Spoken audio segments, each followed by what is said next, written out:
William Morrow and Harper Audio present My Inconvenient Duke, a difficult Duke's novel by Loretta Chase, performed by Kate Redding.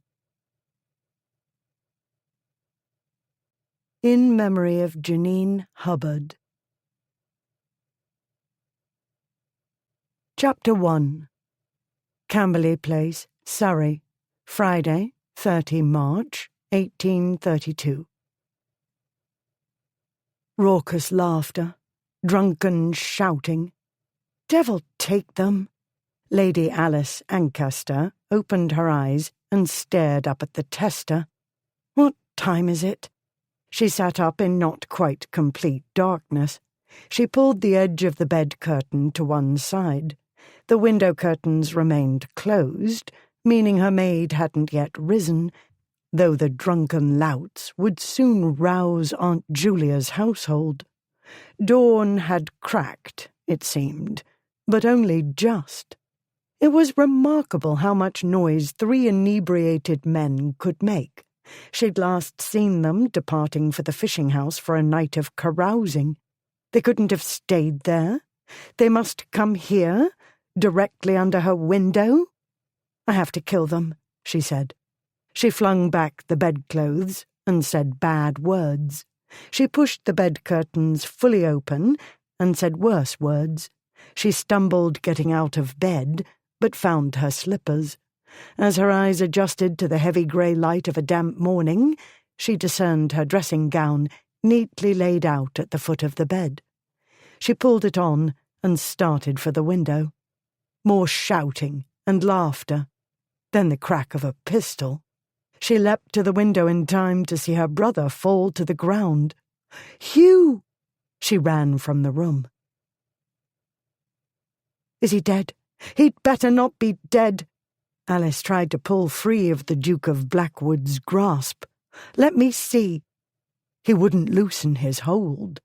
She jammed an elbow into his ribs, not gently, and struck her heel against his shin. He made a small noise, barely an oof, but his grip eased enough so that she could pull free. She fell to her knees beside her brother. Black powder streaked Ripley's face. Blood, too. He seemed so still. She put her hand on his chest. Through layers of coat, waistcoat, linen, she felt warmth and the unmistakable rise and fall. Breathing, still alive. She swallowed panic and made her voice clear and sharp. "Don't stand there like the worthless pieces of lumber you are. Send for a doctor. Now. Call for a litter. Make haste. He can't be let to lie here." "Stunned, you know. That's all," the Duke of Ashmont said. "Pistol. Went off in Ripley's face, didn't it?" He turned his bleary blue gaze to Blackwood. Blackwood blinked, one dark eye opening more slowly than the other. He nodded. "Went off in his face." "Get help," she said. Ashmont dragged a hand through his blonde curls. He shook his head, as though he had a hope of clearing it that way. Then he started away, stumbled, and fell over, and lay there. "Juno, give me strength," she said. She became aware of the Duke of Blackwood crouching beside her. "Not dead," he said. He swayed, and she put out a hand to push him away. That was all she needed, one of these great oafs falling on her. "He might have been killed," she said. "What is wrong with you? Drunk, shooting off pistols, so close to the house? And this house, of all places. Do you 3 think of anybody else, ever? And you, the one I believed had a functioning brain. You let this happen." She bent over her brother. "Oh, Hugh." She brushed his black hair from his face. His eyes opened, green like hers, also bloodshot, unlike hers. She took one of his hands. The glove was burnt in places. "I reckon it misfired, Blackwood said. A corner of Hugh's mouth turned up. You reckon? He laughed, then winced, then started coughing. Blackwood pulled her back and dragged her to her feet, an instant before the Duke of Ripley rolled over and cast up his accounts. He's all right, Blackwood said. Stunned, that's all. He's burnt. Yes. Go back to bed now. Cold out here, damp. You'll catch your death. He waved a hand up and down, indicating her attire. Not enough clothes. He was swaying, blinking, his words slurring together. She grasped his lapels and shook him, an impossible feat had he been sober. This was because the Duke of Blackwood, like his two friends, was over 6 feet tall and solid muscle, including his head, and could not be moved when he chose not to be moved. "Wake up," she said. "Get my brother out of the wet and into the house. I don't care how you do it, but you'd better not upset Aunt Julia." Their selfishness passed all bounds. To behave so, at a house to which death had brought such acute grief. If Ripley had been killed... An image flashed into her mind of a smirking face and a short, unpleasant conversation. But her brother wasn't dead. Yet. She nodded toward Ashmont, who remained on the ground, smiling up at the cloud-thickened sky. "And while you're at it, drag luscious Lucius over there to a trough or pump and get him back in his senses, to the extent that is possible. Do you understand?" Blackwood's gaze slid from her face down to her hands, still clutching his lapels. "Best let go, then, don't you think?" She jerked her hands free, and he staggered back a pace. "I hate you," she said. "I shall never forgive you." She wanted to cry. She wanted desperately to cry. She was so tired of this. And it was never going to get better. She knew that. She'd known it for a good while. They were hopeless. They're disgraces. That was what the world called the three dukes, and the world wasn't wrong. But she would not cry in front of them. Ripley was alive, for now, and there was nothing she could do for or about him. Time to face facts. These were the men they'd become. They were not going to turn into better men. They'd only grow worse, and it was mad to hope otherwise. She would have to make a plan. Giles Bouverie-Lyon, 8th Duke of Blackwood, Marquess of Rossmore, Earl of Reddick, etc., etc., became suddenly and unhappily sober. He watched Alice march away, dressing gown floating about her in the morning mist, and revealing a great deal more of her tall, shapely body than her usual attire did. No stiff petticoats concealed her hips. No gigantic sleeves turned her arms into balloons. Her nightcap had fallen askew, her braid was loosening, and long waving locks of black hair trailed over her shoulders. The stuff that dreams are made on. A dream, no more. He'd made his choice years ago. An easy choice at 17. His friends, or the girl. He'd made the choice here, at Camberley Place, during the annual late summer gathering of cousins and friends. He, Ripley, and Ashmont had gone down to the fishing house, as they usually did, but Ripley was watching him in an odd way. Then when Ashmont settled down to serious fishing, Ripley drew Blackwood aside. "Don't look at Alice that way," he said. And Blackwood, heart pounding with guilt, instantly took offence. "What way?" "You know what I mean. You're getting ideas and you'll give her ideas and it won't do." Too late, he could have told his friend. He'd got the ideas. He understood the warning all too well, though. Alice was 15. She was a gently bred maiden, a lady. He, Ashmont, and Ripley were wild and rebellious and ill-behaved. They broke any number of rules, but innocent girls were sacrosanct, also dangerous and complicated, and far too much trouble for too little fun. Best to pretend they didn't exist. "If you want Alice, you've got to take the respectable road," Ripley said. "My sister deserves Sir Bloody Galahad, and that's not us. Not me, not you, not Ashmont, by a long stretch. If you're with us, you can't be with her. I won't have her trifled with. I won't have her hurt. She bore enough of that with my father. I would never hurt Alice." "Then make up your mind. Us or her?" Not the hardest choice at 17. A life of excitement, adventures, pranks, fights, parties, not-so-innocent girls, and general rule-breaking with the two fellows who'd stick with you through thick and thin, or a life of following rules. At 17 he'd had more than enough of following rules. He'd chosen the friends. Easy enough at first, easy enough when he and she were miles and miles apart, but when Alice was nearby, inches away. He'd lost his head once, and hurt her. He'd stuffed the memory into a deep mental cavern, but it escaped from time to time to haunt him. It was all too easy for a man like Blackwood to hurt her, to cause damage unthinkingly. Had Ripley been killed this morning? But he hadn't, and the best way for Blackwood to atone was to clean up the mess he and his friends had created.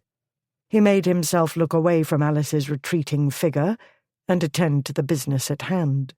He gazed down at Ashmont, who still lay on the ground, smiling up at the dark clouds massing overhead.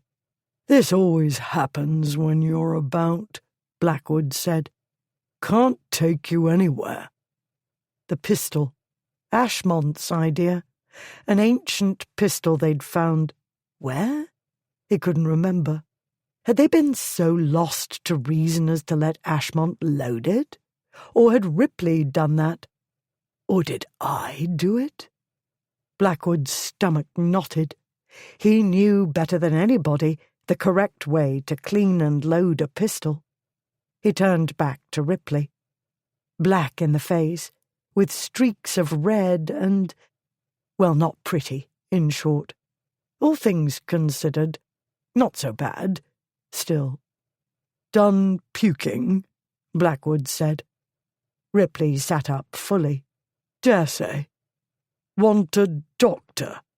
"Hell no." One of the servants burst through the door of the south front and ran to them. "Her ladyship said there was an accident." "Don't fuss," Ripley said. "Send Snow to me."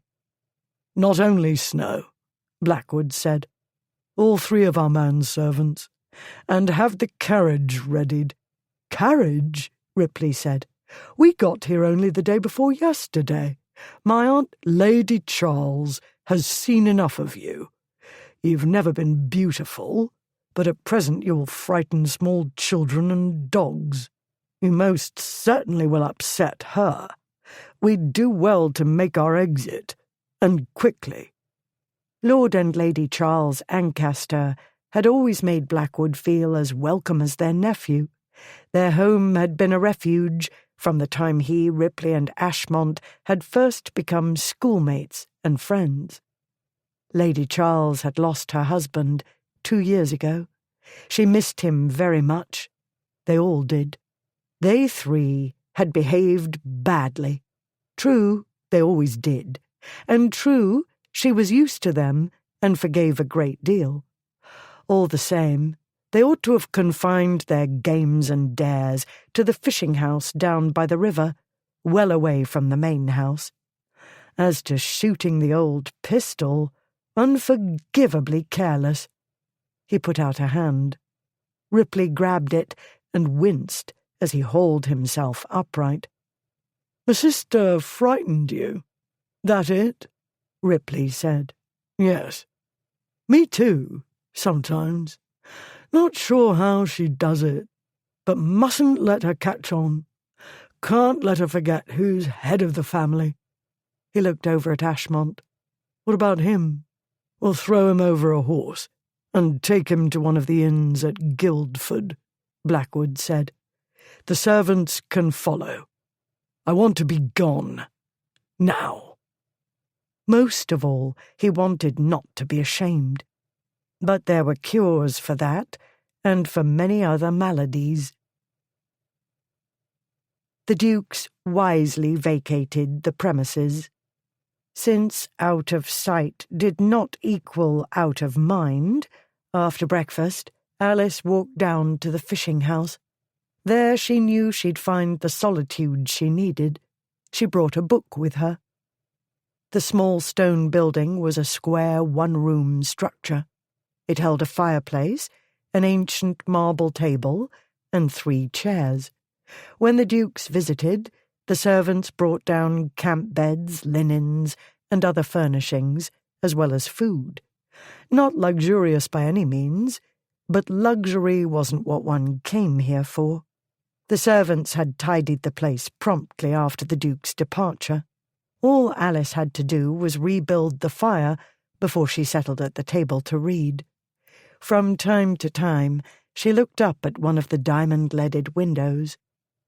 Man, from the remotest antiquity, found it convenient to exert his strength to subjugate his companion, and his invention to show that she ought to have her neck bent under the yoke, because she, as well as the brute creation, was created to do his pleasure. Mary Wollstonecraft's A Vindication of the Rights of Woman was not precisely Alice's Bible, but close enough. 40 years, she said. 40 years since you wrote this, Mrs. Wollstonecraft, and nothing has changed. She set down the book and rose. She walked to the door, opened it, and looked out at the river. More than 2 years had passed since her Uncle Charles's funeral. A fog of grief blanketed those days. One incident, though, remained starkly clear. After the will had been read, and everybody else had apparently left the library, Alice had returned to search for the book about the Knights of the Round Table. A number of fine ancient items lived in the room.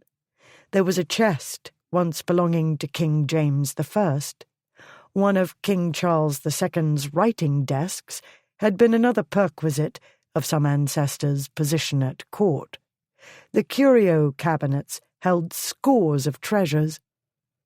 But the Recueil des Romans des Chevaliers de la Table Ronde was most beautiful and precious to her, on more counts than one. It had captured her imagination shortly before her 10th birthday. After her own knights in shining armour, Uncle Charles and Aunt Julia had rescued her from the Tollstone Academy for Girls. This day she found her unpleasant cousin Lord Warbury lurking in the library. He was bent over the book, which lay on the royal writing desk. He gave her an assessing look, up and down, his light brown eyes mocking. She responded with a coolly polite smile. She'd humiliated him years ago. He'd got what he deserved, though he'd never see it that way.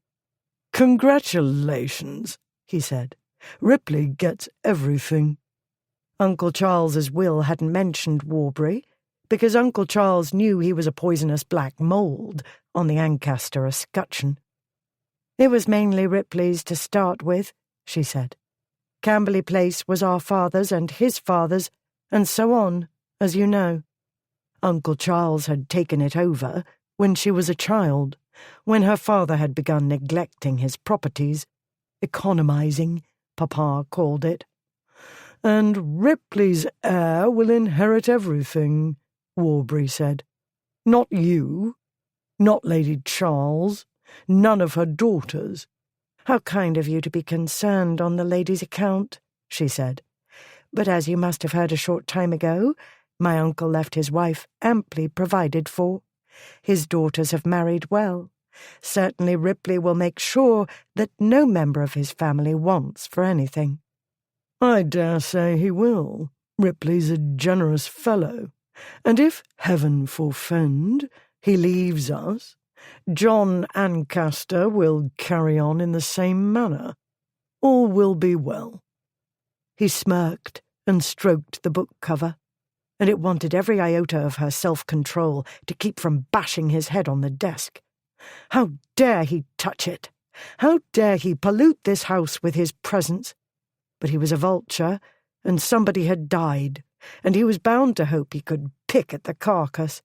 Nobody had wanted to chase him away, because he was all too likely to make a scene and cause Aunt Julia further distress. They'd treated him to cold courtesy instead. He pretended not to notice, but of course he'd nurse a grudge. "Quite so," she said. She started to turn away, to put distance between them, before her temper got the better of her. "Let's hope they both live long, then, eh?" he said. "Or sire sons before they go, because after them it's—" A long pause ensued, while he pretended to think. "Oh, dear, the next in line for the dukedom seems to be me," he shook his head. "And then, I suspect, it will not be quite the same." Alice came back to the present, her gaze still upon the river, sparkling in the capricious sunlight. "No, nothing will be the same," she said softly. Only a simpleton would believe the day would never arrive when Warbury inherited, when all this and more would be his. The morning's events had made that as clear and sharp as a slap in the face.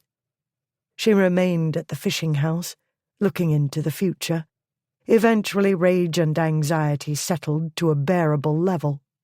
Late that afternoon, she felt composed enough to consult her aunts Julia and Florentia. The conversation was long and painful. When she wrote to her best friend, Alice kept matters to essentials. "My dearest Cassandra, it seems I cannot go on being content with my life as it is. My brother and his two friends show no signs of moderating their behaviour. To ask for maturity is asking for the moon. With John Ancaster's recent death, my not distant enough cousin Warbury becomes my brother's heir. Since Ripley's behaviour promises an untimely demise, I need not explain the consequences for the dukedom and all those dependent upon it.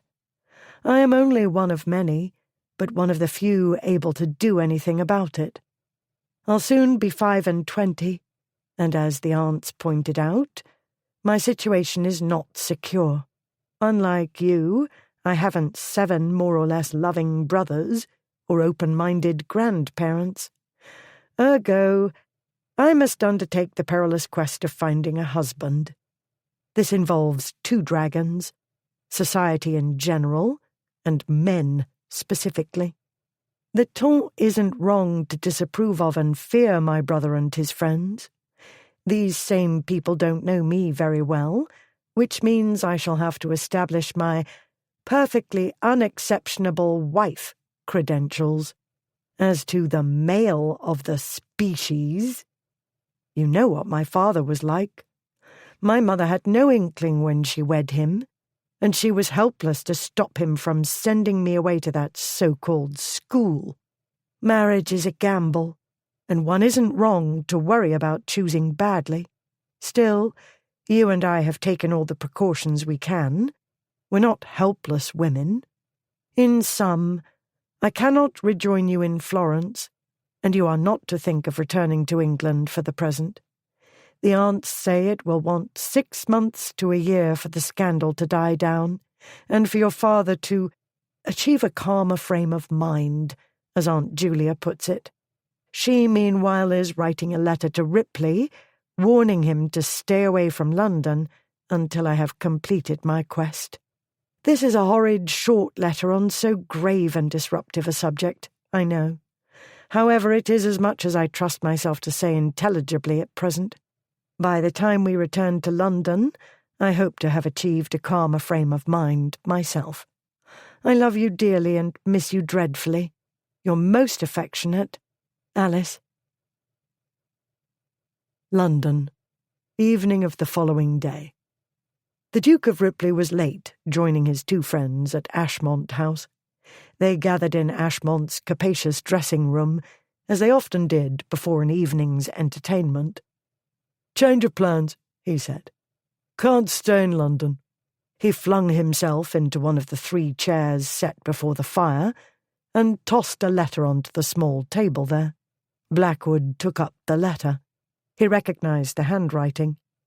"From Lady Charles. I'll save Ashmont the trouble of reading it, rather than risk injuring the delicate workings of his brain," Ripley said. "Aunt Julia says Alice is going on the marriage mart, and I'm to keep well away, so as not to cast a shadow over the proceedings and frighten away her lovers." Blackwood froze, his startled gaze on his friend, and his mind going black for an instant, as though Ripley had thrown him against a wall. He was aware of Ashmont speaking, but the voice seemed to come from a great distance. "Marriage mart?" Ashmont said. "Alice? But she never bothered about it before." "She's bothering about it now," Ripley said. "That's a facer," Ashmont said. He rubbed a knuckle against his perfect nose. "Alice, getting married? Already? What a funny thing. I had an idea she'd marry me one of these days, you know, after I was ready to be reformed and everything. Alice is too intelligent to marry you, even if I'd allow it, which I wouldn't. To tell the truth, I wouldn't allow it either, if I were you," Ashmont said. "If I had a sister, I wouldn't let her marry any of us." "Of course not," Blackwood thought. "Out of the question. Alice deserved Sir Bloody Galahad, not a drunken troublemaker of a degenerate who let his friends fire defective pistols. All the same, it was hard to take in." He found his voice at last. "This is a surprise. She said nothing of such plans. The opposite. She and Lady Kempton planned to return to the continent." "Read it for yourself," Ripley said. "The point is, I've promised my aunt I'll be a good boy and go away, as she commands. It was bound to happen sooner or later. Past time Alice thought of marrying. I ought to be glad she doesn't mean to try her luck with foreigners. Titles over there don't mean much, and half these so-called noblemen haven't a pot to piss in." Blackwood unfolded and smoothed out the letter his friend had wrinkled. He began reading, but the words blurred as his mind retreated to the past. The first time he'd seen Alice, she was 10 years old. He'd watched, heart in mouth, while she climbed out of a second-floor window of Camberley Place and descended via the ivy-encrusted bricks. Alice was escaping durance vile, her brother had explained. "She had a bad time of it early in the year," he said. "A grim sort of school my father sent her to. Don't know exactly what happened there, but it didn't agree with her. Now she and my Aunt Julia's niece Cassandra Pomfret are practising to be warriors or knights, or some such. Maybe both. All things considered, it's best to let Alice go her way, because she will, whether we like it or not, and then things get complicated. So the rule is we keep out of it, unless you know there's murder or that sort of thing." Other memories crowded in. Alice, that day, jumping to the ground and throwing a triumphant grin his way as she ran by the 2 boys. Alice, teasing Blackwood when he failed to decipher the girl's secret code. Alice squinting as she aimed a pistol while his hand guided her arm to the correct position. Alice, her head tipped back, looking up at him and laughing, her green eyes sparkling with mischief.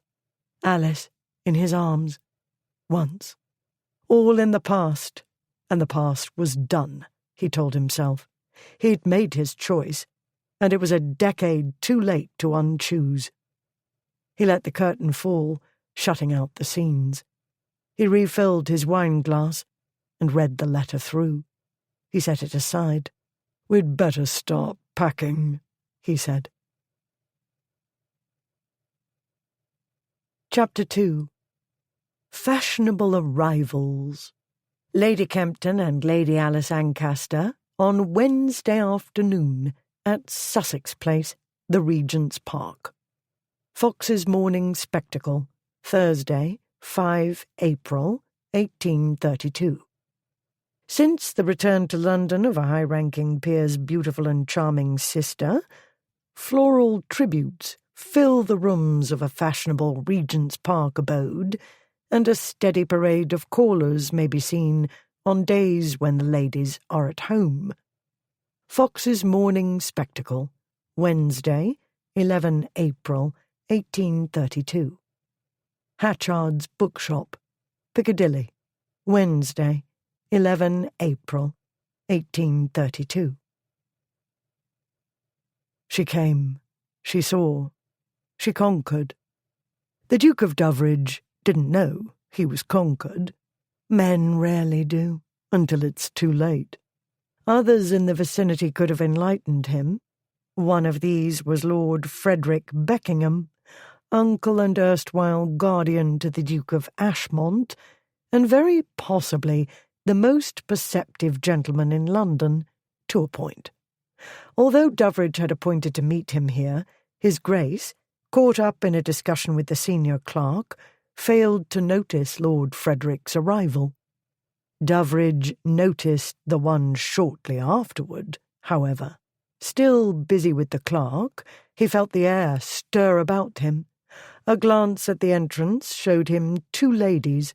He broke off mid-sentence, his grey gaze fixed on Lady Kempton's tall, dark-haired companion. She was not pretty, any more than a goddess is pretty. Her features were firmly sculpted, a straight, decided nose, splendid cheekbones and jaw. As to her mouth, oh, not a pretty mouth at all, but one that put mad ideas into a man's head, though he was no puppy or green schoolboy, but a hardened bachelor of 42 years. It was the mouth, some wise observers said, that reduced a man to a blithering idiot. It was unfashionably wide, full, and inviting, and at present offered a faint, dangerous hint of a smile, the kind that seemed to hold a universe of possibilities. None of these distinctive features offered a clue to what she was thinking. "I know her," he thought.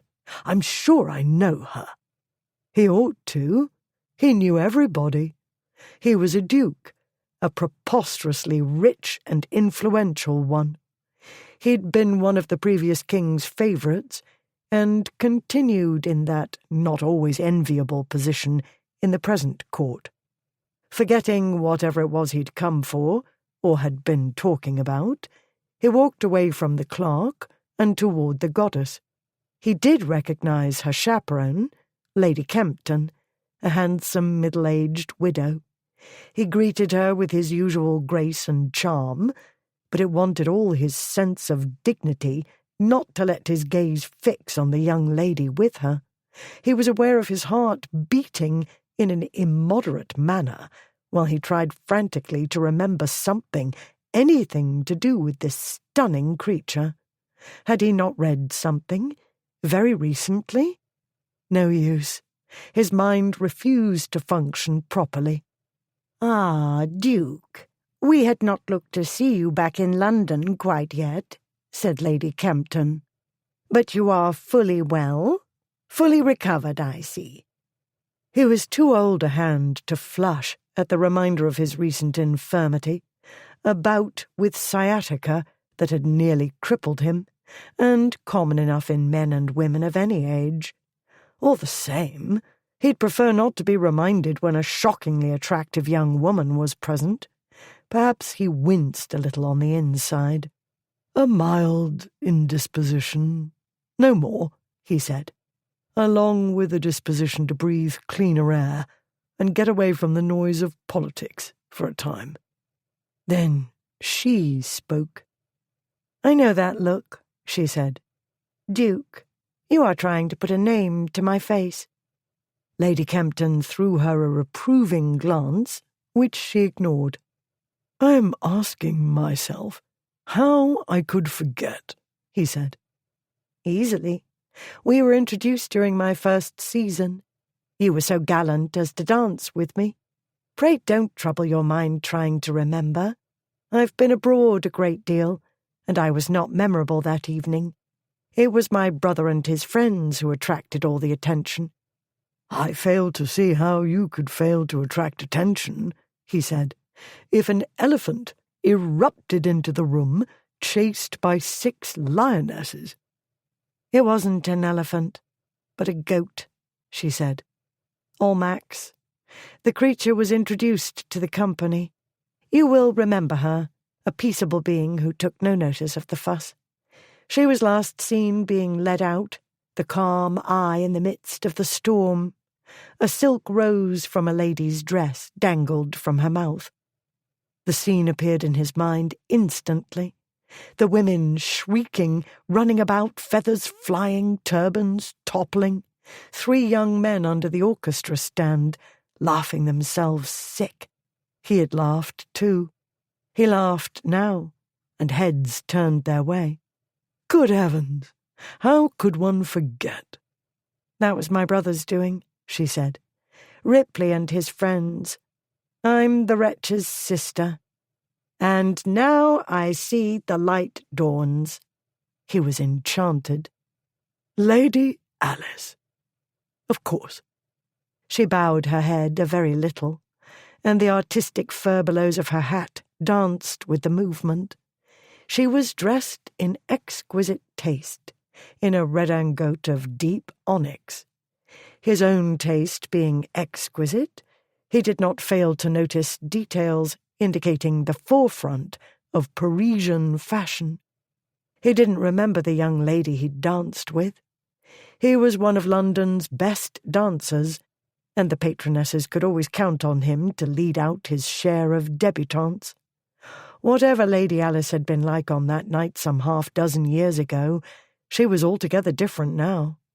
This sophisticated young woman would be impossible to forget, goats or no goats, or elephants, for that matter. "We've come for the latest sensation," Lady Alice said. "Mrs. Trollope's book about the Americans. We're behindhand, it seems, having been abroad for so long." "Not so far behindhand as the Americans, according to the author," the Duke said. "Be warned, the book is not for the squeamish." Lady Alice's green eyes sparkled with mischief. She smiled, clearly amused, and the smile made him dizzy. At that point, Lord Frederick Beckingham joined them, and the Duke, aware that he was in danger of making a fool of himself, gently took his leave. He left the shop with no recollection of his appointment. He had other things on his mind. He did not see Lord Frederick's faint smile as he watched him go. One of society's most admired young ladies has caught the eye of London's most dedicated bachelor.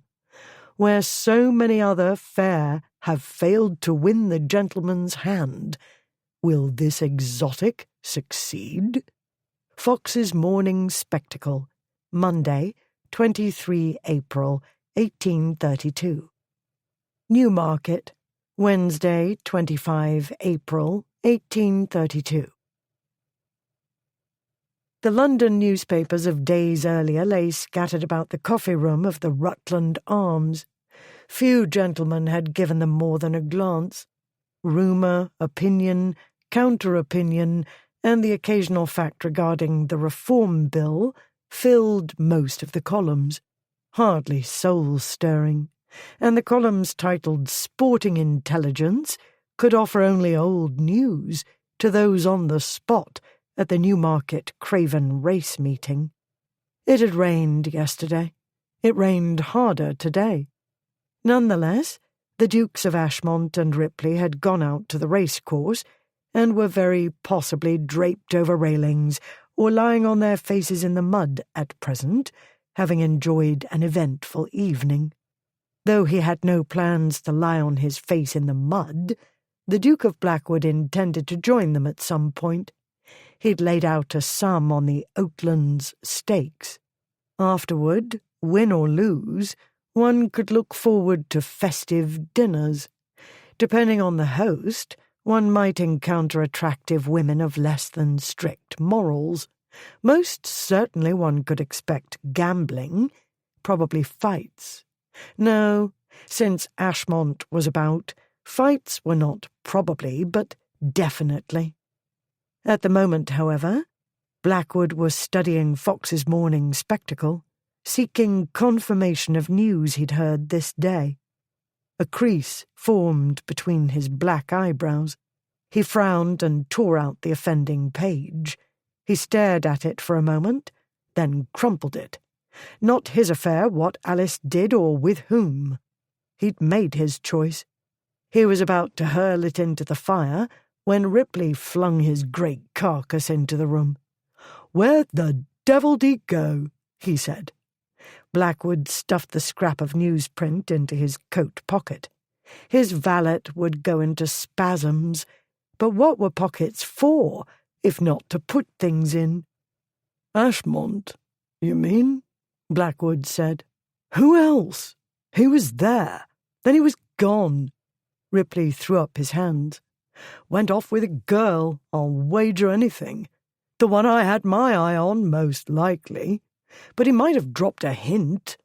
I looked about, you know, and up and down, because you can't tell with him. Up on a roof, down in a ditch, half drowned in a horse trough," Blackwood said. "Hanging off the back of a hay cart. Almost got himself trampled yesterday. Yes, I was there. After this and the first spring meeting, we'll go on to Castle Ancaster," Ripley said. "Give him a rest cure." Ripley's ancestral pile occupied a sizable expanse of Yorkshire's West Riding. He'd spent thousands restoring this and his other properties. It was a beautiful place, quiet, even with Ashmont there. London was not quiet. A fierce inner struggle ensued. It was none of Blackwood's affair what she did. He wasn't Sir Bloody Galahad. His mouth opened, and the wrong words came out. "You'll have to go on without me. Tell Ashmont I've business in London that won't wait." Ripley gave him a long, hard look. He'd healed well enough from the pistol explosion, since his had never been the prettiest countenance, being rough-hewn rather than classically beautiful like Ashmont's, or otherworldly like Alice's. The small burn scars were hardly noticeable. "You let this happen. I hate you. I shall never forgive you." Alice's choked voice. The tender way she'd brushed Ripley's hair from his damaged face, watching her walk away into the mist. "Business," Ripley said. "In London. Must be deuced important." Blackwood took out the torn piece of paper and gave it to Ripley, saying, "You promised your aunt you'd keep away. Mustn't frighten off Alice's lovers. What do you reckon? They'll forget I exist? Out of sight, out of mind? But Aunt knows best." He glanced over the scrap. His green gaze grew puzzled. "I must agree with your aunt. The husband hunting will go more smoothly if you're not looming over the proceedings." "Wasn't intending to loom. What the devil do I want with their mealy-mouthed good society? Hour after hour of propriety until a fellow wants to stick a fork in his eye." Blackwood didn't want it either. He'd had too many years of freedom to relish the idea of re-entering the suffocating world Alice had entered. "Wasn't intending to interfere," Ripley went on. "Her beau, whoever he turns out to be, will have to come to me in any event for all the legal matters. If I don't like him, I'll pitch him out. Simple enough. But these women fuss over every little thing, and one must do as Aunt Julia says. There's a bit of a problem. Rumours I heard today." Blackwood waved a hand over the heaps of newspapers. "Nothing there. But it turns out your cousin Warbury's in London after all." He slunk back quietly. No mention of him under fashionable arrivals. Ripley stared at him. "Back, is he? By gad! Everybody said he was in Calais or Calcutta or some such, hiding from his creditors." Price Ancaster, Ripley's great-great-uncle Edward's son, and the first Viscount Warbury, had been a military hero who'd fully earned his title. Pendrick Ancaster had inherited the title, but none of his late father's stellar qualities. "It seems he had a run of luck at cards," Blackwood said. "So he claims. A run of luck at fraud, more likely. Or he did away with his French landlady for her life savings. However he contrived it, he's in London." "I don't like it," Ripley said. "You remember the time at Camberley Place, when Cassandra Pomfret and Alice gave him a drubbing and left him sobbing in the river, because he tried to drown a kitten? 2 little girls, 12 years old to his 16, I remember.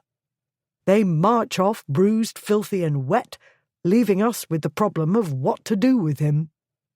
He and Ripley had been 14, their fathers still alive. In those days, Blackwood held the courtesy title Marquess of Rossmore. Ripley was Earl of Killam. Blackwood saw the scene as clearly as if it played on a stage before him. Warbury cries for help as he struggles to get out of the river. Rossmore and Killam look at each other. Killam: "Not likely to drown. Water here's shallow." Rossmore: "The stones, though. Slippery. Weeds, too. The swine could get tangled and fall and break his skull." Killam: "The world will be a better place then." Rossmore: "I agree. On the other hand, there's bound to be unpleasantness, and I should like not to have my visit cut short." Killam: "You think this fits the murder, or that sort of thing, category?" Rossmore: "Very possibly." Sighs and swearing ensue. They climb down the riverbank to assist the battered bully to solid ground. They offer Wormy, as he was known at Eton and elsewhere, a few parting words of wisdom. Killam: "My advice to you, cousin, is to hold your tongue about this little contretemps, on account you might not come out so well in the telling." Rossmore: "And on account you might have a painful accident if you blab." Killam: "One more piece of advice. Don't annoy Alice. That sort of thing never ends well." A silence ensued, while the 2 men reflected upon Alice. Then Blackwood said, "Your aunt said Alice's situation was delicate." "Because of me, us. Yes, I know. My sister needs to prove she's respectable. She doesn't need her public menace of a brother about, striking terror in her beaux' hearts. Do you imagine Warbury won't try to undermine her?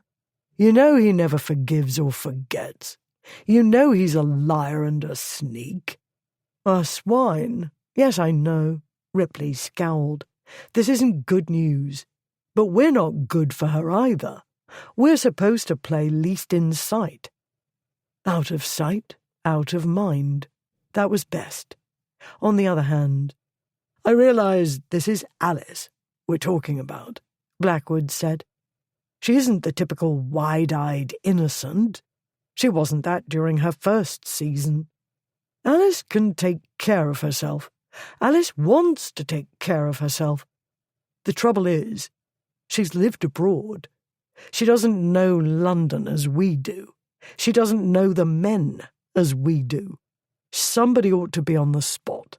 Somebody needs to keep an eye on the men. Not only Warbury, but the fortune hunters and other bad characters. Discreetly, of course. Ripley was taking it in, thinking. And it's Alice, he said, which means somebody needs to be on watch for murder or that sort of thing. If my sister needs to right a wrong, there's no saying what might happen. Didn't she have to leave Barcelona or one of those places because of a fuss with a donkey seller? Hit him with the stick he'd beat the donkey with, and set off a to-do. He sighed. Alice. I don't doubt she'll do her best not to make a spectacle of herself, or put herself in danger, Blackwood said.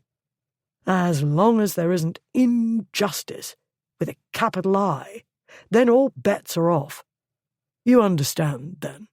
Somebody needs to be there, discreetly. You promised to keep away. Ashmont is out of the question. Discretion is a foreign country to him, on Mars. That leaves me, Blackwood said. Chapter 3. Sussex Place, Friday, 27th April. My dearest Cassandra, please forgive my delay in answering your last. The round of social events is not entirely to blame for leaving me with hardly a moment to think, let alone write. But all goes as smoothly as one could hope. Further acquaintance with the Duke of Doveridge has only made me admire him the more. He is one of the most diligent members of the House of Lords, as I am sure your father will agree. The Duke is well-read, intelligent, witty, but above all, a kind and generous man. He is a staunch supporter of Madame Girard, and with her I find a cause after my own heart.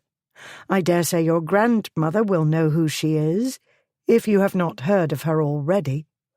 The lady is Haitian-born, but grew up in Paris, where she wed. Upon Monsieur Girard's death, she inherited an enormous fortune. She moved from Paris not long after her bereavement and settled in London, where she founded the Minerva Society as a vehicle for her philanthropy. Among other worthy schemes, it was her idea to revive the 6th Baron Digby's practice of arranging, twice yearly, the release of some of the most wretched of the Marshalsea debtors. We did this on Easter Sunday, then treated them to dinner at the nearby George Inn, as he used to do. I needn't describe to you prison conditions and the state of the debtors. You know what they are like, and this represents only one aspect of her charitable efforts. Of special interest to me is the Minerva Society's recent decision to begin the work of founding schools for pauper children. Oh, Cassandra, you know better than anybody how I feel about the subject.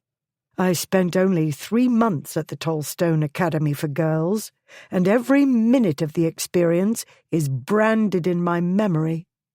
Of course, we both understand that it was by no means the worst of places to send unwanted or unruly children. I was unruly, certainly, not the most manageable little girl. But to send a 9-year-old to such a place, 10 miles from home and mother, no great distance, but an infinity to a child who sees no hope of ever going home again. Ah, well, you know all about it. Uncle Charles and Aunt Julia rescued me. Now the Minerva Society presents an opportunity to rescue other children in vastly worse circumstances. And what do you think? Doveridge is one of our most generous benefactors. He reminds me of Uncle Charles, and that, as you well know, is high praise indeed. Still, I cannot put all my eggs in one basket. Doveridge is handsome and charming and a prize catch, but he has eluded the parson's mousetrap for years. There is also the Earl of Linford, a widower nearer to my brother's age, handsome and charming, but he too is in no haste to wed, from all I've heard. Several other gentlemen have paid me attention. This is gratifying for a girl who doesn't quite fit in. All the same, I do find the husband quest trying. You and I have spent so little time here that we are not used to London society, nor, may I add, is it used to us.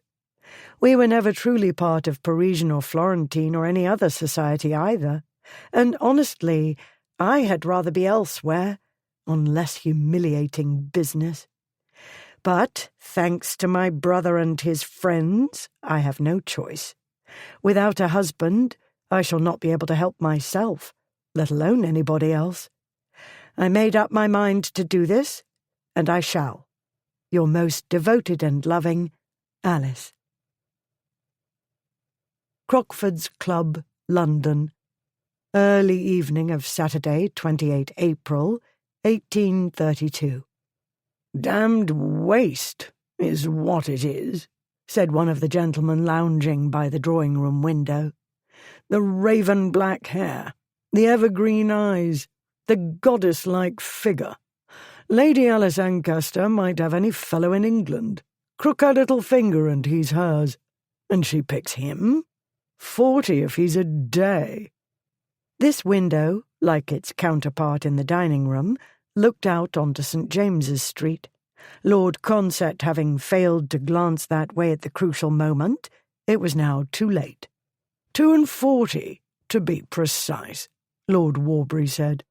"In the Duke of Doveridge, the lady acquires a valuable antique, as well as the bright prospect of early widowhood.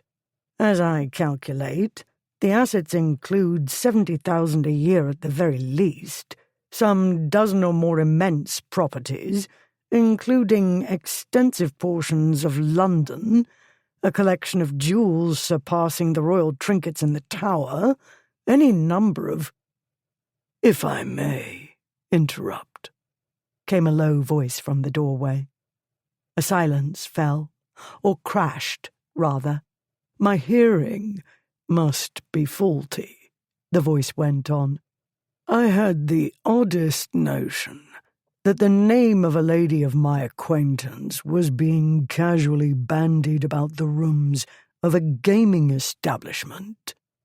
Perhaps I was mistaken." All the colour drained from Lord Consett's countenance, and he froze, mouth open. He was not the only one of the room's occupants to grow pale. Several gentlemen, despite having nothing to do with the conversation at issue, surveyed the room for alternate departure routes. Warbury arranged his own mouth into a bland smile and set his brain to work at great speed. He could not count on his friend. The Earl of Bartham's eldest son did not own mental faculties of the highest quality.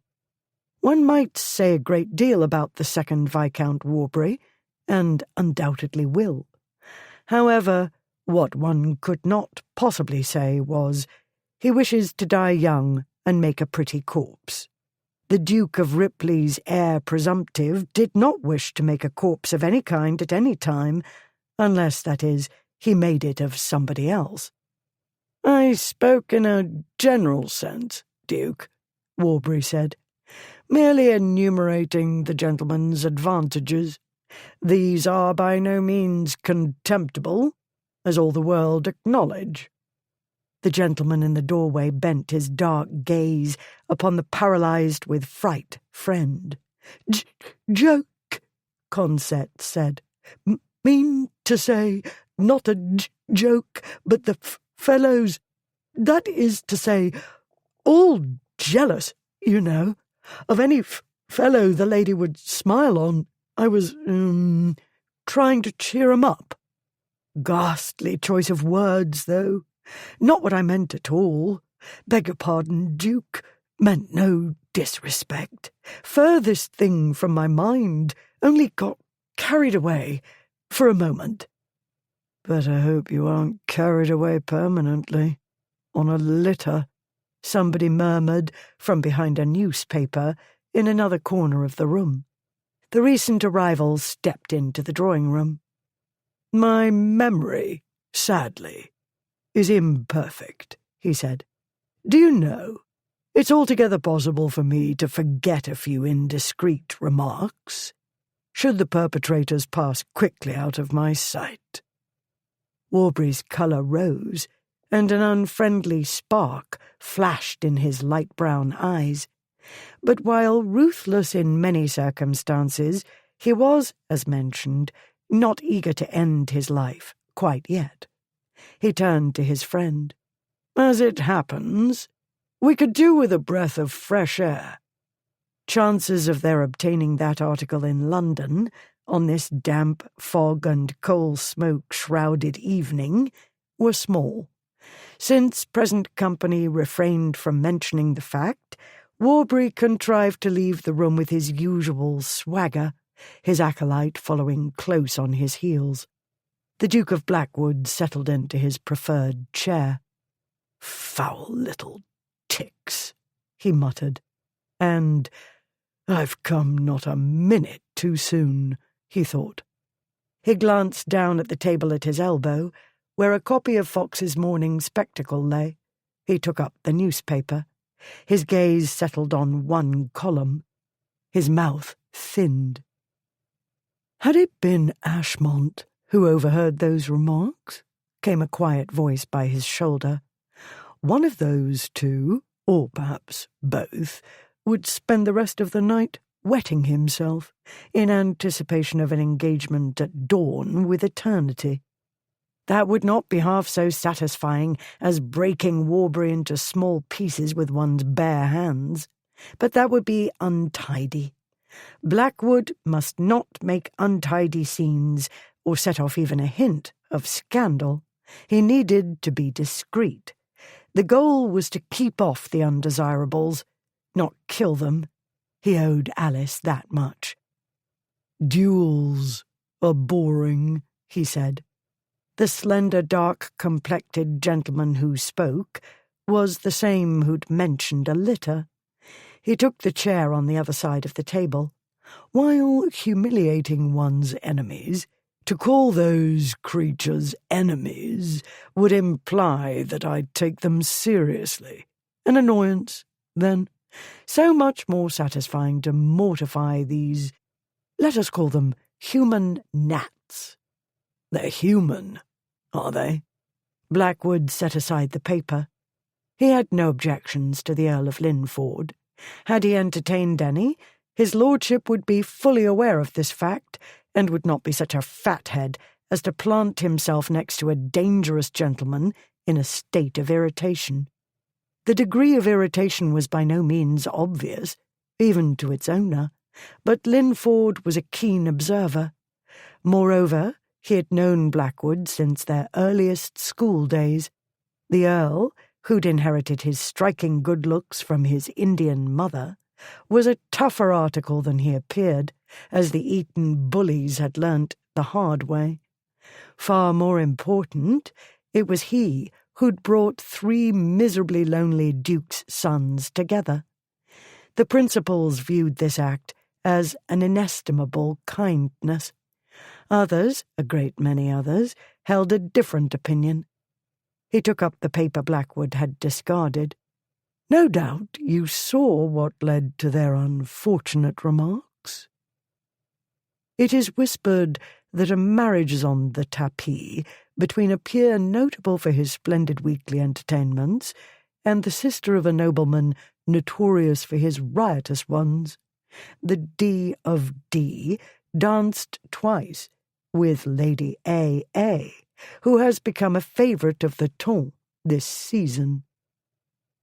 What set their tongues wagging is beside the point, Blackwood said, and that wasn't entirely a lie. What they said is the issue.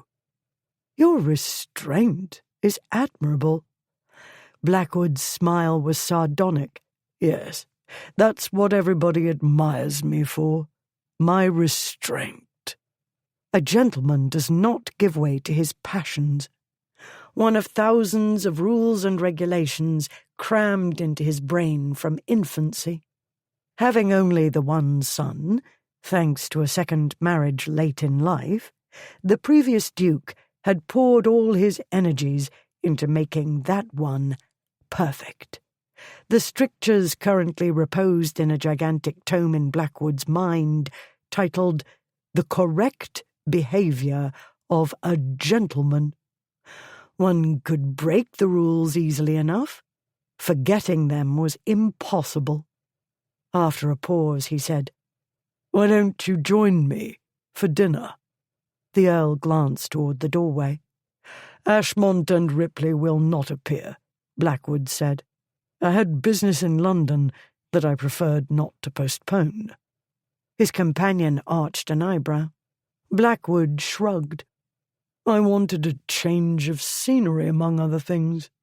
Your pretty face makes a change. Then there's your brain. And I'm a wonderful gossip," Linford said. "That, too. You go everywhere and do everything, as we, owing to an unfortunate series of misunderstandings, do not." Thanks to these misunderstandings, the Tons' invitation lists these days rarely included the Dukes of Ashmont, Blackwood, and Ripley. Not that they wished to be invited to respectable gatherings. "In the usual way of things, this is not a problem," Blackwood went on. "Ah, something unusual, then," Linford said. "And you want information. I'm delighted to be of use." He truly did own an operating brain. A refreshing change. Meanwhile, some streets away. "'Pon my honour, I thought my heart would give out," Consett said, clutching his chest. "When I heard that voice, ye gods, who'd have guessed he'd turn up like that? For a minute I thought it was the old Harry himself. Took a mind to pop up from Hades to stand big as life in the doorway. One of us is a dead man, I thought, or both. Only think if the other two had been with him. No, can't bear to think of it. He'll remember this. Rely upon it. You know what they're like." "What does it matter what he remembers?" Warbury said. "What do you think the chances are? One of them killing Ripley's heir? Talk of bad ton." Had John Ancaster not succumbed to a lung inflammation, Warbury would have felt shyer about returning to London. Since then, however, he'd paid off the most dangerous of his creditors. The more respectable ones hesitated to decline the future Duke of Ripley's custom. "You don't imagine there's a good chance one of them shooting your ear off?" Consett said. "Or rearranging your face?" "For what? Blackwood comes looming like the angel of death over us. Over what? A few harmless remarks. He makes us look like the veriest cowards in front of every fellow in Crockford's drawing-room. You know what that means. The tale's all over the club, in 5 minutes. And in another few hours, all the world hears. Mockery in Fox's Morning Spectacle tomorrow or the next day, and satirical prints in every print shop window before the week's out. And we'll have to pretend to be amused." All because of her, Warbury thought. But one of these days, Ripley would get himself shot, or get his skull broken in a drunken fight, stabbed in the alley of a brothel, trampled by a mad bull, drowned in a lake or a river. He gave himself so many ways to die young. Then Lady Alice would learn a lesson or two.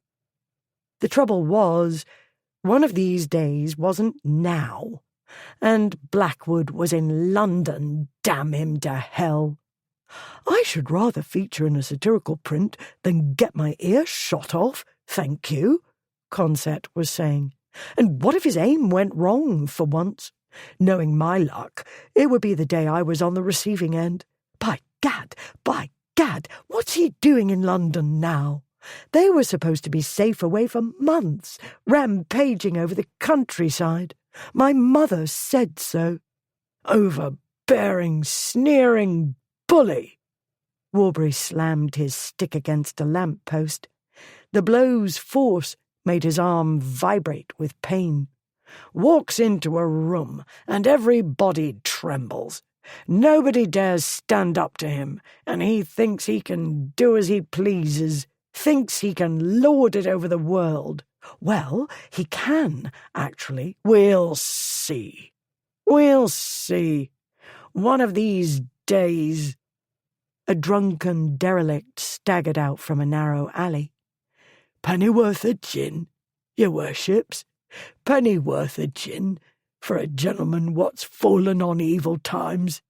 "I'll show you evil times, you old sot," Warbury said. He shoved the swill tub, making him stagger backward into the alley. Giving him no time to recover his balance, Warbury swung his stick at the fellow's legs. With a shriek, the drunkard toppled to the ground. While he lay there moaning, Warbury kicked him in the stomach, and in the head, and in the back. Warbury smiled down at him. "Let that be a lesson to you," he said. He left his target groaning and writhing on the ground, and walked on. After a moment's stunned hesitation, Consett followed. "I feel better," Warbury said. Chapter 4. The new entrance into the Green Park, through the splendid archway erected a few years ago under the direction of Mr. Burton, the architect, opens to the public today. The arch commands a fine view of the garden front of Buckingham Palace, also the fine and extensive plantations behind it. Fox's Morning Spectacle, Monday, 30 April, 1832. Hyde Park Corner. Though the new archway's opening had occurred without ceremony, a crowd had gathered. The viewing platform was narrow, as was the spiral staircase leading up to it. At present, the Countess of Bartham and her entourage occupied the platform. Consequently, Lady Alice Ancaster and her small party had decided not to ascend quite yet. The afternoon was mild, the skies intermittently sunny. Lady Alice did not feel sunny. On the outside she was a proper lady, garbed in the latest fashion. Her pink and grey moiré dress was French, the full sleeves ruffled in a novel mode that had elicited more than one envious stare. On the inside, she was restive. She stood, it seemed to her, among a flock of expensively dressed pigeons, her aunt's friends murmuring and cooing the same inanities she'd heard 1,000 times before. Worse, Cousin Worm and his minion Lord Consett, Lady Bartham's eldest son, had decided to loiter in the vicinity. Alice moved away and turned her attention to the ever-changing drama of Hyde Park Corner. Every day in this place, riders, pedestrians, vehicles of all kinds, livestock, stray dogs and stray children made a great heaving conglomeration, sometimes narrowly avoiding collision, and sometimes not. On dry days, a cloud of dust swirled and swelled about the scene. On wet days, the masses roiled in a stew of fog and mud. On this day, which had followed several rainy ones, excrement-infused mud prevailed underfoot, and the crossing sweep's task was no sooner done than it was undone. Vehicles raced through, throwing up mud, and sometimes throwing out passengers. Drivers' shouts and curses, horses' hooves clip-clopping, and wheels rattling on cobblestones made the music of the place. London. When she went away, she missed it. When she was here, well, it depended. Her gaze drifted back to her immediate surroundings, this time to meet a more piquant sight, a trio of young pickpockets. They were arranging themselves close to Cousin Worm in the approved manner, one for lookout, one to distract, and one to do the job. One of them she recognized. The lookout was a street child known as Jonesy, among other nicknames and aliases. She went cold inside. The worm was the worst possible choice of prey. She started toward them to shoo them away, the footman Thomas shadowing her as he was required to do. But before she could act, the tallest boy dipped his hand into her cousin's coat-tail pocket. In the instant the lad snatched his handkerchief, Warbury turned away from the young woman he'd been flirting with, saw the boys, tried to grab the nearest, and shouted, "Thieves! Get them! Get them all!" The thief was already running, his long legs carrying him swiftly past Grosvenor Place. The second boy eluded Warbury and tore across the road toward Hyde Park. Jonesy shot the other way, in Alice's direction. His eyes widened as he recognized her. She made a small, beckoning gesture. He darted behind her. "My lady," Thomas said. "Hush," she said. "That one," Warbury shouted. "He's one of them." She put her hand behind her and motioned the boy to approach. As soon as he was near enough, she grasped his arm. He gasped and sent her an accusing look. No matter, she knew what she was about. "This boy?" she said. "I think not. I saw it and was about to warn you, Lord Warbury, but the pickpocket was too quick for me." The woefully thin little arm in her grip relaxed. "This little brat ran," Warbury said. "When somebody shouts thief, they run," she said. "It's instinct. This child had nothing to do with the others." She turned to Jonesy. "Or am I mistaken?" "No, Your Highness," he said, all blue-eyed angelic innocence. "That's how it were, like you said. Never seen 'em before, but I seen what was happening and was about to tell His Honour to look sharp." Her cousin apparently had no more trouble than she did in turning the strangulated vowels and misplaced consonants into something like English, because he narrowed his eyes. "That's a bare-faced lie." "Warbury, once more I find myself doubting my hearing. The lady explained the matter. Do you accuse her of abetting a falsehood?" The voice, one of the last Alice might expect to hear at this moment, came from somewhere above and behind her. A sensation like electrical sparks raced down the back of her neck. Those who'd drawn near to watch the show retreated several paces. Anyone with a modicum of intelligence would move out of the way. Even the boy, hardened to the London streets, tensed under her hand. Ah, well, she'd wanted excitement. To say that Blackwood had spotted Alice was to understate the case. He saw her first and saw her only, the crowd and the hubbub of Hyde Park Corner fading into a stage background. He saw her and felt a sharp, almost painful leap within, the way one might feel when the sun finally breaks through the clouds after weeks of cold and bleak days. He told himself he felt only surprise, and that she was impossible to overlook, even in this busy place. He told himself he was simply reacting to the way she dressed. Thanks to his sisters, nieces, and a discriminating taste in mistresses, he knew more about women's attire than any man deemed necessary. He told himself that what had caught his eye were the refinements signalling the latest Parisian fashion. Yet, in his heart, he knew that for him, Alice would stand out in a crowd if she were dressed as dully as some of the ladies nearby. Still, had seeing her been all, he would have made a detour. He wasn't here to further their acquaintance, what was left of it. He most certainly wasn't here to rejoin society. He was in London to make sure nobody caused trouble for her and to be Ripley's eyes and ears. Seeing her, however, had not been all. Once he regained his perspective, he noticed trouble standing mere paces away from her in the shape of Warbury, and so Blackwood approached, to do what he was here for. She looked up at him.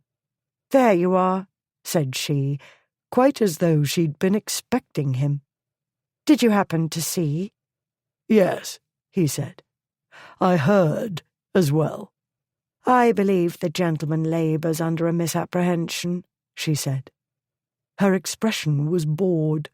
Her green eyes held a signal he'd learnt to recognise years ago. She wanted him to play along. He did not want to play along. He wanted to throw Warbury into the road, onto a fresh heap of horse shit in the path of a speeding vehicle. Blackwood wasn't used to not behaving badly. He most certainly wasn't accustomed to taking orders from anybody, however subtly conveyed. But he was here to protect Alice and not make untidy scenes. If he wanted to do Warbury damage, he must do it discreetly. No scandal must touch her. He must do nothing to hamper her matrimonial efforts.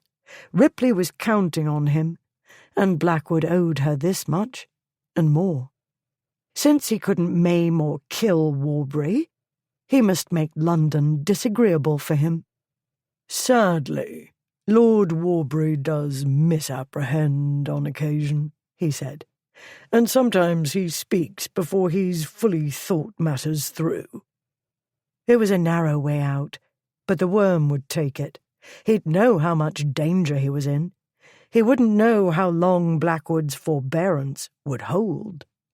And so, as one would expect, the worm's murderous expression swiftly reshaped into blandness and something like chagrin, as though he wouldn't have hanged the child himself from a tree in Hyde Park had he only been able to do it at night, without witnesses.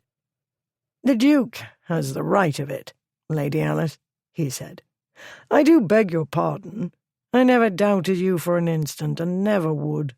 I only doubted the brat had any intention of warning me, if, that is, I comprehended him correctly. I believed him more likely to laugh and call me a gull than to warn me. But one fact is beyond question. The culprit's been and gone with my handkerchief." "Is that all?"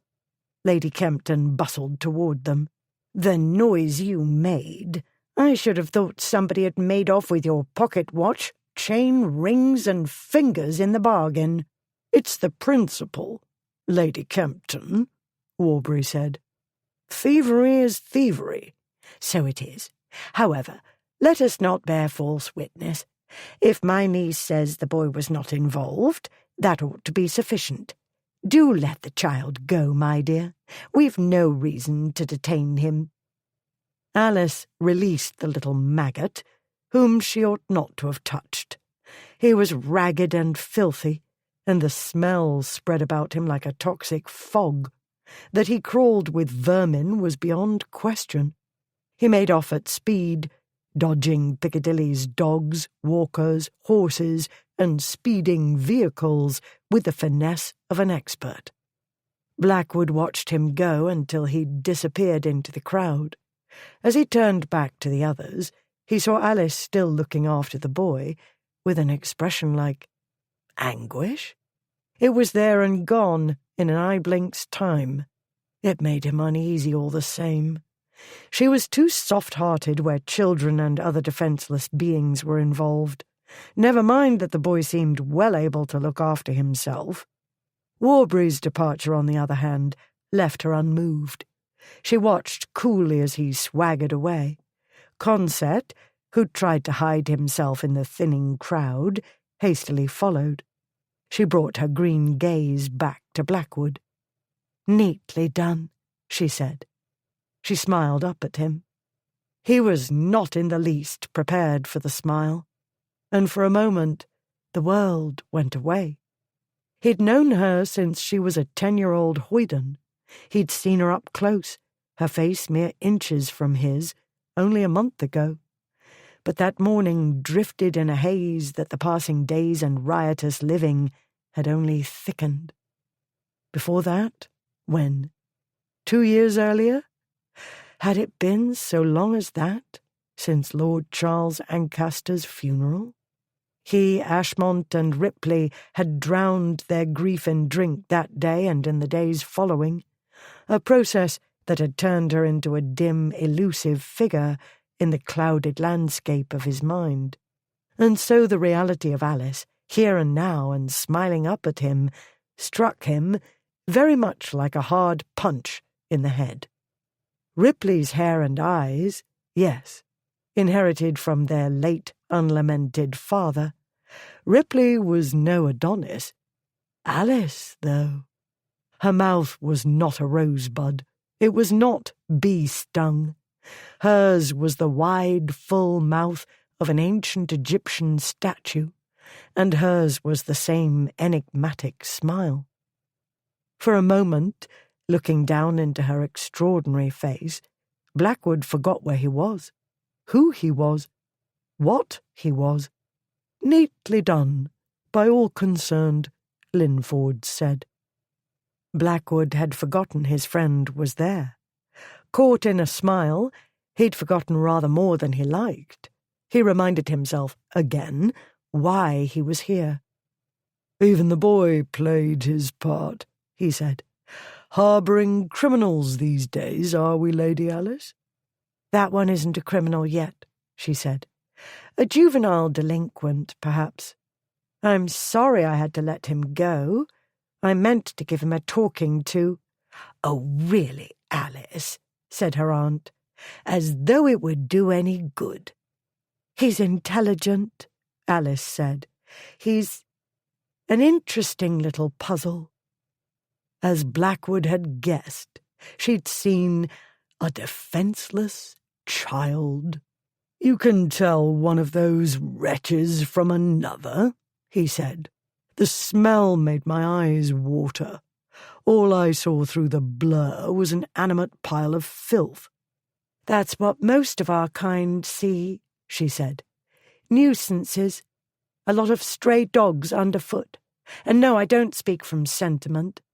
Most of these children are not angels, and I don't see how they could be. They'll only grow more hardened and hopeless as they grow older. I know this. But now and again—" She looked away and shook her head. The ribbons and flowers and lace adorning her hat fluttered. "Good heavens! I was on the very brink of preaching. How ghastly!" "Speaking of ghastly," Lady Kempton nodded in the direction of the Archer's entrance, "that tiresome woman is coming this way. She must have noticed the furor and raced down the stairs." "A pity she didn't break her neck," Alice murmured, so low that only Blackwood's sharp hearing detected it. That, or maybe he stood too close. He moved away and turned toward the entrance. Concett's mother, bearing down on them like the warship she was, abruptly paused. Then, nose aloft, she veered off in the opposite direction at no slow pace.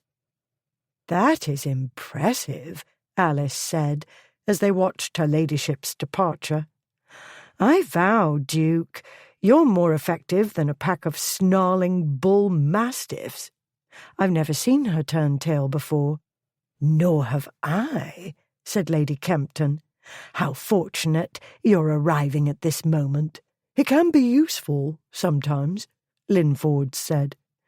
"When one wants to empty a room, for instance," Alice said. "A pity you are not there when one wants you." "You've wanted me, somewhere," Blackwood said. "Apart from at the devil. This is a thrilling new development." She turned her gaze away, but not before he caught a flash of something that was not boredom, and nothing like the way she'd watched the boy run away. "I should have welcomed the devil to Lady Drakeley's conversazione last night," she said. Lord Tunstall droned on at length, and not altogether coherently, on every topic raised. I found myself wondering whether life was worth living. "Alas, I was not invited, else I'd have hastened to your rescue." He told himself he'd done his job. Warbury removed, Battleship Bartham in retreat. He'd attracted more attention than was desirable. Also, Alice hated him, with good reason. As to the smile, a momentary thing. He'd saved the defenceless child. The smile was a pat on the head, no more. "Good dog, you chased away the intruder. Go back to your kennel now." Blackwood made himself look away from her compelling face. His gaze drifted up to the arch, and his brain malfunctioned, and he heard himself say, "Have you visited the top?" "It was overcrowded," Lady Kempton said. "That does not seem to be the case now," Alice said. "The crowd has all but vanished. Even our friends have suddenly recollected previous engagements." He looked about him. Men in uniform, mounted and on foot, came and went. Everybody else had found another place to be. "I seem to have that effect. Yes," he said. "Well then, it appears that I've done as much as I can for one day." He'd stayed longer than he needed to, longer than was good for him. He was about to lift his hat for a farewell bow when Alice said, "Why don't you gentlemen join us?" He paused, hand on hat brim, and blinked. Aunt Florentia threw her a look. Alice threw one back. They could argue about it later. She was not a dolt. She knew society had marked Blackwood as persona non grata. She knew being seen with him would remind people that her brother was cut from the same cloth. But it wasn't as though society forgot those sorts of things. Meanwhile, the Countess of Bartham, owner of London's most poisonous tongue, had already observed the encounter. Her version of events, with nasty embellishments, would travel through the beau monde this evening. It would appear in the gossip sections of the papers tomorrow or the next day. Blackwood had merely been passing by, but nobody would believe that when they could believe whatever lurid tale Lady Bartham fed them. So the damage was done. The question was, what was Blackwood doing here? Hadn't Aunt Julia told the three dukes to keep away? Not that he hadn't been useful today, but Alice could have managed without him, although less easily, and it was not convenient to have him about. She would have to make that clear to him before he caused further damage. "I dare say the gentlemen have already been," Aunt Florentia said, clearly hoping Blackwood would take a hint, since Alice wouldn't. "Not yet," Blackwood said. "We were at Tattersall's," Linford said. The horse auctioneers stood round the corner behind St. George's Hospital. "Settling up day," Alice said. "You were at Newmarket with my brother last week. He scrawled, something about making his way to the ancestral mausoleum. One assumed you'd go with him." "I had business in London that couldn't be postponed," Blackwood said. "Bringing your will up to date, perhaps?" Alice said. "In case of fatal accidents. I should have realized that only a matter of life or death could tear you away from your friends. How selfish of me to keep you from doing whatever it is. I shouldn't for worlds wish to delay your departure." There. That was sufficient. The sooner he did what he had to do, the sooner he'd be gone. And she'd be glad when he was gone, she told herself. Her mind, however, chose that moment to revisit Lady Bartham's abrupt exit. Keeping one's nose in the air while fleeing a scene was no easy task, but the Countess had performed it admirably, and all he'd had to do was stand there. Alice turned away, biting her lip to keep from laughing aloud. She told herself that the Duke of Blackwood was no laughing matter, and started toward the entrance.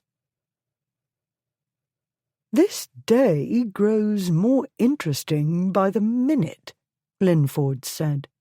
"Do you think so?" Blackwood said. "This is the second time in a few days you've defended the lady and thrown Warbury into a murderous rage. He's fortunate to have dealt with me in a humour of forgiving, loving kindness. It might have been Ashmont, who would not have understood Lady Alice's subtle hint not to kill anybody, or Ripley, who would have understood but ignored her. The lady has also hinted that we're not unwelcome," Linford said. "Speak for yourself. That message was not clear to me." "You ought to pay closer attention. For my part, I've discovered a craving to take in the view. But if you think the company of two respectable women will bore you witless, we can come at another time." What Blackwood was not at the moment was bored. It would be better if he were. Following Alice was a bad idea. Leaving the scene now was a good idea. The trouble was, he'd caught the hint of laughter as she turned away. The trouble was, he'd fallen into the habit of pursuing bad ideas. The trouble was, his mind flew to the past, and another scene at Camberley Place, a decade ago. Alice gazing up at him, her green eyes sparkling. "But you must teach me to shoot," she said. "Nobody else will. My brother laughs at me. Nobody else understands. Suppose a highwayman appears at the moment Cassandra and I are about to rescue a lady in distress. What am I to do? Throw my reticule at him?" The right thing to do was refuse. She was a girl of 15. She was a girl. He could have told her that young ladies didn't travel without an escort. He could have told her that's what servants and outriders were for. He said, "Meet me at the shooting gallery and don't tell anybody." Years earlier, his father and Lord Charles had created the practice area for the three dukes-to-be. They had a place cleared on a part of the vast estate well away from the main house, surrounded by woodland. It was arranged according to Blackwood's father's rules for pistol shooting. These, like all of father's rules, were perfect. Young men must learn to handle all sorts of weaponry after all. Duels were lamentable, but on certain occasions unavoidable. Therefore it was crucial to learn how not to get killed. The three friends had leave to practice here under supervision. Girls did not have leave. Girls did not fight duels. Girls were supposed to be shielded from danger. But Alice believed that she would be called upon to perform dangerous deeds, and Blackwood thought it would be amusing to teach her, and one day surprise his friends with the new trick he'd taught her, as though she were a pet. She got off several reasonably good shots, for a beginner and a girl, at the target, without their absence being noticed. It was not, after all, unusual to hear shots from this part of the estate. The trouble was, he stood too close. He had to, in order to teach her the proper way to clean and load the pistols. The trouble was, he touched her. He had to, in order to guide her arm to the proper position and her hand to grasp the weapon correctly. While he did all these correct things, he was drinking in the softness of her skin and the sparkle of her eyes, and he wouldn't have detected her scent if he hadn't stood too close. Then he wouldn't have got ideas he had no business getting, but he was 17 years old, and those ideas came all too easily. And so he lost track of time, and somebody must have noticed at some point and decided this was not the usual thing, because they heard dogs barking and men tromping through the nearby woods and shouting. "Go," he told her. "Run as though you're escaping an enemy army." "But you—" "I've simply decided to practice shooting on my own." She slid him a conspiratorial smile and made herself vanish. And later, Ripley had caught Blackwood looking at her the wrong way. "Blackwood?" Linford's voice brought him back to the present. "Ah, well," Blackwood said. He started after her. With a soft laugh, Linford joined him. Chapter 5. It was, Blackwood decided, most assuredly a bad idea, because he could watch Alice climb the stairs above him. He ought not to look. He did it anyway. He was a man, after all, and no saint. And so he studied the way her black half-boot's snug fit revealed the neat turn of her ankles. And because women's skirts were shorter these days, a small compensation for the rest of their overblown dress, he could discern a few inches of the pink stockings encasing her lower calves. He could imagine the rest. Some would suppose that a glimpse of practically nothing couldn't possibly excite a man of his age and experience. Some would be wrong. A man's age and experience had nothing to do with anything concerning women. Furthermore, this was Alice. He made excuses to himself. He needed to know more about the defenseless child, because complications could result, such as murder and that sort of thing. He needed to know more about Doveridge, and whether Ripley ought to take him seriously as a suitor. If not, if the man was only playing with Alice, the way he'd played with so many other women, Blackwood would have to damage him. Those were weak, nay, laughable reasons. Furthermore, though Alice had invited Blackwood, she seemed to withdraw the invitation shortly thereafter. Very well. He'd erred. He was a man, and a woman could disrupt his brain's proper operation, and Alice was better at that than any other woman. They reached the viewing platform soon enough. There the ladies, clearly no worse for the climb, promptly attached themselves to Linford. That explained the invitation and the apparent withdrawal. Alice had aimed the withdrawal at Blackwood. Linford was the one who was wanted. No surprise there. The widowed earl was handsome, charming, and welcome in society. Aunts and mammas didn't view him as undesirable. Not that Blackwood wanted aunts or mammas to look kindly upon him. He'd devoted years to achieving the opposite effect.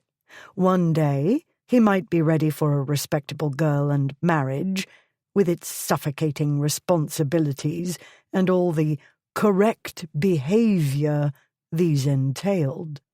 One day he might find himself in a suitable state of mind, or weary enough of life, to be a proper husband. That time was not today, or possibly this decade. An improper husband was out of the question.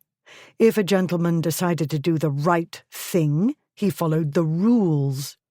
The matter being settled, he used his solitude to organize his thoughts.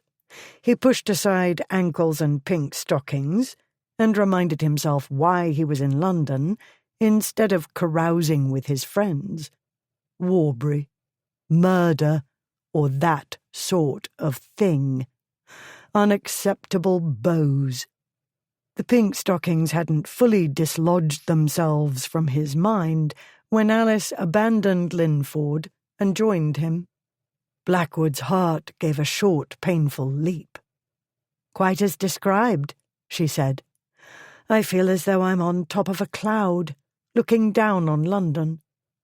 From where they stood, they could look out upon the royal gardens, the vast circular reservoir, the lake, and the pavilion. London's smoke hung over the scene, though not thickly today. All in all, a fine view. The one closer at hand was better. He caught a faint scent, one he remembered all too well, of something fresh and green. Which Alice was not, he reminded himself. She was no green girl. He wasn't sure she'd ever been. With one brief, unhappy exception, she'd been educated abroad, primarily, safely distant from her parents. She was more sophisticated than other English maidens. He supposed she'd drawn legions of foreign admirers, in between whatever clandestine activities her best friend Miss Pomfret devised. Ah, yes, Miss Pomfret. That might explain the defenceless child. "You seem to know more of London than most would suspect," he said, the foul-smelling little boy. Her expression softened. Madame Girard's Minerva Society. He'd heard of Madame Girard and her extensive philanthropy. "Minerva, the goddess of trade," he said, "and strategy in war, among other things. Madame's fortune derives from trade. The war she fights is for London's unwanted. And you and Miss Pomfret learnt their language and very likely their ways from Keith." Miss Pomfret's tiger cum bodyguard had grown up in London's rookeries. "It's been a help to Madame," Alice said. "I can talk to them and understand them, to an extent." "Luckily for that boy today." Her brow furrowed. "He had a narrow escape from my unpleasant cousin. If you hadn't turned up, the crowd would have pounced, and I should have had my hands full. Quick as he is, I'm not sure he'd be quick enough.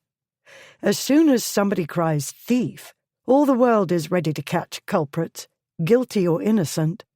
"He was not innocent," Blackwood said. "He did not pick Warbury's pocket." "He was one of the distractions, or lookouts." "He did not pick Warbury's pocket." "What does it matter?" Blackwood said. "The brat's vanished, and will lose himself in the stews easily enough.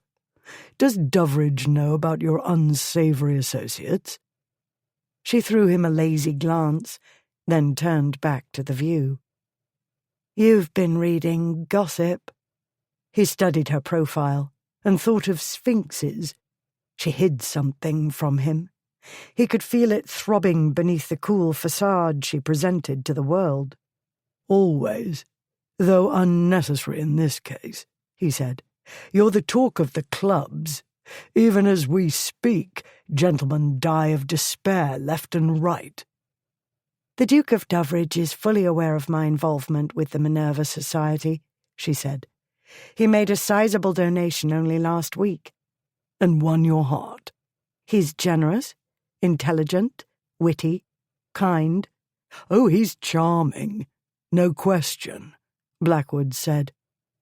"With so many decades of practice, the old flirt ought to be." "Have you passed along the news to Ripley?" she said. "Of your impending engagement? There's no great hurry. It may impend for a longer time than you anticipate. Other women have tried to lead Doveridge to the altar." "Other women aren't me," she said. "Have you quarrelled with my brother?" "Hardly. We don't live in one another's pockets." "You had me fooled." "As I said before, I had business in town." "Then you'll rejoin them soon?" "Maybe. Or maybe I'll stay on to follow your progress with your new— Well, he's not so new, is he? Your progress with your beau, I meant to say. The question is, shall I wager on your success or his?" She lifted her green gaze to meet his, and once again he caught a flicker of emotion in her eyes, a hint of what thrummed beneath the surface. He might have imagined it. A trick of the light, no more. It vanished as quickly as it had appeared, and all she gave him was the Egyptian statue smile. I recommend you wager anything you like on my being wed by the 1st of August, she said. An ice sliver formed in the pit of his stomach. You've set a date already? Does Doveridge know? I set a date a month ago. She walked away. Well, Aunt, have you seen enough? He heard her say. I have.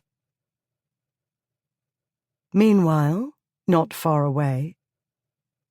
By Gad, Lord Consett said, wiping his brow with his handkerchief. By Gad, I thought— Think later, Lord Warbury said. For the present, I recommend you waylay your mother before she tells the world what happened at Hyde Park Corner. Consett gazed at him in consternation. Waylay mother? I don't think— Let me do the thinking, Warbury said. Unless, that is, you want to act as my second in the very near future and carry the bloodied remains away. If your mother makes an unflattering report about Lady Alice's doings this afternoon, Blackwood will blame us, and we'll pay. But we didn't— He won't care whether we did or didn't. We'll pay, I promise you. Consett all but ran to join his mother. They hadn't far to go in any event, and as Warbury had supposed, they found Lady Bartham quite ready to share her barouche with her favourite son.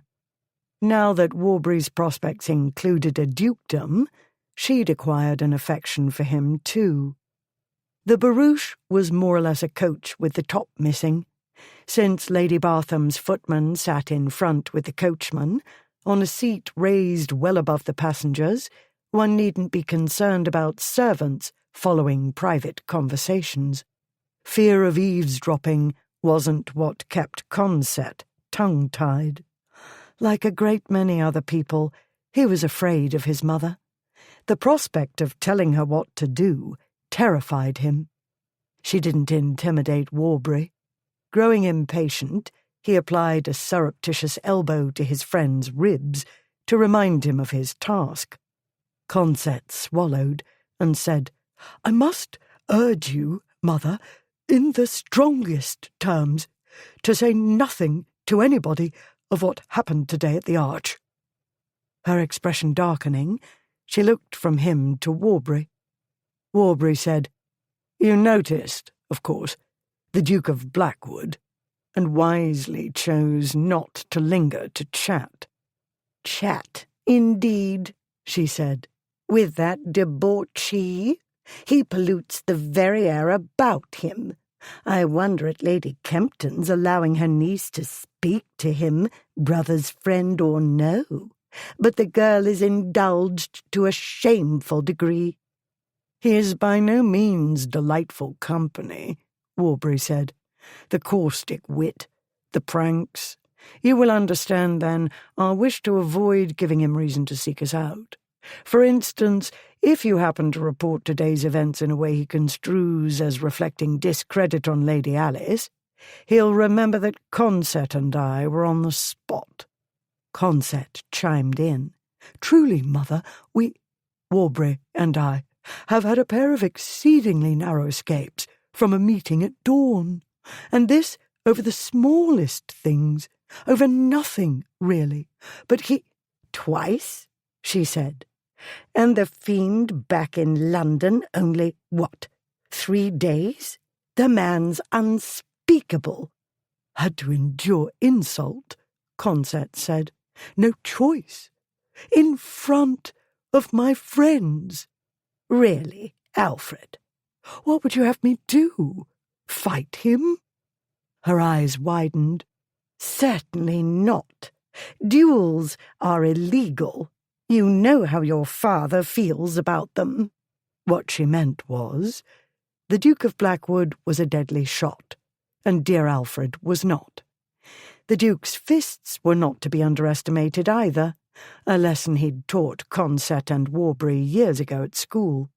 Would dearly love to keep in one piece, you know, mother, with all parts in working order.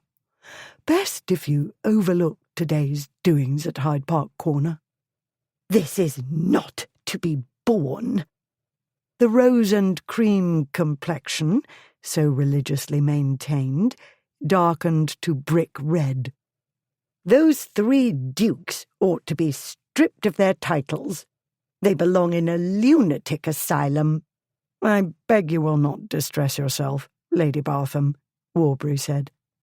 There are other ways to pay debts of honour. We shall do so, if you would be so good as to say nothing of today's events. Her gaze moved to the passing scene while she considered.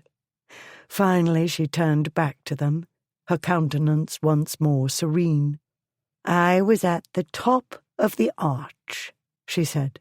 All I saw was some sort of commotion, beggar children bothering people, but really, looking down on their heads from so great a distance, I could hardly make out who was there and what transpired. Minutes later, close by a hackney stand, the 2 gentlemen disembarked from her ladyship's carriage.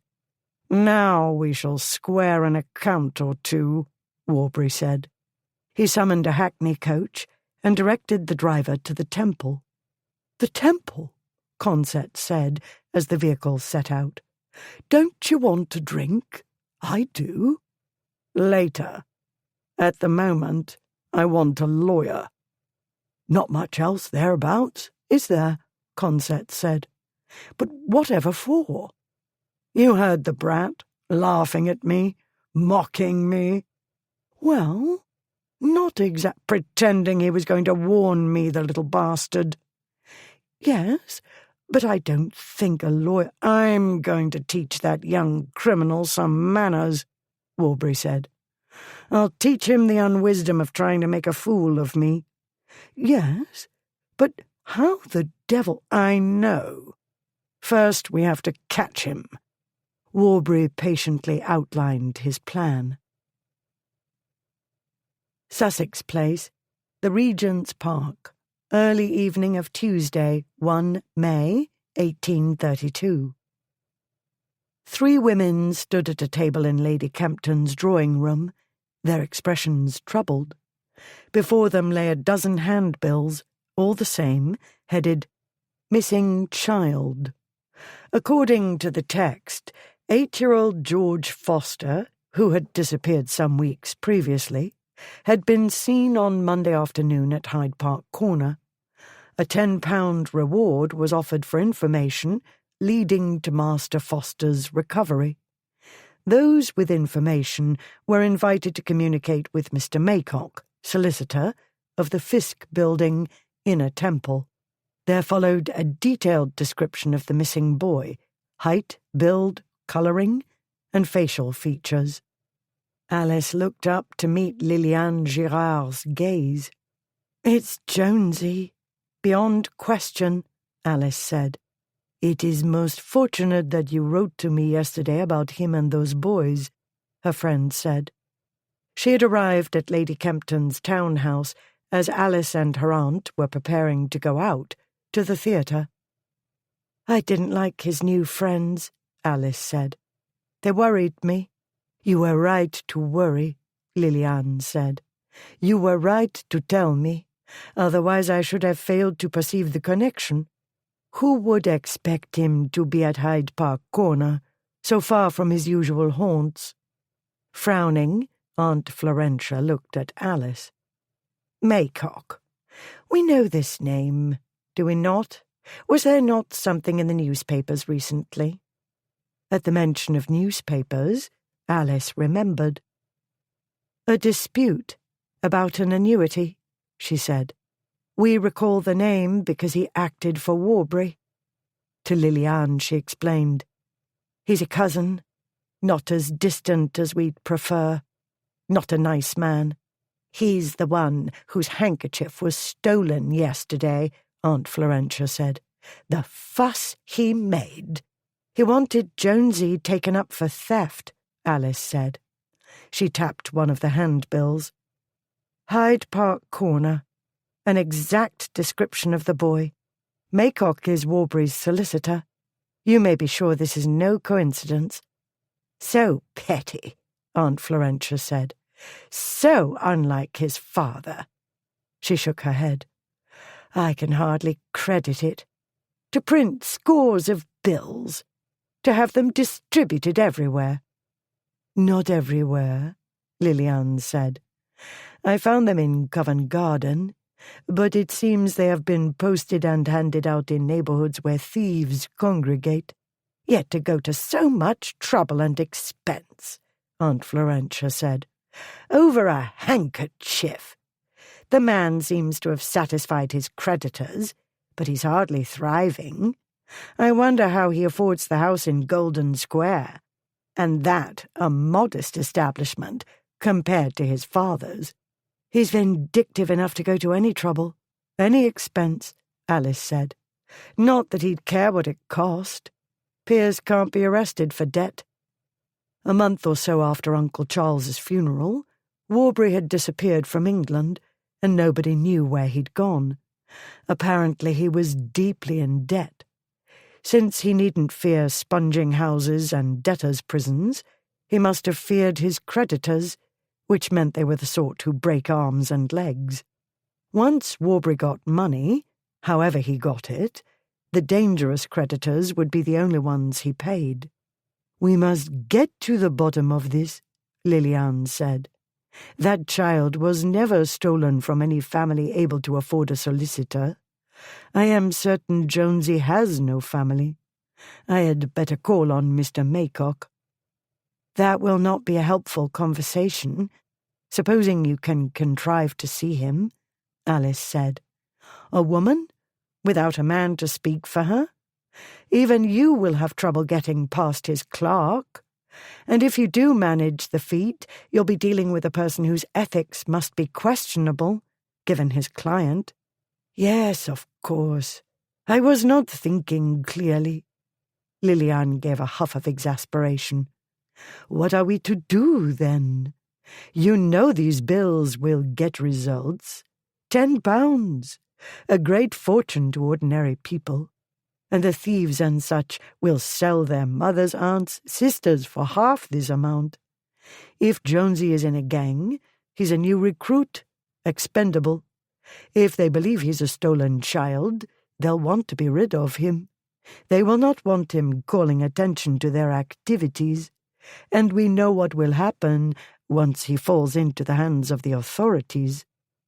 He'd be deposited in an overcrowded orphanage or workhouse, then farmed out to one of the so-called schools and asylums outside London. The conditions in these places were too often unspeakable. Alice knew, better than she ought to do, what they were like. Even now, she could see and hear it, as clear as if it played on a stage before her. The Tollstone Academy in Yorkshire. Mrs. Tollstone, smiling down at Alice, 9 years old. Not a loving smile. Even the child she'd been had realized that. "We make no distinctions here," the lady said. "All of our girls are treated the same, and all are expected to obey. If they do not, they are punished." She stuck the knuckle of her index finger under Alice's chin to make her look up at her, into that cold, smiling face. "Do you understand, girl?" Alice remembered the hand, covered in rings. She remembered Mrs. Tollstone in her fine dress, while the girls all wore the same cheap uniform, too flimsy for Yorkshire winters. Girls fell ill and were punished for it. She had been terrified of falling ill. She'd been terrified and grief-stricken the whole time, but young as she was, she'd known enough to hide her feelings. Only for 3 months, only a lifetime before she was rescued. What had become of those who were not? Alice shook off the recollection. Dwelling in the past accomplished nothing. She brought her mind back to the present problem. Liliane didn't know about Alice's time at the Tollstone Academy. She didn't need to. She dealt with children in immeasurably worse circumstances. She'd lived in London long enough to understand both its underworld and the poor laws better than most Londoners did. Not quite so well as Keith, though. What would he do in a situation like this? I doubt you'll find Maycock at his chambers now, in any event, Alice said. A solicitor representing noblemen is unlikely to keep late hours. The bills appeared only a few hours ago, you said. We've time. Jonesy is safe for now. So she hoped. She couldn't search for a street child at night. She wasn't sure where to begin. She wished Cassandra and Keith were here. They were far away, but she had allies, she reminded herself. She had her aunt and Liliane, as well as her own wits to rely upon. We've promised to attend the theatre, Aunt Florentia said. Lady Felpham will arrive soon to collect us. We cannot change plans at this late hour. That would be unpardonably rude. Lady Felpham was sweet and kind, and her shy daughter Emily needed a friend. Even if this hadn't been the case, Alice couldn't afford missteps. She needed to be everything her brother was not: responsible, courteous, rule-abiding. She needed to be a paragon. Damn him and his two partners in crime. Nothing can be done until morning, she told her friend. But I'll come early. By then, I'll have a plan, I promise. Chapter 6. Blackwood House, Piccadilly, forenoon of Wednesday, 2 May, 1832. The laundress? What the devil has the laundress to say to me? What time is it? Springate, Blackwood's valet, hovered at his master's bedside. Something after 8 o'clock, Your Grace. In the morning? Blackwood edged up onto his elbows to direct a baleful look at his manservant. And you wake me for a washerwoman? Have you been drinking? The look would have sent other men scurrying for cover. Springate, however, had been in the Duke's service for nearly a decade. Certainly not, Your Grace. But the woman said the matter couldn't wait, and I was to tell Your Grace. The valet hesitated, his long, narrow face acquiring a pink tinge. What? Tell me what? I do beg Your Grace's pardon. She said she hadn't all the day to wait, and to wake you sharpish, or she'd do it herself. Blackwood sat up fully. The laundress said that. Not Mrs. Hudgins. One of her minions makes the deliveries. But this person had Your Grace's shirts in her basket. Springate frowned. Or somebody's shirts. I can't be certain because she wouldn't give them to me until I relayed her message. I suspect a prank, and yet— Blackwood held his hand up. Wait, I need to think. Like any gentleman careful of his appearance, the Duke had his linen sent to the country, to Kensington specifically, for laundering. Among other drawbacks, garments dried out of doors in London were liable to acquire a patina of soot and less than pleasing odours. Mrs. Hudgins was a superior laundress. Annoyed as he was, he did not like to risk his linen. With the most profound apologies, Your Grace, I am uneasy about making the young woman wait. Her tone made me suspect that a brick through a window was a possibility. Not that she expressed this intention outright. Had she done so, I should have summoned the porter to throw her into the street. After you'd got my things, I trust. Certainly, Your Grace. However, one received the distinct impression— Yes. Blackwood waved off Springate's impressions. I'd better see what this is about. If a prank was in progress, somebody was going to be very, very sorry. His valet nodded.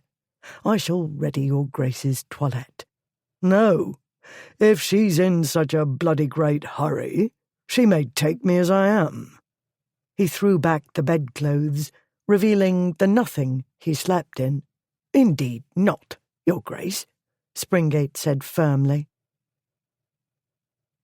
10 minutes later, clad in shirt, dressing gown and slippers, his face washed but still shadowed with morning stubble, his hair, despite Springate's objections, uncombed, Blackwood descended to the small ground-floor anteroom where the militant laundress waited.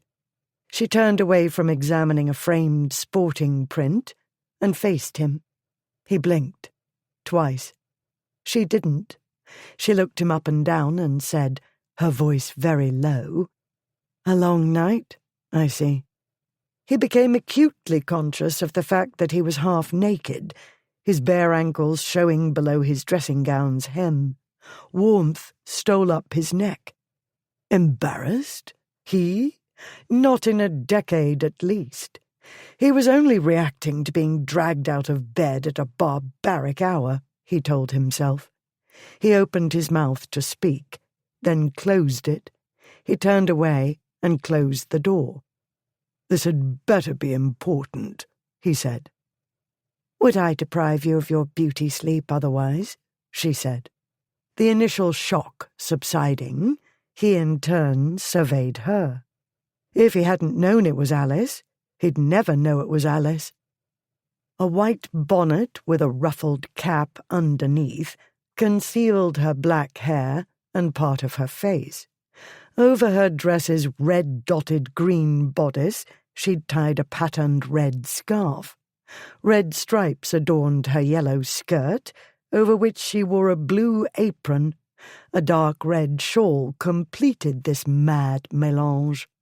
Washerwomen had muscular arms, but the shawl and big sleeves concealed hers.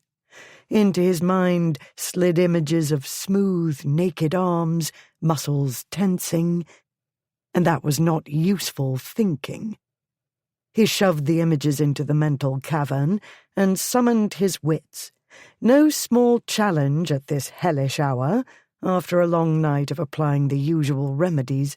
Still, even with a barely functioning brain, he could see that she carried herself in a different way, not at all aristocratic. Pinning down what exactly she did to create the impression, however, was beyond him at present. "Yes, it's a brilliant disguise, but we haven't all day for you to gawk at me," she said. "I wanted you to see this." From the laundry basket on her arm, she withdrew a handbill and gave it to him. Head spinning, Blackwood read it and looked at her. "And this signifies what?" "Maycock is Warbury's solicitor," she said. "The boy described is the one I misguidedly waylaid at Hyde Park Corner." Into the quagmire of his mind came a more or less coherent thought. The defenseless child. "Of course. I agree that you were misguided," he said. "You might have contracted any of a dozen diseases, not to mention fleas and lice." "It was misguided of me," she said, with obviously strained patience, "because I allowed my cousin to get a close look at him, and against all odds he took careful note." "In spite of the smell, do you mean? And in spite of every instinct urging one to avert one's gaze and move as far away as possible?" "The worm does not possess your delicate sensibilities," she said. "On that we agree. All the same." He noted the boy's size and the colour of his eyes and hair. She pointed to the handbill. He noted the 2 scars over the right eyebrow and the bruise near the left. I dare say he could draw as accurate a portrait as I could, though I've seen and talked to the child many times. This does not bode well. We have to find that boy before Warbury does. Blackwood stared by turns at the notice, then at her. Obviously, he was still asleep. Obviously, this was a mad dream. He stared at the handbill some more. No, this was Alice. He was not ready. He wanted to sit down. He wanted coffee, well dosed with brandy. He held up a hand. Wait. We don't have time to wait. Those notices have been posted in all the thieves' dens, Covent Garden, Saffron Hill, Seven Dials, and likely farther on, into Southwark and Limehouse. This makes no sense, he said, and there was a prime understatement. It's a deuced lot of trouble and expense, and not even for the actual thief. Among other things, how did he learn the brat's name? She threw up her hands. For heaven's sake, must I explain everything? Alice, you woke me at the crack of dawn. Dawn cracked hours ago. Noon hasn't cracked yet, and that's dawn to me. She closed her eyes. She took a deep breath and let it out.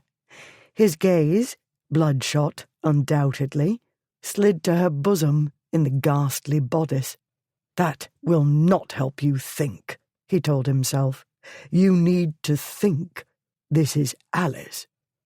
She opened her eyes and, visibly controlling herself, said, The name doesn't matter. The sorts of people who inhabit the rookeries have various aliases and nicknames. What matters is the description and the £10. Irresistible temptation, as Warbury well knows. If I truly were a laundry maid, it's as much as I might earn in a year. Giles, we must set out now. Right. Defenceless child, who could easily lead to murder or that sort of thing, if Alice was let to move on into avenging angel mode. Blackwood wasn't remotely ready. He'd had more than sufficient drink the previous night, or this morning, or whenever it was. He'd had less than sufficient sleep. He could not think clearly. That was well enough, even preferable most of the time. At present he felt slow and thick, as though treacle filled his brain. The sensation was not agreeable. She went on, You know Warbury doesn't retaliate on those who can fight back. He chooses weaker targets. He's done it since your school days. Yes, but this doesn't. He was prepared to blame the child nearest to hand. You and I prevented that. You embarrassed him in a public place. This is his revenge. What Blackwood did not want to do at this inhuman hour was chase about London after young criminals who were headed for the gallows in any event. He told himself that Maycock had other clients. He told himself this could be what it seemed to be, parents searching for a missing child. One read every week in the newspapers of children stolen.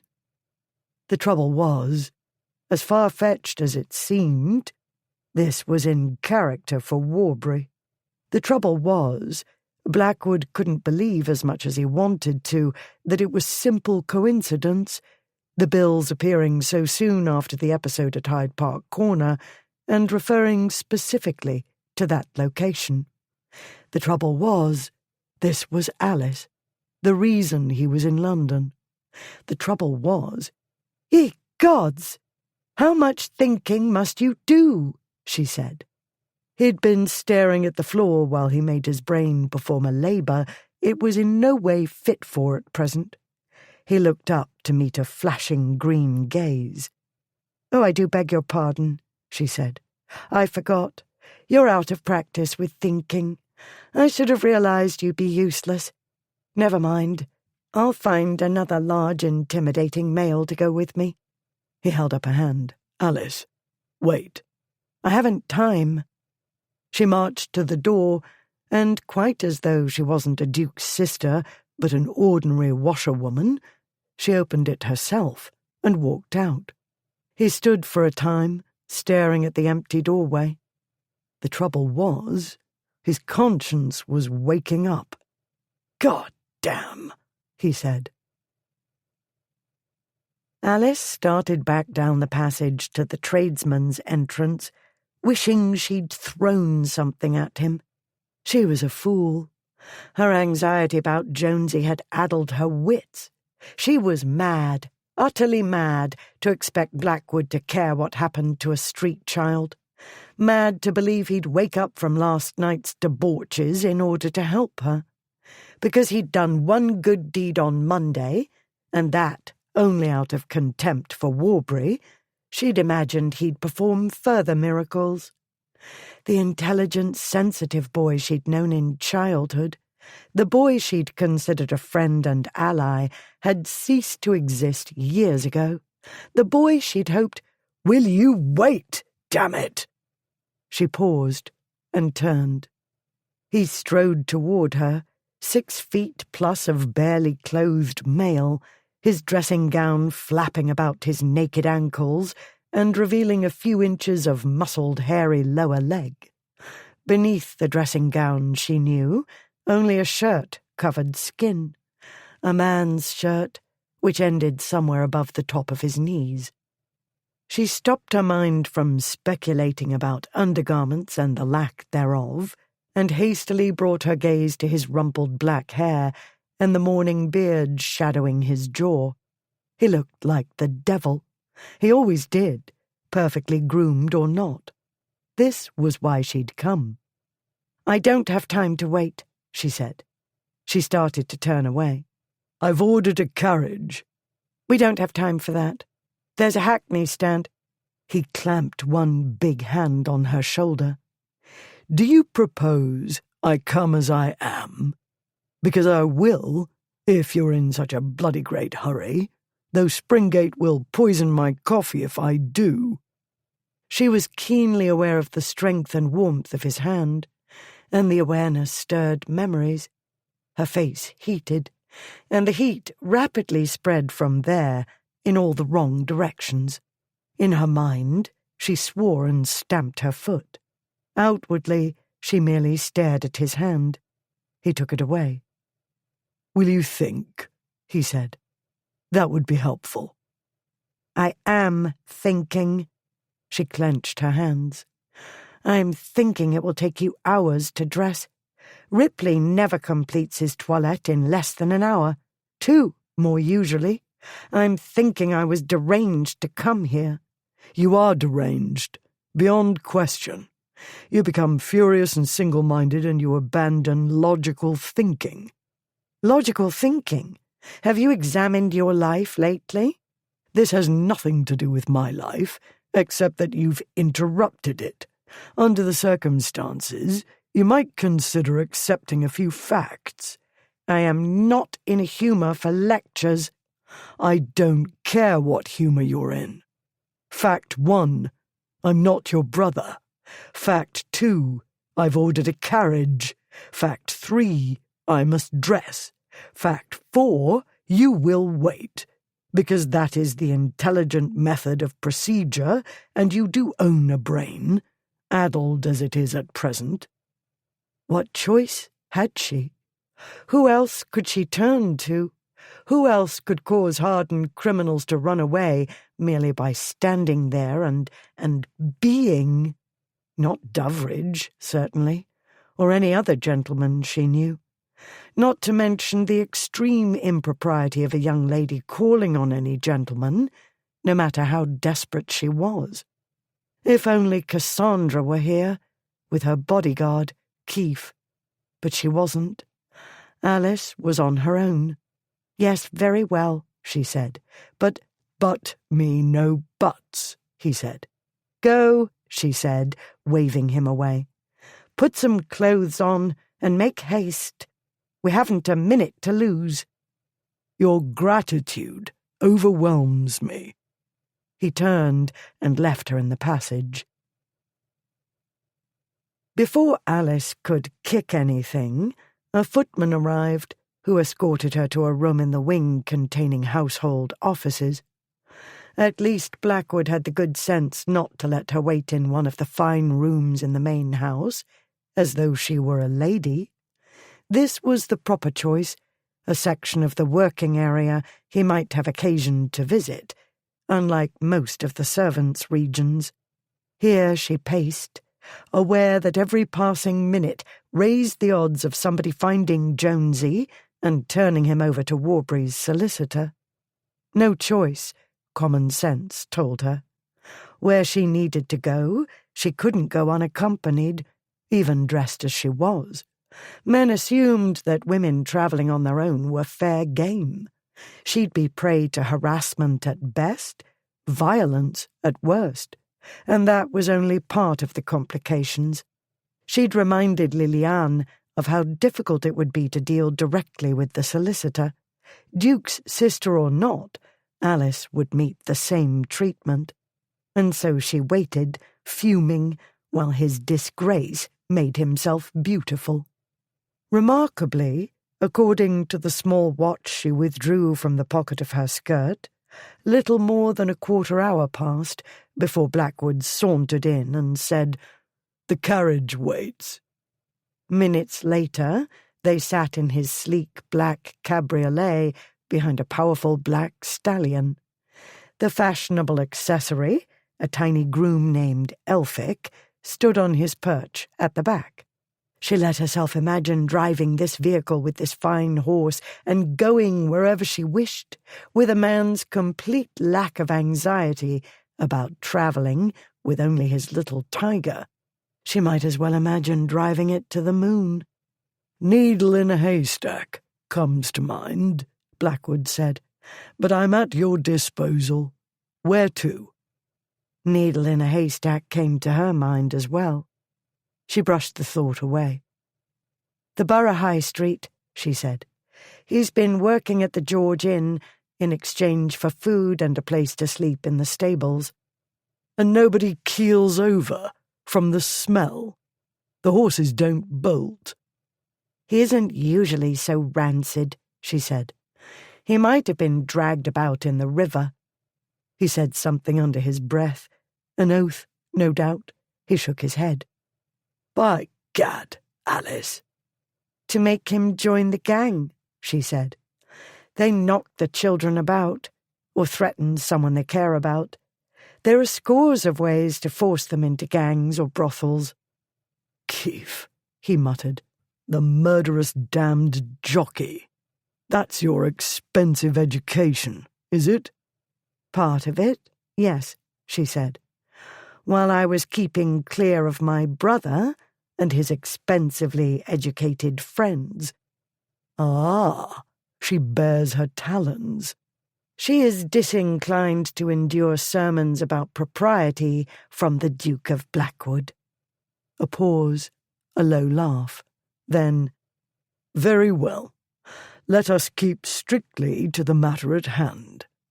You wish to go to Southwark, yet the brat was in Hyde Park Corner, well out of his territory, only the other day, and the bills appeared, when? Yesterday?" "Late in the afternoon." She explained how Madame Girard had discovered them in Covent Garden. She always takes note of signs for missing children. I'd written to her, saying I was worried about the boy getting into bad company. When she saw the handbill, she was sure something was wrong, and so she came to me last night. "I should like to know what it is about the little beggar that awakens women's sympathy." He gave his horse leave to start, and they set out eastward. "He's lost and utterly alone," she said, "yet he wears a cocky front, and somehow survives against enormous odds." "Oh, Alice." "Yes, I know what you're thinking. They're all lost. One can't save them all. So many criminals. Are they worth saving? But he's different. He seemed to have potential. We tried to persuade him to attend school, but he balked. Fear, most likely. The children tend to associate the word school with ghastly places, and they're not wrong to do so." "Then he can't read?" "No, he can't, and so no, he won't know what the handbills say." She started to wring her hands. She made herself stop. Anybody might take him to the solicitor on this pretence or that. Still, he's a canny one. After the narrow escape from Warbury, I hope the boy had the good sense to abandon his companions. If so, it's likely he's gone to ground in familiar territory, where he feels safe." "Hope," Blackwood said. "That's all you have to go on?" "Yes. Do you have any other suggestions?" "You know him better than I do. Southwark it is." He urged the horses on. Chapter 7. They had only about 3 miles to travel. 3 miles in London, however, was not the same as 3 miles of a rural stretch of the King's Highway. Blackwood House stood on Piccadilly, 2 streets from Hatchett's White Horse Cellar, one of London's busiest coaching inns, as the scene outside attested. Vehicles and riders crammed the road, vying for space. Harassed-looking passengers contended with pedestrians, street sellers, pickpockets, crossing sweeps, chimney sweeps, ticket porters. Dogs ran about, tripping the unwary and fighting with other dogs. Hereabouts, even hackney cabmen, notorious for reckless driving, plodded along. Normally, Blackwood would expect those clogging the road to remove themselves, and usually they had the wit to do so. When friends drove with him, they took their chances. He couldn't take chances with Alice. Still, some human obstacles either recognized him or took stock of his powerful horse and dashing vehicle and got out of the way. As he passed Burlington House, the congestion eased and he increased the pace. His mind was clearing somewhat, though he retained a sense of unreality, likely due to having been roused so rudely at an impossible hour.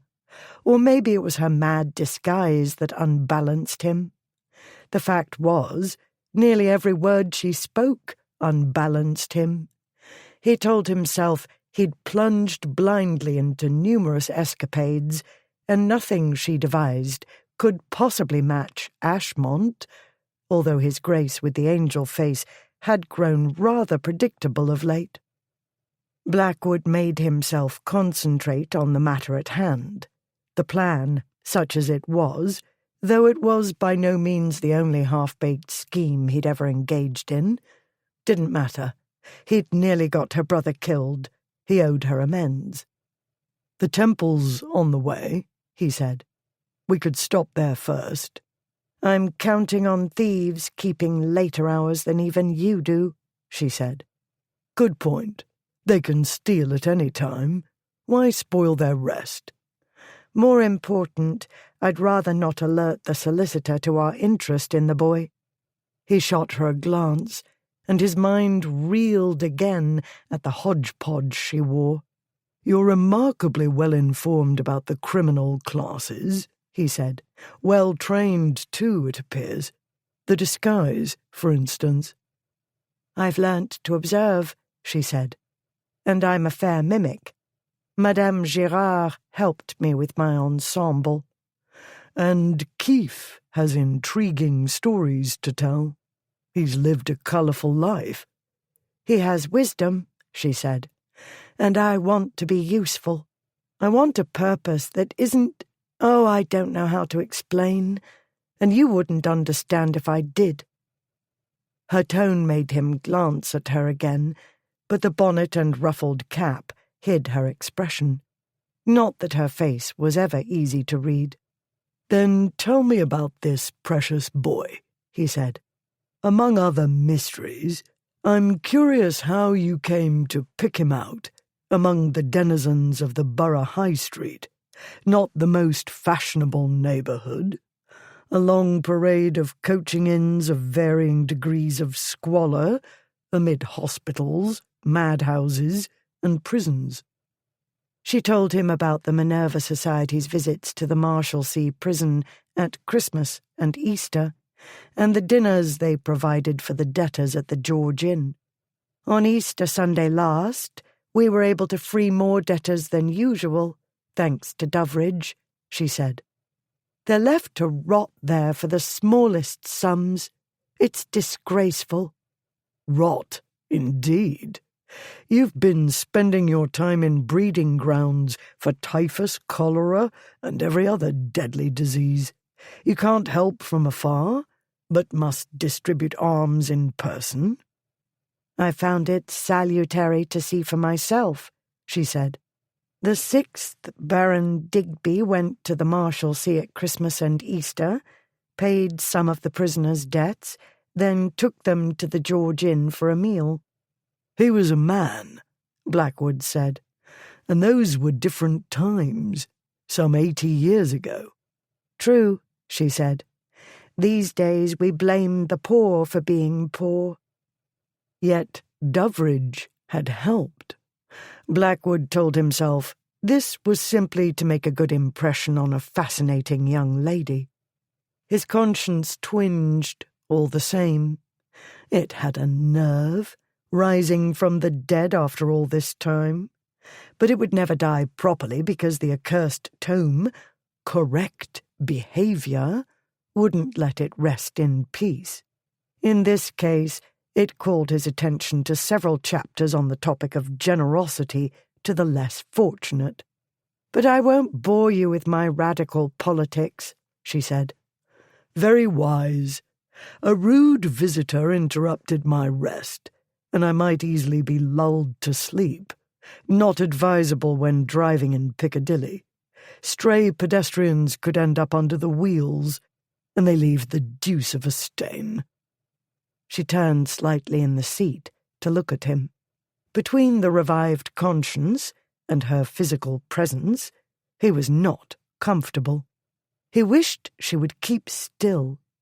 The cabriolet's seat accommodated 2 people, but without room to spare.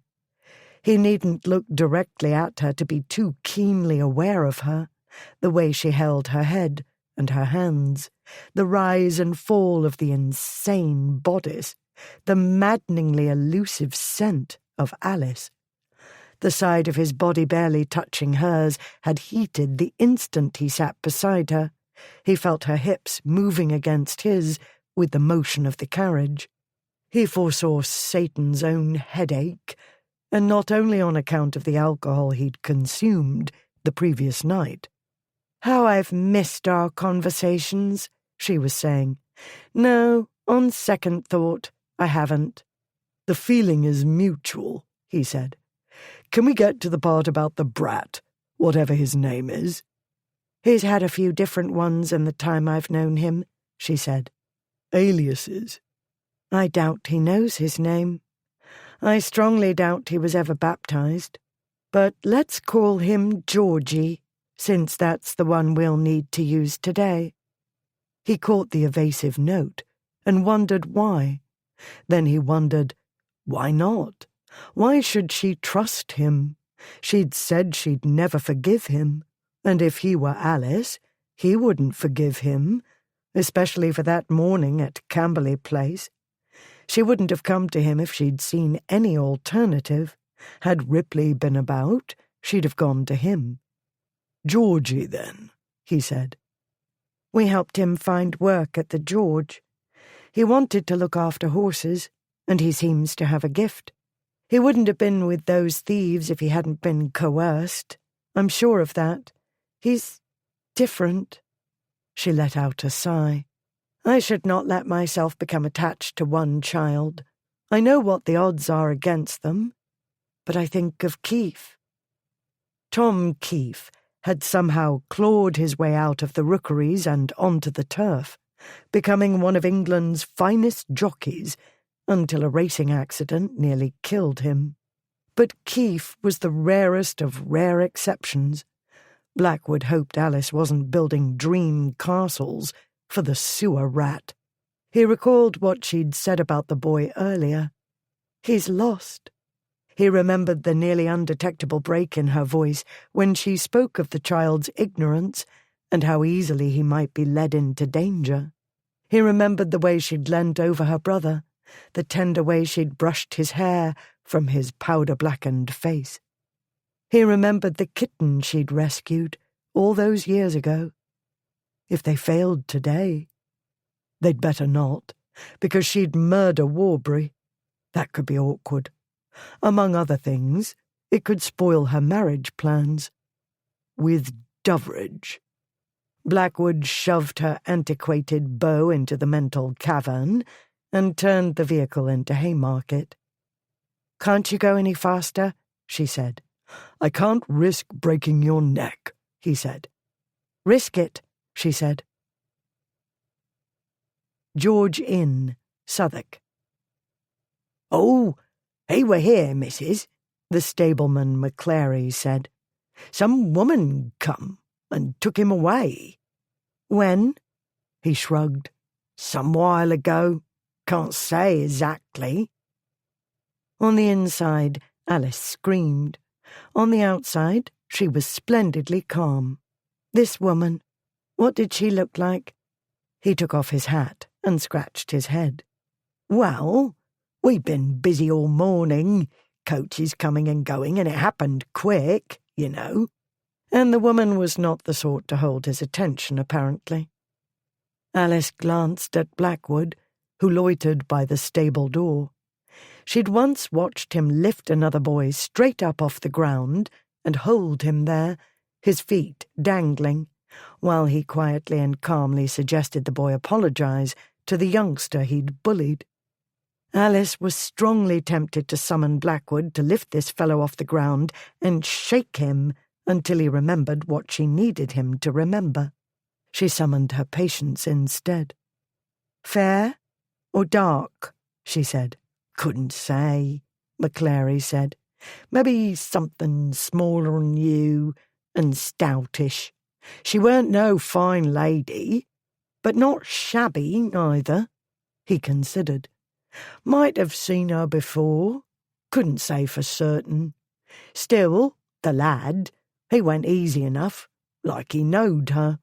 I reckoned she were one of them women come at Easter time." "Had she a servant with her?" He shook his head. "None I could see, but like I said, we had our hands full then."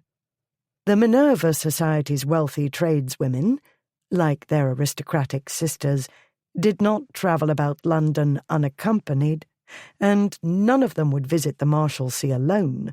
They went as a group. Alice asked a few more questions, which elicited nothing useful. She gave the stableman a coin and returned to Blackwood. She started to report the conversation as they walked out into the stable yard. "I heard," he said. Yes, of course. His hearing was sharper than most. The day at Camberley Place when he'd taught her to shoot a pistol, he'd heard the shouting and dogs before she did. Ripley always said that Blackwood had a dog's hearing. "I can't believe we're too late," she said. She wasted not a minute. "Had I come naked and unwashed, as you wished, we should have arrived sooner," he said. "But Springate would not allow it. He's strict about these matters, I'm afraid." Her face and other parts warmed, which they had no business doing. This was not the time or place or man, and she was not a naive girl who blushed at the first hint of masculine attention. Yet her mind flitted back in time to a moment when she'd had every iota of his attention. She snatched her mind back and reminded herself who Lady Alice Ancaster was. The bonnet shadowed her face, the stable area was dim, and like so many other ladies, she was adept at schooling her expression. If her face betrayed her in spite of this, it mattered not at all. It was nothing to her what he saw, or believed he saw. She had more pressing concerns. "Your valet's reputation depends on turning you out properly," she said. It must have upset him very much not to complete the job. She drew her finger along her jaw, referring to the dark overnight growth adorning his. Blackwood ran a gloved hand over his cheek. "I didn't want to keep you waiting. No telling what you'd do." She could feel that long, capable hand again on her shoulder. It was a ghost of a feeling, and not remotely helpful at present. She needed her wits about her. She did not need to be reminded of her youthful errors and disappointments. "You appear even more intimidating than usual," she said. "To say you look like the devil is no exaggeration. Unshaven, bloodshot eyes, a general appearance of resentment at being roused against your will. Yes, that ought to help, if we can get to the solicitor in time." "At least we know where to go next," he said. "We'll get the brat. Never fear. One way or another." She gazed up at him, into the hooded eyes, as dark as midnight and as unfathomable as the night sky. Not that she needed to read his thoughts. He was a man and a duke, used to getting what he wanted. That alone was sufficient. He was one of their disgraces. That was even better. "Then I recommend you risk my neck again," she said. In a temple, a short time later. The carriage had scarcely stopped in Fleet Street when Alice leapt from it and darted through the inner temple gateway, leaving Blackwood to follow. This was not precisely the plan they'd agreed upon, but she was too anxious to wait while he gave his tiger charge of the vehicle. Still, the Duke wasn't far behind her. She was tall, but his legs were longer, and he caught up with her halfway along Inner Temple Lane. "You agreed to let me go first," he said. "I'm the diversion, remember?" Yes, but what if we're too late?" "Warbury will not be there at this ridiculous hour," he said. "He'll leave it to Maycock to detect obvious impostors, and the lawyer will leave it to his clerks. Odds are he's in court, or dawdling over his breakfast, like a civilized person. Everybody else has to wait, because nothing of any importance can be done without his approval." There it was. The logic and precision and strict rules for doing this or that, and the contradiction that was Blackwood. Faultless manners and reckless behaviour, sharp mind and childish pranks. Yet she knew she could count on him in a crisis, once she woke him up, violently, if need be. She knew he'd stand by her, the way he stood by his two friends, and the knowing eased her agitation somewhat on the way. It was short enough. A minute's walk took them to the area southeast of the Temple Church, where the Fisk building stood. In the court, about 24 people waited on or near the entrance steps. The gathering comprised adults and a handful of older youths, all towing boys, and a few girls, of wildly varying ages and degrees of cleanliness. Blackwood left her and moved to one side, a short distance from the group, drawing their notice. Easy enough for him to do. He was big, dark, and dangerous-looking even when clean-shaven and rested. Furthermore, he was a duke, accustomed to commanding the world about him. Alice, meanwhile, concentrated on appearing ordinary. This was easier with him in the vicinity. Still, she had to maintain her role. She had to make herself fade several degrees and look and think and speak as a respectable working woman would do. While he claimed onlookers' attention, she moved purposefully among them, searching for her target. The crowd, whether by instinct or distracted by Blackwood, didn't try to hinder her. She kept herself intently focused in the way a mother would do, trying to find her missing child. At first, she saw only a sea of faces, some clean and some dirty, and an array of clothing in various styles and conditions. She scanned them once, twice, thrice. No Jonesy in sight. "How many have gone upstairs ahead of you?" she asked one of those close to the door, an older girl who had a very small boy in hand. "Nobody," she said. "They said they wasn't ready and told us to wait outside and somebody would come. Good news, and not surprising. Maycock and his minions wouldn't want the lower species of humanity stinking up the stairs and infesting his chambers. Out of doors, the smell of poverty abated somewhat. Very well. Jonesy and his keeper either hadn't yet arrived, or stood somewhere in this crowd. She recalled McClary's vague report. A stoutish woman, somewhat smaller than Alice, otherwise nondescript. Only one woman here seemed to fit.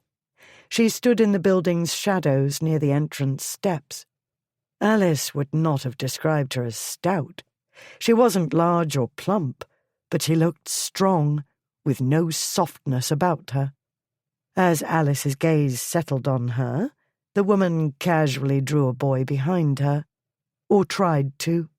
He was not cooperating, and his attendant became less casual and a degree more forceful. "Georgie," Alice called. "Is that my son, my dear Georgie?" No response. She debated what to try next. Then, "Ma," came a familiar voice. A neatly capped head angled out from behind the woman's skirts. "Hush," the woman said. "Ma, ow! Stow it, you little bus, you naughty boy." But he managed to pull away enough so that Alice had a better view. Her heart sank. Not Jonesy. But yes, the blue eyes, the scars, the bruise, in a shockingly clean face, wearing shockingly neat, clean clothes, not a hole or ragged edge in sight. "Ma!" he called, and winced. The woman was squeezing his toothpick of an arm, trying to push him behind her. "Georgie!" Alice cried. "My dear lad!" He strained to get free, but his captor held firm. Alice marched closer. "Ma!" Jonesy struggled, but he was no match for his watchdog. "My poor Georgie!" Alice cried. She summoned her hours of studying and practicing lower-class accents. "I hardly knowed you, child, all skin and bones. What's happened to you?" The woman was possibly Alice's age, but possibly years older or younger. Whatever her age, she wasn't to be taken in so easily. "Oh, no, you don't," she said. "I found him, and I recommend you don't mistake Maggie Proudy for no greenhorn. You don't steal him so easy as you think, Mrs. Whoever you are." Gazing into the hard, knowing eyes, Alice wondered if this was a gang leader, one who'd sent Jonesy with the other boys on the pickpocket expedition. In any case, Alice had better keep her wits about her. She reminded herself that she was supposed to be a mother, a lioness, protecting her cub. Drawing upon generations of patrician arrogance and the wisdom of Keefe, she made herself big, and she was not a small woman to begin with. She stalked nearer and met the woman's gaze. Others nearby gave way. She was dimly aware of Blackwood looming nearby, but she kept her attention on the boy's captor. "You didn't find that child under no cabbage leaf," Alice said. "That's my boy. You heard him. He knows me, don't you, Georgie? It'd be a funny thing if you didn't know your own ma." "Ma," he said, "tell her to let me go." He was a quick-witted lad, no question. He'd recognized her, even dressed as she was. Or else he'd recognized Blackwood. In any case, Jonesy had put two and two together almost instantly and calculated the better outcome. His captor's eyes narrowed to slits. Like a viper about to strike, Alice thought. "Nobody's going nowhere till we see that lawyer," Maggie said. She put her free hand to her bosom. Heart pounding, hands icy cold but not visibly trembling, Alice managed to copy the gesture, pretending she too kept a knife concealed there. "I'd give him back now if I was you, Mrs. Proudy," because no lawyer's going to hold with child stealing, and you could find yourself in a pot of trouble. So you say. The woman's gaze never faltered. He was lost in the streets with nowhere to go when I found him and took care of him. The notice said to bring him to the lawyers, and I won't give him to nobody else. I'll have the reward, and you won't cheat me out of it. Then you can go up there," she jerked her chin upward at the building, "and tell him he's yours, and swear you're all for David to it if you can." This woman was no fool. She knew what an affidavit was, even if she hadn't the right word for it. Her shrewd gaze took in Alice's costume, from bonnet to shoes. "Which I don't believe you can. You ain't his ma, any more than him." The sharp chin jutted toward Blackwood, who'd drawn nearer. He was there, a large shadow in Alice's peripheral vision. She didn't need to see him. She could feel his presence, the back of her neck tickling, as though his finger slid over it. She heard coins jingle. "Why don't we save the lawyer and ourselves time and bother?" Blackwood said. "We'll take the brat off your hands for £10, and add another £1 for your trouble." "20," Maggie said instantly. "I'll count to 5, he said.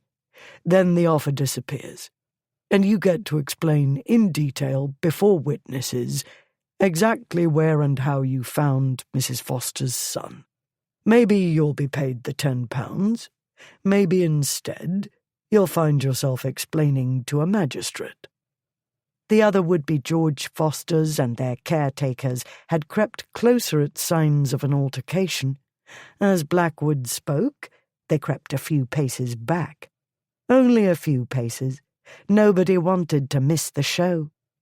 Maggie's jaw set. 1, he said. 2. She held out her hand, palm up. "Release the boy first," Alice said. 3, Blackwood said. Chapter 8. Maggie let go of Jonesy. Before he could bolt, Alice grabbed him. She threw Blackwood one quick smile and hustled the boy away. She was aware of negotiations going on behind her, but she left business to the Duke. Bribery was one of their disgrace's specialties. If he couldn't manage Maggie Proudy, nobody could. Alice wished she could be a fly on the wall, but the boy's safety came first. "We need to get you out of harm's way, and no arguments," she said. She hurried the child along Inner Temple Lane, back to Fleet Street. Bypassing Blackwood's waiting carriage, she made for the nearest hackney stand. Jonesy remained mute until they'd boarded the coach, and she'd given the driver Madame Girard's direction. Once the vehicle started westward, he found his tongue. "That were a whisker she told you," he said. "I weren't never lost. I were in the High Street, and they was coming from the Marshalsea. 5 of 'em coves of hers, and one of me. They brung me to her, and she said she'd take care of me. I didn't like it, but when I took off, they come after me and half drowned me." More than once, Alice guessed, in order to break down rebellious inclinations. "They watched me all the time," he said. "The only chance I got to get away was when you seen me t'other day. But she come after me today, right when we was run off our legs in the yard. I had to go with her and do like she said. I was scared what she'd do if I didn't." He scowled. "She made me have a bath. They rubbed the skin off of me." Maggie Proudy had not wasted a minute hunting down the boy and having him cleaned up for examination. A good thing, too, that she'd taken the time to make him presentable, and that Alice had acted quickly and dragged Blackwood from his bed. A few minutes more delay, and they would have faced extreme complications, not to mention greater danger. But they'd succeeded, and in short order she'd put the boy in safe hands, she'd go home, and society would be none the wiser. Meanwhile, Jonesy had no idea of the peril he'd narrowly missed. To him, the bath was the worst of his trials. "You were right to be afraid," she said. "Is Maggie a gang leader?" He shrugged. "You want to watch out for her. She'll come for you." "Let her try." True, the woman exuded menace. True, she might well be the most dangerous and frightening individual Alice had ever met. But Lady Alice Ancaster was not a small boy who had nobody to look after her. "Meanwhile, you, my lad, are going on holiday, away from London." He tensed, and his brow furrowed. "Away where?" He was suspicious, as any intelligent street child ought to be. "Putney," she said. "But first I'm taking you to a good friend of mine. You know her, Madame Girard." He thought. "The brown lady, the one talks foreign, her?" "That one," Alice said. "She's the one who let me know you were in trouble. The man whose handkerchief the other boys stole? He's a mean one. He wants to catch somebody for it, and he picked you because he got a good look at you, which is my fault." He rubbed his knuckles against his cheek. "I would have got nabbed if you didn't do nothing. Them other coves, they run off to let 'em nab me." He was the new boy, expendable, as Liliane had said. Maggie wouldn't want a stolen child on her hands if she saw a risk of the authorities tracking him to her lair. If she could make an easy £10 turning him in, so much the better. Alice said, "We didn't want you to swing for something you didn't do." The child stared at his boots, not new, but not coated in mud, and only slightly scuffed. These days, children were rarely hanged, especially for a first offence. Still, influential persons could adjust the scales of justice to suit themselves, and some judges were notorious for severity. "Had you been the one who stole the handkerchief, I wouldn't have bothered," Alice went on. "I don't help thieves. Do you understand?" His blue gaze rose to meet hers, and he grinned. "You're learning me a lesson, Your Highness." "Ah, you did recognize me, in spite of this." She indicated her disguise. "Not straight off, but thought I knew your voice. Then, when I seen the big gentry cove from t'other day, I smoked you. I counted on your being a clever boy, Master Georgie Foster, or Jonesy, or Joss, or Rocket, or Oyster, or whoever you are." He laughed. "Look who's talking, Ma." She swallowed a smile. It wasn't easy to tell where one stood with a street child, but he seemed to trust her. "Then will you listen to your ma and go away to Putney like a good boy?" His eyes narrowed. "How far?" "A few miles upriver," she said. "Several good coaching inns are there. Madame Girard will arrange for you to work at one of them." She and Liliane had agreed that the prospect of another coaching inn, with all the horses coming and going, and a bustle he was familiar with, would appeal. All the same, he looked dubious, and Alice couldn't blame him. He probably thought Putney was in a foreign country. She'd met adult Londoners who'd never ventured beyond their immediate neighbourhoods. She remembered the stories Keith had told her and Cassandra about his London childhood and the methods he'd used to survive. "You don't trust nobody. If it looks like a favour, look again, and then again. Everybody's watching out for hisself. When your gut tells you to get yourself lost, you do it. Quick time. Or I can turn you loose wherever you say, Master Georgie Foster, etc., etc., and you can take your chances, Alice said. Let me think, he said. The Duke of Blackwood retired with Maggie Proudy to the Cock, a tavern near Temple Bar. At this hour, the place was nearly empty. It was also dark, which was why Maggie preferred it. For Blackwood, the attraction was what the Epicure's Almanac had once proclaimed the best porter in London. He and the gang leader had come to an agreement over the porter and a substantial breakfast. This was not the Cock's usual fare in the forenoon, but the Duke of Blackwood got what he wanted when he wanted it, and easily enough. All the world knew their disgraces were free with their money. He wanted sustenance to restore his nerves to working order. He'd made himself stand by and watch, braced to intervene, while Alice confronted this woman who wouldn't have thought twice about slashing her face to ribbons. The encounter was like a duel, he'd told himself, and he was not the principal, but her second. The smallest word or movement could distract her. His job was to let her concentrate on what she was doing.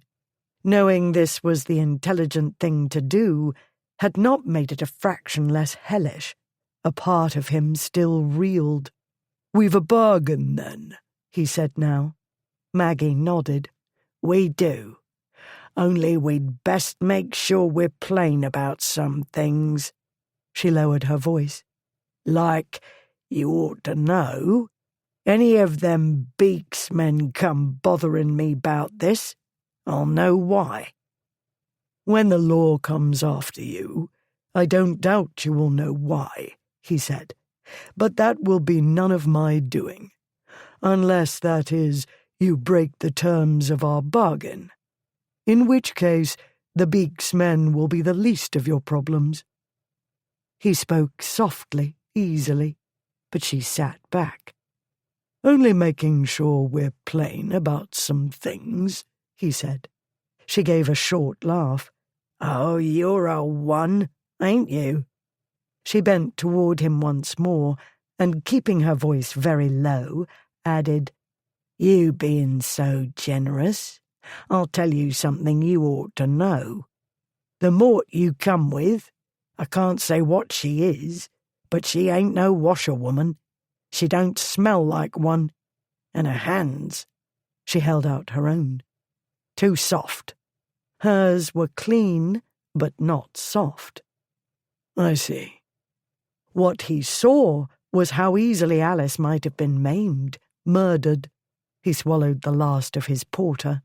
"As to the boy," Maggie said, "good luck with him. More trouble than he's worth." "On that we agree," he said. Among other matters they'd settled, he'd paid her handsomely to leave the young vagrant alone henceforth, and to spread the word among her confederates. With any luck, the brat would stay in Putney, or decide to make an ocean cruise to New South Wales. She emptied her tankard and set it down. "I thank you kindly for the victuals and drink. I'd like to stay and palaver, because you're a funny sort of knob, but I got work to do, and best get doing it." She rose, and he did too, because a gentleman is unfailingly polite. He watched her go out. Then he summoned the waiter and took his time about paying the shot. When he estimated she'd put sufficient distance between them, he left. Alice leant closer to the window of Madame Girard's drawing-room, watching Jonesy and the groom in charge of him drive away. "He is out of danger," Liliane said. "He will be away from the bad influences. He will have clean air and better food. And horses," Alice said, forcing a smile. She'd miss him, the naughty little urchin. And then, who knows, Madame said. With his skill, he could rise to become a groom, even a coachman. We offer an opportunity. We cannot control what he makes of it. That is more than true. All was well, yet Alice was not. Liliane gently laid her hand on Alice's arm. You were brave to do what you did, she said. Mad is more like it. Alice looked down at her hands. They trembled now, though they hadn't before. The after effects. I couldn't let fear control me then. I had to pay strict attention. That woman. To find Jonesy in her hands. She shook her head. You'd never notice her in the street. But up close, face to face, one feels it. She's formidable, Liliane. You had the Duke of Blackwood as chevalier, Liliane said. You thought in the way an urgent situation demands. One throws aside ordinary considerations and seeks the most expedient means. Chevalier. A knight. Alice smiled and shook her head. Is that how I shall explain to the gossip-mongers? Who'll know what you did? Nobody could possibly recognize you. Who would be out and about at that hour? No member of society, I promise you. It was well before Blackwood wanted to be up and about, certainly. The image came sharply into focus of the dressing gown lapping about his naked ankles, the few inches of muscled, hairy leg. She smoothed her skirts and tried to smooth her mind. She'd reverted to proper attire, while Madame bribed Jonesy with sweets and sent him to the stables with a manservant. Alice had suggested adding a visit to the coach-house, where several fine vehicles might act as lures. The strategy worked. All was in order, she told herself, and her life would continue as planned. Tonight she'd attend Almac's first assembly of the season. Doveridge would be there, along with other beaux. She had a few wallflowers to look after. This was more than enough to think about. She had no time for inconvenient feelings. Sussex Place, mid-afternoon. Blackwood sent up his card, then wondered what he was about. The servant would only return to tell him the ladies weren't at home. He was supposed to keep his distance. He didn't need to see for himself whether Alice had arrived safely. He didn't need to come in person to assure her that the sewer rat was safe from Maggie Proudy henceforth. There were other ways. He wasn't thinking clearly. He was about to do the intelligent thing and show himself out of the house when the butler appeared. To Blackwood's surprise, he was escorted not only into a drawing-room, but into one containing guests.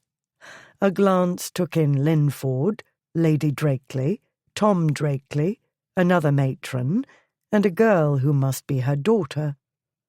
They all faded to a stage setting when his gaze settled upon Alice. Though he'd seen her mere hours earlier, he found it impossible to believe she'd ever been a washerwoman. She sat back upon the cushions of the drawing-room's L-shaped divan, the perfect lady. She wore a dress striped alternately with a colour Blackwood's last mistress had called Nile water green, and a sort of peach colour whose fashionable name he didn't know. The dress's V-neck, which had extremely wide lapels, plunged nearly to her belt. A clear cambric chemisette filled in the V, but only thinly veiled the creamy flesh beneath it. Blackwood did not object to the scanty covering. What he objected to was the other gentleman in the room having the same view. He crushed the feeling and said what he was supposed to say, precisely according to instructions in the correct behaviour of a gentleman. To his bewilderment, he found himself being made acquainted with the matron and her daughter, Lady Felpham and Miss Emily Felpham, an extremely shy girl whose colour went from red to white and back again several times during the introduction, and who seemed in imminent danger of fainting. However, her mother bore her off shortly thereafter. Then, as so often happened when Blackwood appeared, others discovered reasons to depart. Linford dawdled, the last to leave, flee, whatever. The leave-takings included promises to see Lady Alice and Lady Kempton this evening at Almack's. Blackwood wouldn't see Alice there. He was banned. Other men would dance with her. Other men would hold her hand. Other men would feel her skirts brushing against their legs. Nobody's fault but his. She'd never dance with him again. After the goat incident at Almack's, she'd told him so. Furthermore, she hated him and would never forgive him or her brother or Ashmont for spoiling Cassandra's first Almack's assembly. She'd failed to mention the fact that they'd spoilt hers at the same time. It was all about Cassandra, whose feelings they'd hurt because not one of them had asked for a dance or even spared her a few minutes' conversation. They were bores. They were immature and selfish. They didn't deserve to breathe the same air, etc., etc. She wasn't wrong, and Blackwood couldn't go back and make it right. He dragged the memory to the mental cavern and reminded himself why he'd come. All he needed to do was say what he had to say and get out. He told himself this while her guests busily pretended they weren't running away. He told himself he wasn't tired of people running away from him. "It seems we owe you thanks," Lady Kempton said once the room had cleared. "We were in a considerable quandary last night after we'd seen the handbills. But here is Alice, who did not, as I truly feared, get herself murdered. And the boy is in good hands." She let out a sigh. "For the moment." "You did a good deed," Alice said. "Aunt nearly fainted when I told her." "As though I had a choice." He walked to a window and looked out at the lake. "You might have had her thrown out of the house," Lady Kempton said. "You'd no idea who it was." "In fact, I planned to throw her out bodily myself. Why should the porter have all the fun? But then the sleep destroyer turned out to be Alice, about to do something deranged, and I was obliged to save her from herself and tidy up afterward. Not for the first time." "Choice or not, you did us a great service," Lady Kempton said. He turned away from the window, and his surprise must have shown. He wasn't himself, after all, having enjoyed almost no sleep, because Alice said, "You needn't be anxious, Giles. It isn't as though we're going to tell anybody." "In short, the brat's been taken care of," he said. Her expression softened. "He's probably in Putney by now." "He'll be safe from Maggie Proudy as well as Warbury," he said. "She and I reached an agreement. That's what I came to tell you. There will be no further trouble from that quarter. In fact, she's undertaken to declare the boy out of bounds to the rest of the vermin who form her acquaintance." "Good grief!" Lady Kempton shook her head. "She wields a great deal of power, then," Alice said. "I guessed as much. She seems the type nobody would notice, but at close quarters—" She looked away, as though seeking words. "It's like facing a viper, a crocodile. One does not feel safe, to say the least." "You needn't give her another thought," he said. "As to Warbury—" "He's only grown worse, cringing and smirking to our faces, then going after a child. I should like to take a horsewhip to him." She would do it, too. "You needn't exert yourself," he said. "By tomorrow, he's likely to decide London no longer agrees with him. In any case, you may leave him to me." He started to turn away, then paused. "On second thought, I insist you leave him to me. You're too reckless. Ladies?" He bowed and made his escape. Aunt Florentia turned to Alice. "He isn't wrong. Had I known precisely what you planned—" "I didn't know what I planned," Alice said. She didn't add, "Not that you could have stopped me. I only knew I had to do something. When I reached Liliane's, it simply became obvious that somebody had to find Jonesy before any criminals did. And who else but me? It was so early in the morning, I never supposed that a gang leader would be up and about. But the children go out in the daytime to pick pockets," her aunt said. "Rarely in the forenoon." Alice glanced down to make sure her chemisette was properly in place. She'd felt Blackwood's gaze there, and sliding away, the lightest touch. It was as though his hand had brushed the chemisette, and it dissolved under the touch. She'd felt it on her skin, and within she'd felt a tug, low in her belly. She recognized the sensation too well. She wanted to feel that powerful pull to somebody else, somebody who was the right choice. She told herself to be patient. Uncle Charles had not made Aunt Julia's heart flutter at first. She'd wanted another gentleman. She'd never gone into detail, merely mentioned this as an example of youthful infatuation versus mature affection. She'd married a worthy man, and her tepid feelings had warmed and deepened into powerful love. Aunt Florentia brought her attention back. "I do wish you were not quite so well versed in these matters, my dear." "I can't shut my eyes," Alice said. "At any rate, it's too late. I've learnt, and I can't unlearn. What matters is, I came away unhurt, the child will work at a respectable coaching inn, and Blackwood assures us that Warbury won't trouble the boy again. I wonder what he has in mind for the worm.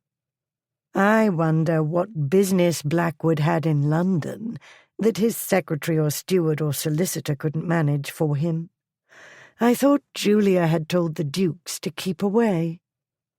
Alice rose from the divan and crossed to the window Blackwood had looked out of.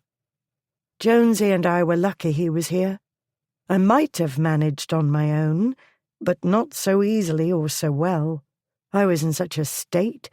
I never thought of bribery, the obvious method. I was too busy wishing I'd remembered to carry a weapon and deciding how to defend myself if she tried to cut my throat." "Good grief, Alice." Alice laughed and turned back to her aunt. "And tonight we shall attend Almac's first assembly of the season.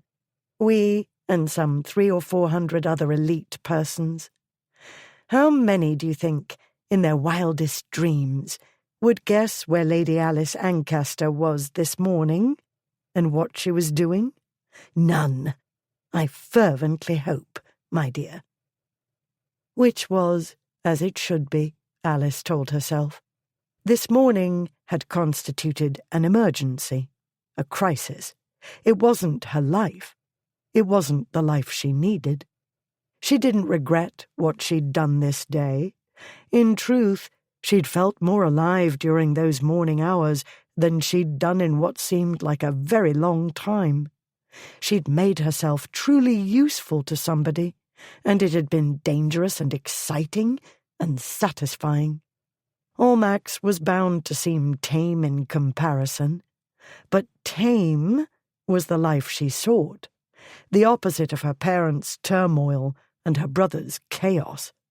She would become a settled matron, and do more good that way than with 100 disguises and brushes with death.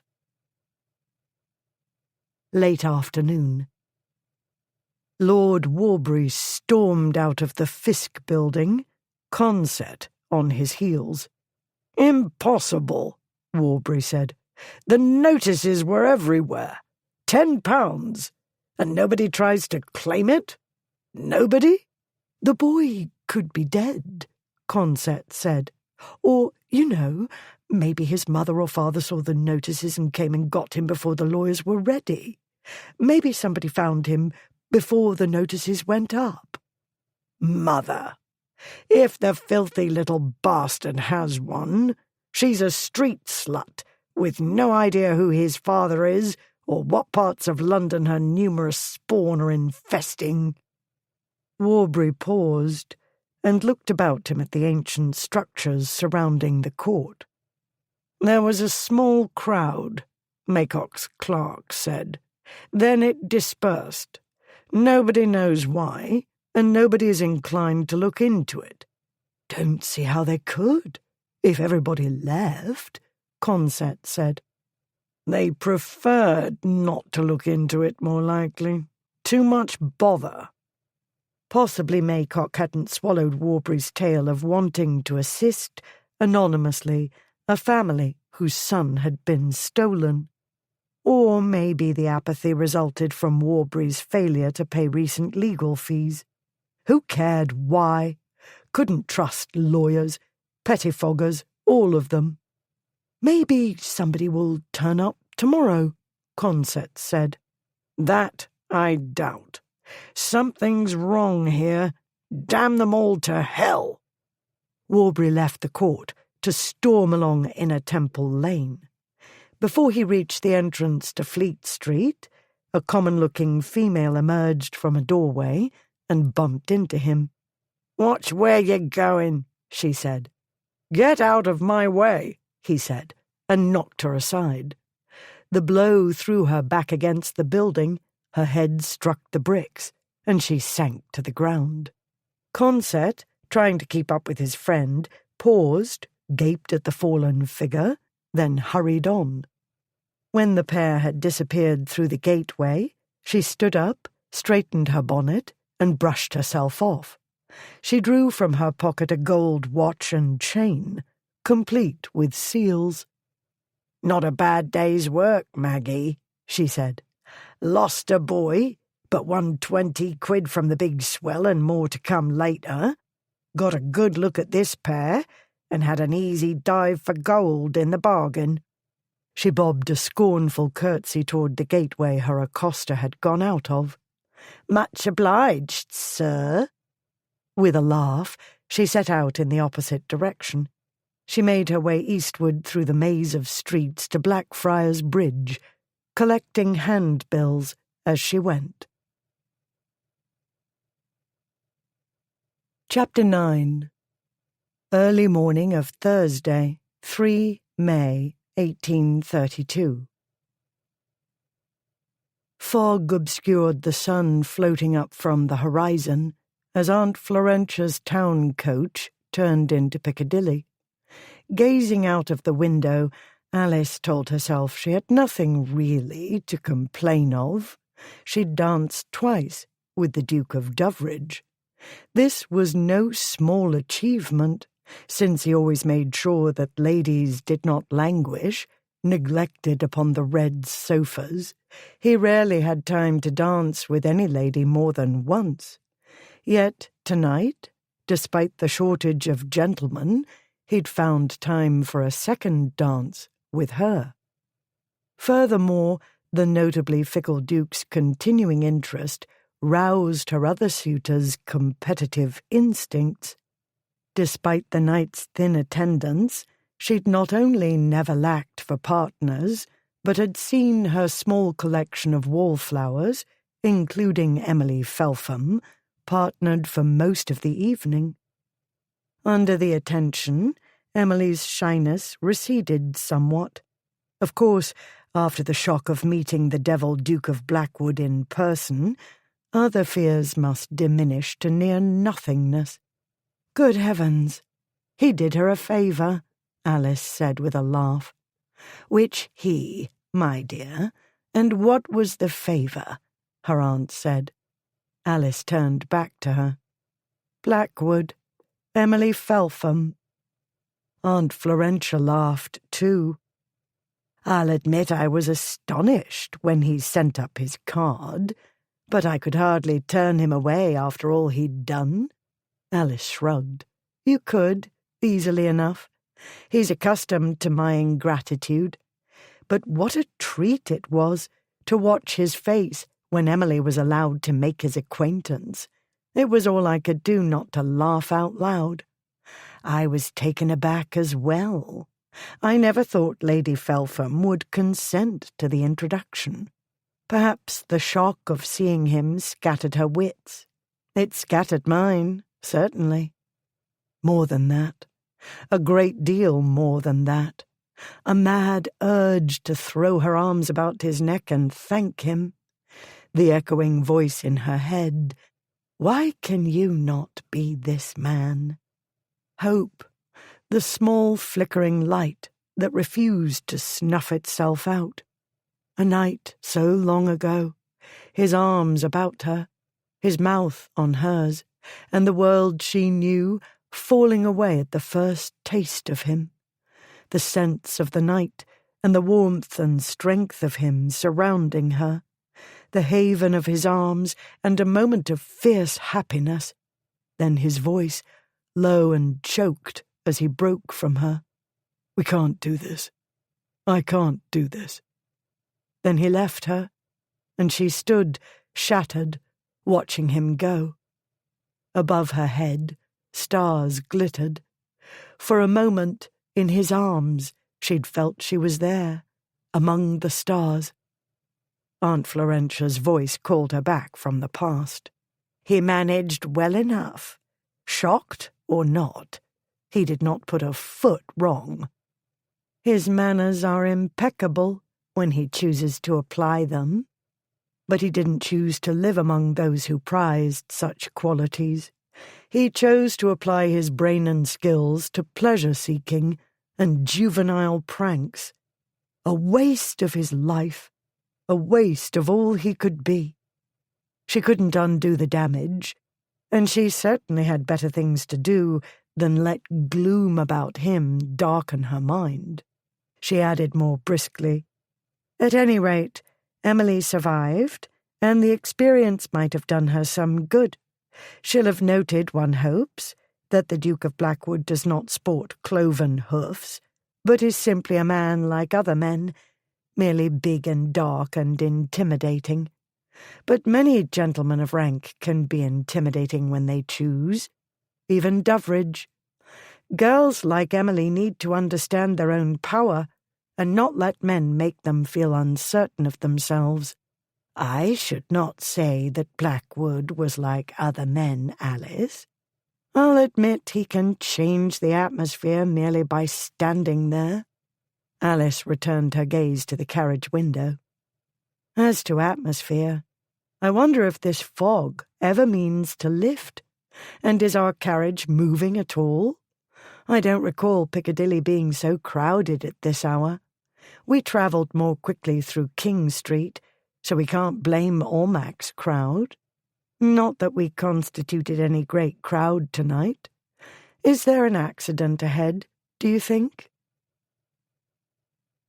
Despite the fog, Lord Warbury's carriage had made its way from one of St. James's gaming hells with little difficulty. Although Almack's had begun emptying at about the same time he set out, the journey proceeded smoothly until his carriage entered Golden Square. There he found a host of adults and children of every age and the lowest levels of squalor. They swarmed and settled like flies, crowding the pavement in front of his house and spreading out over the west side of the square to Upper John Street. He sat, stunned, in his stalled carriage, aware of irate neighbours glaring down from their windows. Somebody must have summoned the police, yet he saw no sign of them. No surprise there. The Reform Bill disrupted everything. Mobs rioted across London and other towns. Thanks to a lot of soft-headed radicals, Doveridge and his ilk, the police were busy everywhere but here. One of the taller wretches pointed at Warbury's carriage, and the crowd surged toward him. "Found him, Your Honour!" somebody shouted. The others took up the cry with variations. Sometimes it was, "Found her!" He became, "Your Worship," and "Your Highness," and other barely intelligible honorifics. The stench of poverty penetrated his carriage's interior. He tried to close the window fully, but his hands shook too much. This day had begun happily enough. Then came the infuriating news at Maycock's chambers. Shortly thereafter, Warbury happened upon a satirical print, stuck in a print shop window for all the world to gawk at. It depicted him with tears streaming down his face as he knelt before Blackwood and begged, "Please don't hurt me."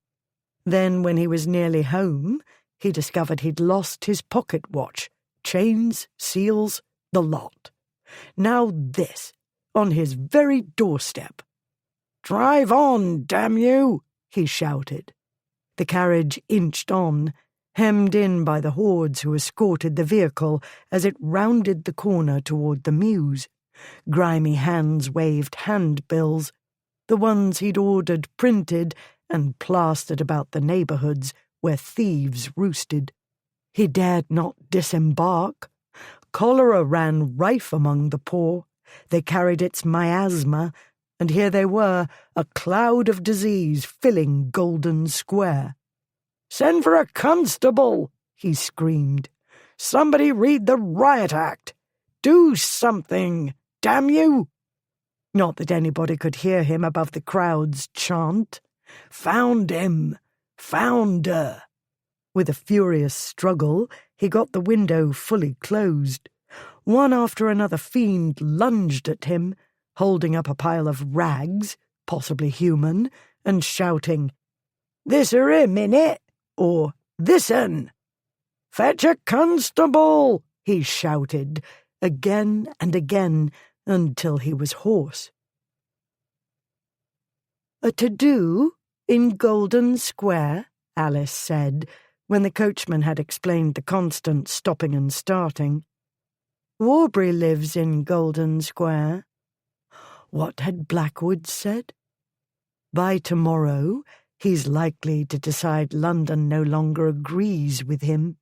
In any case, you may leave him to me. "I want to see," she said. "Alice, it may well be a riot," her aunt said, "between the cholera and the Reform Bill." "In Golden Square?" Alice said. "Not in Whitehall, or under the Duke of Wellington's windows?" She told the coachman to drive to Golden Square. Her aunt countermanded the order. "Are you mad, child? A public disturbance? And you mean to plunge into it?" She couldn't sit in the coach another minute. "I want to see for myself." The carriage had stopped again. Alice put down the window and reached for the door handle. "Alice!" In a moment she was on the pavement, stumbling a little from the jump, but she quickly regained her balance and hurried through Lower John Street. She heard footsteps behind her. Thomas, as usual, required to guard her. "My lady, hush!" She quickened her pace. She heard the chanting voices first. When she reached the corner of Golden Square, she saw the source. A crowd of what many would call London's refuse milled about the western side of Golden Square, the greater part in front of number 21, Warbury's house. She started to move nearer when she felt a hand on her arm. "I'd keep out of it if I was you, Princess." The hairs on the back of her neck lifting, Alice turned. She had light enough to make out Maggie Proudy's unremarkable face. A groan made Alice glance downward. Behind them, Thomas struggled to rise from the pavement. "What have you done to him?" Alice started to push past Maggie. One might as well try to push an ox out of the way. Her hand was like a manacle. "Well, you're a bold one, ain't you? There's some 'ud pay good money for little girls who run about looking for trouble." Maggie eyed her dress up and down. "And that frock don't suit this party." Large as it was, Alice's cashmere shawl couldn't conceal her white gauze ball dress. It was a costly article, embroidered in green silk, with matching green silk bows on the shoulders and the back of the waist, whence floated ribbons. People could be murdered for their clothes, she knew. She adopted her washerwoman's mode of speech. "It suits me well enough, Mrs. Proudy, and I recommend you take your hand off of me if you don't want some fingers broke." A short, tense pause. Then Maggie laughed. "Oh, it's you, is it? Got up like a queen." "My lady." Thomas had risen to his hands and knees. "Oh, Thomas, are you hurt?" Alice said. "Nah, he only tripped over something." "Your foot, no doubt." "My lady, is it? Well, you're a one, ain't you?" "Where is he?" Alice said. "Where's who?" "You know who I mean. This has his handprint all over it." With the hand not encumbered by Maggie's iron grip, Alice gestured at the crowd, all chanting and holding up children or signs. "That would be me," came a low voice behind her. "She's always chasing me about. You may let her go, Maggie. I'll see that she doesn't hurt anybody. Kindly help the footman to his feet. It looks as though he went down hard, poor fellow." "Well, how was I to know what they was about?" Maggie said. "She come raging through the street, and him behind her. Maybe he had something bad in mind for her, you know. And maybe I was looking out for her. I look out for girls, you know." "For the brothels, most likely." "You may leave her to me," Blackwood said. Blackwood sent Thomas back to the coach to let Lady Kempton know that Alice was safe and would return shortly. Then, when a highly amused Maggie and a greatly shaken Thomas had gone, Blackwood led Alice deeper into the shadows of the square. His heart was pounding, and he wanted to shake her. He made himself very, very calm and said, "Did I not tell you I had everything in hand?" "There was a to-do in Golden Square, the coachman told us," she said. "Warbury lives here. Did you think me incapable of putting two and two together?" "You couldn't do that from a distance." "I wanted to see." "And what about those who might see you? You are not inconspicuous." He gestured at her dress, a froth of white dotted with green. He was near enough to detect the scent of greenery that belonged to her and nobody else. "I was sitting in the carriage forever. I've been smiling and pretending half the night. 3 partners insisted on performing the steps to the wrong dances, mainly on my toes, but I danced on, as one must. One of the season's fair damsels was beastly to Lady Olympia Hightower, but I could not knock the spiteful cat against one of the mirrors she was so fond of looking into, or even swat her with my fan. I made do with a set-down that probably went over her head. And that isn't the half of it. You don't know what it's like. I only wanted to get home and out of my dress and to bed, but we were stuck in the quadrant this age, and when I guessed why, I wanted to see." He wasn't sure what to make of the rant, and decided not to try. This had been a long day and night. He looked down at her feet. "You are wearing dancing slippers." "What should I wear to Almack's? Galoshes?" "Your slippers are made of silk. Men have danced on your toes, which must be begging for mercy, yet you run through the filthy London streets like one of the urchins you're trying to save. I don't care. She all but jumped up and down. Inside, she was probably doing so. He knew this Alice very well. This was the girl who climbed down ivy-covered bricks from second-floor windows. This was the girl who beat unpleasant boys until they begged for mercy, then dragged them into a river. He clasped her arms. He wanted to pick her up and kiss her until she melted and clung to him, the way she'd done so long ago. That was the past, and a mistake. What he ought to do was shake her. Now you've seen for yourself. Being a clever girl, you grasp my cunning scheme. The myrtle sprigs sprouting from her coiffure bobbed as she lifted her head to meet his gaze. You enlisted Maggie Proudy to do your bidding. She rules a vast criminal network. She did in a few hours what would have taken me a week or more to arrange, and she was delighted to do so. For a price? Certainly. That is not to say she hasn't enjoyed herself. Meanwhile, I've performed a public service, you see, in directing her extensive powers to rid London of a menace.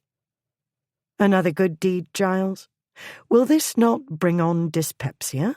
Or an attack of megrims? She looked from one to the other of his hands. You may release me now. I shouldn't dream of disrupting your elegant mise-en-scène. I cannot wait to hear the gossip this afternoon at the Queen's drawing-room, and when the topic comes up, you may be sure I shall seek details and be as eager as anybody else to discover what it was all about. He was a fool, the greatest fool. Touching her was always a mistake. Letting go was painful. He didn't want to. But she was here to find a worthy husband, and he was here to make sure nothing got in her way. He owed it to her. He stepped back a pace. He could still feel the warmth of her skin through his leather gloves. He drew in her scent with every breath. Then you'd better go home and get some rest. I shall walk with you back to the carriage. His mind drifted to beds, to the image of a certain young woman in bed, her black hair streaming over the pillows. He hauled the image into the mental cavern. "It isn't a very long walk," she said. "You are not going alone." "If that's the case, you might tell me all the lovely details on the way." "It's a prank, Alice. You hate pranks." "Not when done for a noble cause." "Nobility has nothing to do with it. Duels are tedious and murder is scandalous, and I'm not supposed to make scandal that could possibly be connected with you. Unnecessary, in any event. You are perfectly capable of creating a disturbance with no help from anybody else." But he did tell her. All the lovely details. She listened appreciatively, and when he handed her up to her aunt's carriage and the door closed, he felt regret and regret and regret.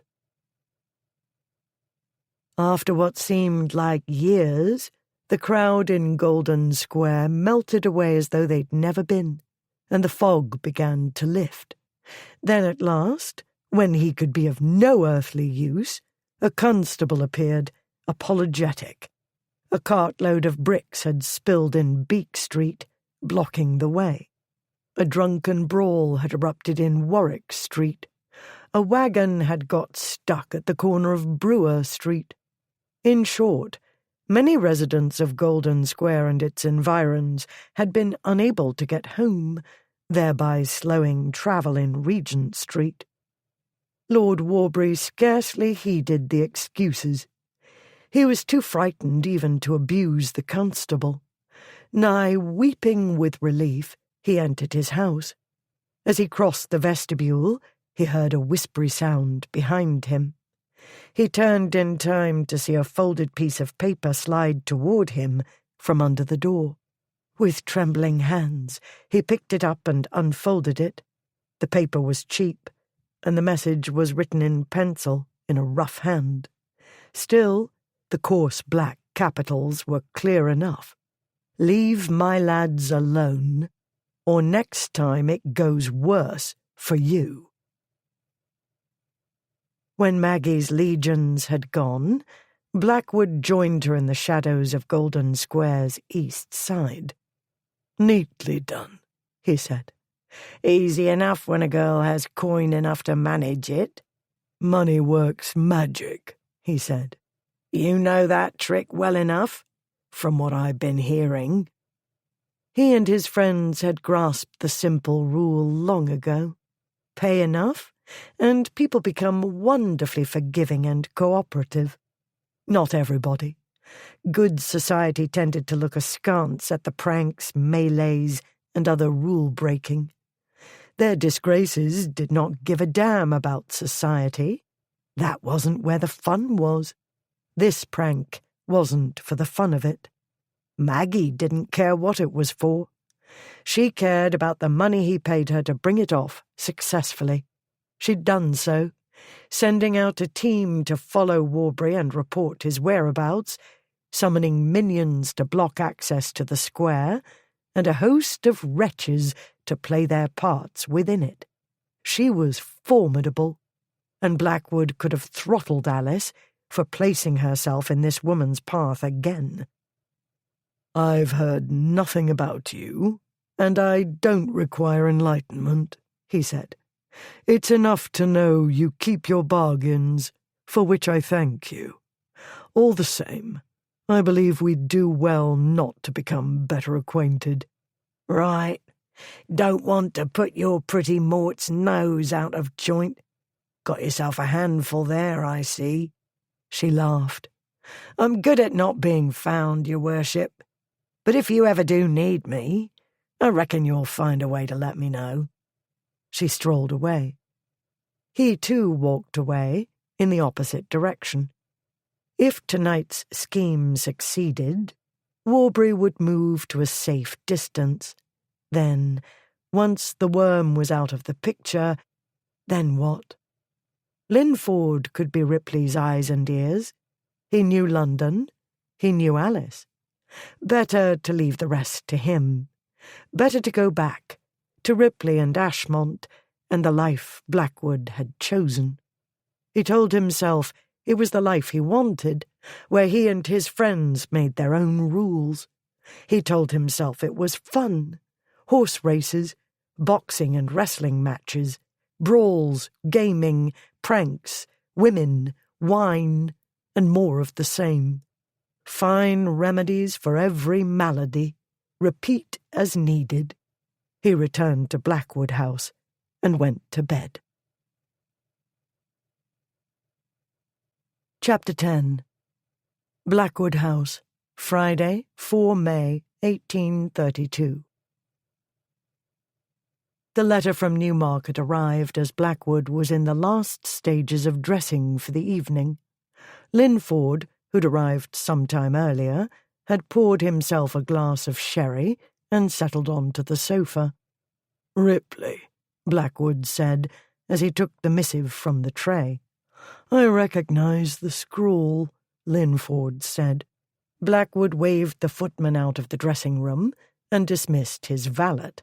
When they'd gone, he said, "Since he isn't the most diligent correspondent, we may expect a matter of urgency. Ashmont's run amok again, very likely. As though I could do anything about it. As though anybody could." He broke the seal and unfolded the letter. No date, no salutation, typical. "Aunt Julia's got the wind up and commands us to appear at headquarters. She heard you're in London. No surprise. Try keeping anything from her. She's like Ashmont's Uncle Fred. Spies everywhere. And she knows all that's happening, and sometimes before it happens. To put it plain, my aunt is in a fine twist. The letter scorched my fingers.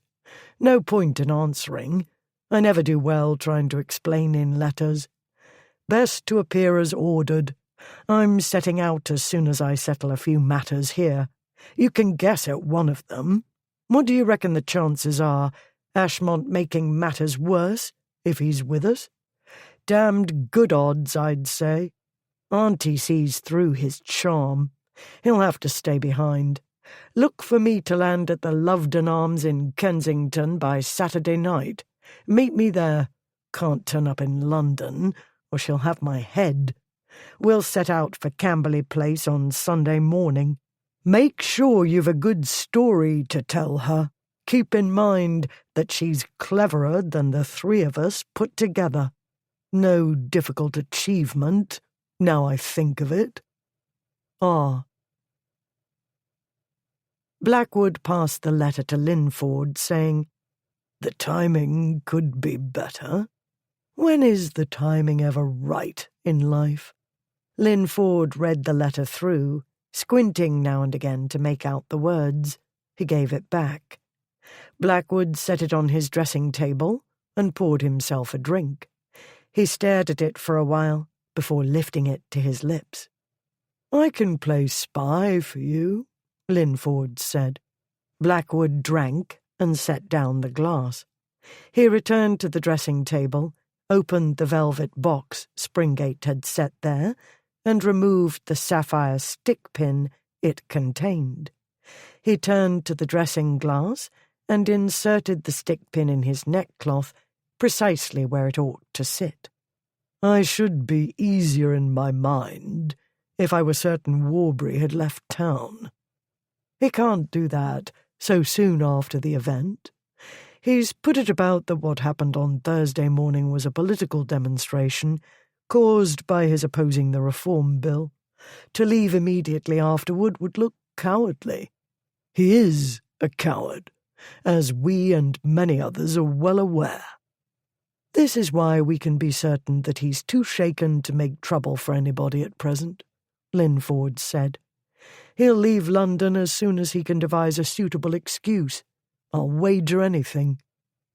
Blackwood had shared with his friend the broad outlines of recent events. Warbury had conceived a vendetta against the boy Alice had shielded at Hyde Park Corner. Alice had alerted Blackwood, and he'd arranged the demonstration in Golden Square to make Warbury believe he'd run afoul of a criminal overlord. As Alice had said, the scene bore their disgrace's handprint. The Dukes had contacts in low places. Linford had a brain. That was sufficient. "It's only for a few days," Blackwood said. "Once I explain the Warbury problem, Lady Charles will understand. As Ripley realizes, however, the business ought to be done face to face." Not to mention that Blackwood would never put into writing all the details, any more than he'd confide them to Linford, much as he trusted him. Without these details, Lady Charles would worry. He'd done damage enough. He would not add anxiety to her sorrow. The morning of the 30th of March haunted him still. "What is wrong with you?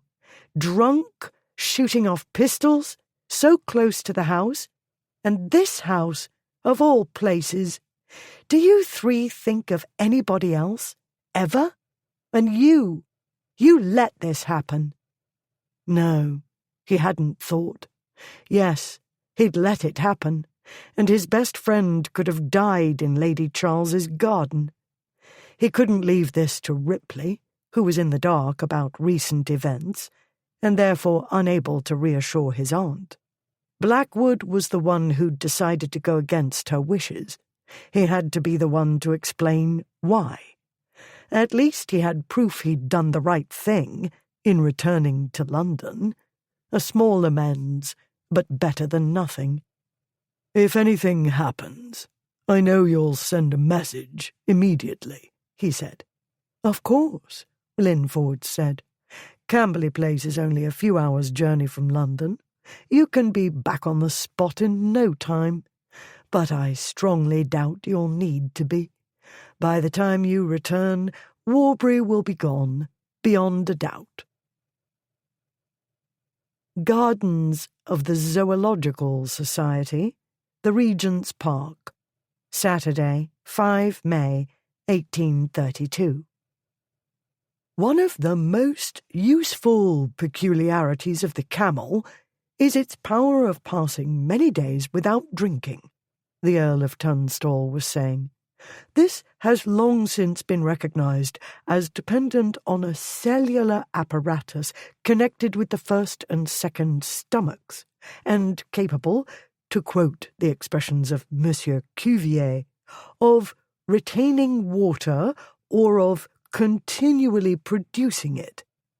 Lord Tunstall is fully capable of continually producing words, Alice murmured. He does not seem to be aware of the quantity.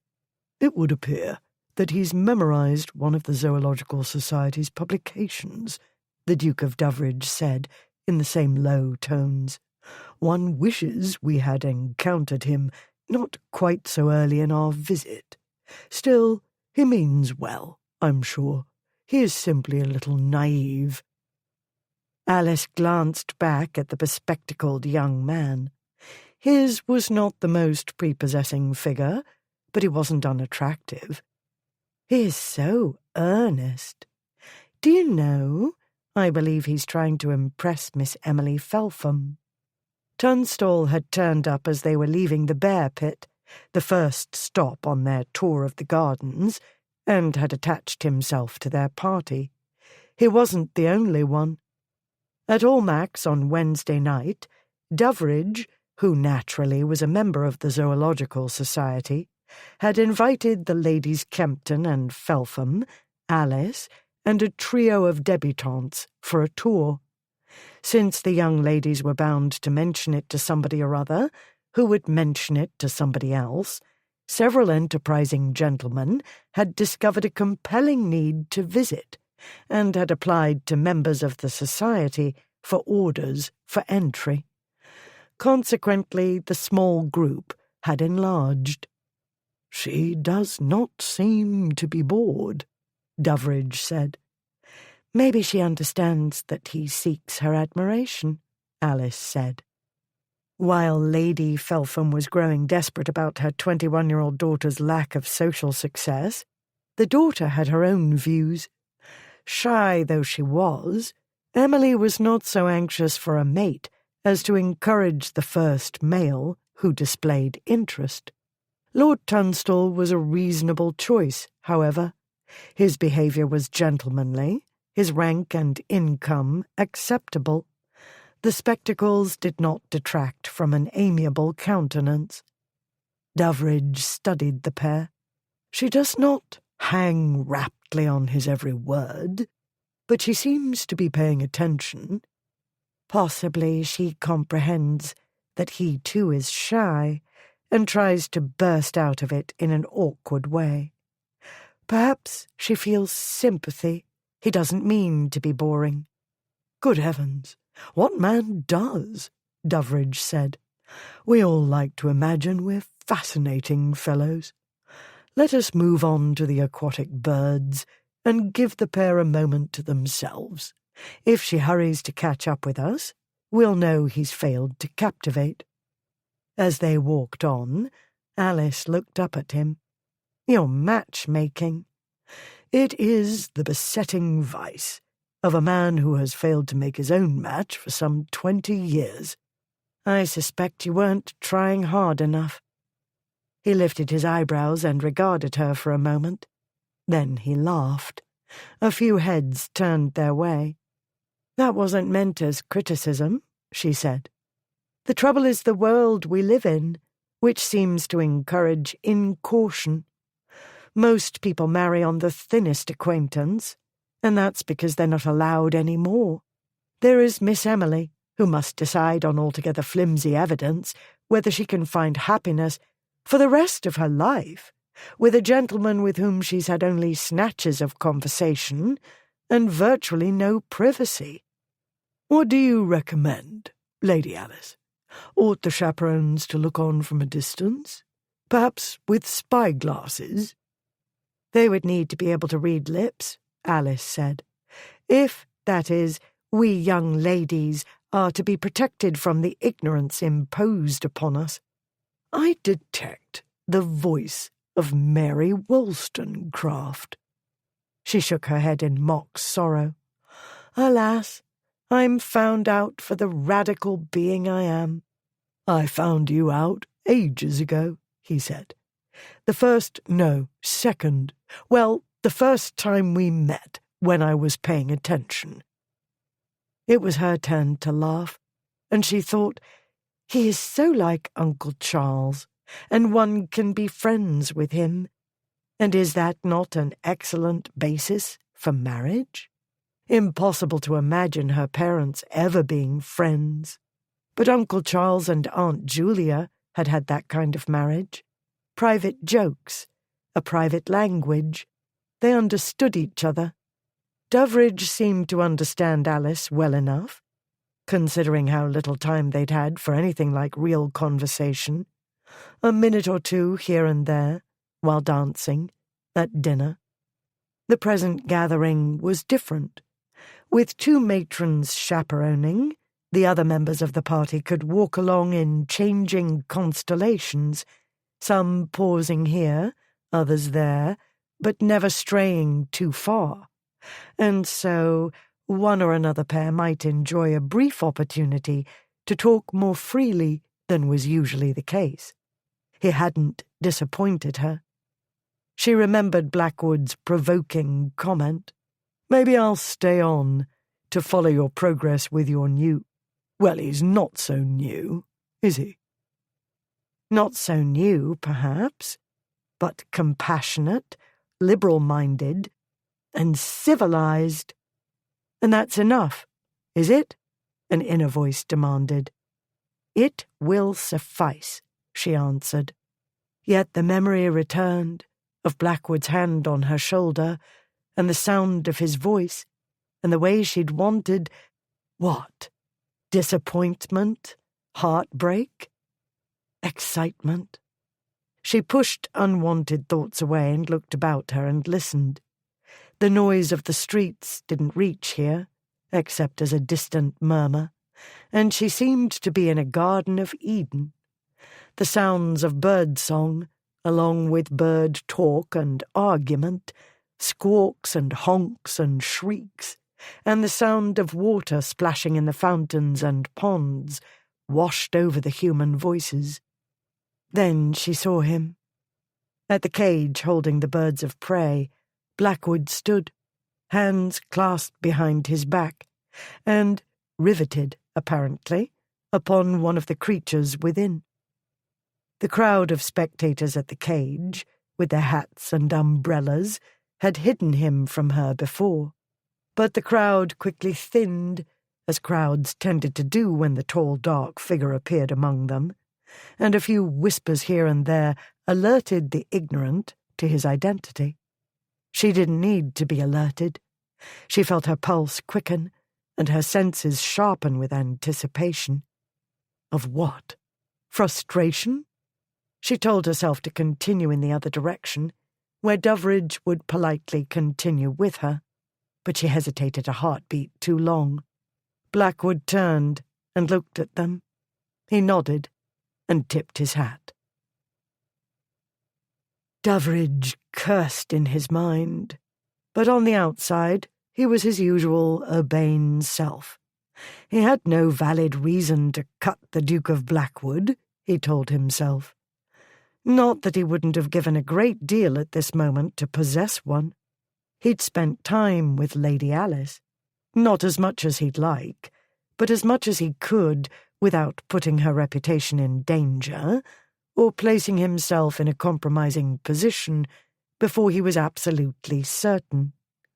As she clearly understood, intelligent young woman that she was, one's choice of spouse was no trivial matter, and he'd lived a bachelor life for a very long time. Still, he was sufficiently acquainted with her to notice the change in her now, as though the air about her had grown heavier, somehow, and vibrated invisible, yet palpable, and undeniable. He reminded himself that certain people possessed a personal magnetism to which others responded instinctively, on an animal level. Was that not the way he'd responded to her, on that day in the bookshop? Blackwood possessed something, certainly. It wasn't entirely their disgrace's notoriety that made people retreat, as though expecting an explosion, or an uninvited goat. Remembering the goat, Doveridge recovered his good humour. He smiled and said, "Why, here is the Duke of Blackwood. I'd no idea he'd taken an interest in zoology." "I wonder who let him in," Lady Alice said. Then I asked myself who could keep him out. This was encouraging. Not that Doveridge needed encouragement. He was, after all, a man of the world, a gentleman of 22, hardly one of the unseasoned young fellows who languished after Lady Alice and her circle. He was a courtier of long standing, an intimate of both the previous and the present king, not to mention the Tsar of Russia. He was a hard-working member of the House of Lords. He'd dealt with snakes and scorpions in human form since his minority. He was not afraid of dangerous young men. He'd been one himself, once upon a time.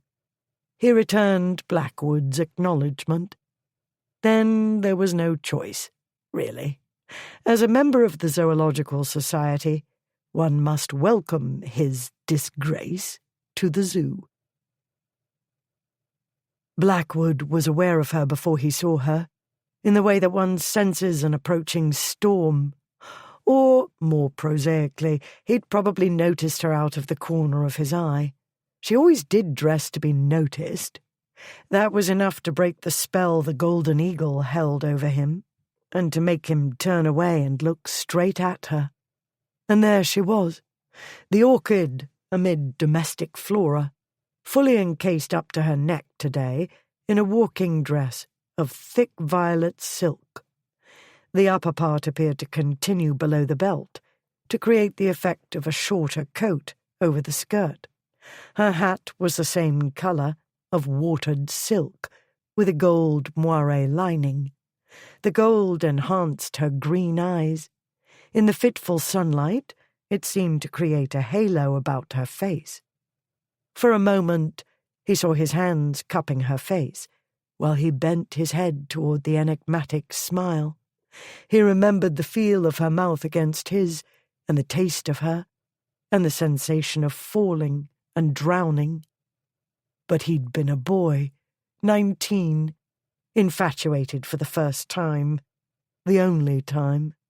If he'd thrown away an opportunity, but he hadn't, really. He couldn't be the man she needed and deserved. Doveridge is that man, conscience said. Blackwood shoved conscience into the mental cavern.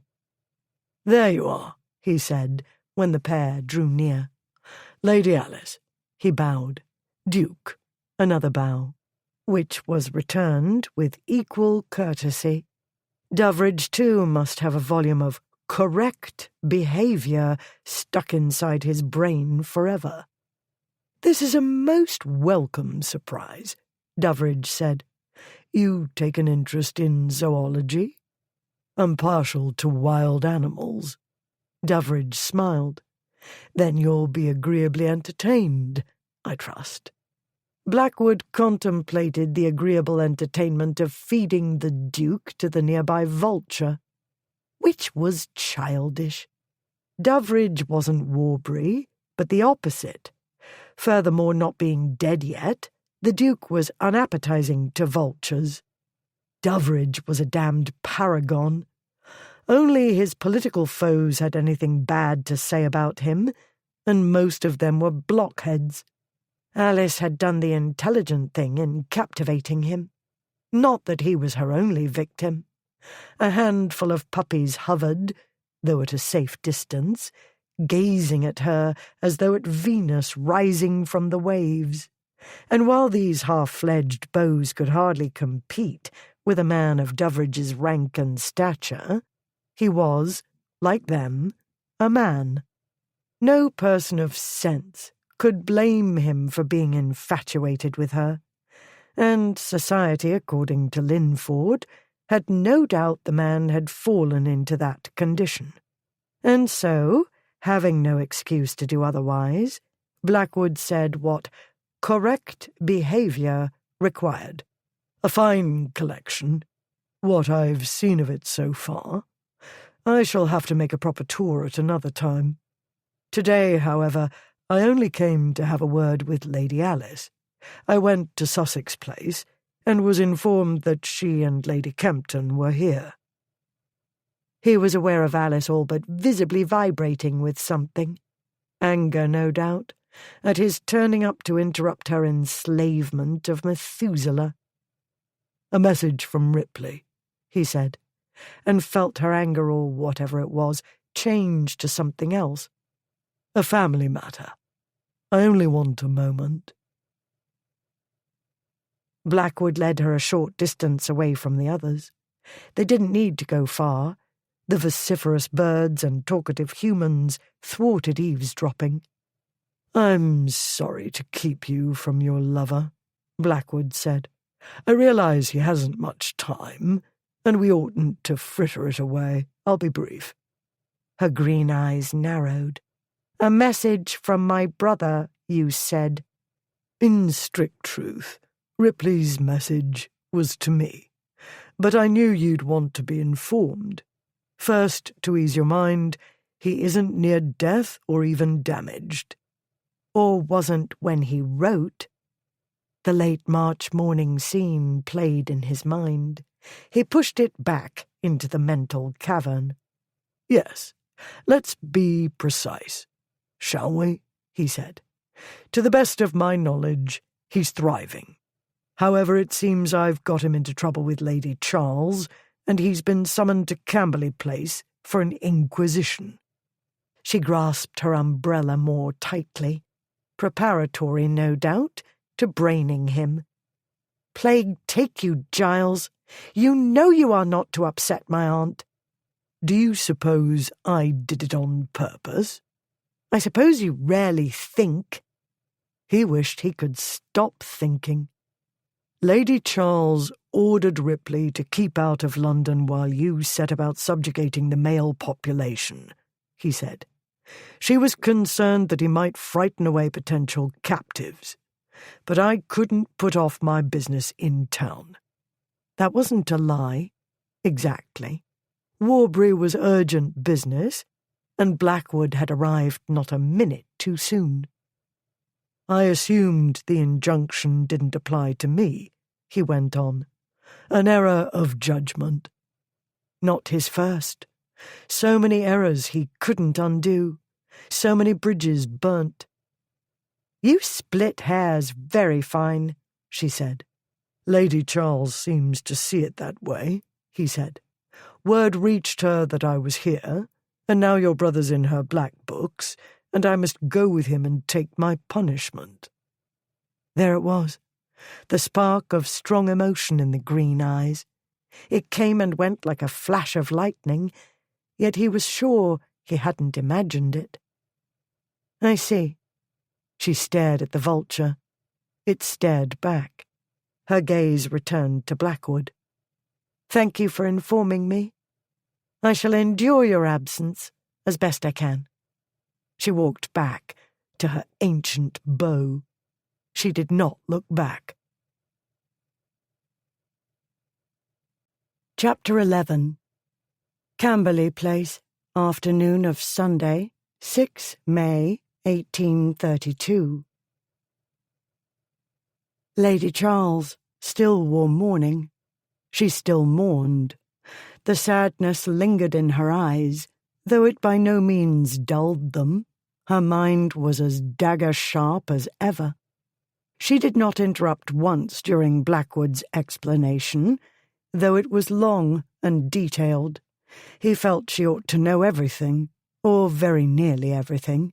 He simply couldn't prevaricate with Ripley's aunt. She'd been an aunt to Blackwood as well. Like Ripley, he loved her dearly and respected her. Ashmont felt the same, he knew. Moreover, she knew Alice better than he did, and couldn't possibly be surprised, let alone scandalized. She sat listening, her elbow on the arm of the drawing-room's scroll sofa. Her head rested on her hand. No, rested wasn't a proper description. She held her index and middle fingers at her temple, and her thumb at the angle of her jaw under her ear. He recognized the pose, and knew it was not a relaxed one. It was the look of one struggling for patience, and, possibly, words.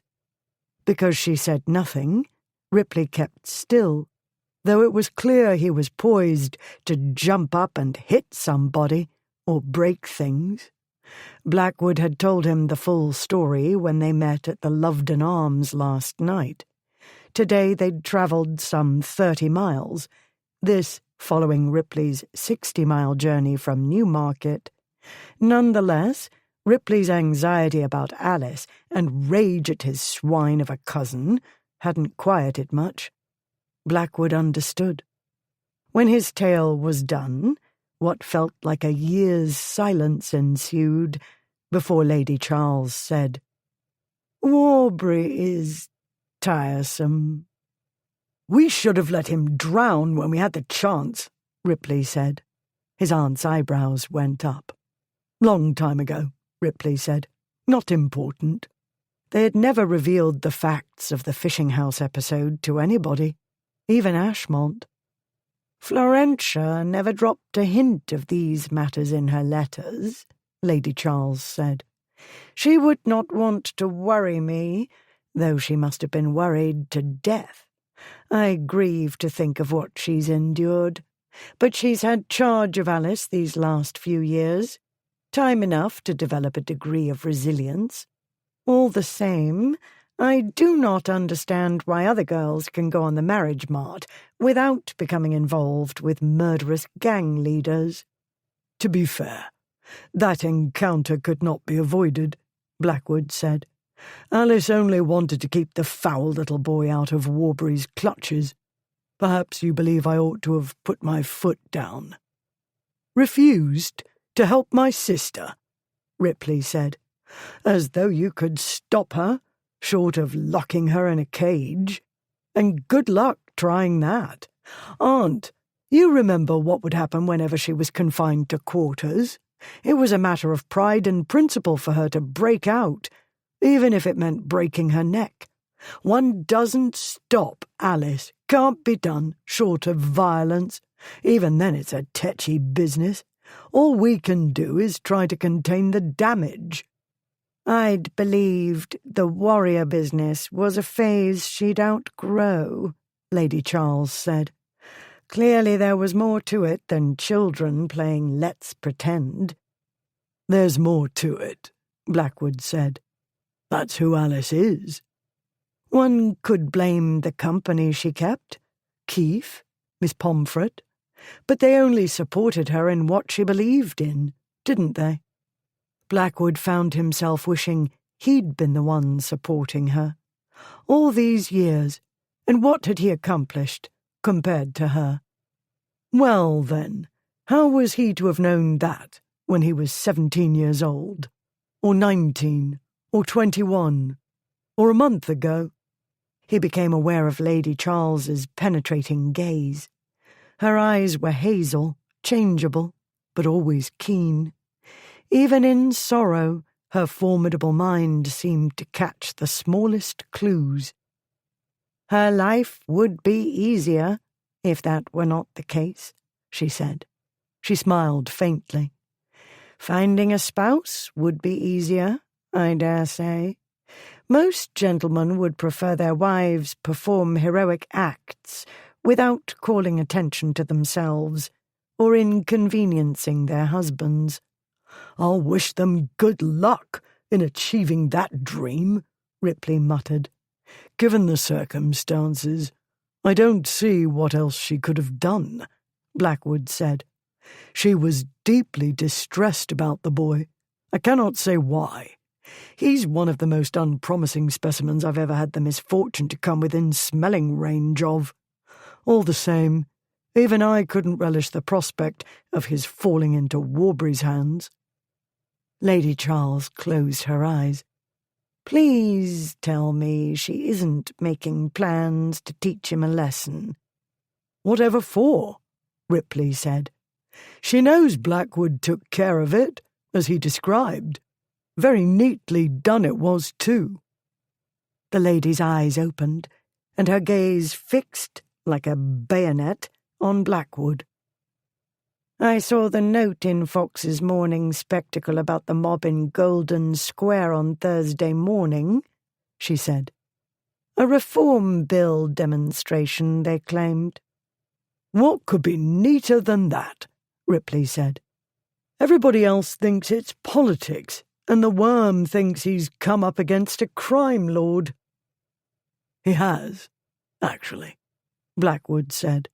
If he'd gone after one of Madame Proudie's senior boys, rather than a recent acquisition, I believe Warbury would regret it very much. I should rather my niece not become involved with felons, Giles. Too late, he thought. We'd all like that, he said. Still, her charity isn't merely for show, and one can't deny her courage. I wonder how many other members of the upper orders would risk their lives for a street child. In which case, I must be glad you were on the spot, she said. Blackwood did not swoon with relief, but he felt it wash through him, a slight cooling and quieting of the inner turmoil.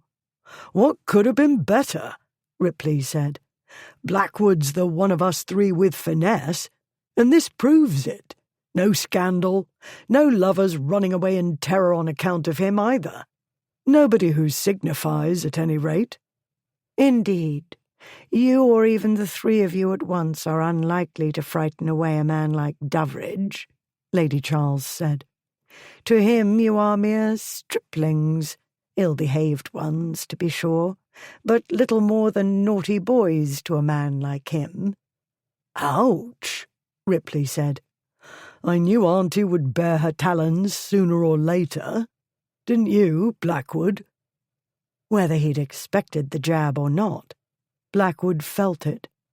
Sad to say, your revered aunt speaks no more than the simple truth, he said. Unlike nearly everybody else, Doveridge failed to turn pale at the sight of me.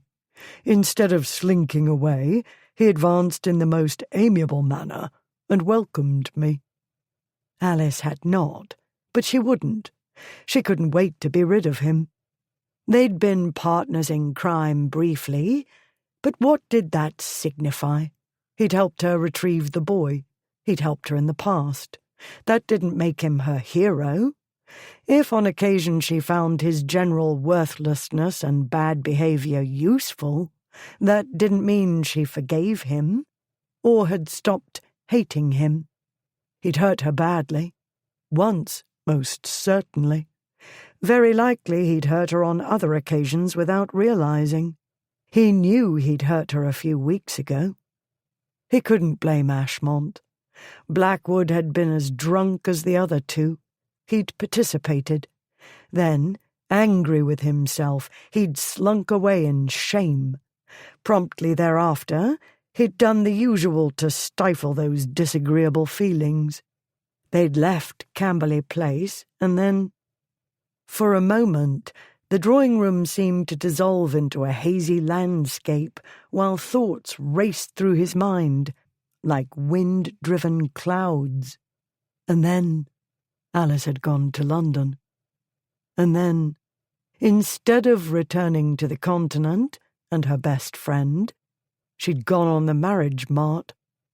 I set a date a month ago, she'd said on that day at Hyde Park Corner. A month would make it the 30th of March. He looked at Ripley, who might have died that day, who might even now be sealed away in the family vault at Castle Ancaster, or here at Camberley Place, next to the uncle he'd loved. With her brother dead, Alice would find herself at Warbury's mercy. Then, no matter what the law said, no matter what Ripley's will said, Warbury would find a way to make her life a purgatory. He'd dispute every last legal detail and do everything else his filthy mind could devise to punish her and everyone who tried to help her. He was a reckless profligate who'd destroy the dukedom, in any event. He'd complete the ruination her father had begun, and Ripley had spent years repairing. That was why she was ready to throw herself away on a man who didn't know her and would have no idea how to deal with her. Warbury wouldn't dare to tackle Doveridge. The Duke would crush him like the worm he was. My fault, Blackwood thought. This is all my fault. The two dukes departed Camberley Place on the following day, leaving Lady Charles to the melancholy that nobody and nothing could assuage, except, perhaps, time.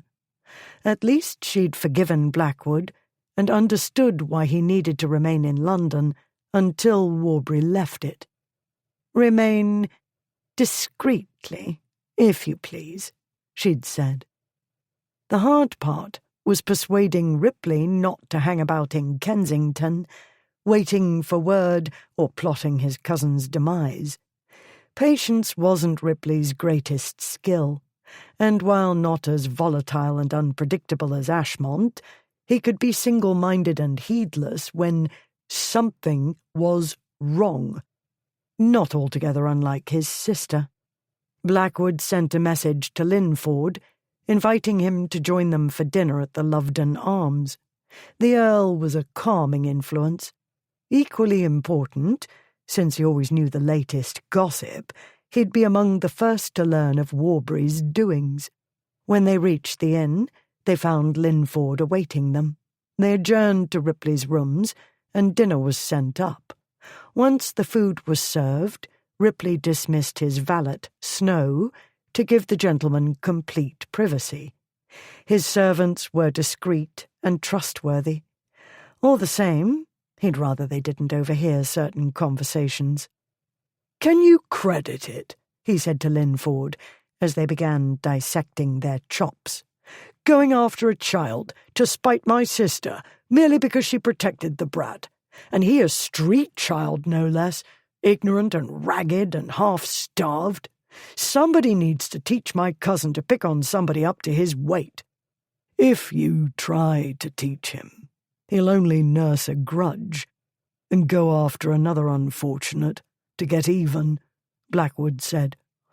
"Let the demonstration and Maggie's message do the work. It seems that's been accomplished," Linford said.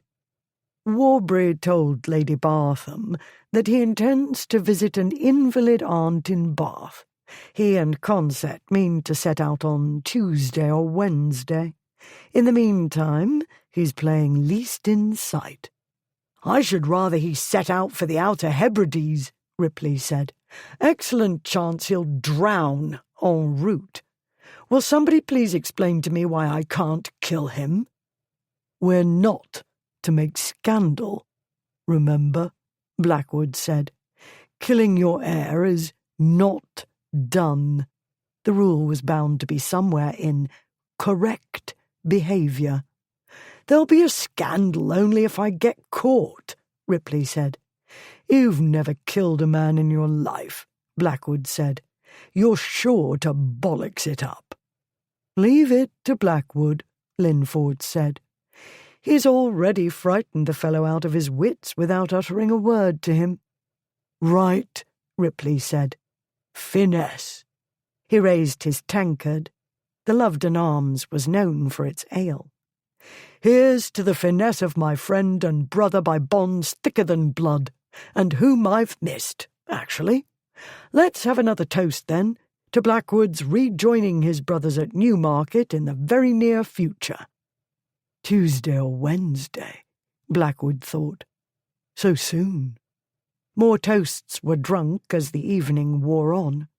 But it wasn't the usual drunken debauch, lasting into the small hours. Ripley had a long journey ahead of him tomorrow, and Blackwood wanted to be in London in case Warbury devised any parting atrocities. They left Ripley's soon after dinner. "I thank you for coming on short notice," Blackwood said, as he and Linford rode back to town. "As I'd hoped, his mood improved markedly when you turned up." "He was right to be furious," Linford said. "I fear we didn't beat Warbury often enough and hard enough when we were at school.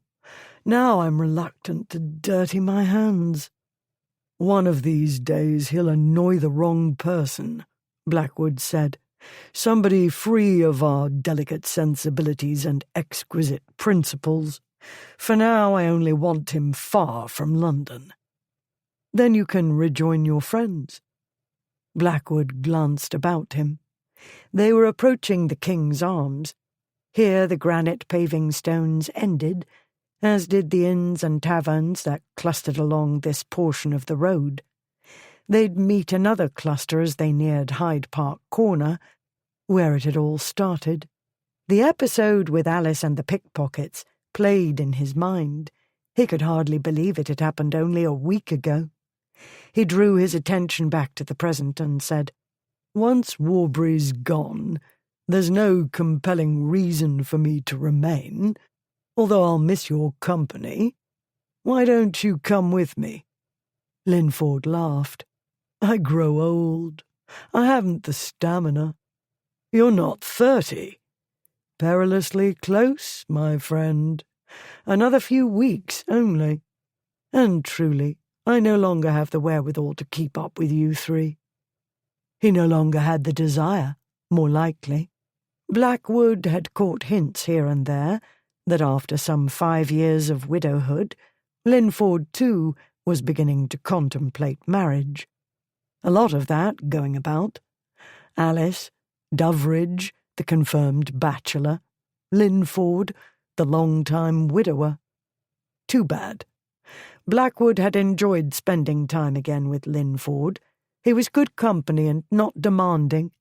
One needn't always remain braced for battle to erupt, or be prepared to deal with whatever uproar had to be dealt with.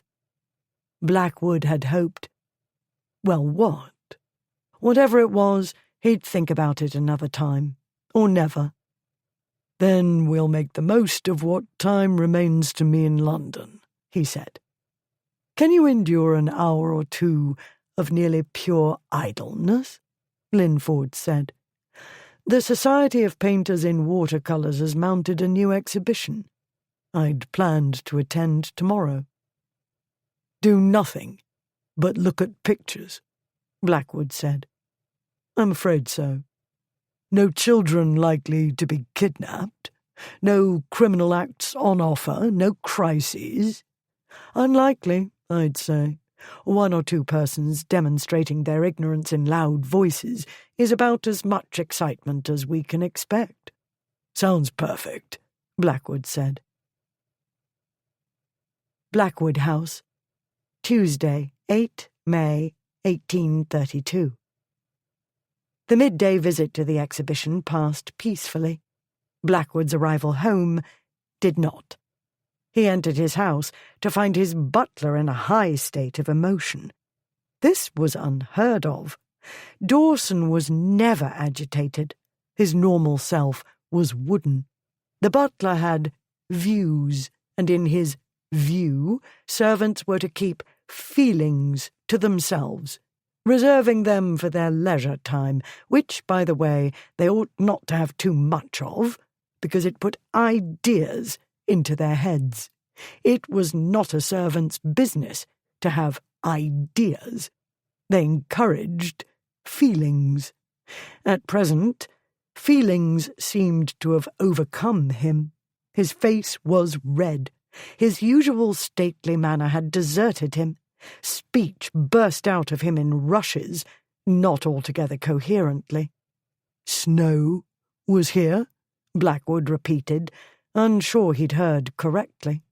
"He left not half an hour ago, and I assure your Grace that I did my best to detain him. It was of no avail. He was in a shocking state of nervous upset. He would go to Lady Kempton, though I endeavoured to explain that this was highly inadvisable. Whatever the trouble was, and I must apologise, Your Grace, because it was exceedingly difficult to make heads or tails of his speech, so agitated he was. Gone to Lady Kempton? This wasn't good news, in 100 ways. Blackwood bit back some extremely bad words. "I take your meaning," he said. "But the main points, Dawson, if you please." With visible effort, the butler composed himself. "As I understand it, Your Grace, the crucial point is that Snow has lost his master." At first, Blackwood thought that Ripley had dismissed Snow, but that was impossible. Snow was a paragon among valets. Ripley was no more likely to part with him than to dismiss his brilliant French chef, Chardot. Then light dawned. "Do you mean Snow can't find him?" "That seemed to be the gist of it, Your Grace." "And now he's gone to Lady Kempton." "I remonstrated with him, Your Grace. I told him he ought to know better. Their Graces will have their little jokes, I told him, to no avail." Unlike Ashmont's valet, Summers, who cried at the drop of a hat or a handkerchief and sobbed over fluff on a coat sleeve, Ripley's man was a steely fellow, as unlikely a candidate for hysteria as Blackwood's valet, Springate. Blackwood thought quickly, something he was accustomed to do, given his friend's propensities for sudden starts and whims, not to mention accidents. "Thank you, Dawson. I shall want the mail phaeton as soon as may be." Ripley might be perfectly well. He might be the opposite. In the latter case, one needed a larger vehicle than the cabriolet. In the mail phaeton, one might safely, though not very comfortably, stow incapacitated persons, dead-drunk persons, post-melee persons. I took the liberty of ordering it, Your Grace, in the circumstances and expecting you momentarily, as I tried to tell Mr. Snow. It wouldn't be the first time Blackwood had needed to retrieve one of his friends.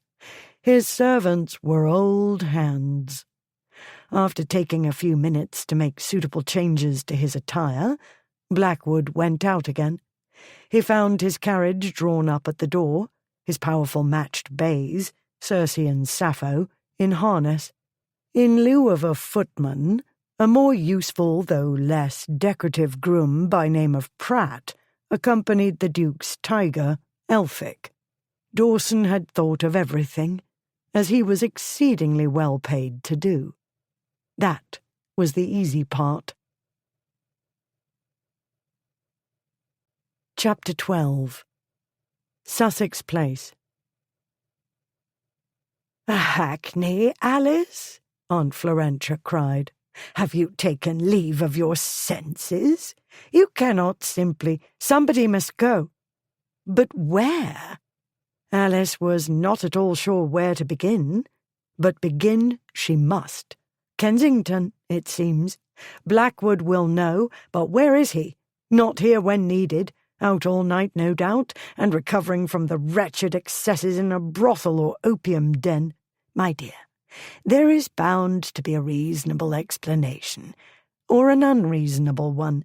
That is more likely. But regardless of the reason, it is quite mad to suppose you can find Ripley on your own, no less. For all you know, it's meant to be one of their jokes. Snow was beside himself. They'd sent him down to the servants' hall for tea or brandy, or whatever the senior servants deemed necessary to settle his nerves. Ripley failed to enlighten him. That is all, Aunt Florentia said. You know those three do not always consider others. They act first and compensate afterward. You have no idea where your brother has gone or why. If he's done it for a prank, you'll have made a spectacle of yourself for nothing. You cannot afford a scandal, and that is the least of the dangers. Heaven only knows what sorts of people you'll encounter. I do wish you'd take a moment to think in a rational manner."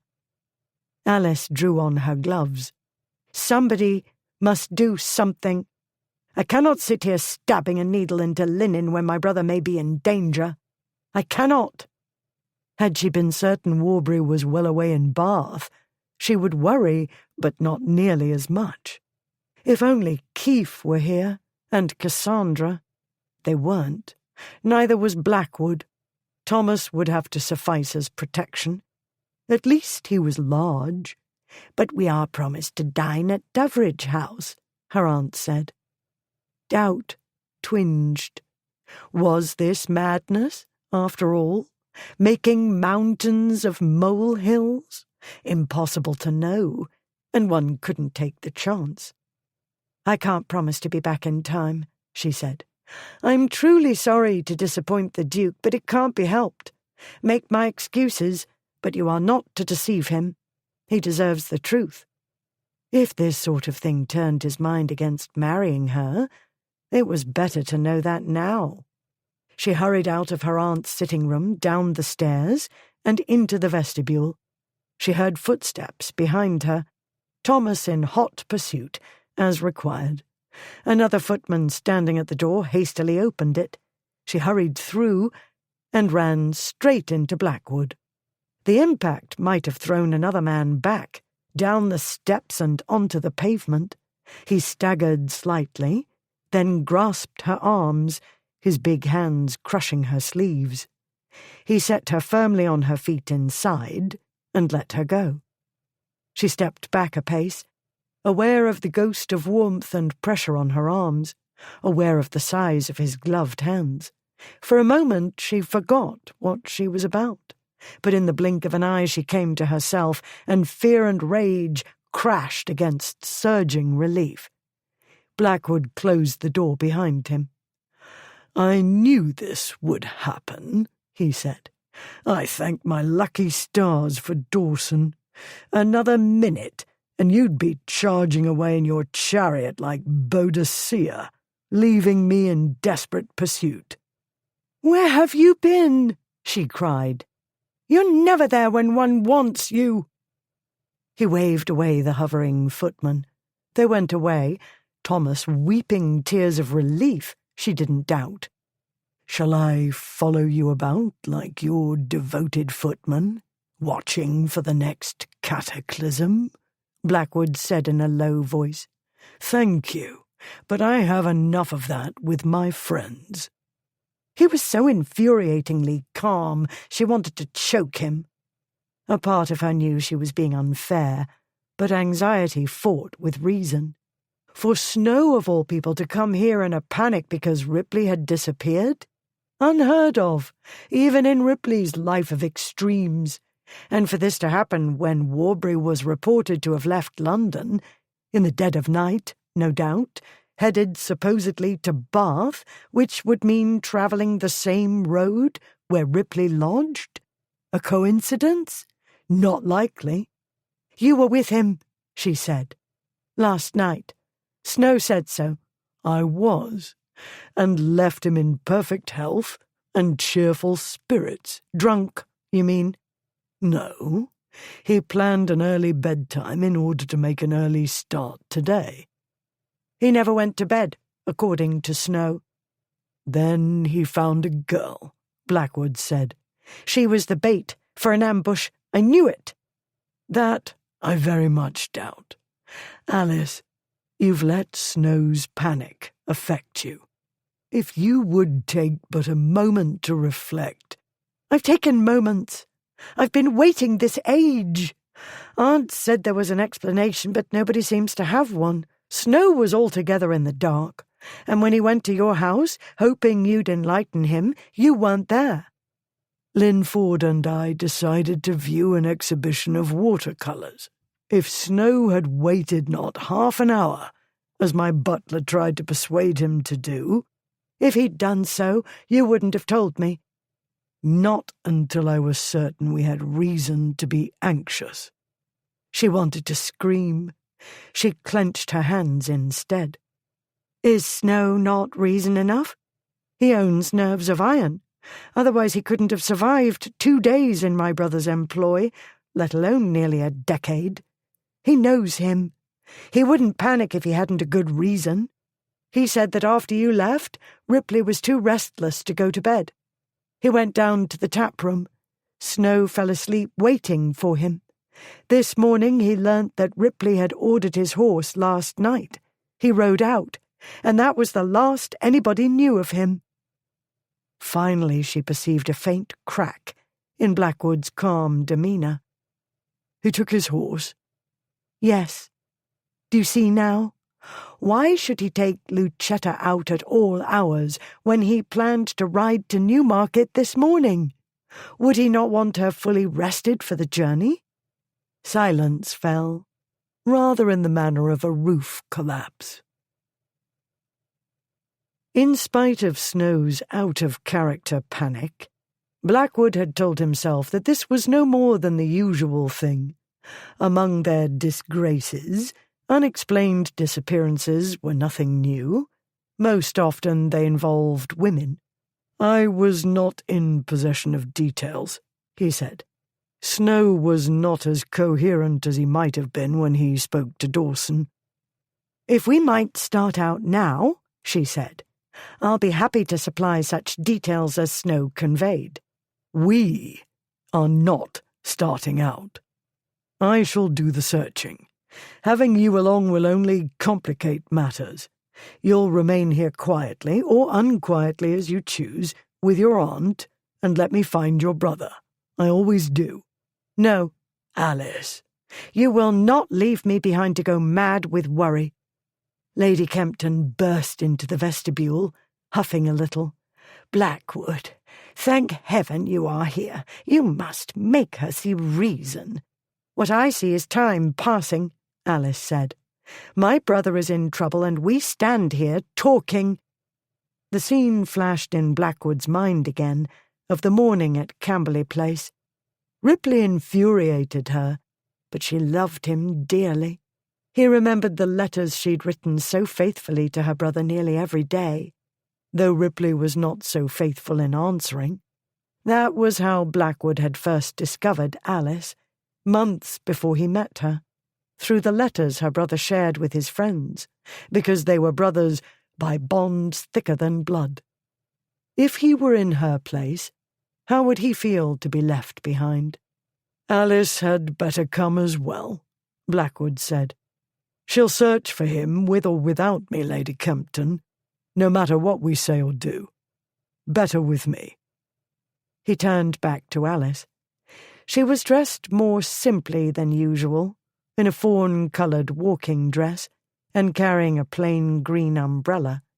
She still looked expensive. He gestured. The hat. Send for something unexciting. Let's try to attract as little attention as possible. While you do that, I'll speak to Snow. The interrogation of Snow added virtually nothing to what Blackwood and Alice already knew. He was calmer and coherent, but it was simply the same story in more intelligible form, Blackwood told Alice as he turned the carriage into Baker Street. I don't doubt we'll make sense of it by the time we reach the scene of the crime that didn't happen. You don't know that it didn't happen. Experience tells me that what happened was a woman, Blackwood said.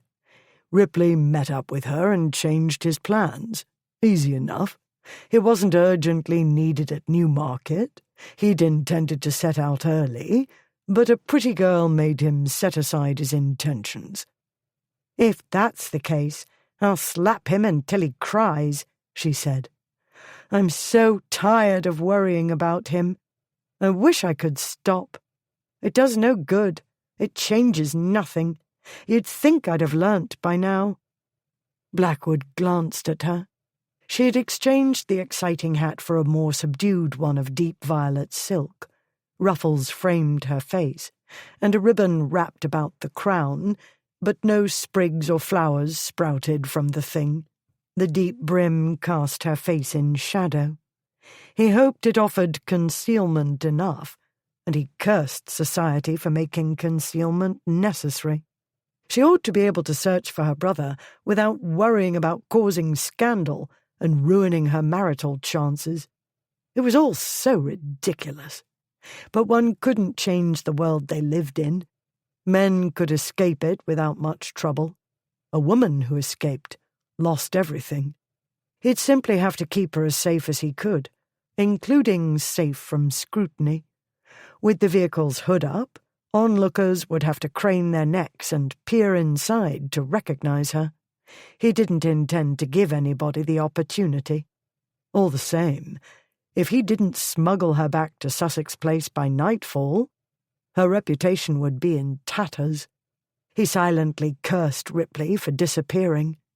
In answer, his mind busily painted pictures of the worst possible outcome. Ripley set upon by an armed gang of ruffians. Ripley lying in a ditch. Ripley under an overturned carriage. "I'll hold him while you slap," he said. "He's ruined my day. I'd planned a peacefully amusing few hours before dinner.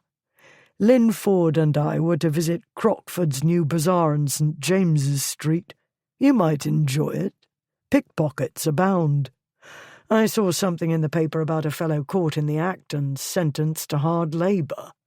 One of your friends?" "I saw that, and no, my friends, as you call them, are more highly skilled than that sad excuse for a thief. The report said one of the bazaar's officers, as well as the inspectress, watched Mr. Williams make several attempts. He's been caught before, more than once. He ought to take up a profession better suited to his limited abilities." "I hear the voice of Keith." "You hear correctly. If you plan to commit a crime, be sure you can do it competently." "Madame Proudie's boys do it well enough, judging by what I was able to observe at Hyde Park Corner," he said. "They were splendidly trained," she said. "If Keith hadn't taught me how they work and what to watch for, I shouldn't have realized what they were about. I was amazed that Warbury noticed. Talk of light fingers. And you wish Maggie would teach the boys instead to read and write and aspire to a career less likely to end in Newgate prison." A pause. Then she turned in the seat to look at him. "I do wish it. Yes. Great Juno! The demonstration she organised for you in Golden Square. That is a formidable woman. Imagine what she could do if she applied her talents to philanthropy." "Crime is more profitable." He was aware of her knee touching his, and of the rustle of heavy silk when she moved, and of the pull of longing. Too bad. He would simply have to endure it. He needed to make amends. If this was punishment, he'd earned it. "I envy her power, Giles." The words jarred him from his descent into self-pity. "Maggie lives her life in the shadow of the gallows," he said. "It isn't romantic." "Who said it was? You can't understand. You're a man and a nobleman. You do exactly as you please." "Not exactly." She had no idea, and it was better that way. "Indeed, my heart breaks with pity," she said. "A few rules about honour. Pay your gambling debts, though not necessarily your tailor and other tradesmen." Before he could contradict, she waved a gloved hand. "Yes, I know you three pay everybody because it keeps life running smoothly for you. It encourages service and loyalty. It keeps people quiet and happy. What other ghastly strictures do you labour under? Oh, yes, the onerous rule about viewing gently bred maidens as the Black Death, because otherwise you might find yourself entangled and, heaven forfend, inconveniently married, although it's likely you could wiggle out of the difficulty if you throw money enough at it. But why take the chance when there are so many willing women in the world? Now I know what this day lacked, he said. A lecture. I should lecture a brick with equal result, she said. I simply point out how oblivious you are to your circumstances, how easy it is for you to do what you do. Really, how many rules can't you break? How many broken ones can't be mended with money or influence? Meanwhile, Maggie Proudy breaks all sorts of rules, yet commands legions of not merely boys, but desperate and dangerous men, he said. I see, Alice. It took a while. I'm rather thick, as you know, but I do see. If it's any comfort to you, I believe you would have made a superior criminal overlord if only Keefe could have supervised your education from the beginning. The laugh broke from her like ice breaking, and he could feel the thaw set in. She turned away, yet out of the corner of his eye he caught the lingering hint of her smile as she faced straight ahead. He wished he could take that smile full on, in the way one lifted one's face to the sun. He wished, when she looked at him, he wanted to look back and look forever, as though he could never get enough of her, of simply drinking her in. But looking could never be enough, and wishing was worse than pointless. Wishing was a reminder of lost chances. Not to mention he'd nobody to blame but himself for being here, sitting beside her, looking and wishing like a besotted schoolboy. Still, it was Ripley's fault too, for not staying put and doing what he said he'd do, and when they found him, Blackwood was going to slap him until he cried. Then they'd both get very, very drunk and break rules, because that was so much fun, wasn't it? She had been wishing precisely what Blackwood said, that Maggie would teach the boys reading and writing instead of pocket-picking, and it made Alice wild that he could do this so easily at times. It might be simple coincidence, it might be a clever guess, but it might be something he did more easily and often than she realized. She might find him inscrutable at times, but she apparently was transparent to him. He could find a way under her guard and make her laugh, even when she wanted to throttle him. She had thought, once upon a time, that they were allies, even kindred spirits. Rules had caged him, very much as they'd caged her, but he'd broken free of the rules because he was a man and a duke. She, a duke's daughter, could never break free without losing the little power she had. Money was power, position was power, but a woman's money and position stood on the shakiest ground because they depended on a man. So the world commanded. The great world, good society, the beau monde. Her world now. If that world found out what she was about at this moment and who she was with, she could lose everything she'd spent the last month struggling to achieve. She'd worked so hard to be respectable, to keep all radical thoughts and opinions to herself, to say and do nothing to set gossip mills grinding. Men didn't want wives who caused talk. Society ostracized women who were too outspoken, or at all outspoken. Only look at what had happened to Cassandra last year. She'd had to go abroad again, because she'd embarrassed her family. True, she'd set off a riot, but that was because she was a woman who'd contradicted a man in public. Women were supposed to keep out of it, whatever it was. Not this woman, Alice told herself. Maybe Blackwood could find her brother without her help, but she and he could do it more efficiently together, the way they'd rescued Jonesy. She sat quietly now, to let him keep his mind on driving, preferably at breakneck speed. She had plenty of time to think second thoughts, if she needed to. Once they'd turned into Oxford Street, Blackwood urged the horse to greater speed. He was a prime whip, because he was perfect at everything. That was how he'd been trained, he'd told her long ago.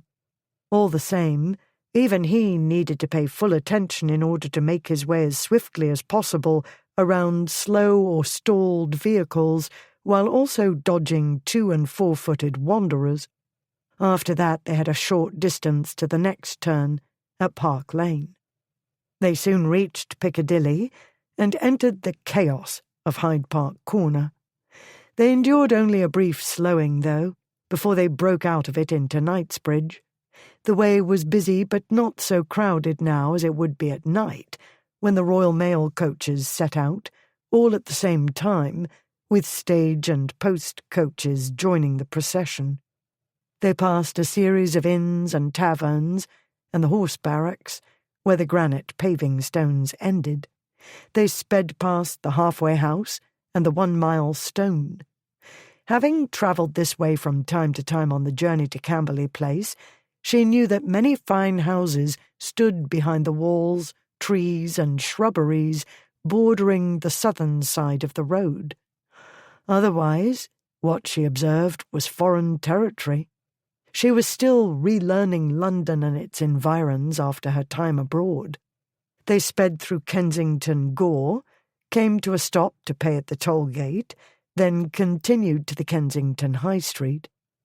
Though it felt to her as though they crept along, the swiftly passing landscape told the opposite story. "Another time I'll point out the sights," he said, "such as they are. But we've not far to go.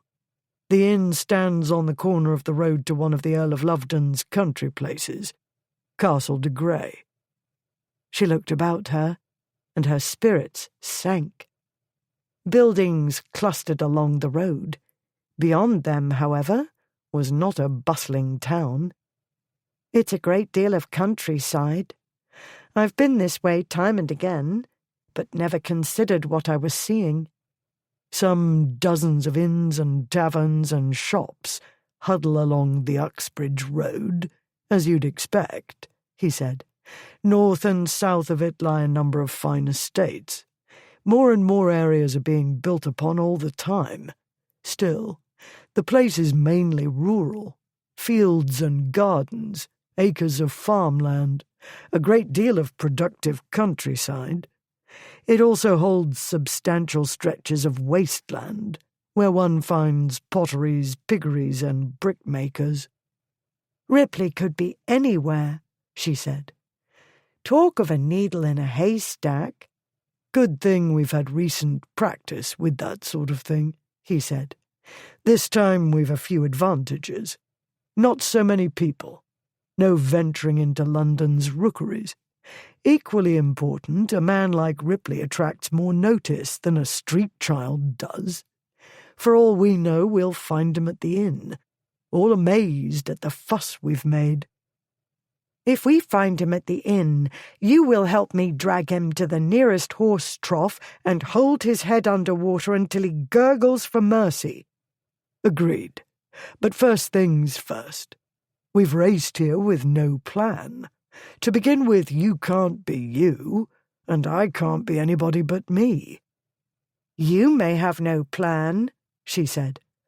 "I made one before I left Sussex Place, and dressed for the occasion. I thought carefully about everything, including the hat you insisted I change, but I couldn't bear to waste time arguing with you." "Since when?"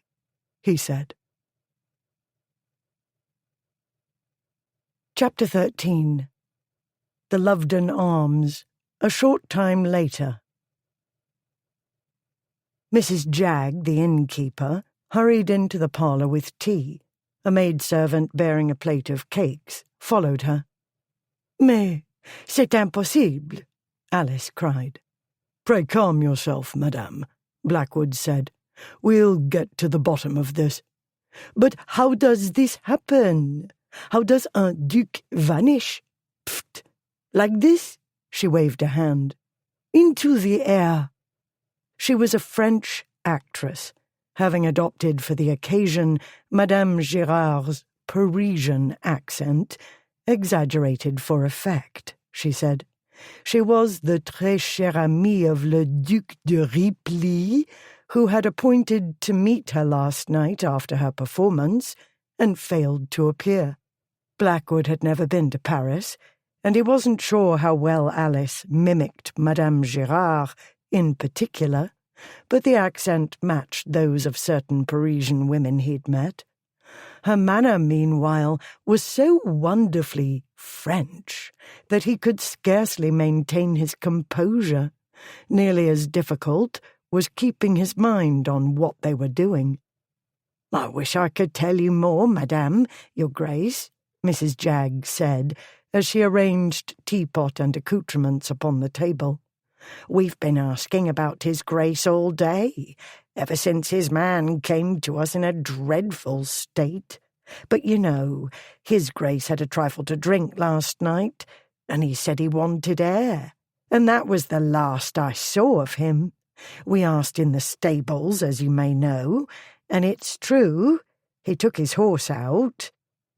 She frowned over a spoon before setting it down. Blackwood sensed hesitation. "Mrs. Jagg, if you've any ideas, hints, suspicions, we should be grateful." "Why should you be so quiet? Is this because Monsieur le Duc has another chère amie?" Alice waved her hand. "Bah, what is this to me? A great surprise? I supposed him to be a monk, do you think? Do I look to you like the fool?" "Pray recall that Madame is French," Blackwood told the innkeeper. "A Parisian, furthermore." Following another short hesitation, and after sending the maid out of the parlour, a red-faced Mrs. Jagg admitted that the Duke of Ripley knew a handsome young woman originally from the neighbourhood. It was possible he'd gone to visit her. "I see," Blackwood said, and, as was his custom, he distributed certain monetary gifts to keep his doings quiet. "Since when is my brother so secretive?" Alice said to him in rapid French.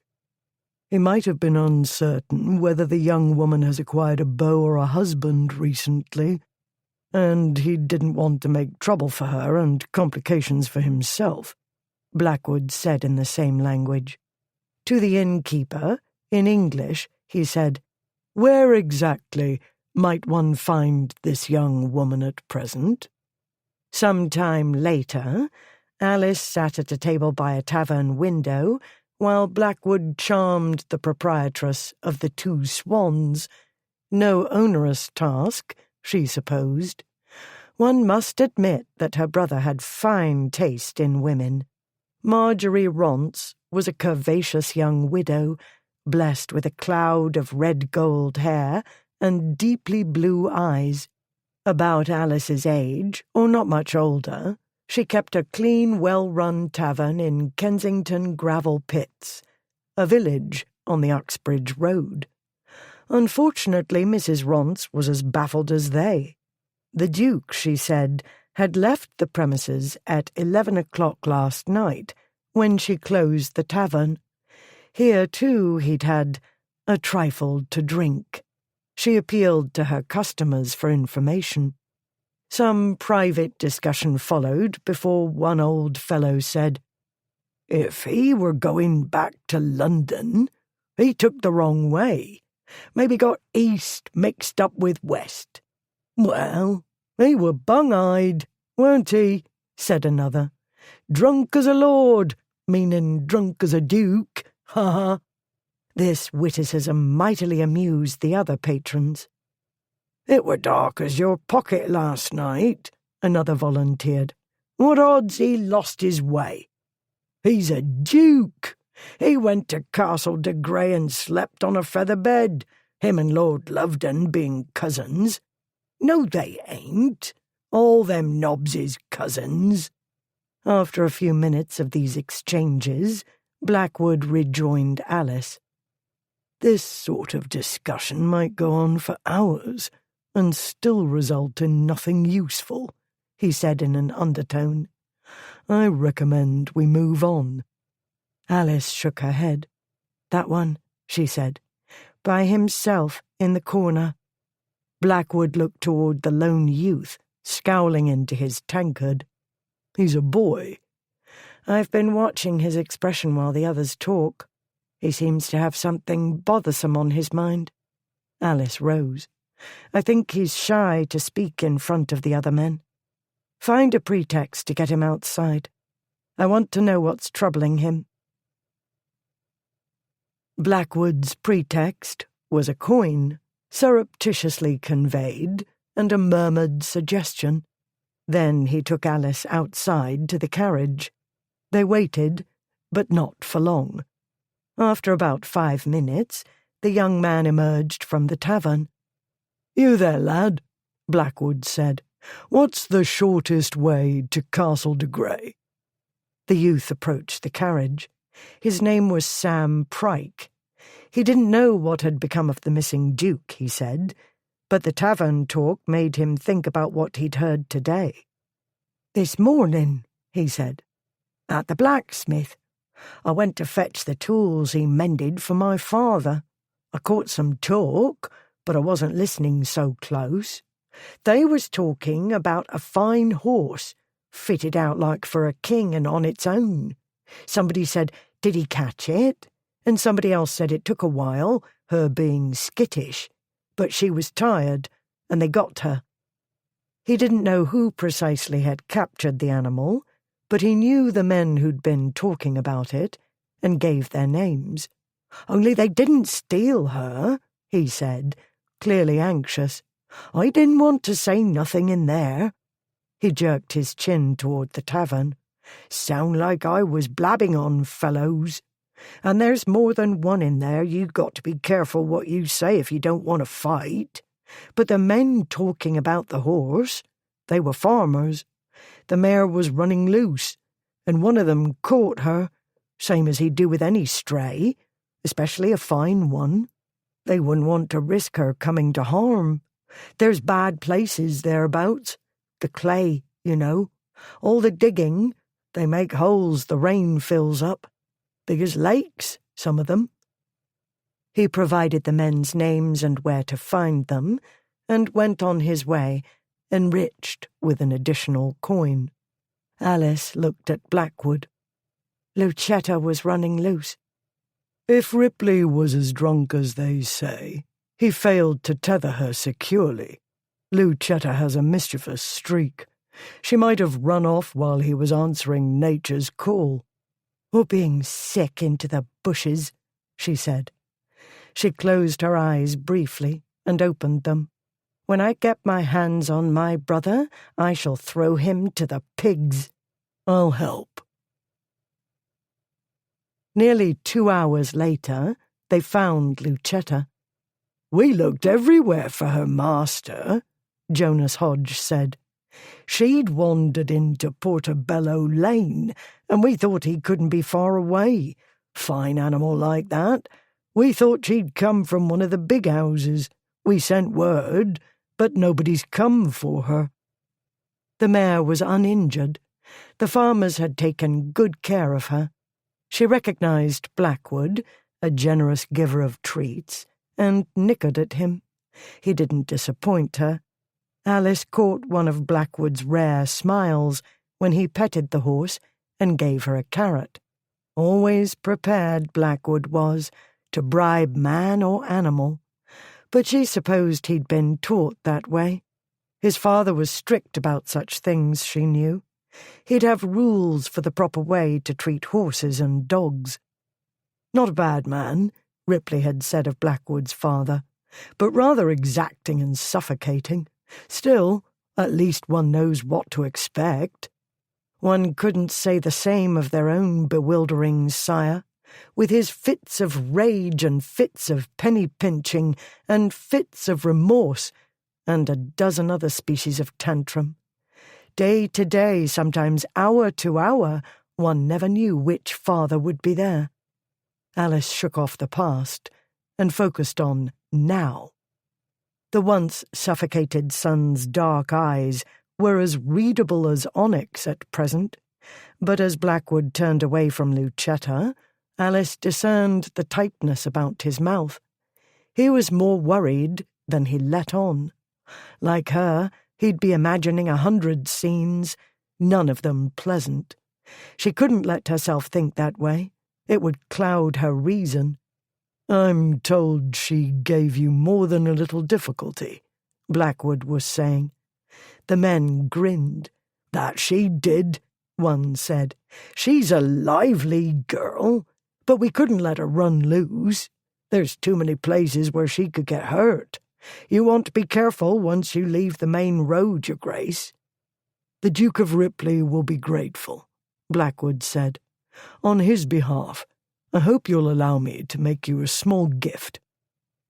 Coins changed hands, and he arranged for them to return Lucetta to the Lovedon Arms stables. There was further murmured conversation. Alice didn't try to eavesdrop. They'd stopped several times in recent hours and interrogated dozens of people. They took turns, depending on the circumstances. This was his turn.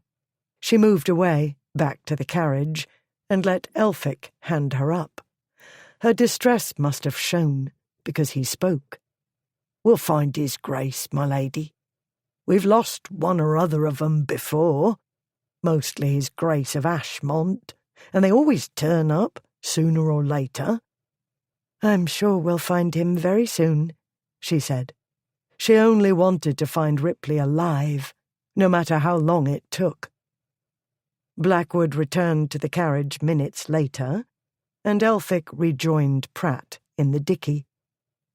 "How does a man more than 6 feet tall, a man who looks at his best like a wolf in expensive clothing, how does such a man vanish?" she said.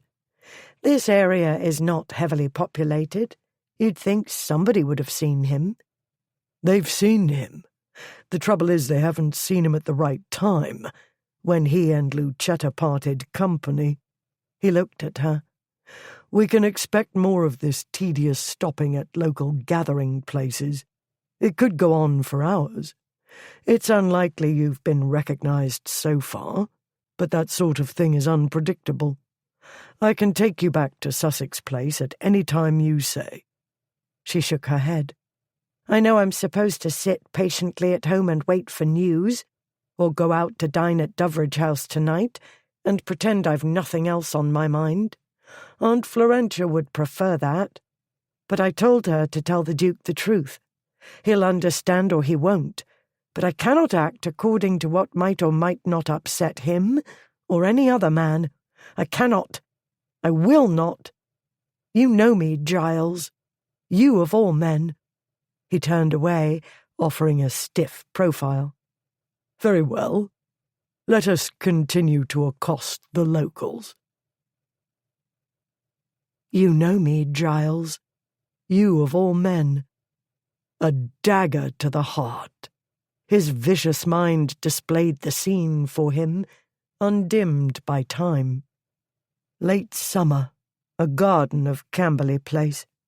The annual party for the young people, to end their visit. Lamps twinkled in the dusk, while he and Alice danced. There were others also dancing, who might as well be part of the shrubbery. He had not seen Alice for 2 years. Now he saw and heard nobody else. She wore a fine white muslin dress. Short, puffy sleeves, threaded with pink satin ribbon, left her arms bare above the long white gloves.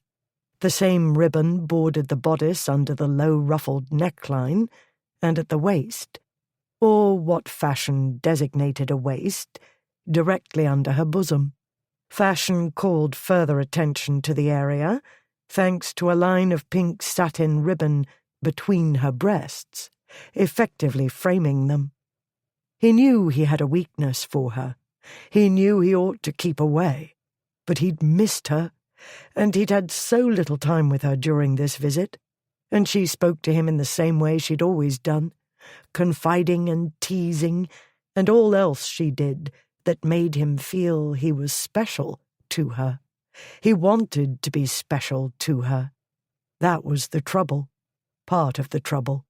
And so they danced, and at the end of the dance they moved away from the others and farther into the garden's shadow, through an arbour, because moving away from the others was what they'd used to do, as though he and she had their own private club with their own special rules. "I'll miss this," she said. "There's no other place in the world like Camberley Place." In a few days, she'd returned to the continent with Cassandra Pomfret to finish their schooling. "You must go," he said. "You want more continental polish. You aren't yet quite insufferable enough. You must come back with French airs, and always use an inadequate French word to replace a perfect English one. You must learn to be a coquette." "I'm learning other things," she said. "Useful things." "Don't you want men at your feet?" "That I might step on them?" "Miss Pomfret is not a good influence," he said. "I must speak to your guardian." He stood too close. He'd never known Alice to wear strong scent, but they'd been dancing, and the night was warm, and he detected a fragrance, maddeningly faint, that drew him closer still. He saw the satiny skin of her face, and the curve of her cheek and neck and shoulders, and the soft swell above the pink ribbon and ruffled neckline. He felt his head dipping that way, and very nearly made a terrible mistake, but a noise from the party woke him to what he was doing. He stepped back and started to turn away. She caught his arm. "Giles?" He looked down at her hand and said, "Don't." She looked up at him. Her face, her remarkable face, as though she came from another place and time. It hurt to look at her like this, to be so close, and to know she'd soon be far beyond his reach. To know she'd always be beyond his reach. His choice, the right choice. He knew that, but he had the scent of her in his head, and dusk was shading into night, the shadows lengthening and spreading, so that it was as though they were completely alone. "Alice." He needed to move away, to put space between them so he could think, but he looked into her face, upraised to his, and didn't want to think. He closed his hand over hers, the one holding him and keeping him, without exerting any pressure at all. Then he pushed down the glove and bent his head to press a kiss to the inside of her elbow. She gave a little gasp. "Oh?" So soft, a whisper in the night. "Giles." He drew her into his arms, and she came easily. He kissed her, and the taste of her went to his head like strong wine. The taste of her was Alice and summer, all their summers, a string of moments spent together. This was what he'd given up with the choice he'd made. Alice in his arms, and he dizzy with the scent and taste of her, the softness of her, he weak with longing, falling and falling endlessly. One kiss, that was all. One clinging kiss that sent the world whirling away, along with promises and choices. He fell, spinning in happiness, while she grasped his arms, holding on as though she'd never let him go, never let him sink unless they fell together. She kissed him, innocently answering, without hesitation, as though all their moments together had naturally led to this. Innocent. She was 17, still a schoolgirl. He was no innocent schoolboy. He'd made a choice, and he'd cheated. Only one kiss, only one wrenching moment of happiness before he broke away, shattered and heartsick. "We can't do this," he said. "I can't do this. By God, I must not." He walked quickly away from temptation and set out for the place where he, Ripley, and Ashmont always went, especially in times of difficulty, the fishing house. their refuge. In short, he ran away, caught up in his own turmoil. He never considered her feelings, a 17-year-old girl who cared for and trusted him, who'd come so willingly into his arms and would have willingly given herself. He dragged a mental curtain over the scene and summoned his wits. His memories and dreams and desires didn't signify. He needed to find his friend, his brother, her brother. After an overlong throbbing silence, he found his powers of reason and his voice. "We could investigate every lane and path where a man might go astray. I believe, though, that keeping to the main road and continuing our current method makes more sense. Sooner or later, somebody will offer a clue." "People do seem willing to help," she said. "So far. Until now, we've met up mainly with respectable persons. As we move nearer to the less prosperous areas, that will change. My mind will be easier if you remain in the carriage with the servants." He braced himself for the inevitable argument. She said nothing, and he went on. "They're tougher characters than they appear, like your tutor Keith, whom you no doubt wish were here, instead of this great useless ox of a duke." "You annoy me," she said, "yet you are not without intelligence." "Oh, Alice." He laughed inwardly and smiled a little outwardly, and the shell of misery about him cracked a degree. "Thank you. Allow me to return the compliment." "You may. And may I return it again by saying I presume you have a weapon in the carriage?" "Alice." "Tough servants are all well and good, and I did bring my sturdiest umbrella. Still, an object more obviously deadly can be of use to a lady. One ought not to underestimate the element of surprise, also the element of terror. A woman waving a loaded pistol is extremely alarming. She might fire it accidentally, or be so lost to human feeling as to aim a few inches below the waist." He had himself to thank, or blame. He was the one who taught her how to clean, load, and fire a pistol. The first aborted lesson hadn't been the last. Eventually, he'd shown her off to his two friends. They were vastly amused, watching Ripley's little sister fire at a target. She'd turned out to be a competent shot. Still, even the moving targets his father and Lord Charles had devised were not the same as living human beings. There were so many ways to go wrong with guns, especially in unexpected situations. "I'll leave you the whip," he said. "The pistol case is under the seat, and the pistols will need to be loaded. We left in haste, and I hadn't time to fully prepare for problems." "And you don't trust me to load them properly," she said.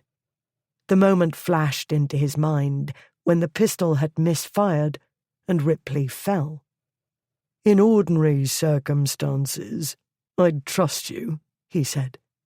"This is not ordinary. It's different when you're acting under duress, which might easily be the case." "And you'd be uneasy, leaving me alone with loaded pistols?" She smiled suddenly, and his heart twisted in his chest. "I'm not sure I blame you. In fact, I might congratulate you on learning a lesson. Very well, then. I'll make do." Chapter 14.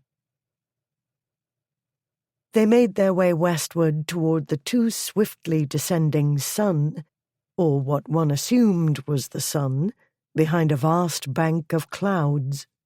Though nightfall was a few hours away, the clouds would bring an early twilight. Searching would become harder, then impossible. Alice told herself it was no use fretting about the darkness until it came.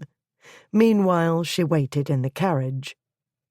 Blackwood and Pratt, the larger of the two servants, had entered a ramshackle establishment called the Blue Sow nearly half an hour earlier. Elphick stood patiently at the horses' heads, as he'd surely done countless times before. "You and Pratt must be hungry," Alice said.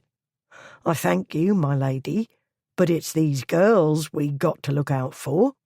He patted them affectionately. "Me and Pratt had sandwiches before at the Lovedon Arms, and got more for later. Servant girl there packed 'em up for us. What with leaving London so sudden, and not sure where we'd be going, His Grace made sure they took care of things at the inn. They did it properly, too. Good corn for these fine mares, and carrots for treats." Undoubtedly, the Lovedon Arms proprietors would have packed up the contents of the wine cellar if needed. Clearly their disgraces had spread their largesse there, as they did over all the establishments they frequented. Very well. The Dukes might have been worse human beings. True, their motives were selfish. They required cooperation and comfort. Yet others, ostensibly better behaved, treated those who served them rudely, unkindly, even brutally. Generosity to others was all well and good.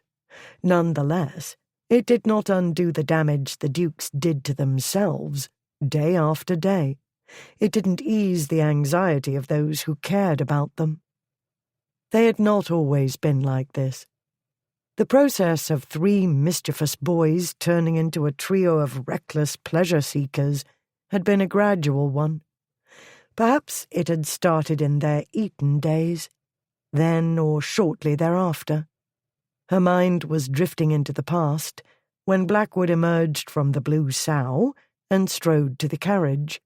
She watched him greet the horses and murmur praise as he petted them and rewarded their patience with carrots. These were powerful, spirited creatures who could not love the slow pace and the constant stopping and starting, yet they behaved beautifully. Their owner understood them, and they liked him, clearly. Even Keefe wouldn't find fault in this category. As Blackwood climbed onto his seat, her mind made pictures of the boy he'd been, the boy who thought of everything and knew how to do everything, the boy she'd admired, adored. But that sweet boy was gone. Only tantalizing hints seemed to remain in the saturnine man beside her. She kept her sigh to herself. "It's gossip, but it's recent, and it fits," he said as he took up the ribbons. A long pause followed. Then, "One of the local ne'er-do-wells has acquired an expensive shirt. His bosom companion sports other finery. Both have been flashing their blunt, and everybody is speculating about where and how they acquired these garments and the coins they spend so freely." It took Alice a moment to absorb the news. Then, as she took in the implications, she thought she would be sick. And being sick would accomplish what? She asked herself, as Keefe would have asked. After all, this was Ripley they were looking for. Losing his clothing did not necessarily mean what it seemed to mean. He'd done mad things for a wager. Naked adventures were not unheard of. His clothes might have been stolen while he slept, wherever he'd slept. She collected herself. "Any idea where we might find this fine pair?" To my surprise, informants were not only many and willing, but have also kindly provided directions to the suspect's lair. He nodded westward. "It lies north of the main road, among the potteries and piggeries." "You were in there for so long, I assumed the people were uncooperative." "On the contrary, they were surprisingly forthcoming. Messieurs Bray and Moss are unpopular." "Dangerous men, then?" He shrugged. "Dangerous or pestilent? I suspect the latter. Dangerous men create fear, and fear breeds silence. All the same, I believe we need to be cautious." "Does that mean I'm to wait in the carriage again?" She didn't like it, but quarrelling with him only wasted time. He could be extremely pig-headed. So could she, but that was different. A woman had to hold her ground or she'd be mowed down. "You've had a long wait," he said. "You must be bored witless." She wished she were bored. She wished she could stop her mind from imagining terrible things. I whiled away the time reviewing my grievances against my brother and imagining suitable punishment for the trouble he's caused me. There was a silence. It lengthened. He gave the horses leave to start. At last she said, "I'm not a fool, Giles. I know there are a number of explanations, and not all happy ones." "Yes." "You believe he's in trouble?" "I'm allowing for the possibility." "Then the sooner we find him, the better," she said. The cottage was larger than others in the vicinity, but no more elegant.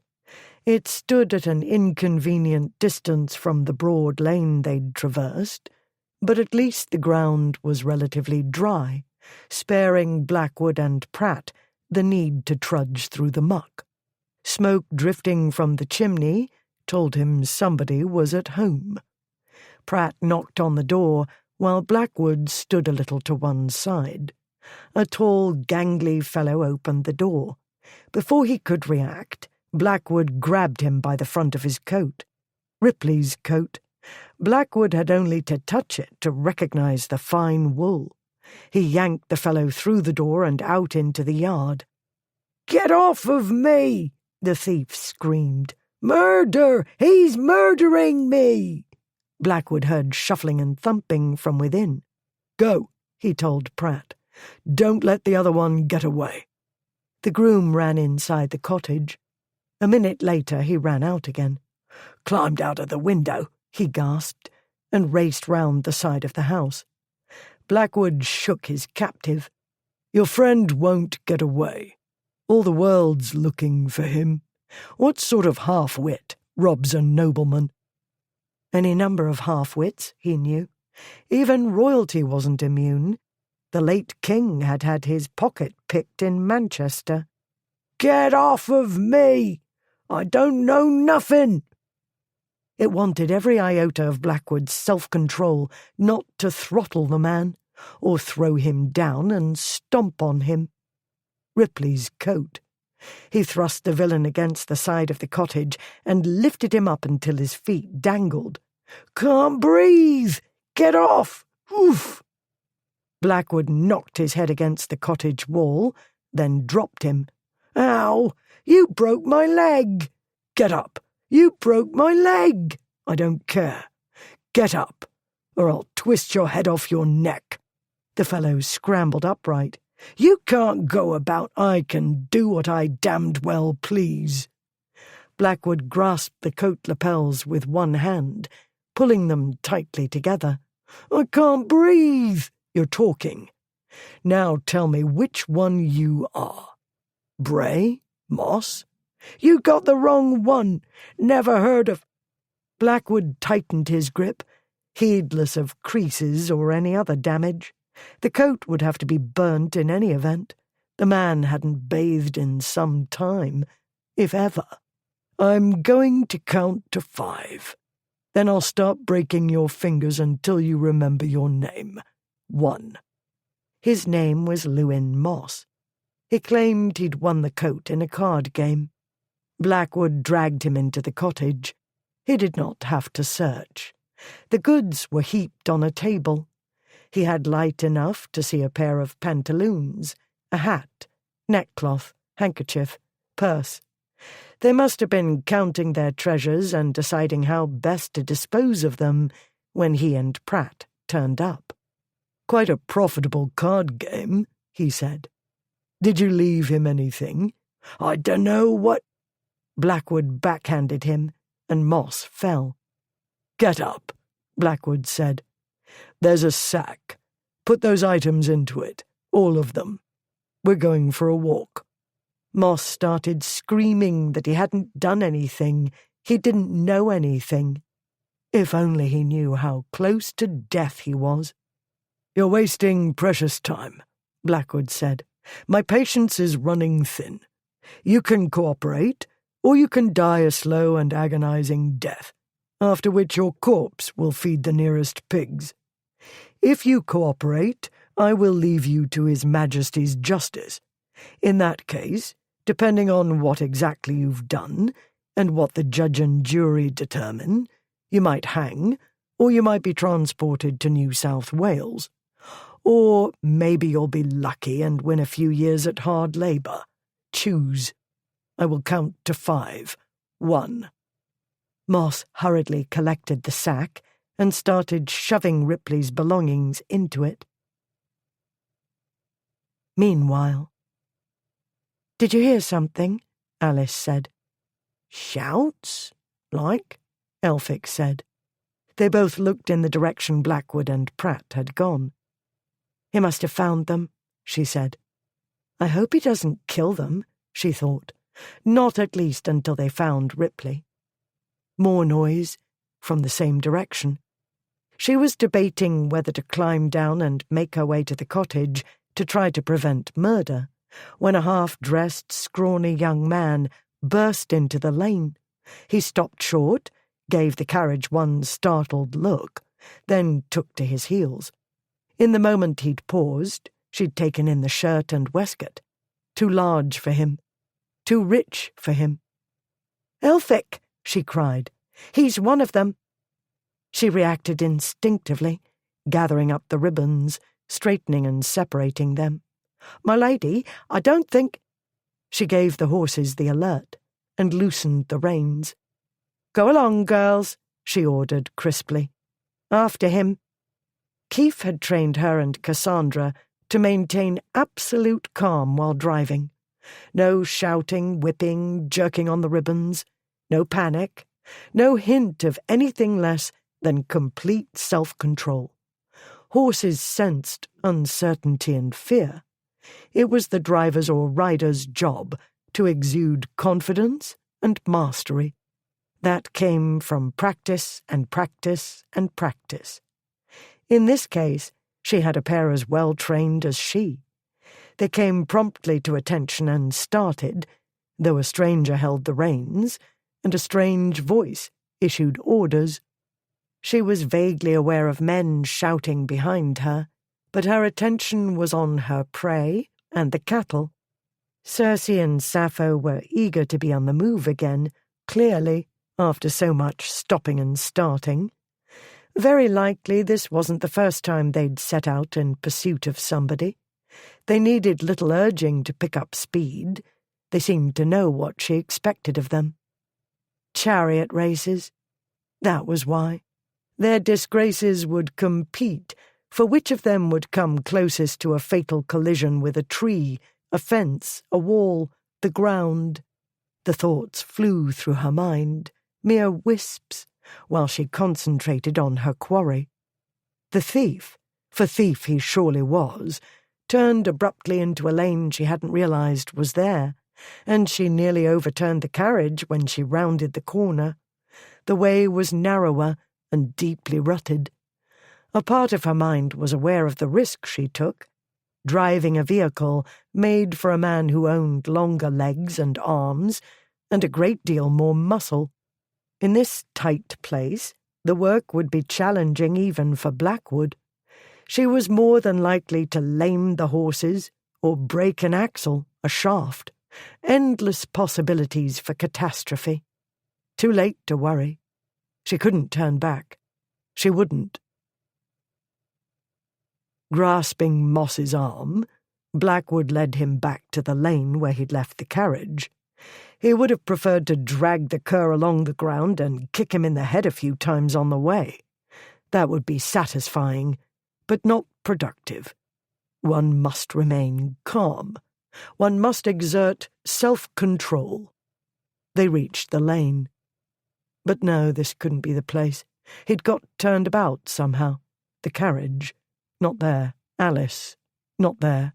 But there was Elphick, staring as one dumbstruck, down the road. "What?" Blackwood said. "Where is she?" The tiger started and shook his head as though to clear it. "It happened so fast, Your Grace. Blackwood went cold inside. "What happened?" Elphick explained. Alice had nearly caught up with her prey when he turned into another lane. Though not much more than a cart track and badly rutted, it was somewhat wider. The horses trotted on, easily gaining on the runner. "Good girls," she said. "Let's get him." The young ruffian ran, but not as fleetly as before, and more unsteadily. Drink as well as fatigue were getting the better of him. He was no horse, let alone a match for Circe and Sappho. Soon they were neck and neck with the thief, then drawing ahead. She turned the mares aside to block the way, and brought the carriage to a halt. Stymied, the wretch turned to go back the way he'd come, and stumbled. He staggered on, gasping. She laid down the reins and climbed down, whip in hand, and went after him. He tried to run, tripped, fell, and picked himself up. She marched on, heart pounding. "You'd better stop," she said, "before you make me truly angry." He glanced back at her. "You keep off of me. I didn't do nothing. Then why do you run from me?" He didn't answer. He tried to jog along, but he was limping now. Alice noticed people coming out of buildings to stand in doorways. They watched. It was strangely quiet, but for her and the runaway's footsteps and his gasping. The onlookers were mute. He looked about him for a way out. Every door was blocked. No signs of sympathy, only blank faces. He turned suddenly, lunged at her, and shoved her aside. She staggered and started to topple toward a wall. She pushed herself back upright, spun toward him, and swung the whip at his legs. He shrieked and went down. She marched toward him. "You keep off of me!" He struggled to get up. "I didn't do nothing." "Down," she said. "You stay down. I'm done playing with you." He rose unsteadily. The whip lashed again at his legs, and he toppled. "You bitch! You broke my leg!" She scarcely heard him. She saw the shirt clearly now. Fine linen, the ruffles at the neck opening, the finely sewn cuffs, fully visible at the bottom of his shabby coat sleeves, because the shirt sleeves were much too long for him, the pearl buttons. The whip fell from her hand, and she forgot everything else in the world, except her brother. Ripley's shirt, expensive, superior quality. He was so particular about his linen. He would fuss for hours over buttons. She launched herself at the horrible creature wearing her brother's shirt, but he'd already got back onto his feet. "You keep off!" he shouted. He pushed her away. She stumbled backward but found her footing and swung out at him. He dodged, laughing, and lifted a hand to strike her. She threw a punch wildly and caught him hard on the nose. Blood spurted. He screamed and staggered backward, clutching his nose. She stalked toward him. He tottered and fell. "You filthy cur! What have you done? Get up and tell me, or I'll pummel you to a streak of grease. Where is he, you miserable swine?" "Alice." She was dimly aware of the low voice, but it was far away, on the edges of a cloud of rage and grief. She clenched her hands, nails digging in. She stood over the wretch. "My brother! You disgusting excuse for a man! Where is he? What have you done?" "Alice." Big hands took hold of her and pulled her back, before she could fall on the thing who wore her brother's shirt and pummel him senseless. She wanted to hurt him, needed to. "I'll kill you," she said. "Not now, Alice. We need him to talk." Blackwood drew her away. She went, numbly. "No," she said. "No, no, no." She turned to him and set her face against his chest and wept. Chapter 15. For an instant, Blackwood was too stunned to react. Alice didn't cry. Alice raged and fought. But this was she, leaning upon him, great gasping sobs against his chest. He froze. One dark, helpless moment. Then he came back to himself and wrapped his arms about her. He held her, that was all, as she grieved a terrible, desperate grief. He didn't try for words of comfort. He knew there weren't any. He could only hold her while the storm raged, and abruptly ended. In a few heavy heartbeats, it was over. She set her palms against his chest and drew back. He did not release her. His mind came back from wherever it had gone to during that first dumb instant. With it came flashes of the past few minutes, of bewilderment and fear and the frantic search for her. A short search, though those few minutes had passed like eternity in hell. She tried to pull away. He let go, but only to lift his hands to her shoulders and grasp her firmly. "Never," he said. "Never without me, Alice. Do you understand?" She looked up at him, through lashes glistening with tears. "Never without me," he said. She was safe, unhurt. His heart still beat too hard. The panic was slow to subside. He needed to crush her to him. He made himself release her. "We're going back to collect the other thief," he said. "Then we'll deal with this in a rational manner." She rubbed her eyes with the back of her hand. She fumbled at her pocket. He drew out his handkerchief and gave it to her. She blew her nose briskly and stuffed the handkerchief into her pocket. Her lip trembled. She bit it and took a deep breath. "I didn't have time to be rational. He was running away." Her voice was choked and thin, nothing like the voice he'd heard a moment ago, so cold and deep and dark. Like Ripley's when he was in a dangerous mood. Like Blackwood's. But they were men, and she was a woman. She'd pursued a drunken poltroon. Another sort of man could have laughed at that dangerous voice.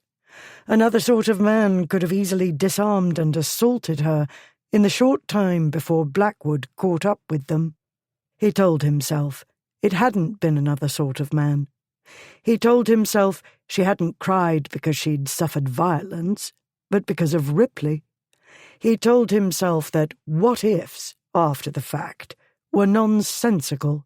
Here she was, alive, in one piece, apparently undamaged. Apparently. He said, very, very calmly, "Did he hurt you?" She looked up at him, and he caught a glint of humour in her eyes. He tried. But I hurt him. He looked down at the thief, who remained on the ground, curled up, whimpering. "I think you hurt him very badly in his pride," he said. "I hope I broke his nose." She rubbed her gloved hand. "The way he carries on, you must have done. Good work. But your hand might swell. I should have recommended the whip handle. You are not practiced in bare-knuckle boxing." "I know how to throw a punch.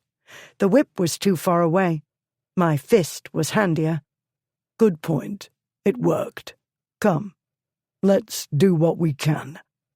She started walking toward the carriage, head high and body stiff. "Get up," he told Bray. "My nose is broke. I don't care. Get up, or I'll drag you by one ankle." Bray hauled himself upright, and they followed Alice. Pratt, who'd chased after them, stood by the vehicle as Blackwood had ordered. It did not look to be in prime condition. Clearly it had endured a few knocks. The horses seemed to have suffered no injury, though. He focused on cattle and carriage, because if he thought about what might have happened to her, he'd kill somebody. He wanted to kill Keith. If not for Cassandra Pomfret's bedamned jockey-groom bodyguard, Alice would not assume she was a match for gang leaders and ruffians and possible murderers.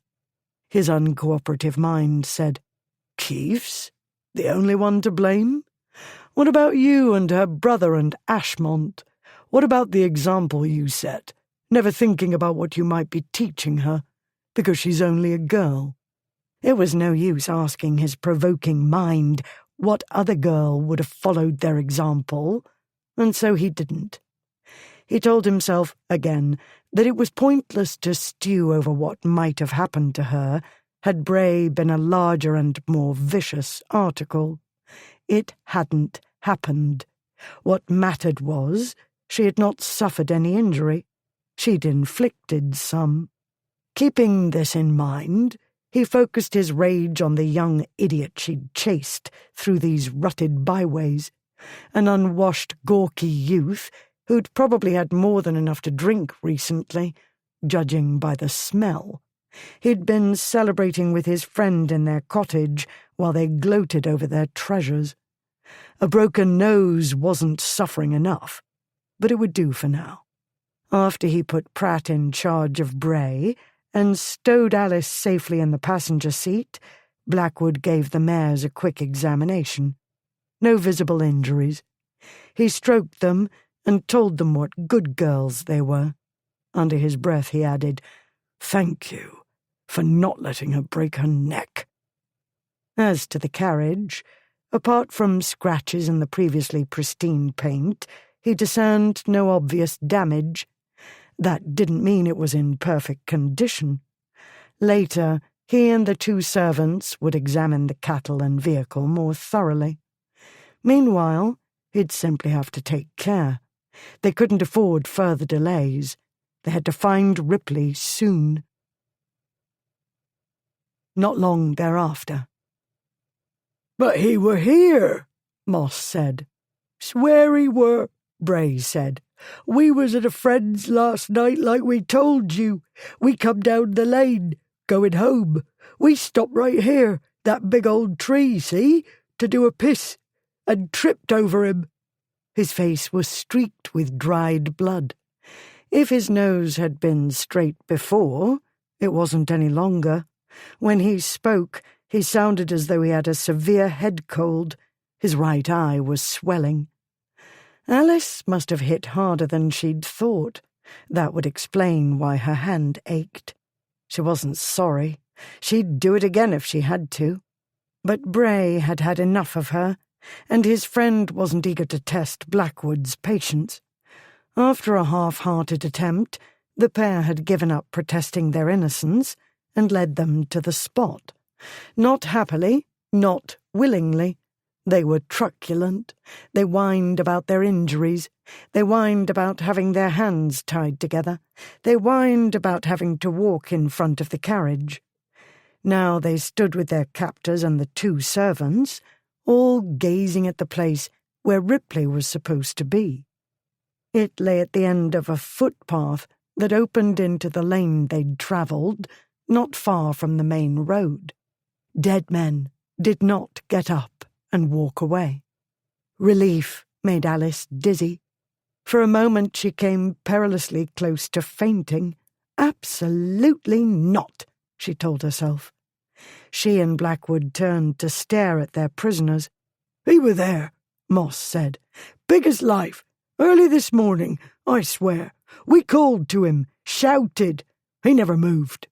"And so you robbed him," Alice said. A man lying there, helpless. "We thought he was dead," Bray said. "What's a dead man want with clothes and money?" Moss said. "Was he breathing?" Blackwood said. "I wasn't going to get in his face to find out, was I? You must have touched him to get his things. Was he cold?" "It weren't full sun-up yet, so still dark, weren't it? And cold," Bray said. "How could we tell? Didn't move or nothing." From all we could tell, he were dead, weren't he?" 2 drunken men, as conscienceless as Warbury, Alice thought. They descended on their victim like vultures, yet there was no body. She had no trouble imagining all too many ghastly scenarios. They applied better to London, though, and this wasn't a London slum or a graveyard. No resurrection men here. While some places were unsavoury, the area seemed, for the most part, to be pleasantly rural. Kensington was where Ripley sent his linen to be washed, she remembered.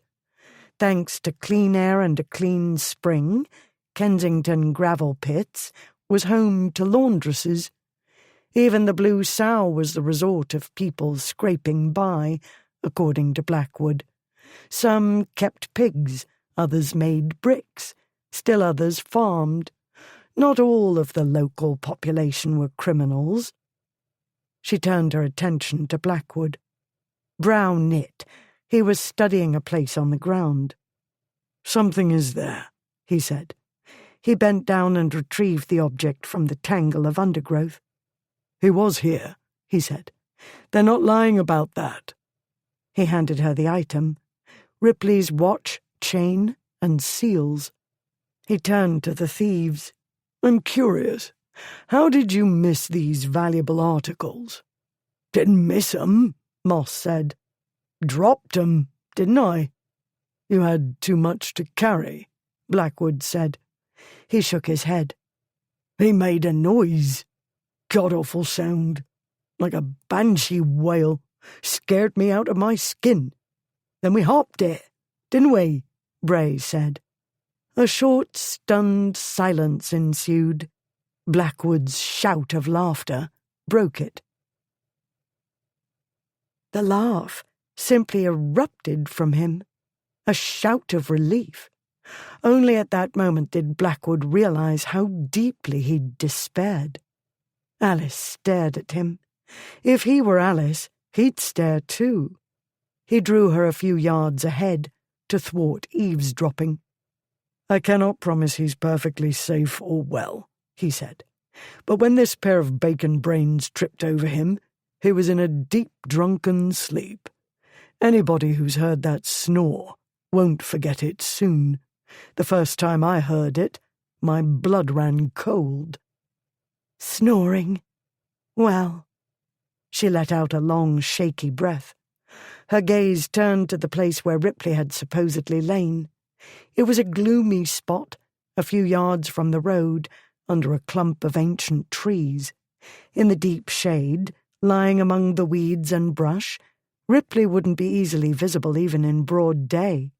Small wonder Bray and Moss hadn't seen him until they tripped over him.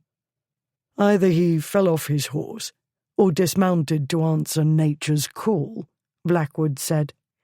"He must have sunk into slumberland before he could remount. Once he's in that state, there's no rousing him. We've shaken him, we've shouted at him, we've tried emptying buckets of cold water on him. He only snorts and turns over and recommences the aria." At last, her green gaze came away from the shady spot. It did not return to him, but to the watch in her hand. She put him in mind of the grubby little girl he'd watched pummel Warbury all those years ago. Strands of black hair dangled from under her hat, which had tipped to one side and lost one of the ribbons adorning the crown. Dirt speckled her face. Though the dress's brown colour hid a multitude of sins, it was undoubtedly dirty and clearly wrinkled. The dark spots might simply be the dust of travel or filth the horses kicked up when she chased Bray. That, or Bray's blood. She needed a bath. Her clothes needed to be burnt. His hands itched to put everything right, to smooth and brush and rearrange. "Do you believe my brother is wandering naked somewhere among the fields and clay pits?" she said. He made himself stop fretting about her appearance and how much worse it might have been. "He'll have taken shelter somewhere." Then why hasn't he sent word? I don't know, Blackwood said. What I do know is, if he was sufficiently intoxicated to fall into that particular state, and this is not as frequent an occurrence as you might imagine, he mayn't have recovered yet. Yet he must have recovered sufficiently to leave. It's possible that persons possessing charitable impulses found him and transported him— His gaze swept over their bucolic surroundings. Somewhere. So we hope. A well-founded hope. Enough to put your mind at rest, he said. We've talked to dozens of people hereabouts. Apart from our petty larcenists, who happened on easy pickings, villains don't seem to infest the place. When those two were done with him, Ripley had nothing left worth stealing. Why kill a man for nothing? She looked about her. True. I had Warbury in my mind, but he's too cowardly to stalk my brother, too devious to ask about him openly. Had Warbury done the normal thing and inquired as we've done, somebody would have told us. You might also want to ask yourself why anybody would make off with the corpse. Why go to the trouble? Why not leave him here? Those two numbskulls wouldn't have found him if they hadn't tripped over him. He might lie in this place unnoticed for days. True enough. He'll be somewhere in the vicinity, Blackwood said.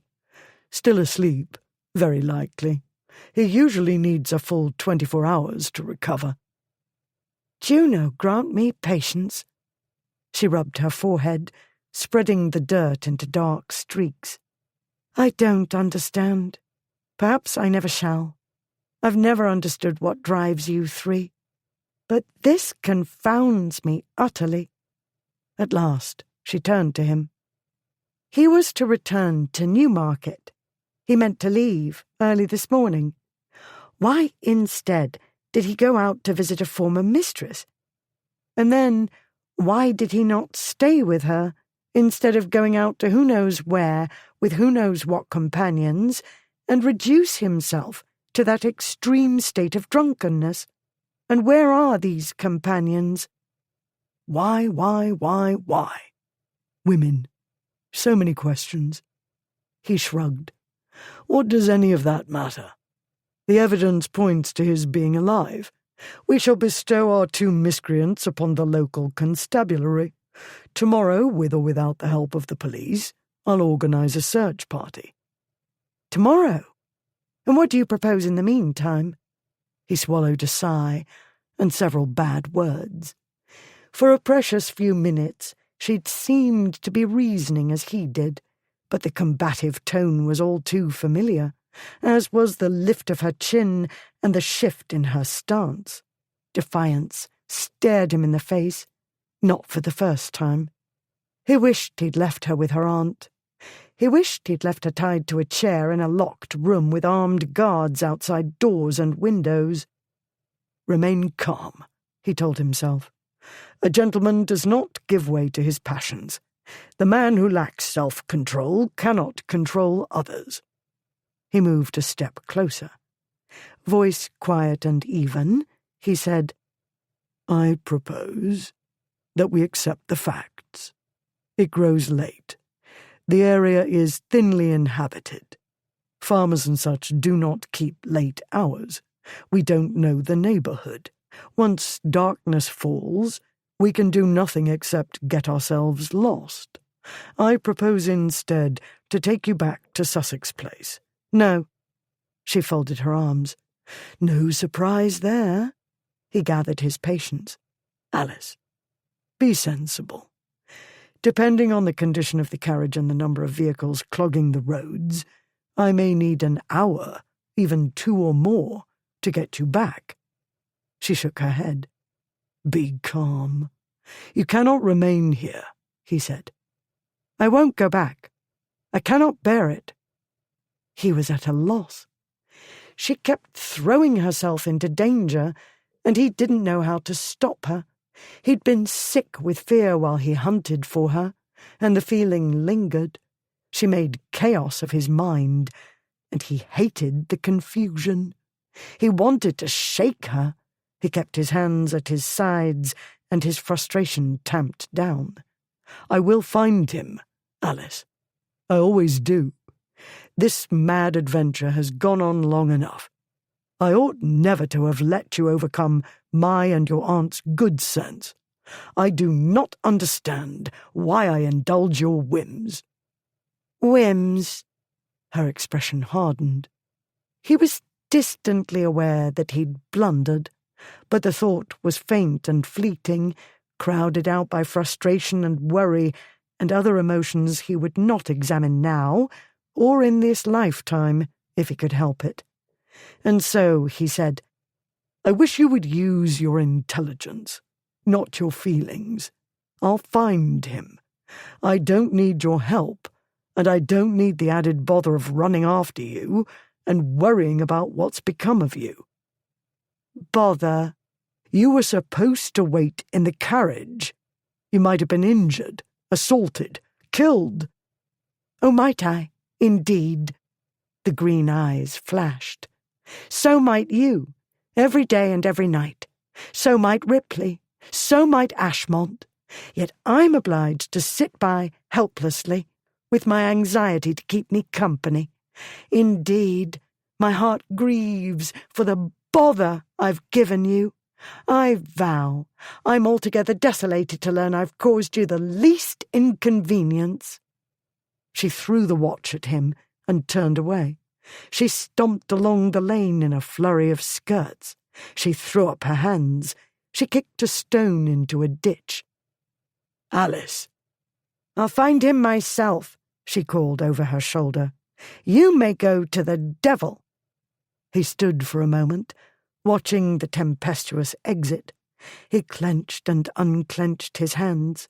He picked up the watch and dropped it into the pocket of his waistcoat. He went after her. Chapter 16. She was behaving irrationally. This fact had not escaped Alice. She did not know how to go about finding her brother. She might as well be in China for all she knew of this place. She was on foot, she was a woman, and the sun would set soon, as Blackwood said. Everything he said was correct, and she hated this and wanted to kick him. She stormed on. She ought never to have come. He didn't want her help. He could find Ripley without her, more easily without her.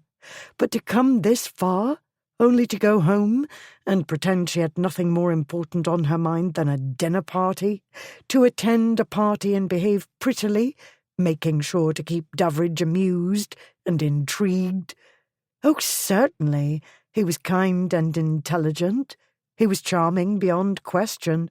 So many fine qualities, the perfect choice, truly.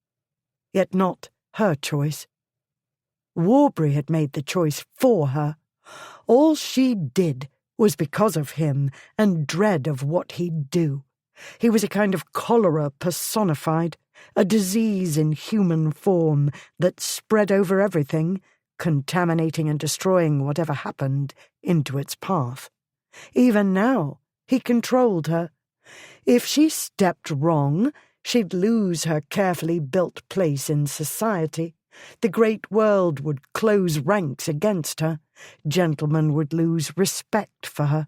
Her plans would fall to pieces. If the worst had befallen her brother, her plans wouldn't signify. It was already too late. She thought of Cassandra and Keith, and wished she were with them, far away, where life made a kind of sense and offered a kind of freedom. She wanted very much to sit down on the nearest wall or stump or large stone and cry.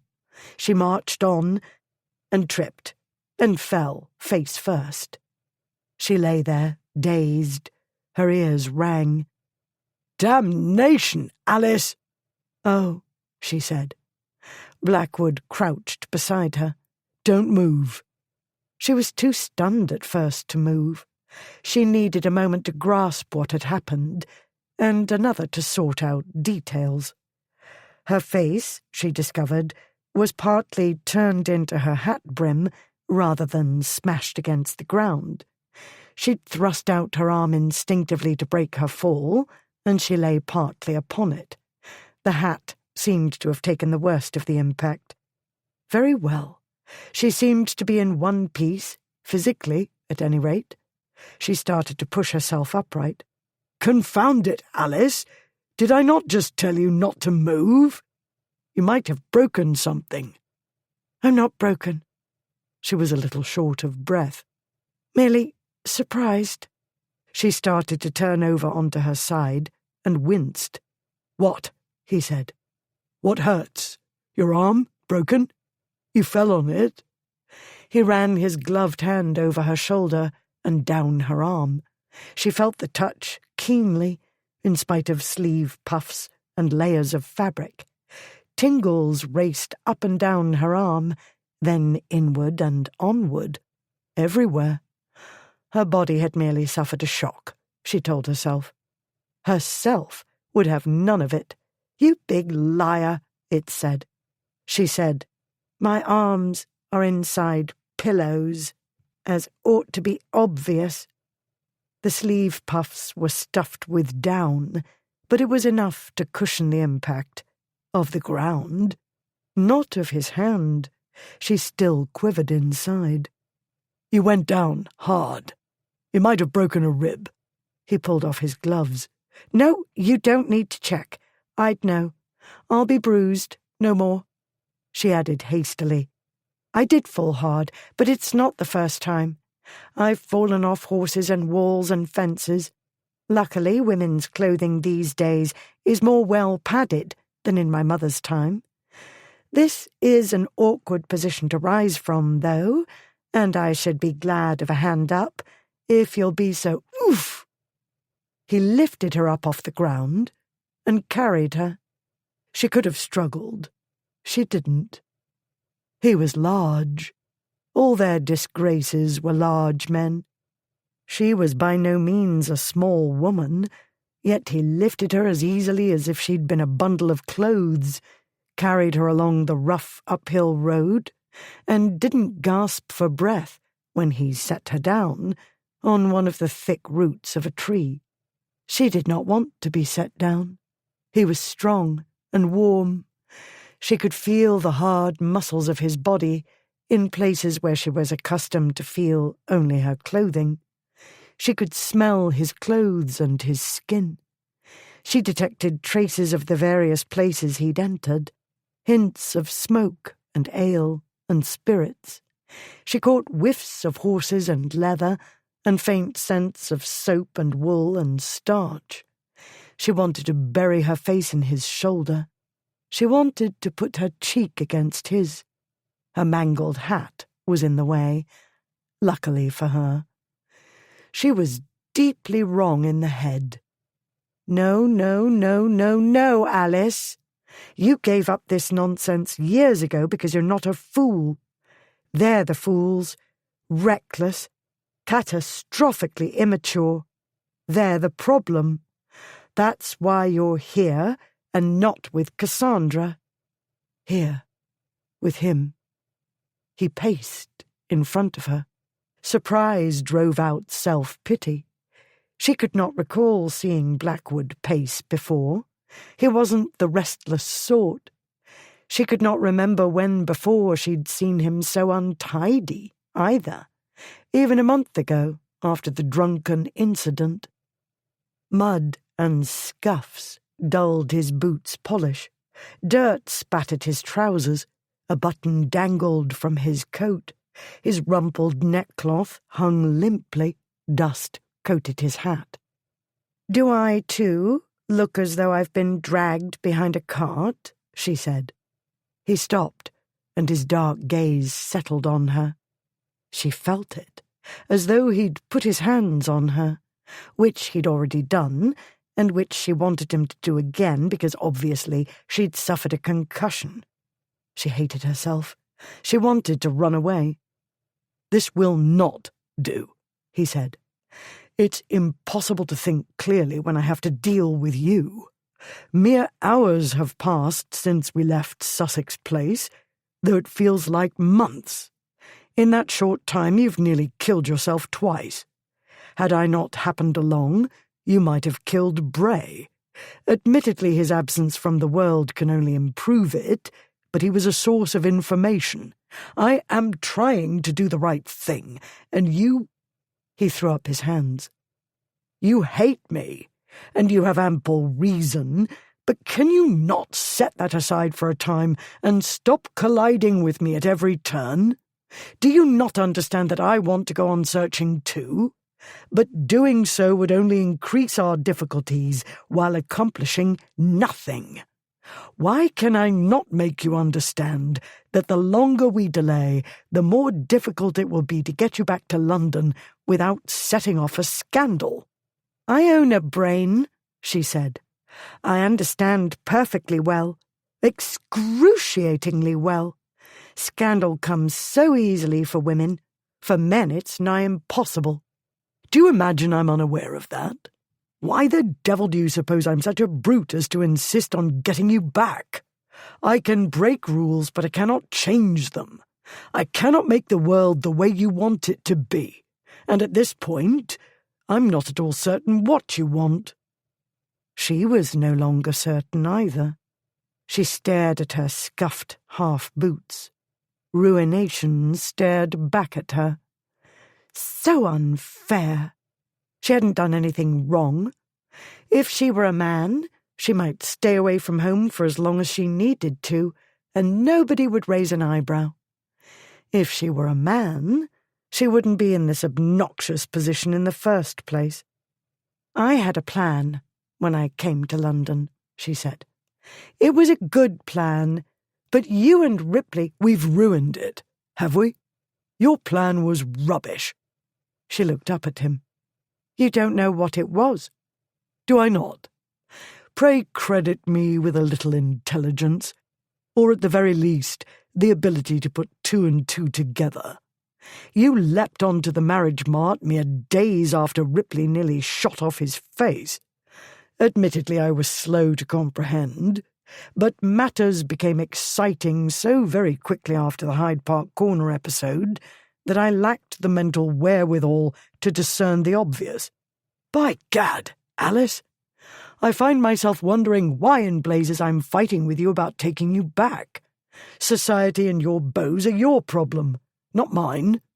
Must I remind you that if you insist on staying here, you'd better forget about Doveridge?" She needed a moment to collect her wits. He knew. But of course he knew. This was Blackwood, the man of logic and precision and rules. She found words. "He isn't as narrow-minded as many. He of all people will understand." "He can be as broad-minded as he likes. That changes nothing. He has a position to maintain, and no ordinary one. This isn't the Prince Regent's day. Society is a deal more intolerant and hypocritical than it used to be. He cannot overlook your disappearing overnight, even if he wants to. If he marries you in spite of the scandal, he'll be pitied and laughed at. His prestige will sink, and with it, his influence." He spoke nothing but facts, and she felt as though she was falling on her face and slamming against cold, hard ground. Doveridge's influence was prodigious, and he used it wisely. He had the King's ear and the Queen's. He was a force in the House of Lords, fighting a Sisyphean battle for a measure of reform. She knew of no other peer who had so much compassion for the lower orders. Liliane Gérard was a mere tradeswoman in the eyes of the great world, yet Doveridge treated her with the same courtesy he gave queens and princesses. He'd already done so much good. He could do a great deal more. Or he could be mocked and pitied. People like Warbury and Lady Bartham would leap at the excuse to belittle him. Alice had no trouble picturing the satirical prince and the jokes in Figaro in London and elsewhere. "I wish you would use the brain you own," Blackwood went on. "Even a man like Doveridge must be circumspect or pay a great price. And if he's off the list of prospects, your other lovers will shy away. If we leave now and get you back to your aunt at a reasonable time, you can continue your husband hunting. There may be a little talk, depending on whether you were seen leaving with me, but nothing so bad as if you're gone overnight. But Ripley, you want to see him for yourself. You want to punch him in the face for worrying you. Understandable. He's your brother. But can you not wait until tomorrow to do that? we don't know. We don't know what's become of him. We only surmise. She clenched her hands. This is intolerable. It's so absurd for you to have to take me back now instead of continuing. Who knows what will happen while we're away? How do we know he isn't ill? How do we know he hasn't met with an accident? We don't, he said. What I do know is, if you insist on remaining here, you'll have to marry me. Chapter 17. The world tilted. Alice gripped the tree trunk she sat upon, and she was glad she was sitting. She couldn't have heard aright. She was concussed, delirious. "What?" she said. "I'm looking at the facts," Blackwood said. "You might try doing the same. What difference will it make to you which duke it is? I'd serve the same purpose as Doveridge. If you want to be in a position where the worm can't trouble you, then you might as well marry me and spare yourself the charade." Marry me. He'd said it. Twice. Did you fall on your head, too? Her heart surged to double time. "Face facts, Alice. Two choices." Two choices, like choosing between Scylla and Charybdis. Yet it wanted scarcely a heartbeat to decide. She leapt up so quickly that her head spun. She was so flurried she barely heeded it. "Very well," she said. I choose you. I choose to remain. Now can we find my brother?" He went very still. Had she not been so wild with frustration, had she not endured an excessive degree of emotion this day, she would have laughed at the expression he wore. She was far too agitated to take any notice. He put up a hand. One moment. I believe—" "Yes," she said. "As you said, what difference does it make? May we set our minds to finding Ripley?" He opened his mouth to speak. Then he shut it and cocked his head, listening. It took her a moment to make out the sound through the tumult in her mind. Then she heard it too. Somebody was shouting. He and she turned their heads in the direction of the sound. The grooms were shouting and pointing. "Now what?" Blackwood said. "I don't know." They stepped farther to one side of the road and made out a pair of figures, hands joined, swiftly shrinking into the distance. Absorbed in their private upheaval, the Duke and Alice had forgotten they had an audience, a most attentive one. The scene had captivated the two grooms, who'd been standing by the horses, pretending to be deaf, as good servants ought to do in such situations. What they observed, however, was too thrilling to resist. His Grace in a temper on account of her ladyship ringing a peal over his Grace. While unable to hear precisely what was said, Elphick and Pratt had no trouble comprehending facial expressions, gestures, and tone of voice. Her ladyship stormed down the lane. His Grace stood, clearly at point non plus, before retrieving the thing she'd thrown at him and setting out after her. This was a once-in-a-lifetime scene, and the servants were riveted upon it. All the same, they did not forget their responsibilities altogether. They led the cattle cautiously after the couple, while maintaining a discreet distance. After all, the vehicle ought to be near at hand when the time came to depart. What they did forget temporarily were the two thieves. Moss and Bray, on the other hand, were on high alert, survival at the front of their minds. The prospect of meeting with the local constabulary failed to enchant them. With even less delight did they anticipate a close acquaintance with, say, a stint of hard labour, a voyage on a transport ship, or a swing on the gallows, all distinct possibilities. While not the cleverest fellows, they could recognize an opportunity when it presented itself. They looked at each other.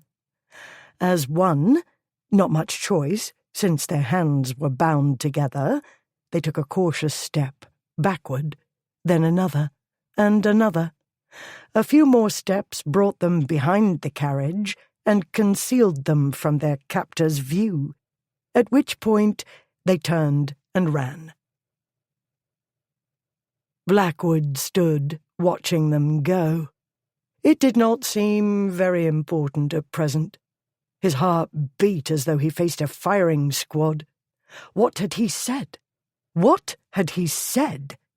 Not what he'd thought he'd say, but there it was. He'd said what he'd said and could not take it back. He waited for Alice to come to her senses, laugh in his face, throw something at him, all three and more. She was still gazing after the two figures as they grew smaller and smaller. Then they pivoted left, presumably into a footpath, and disappeared altogether.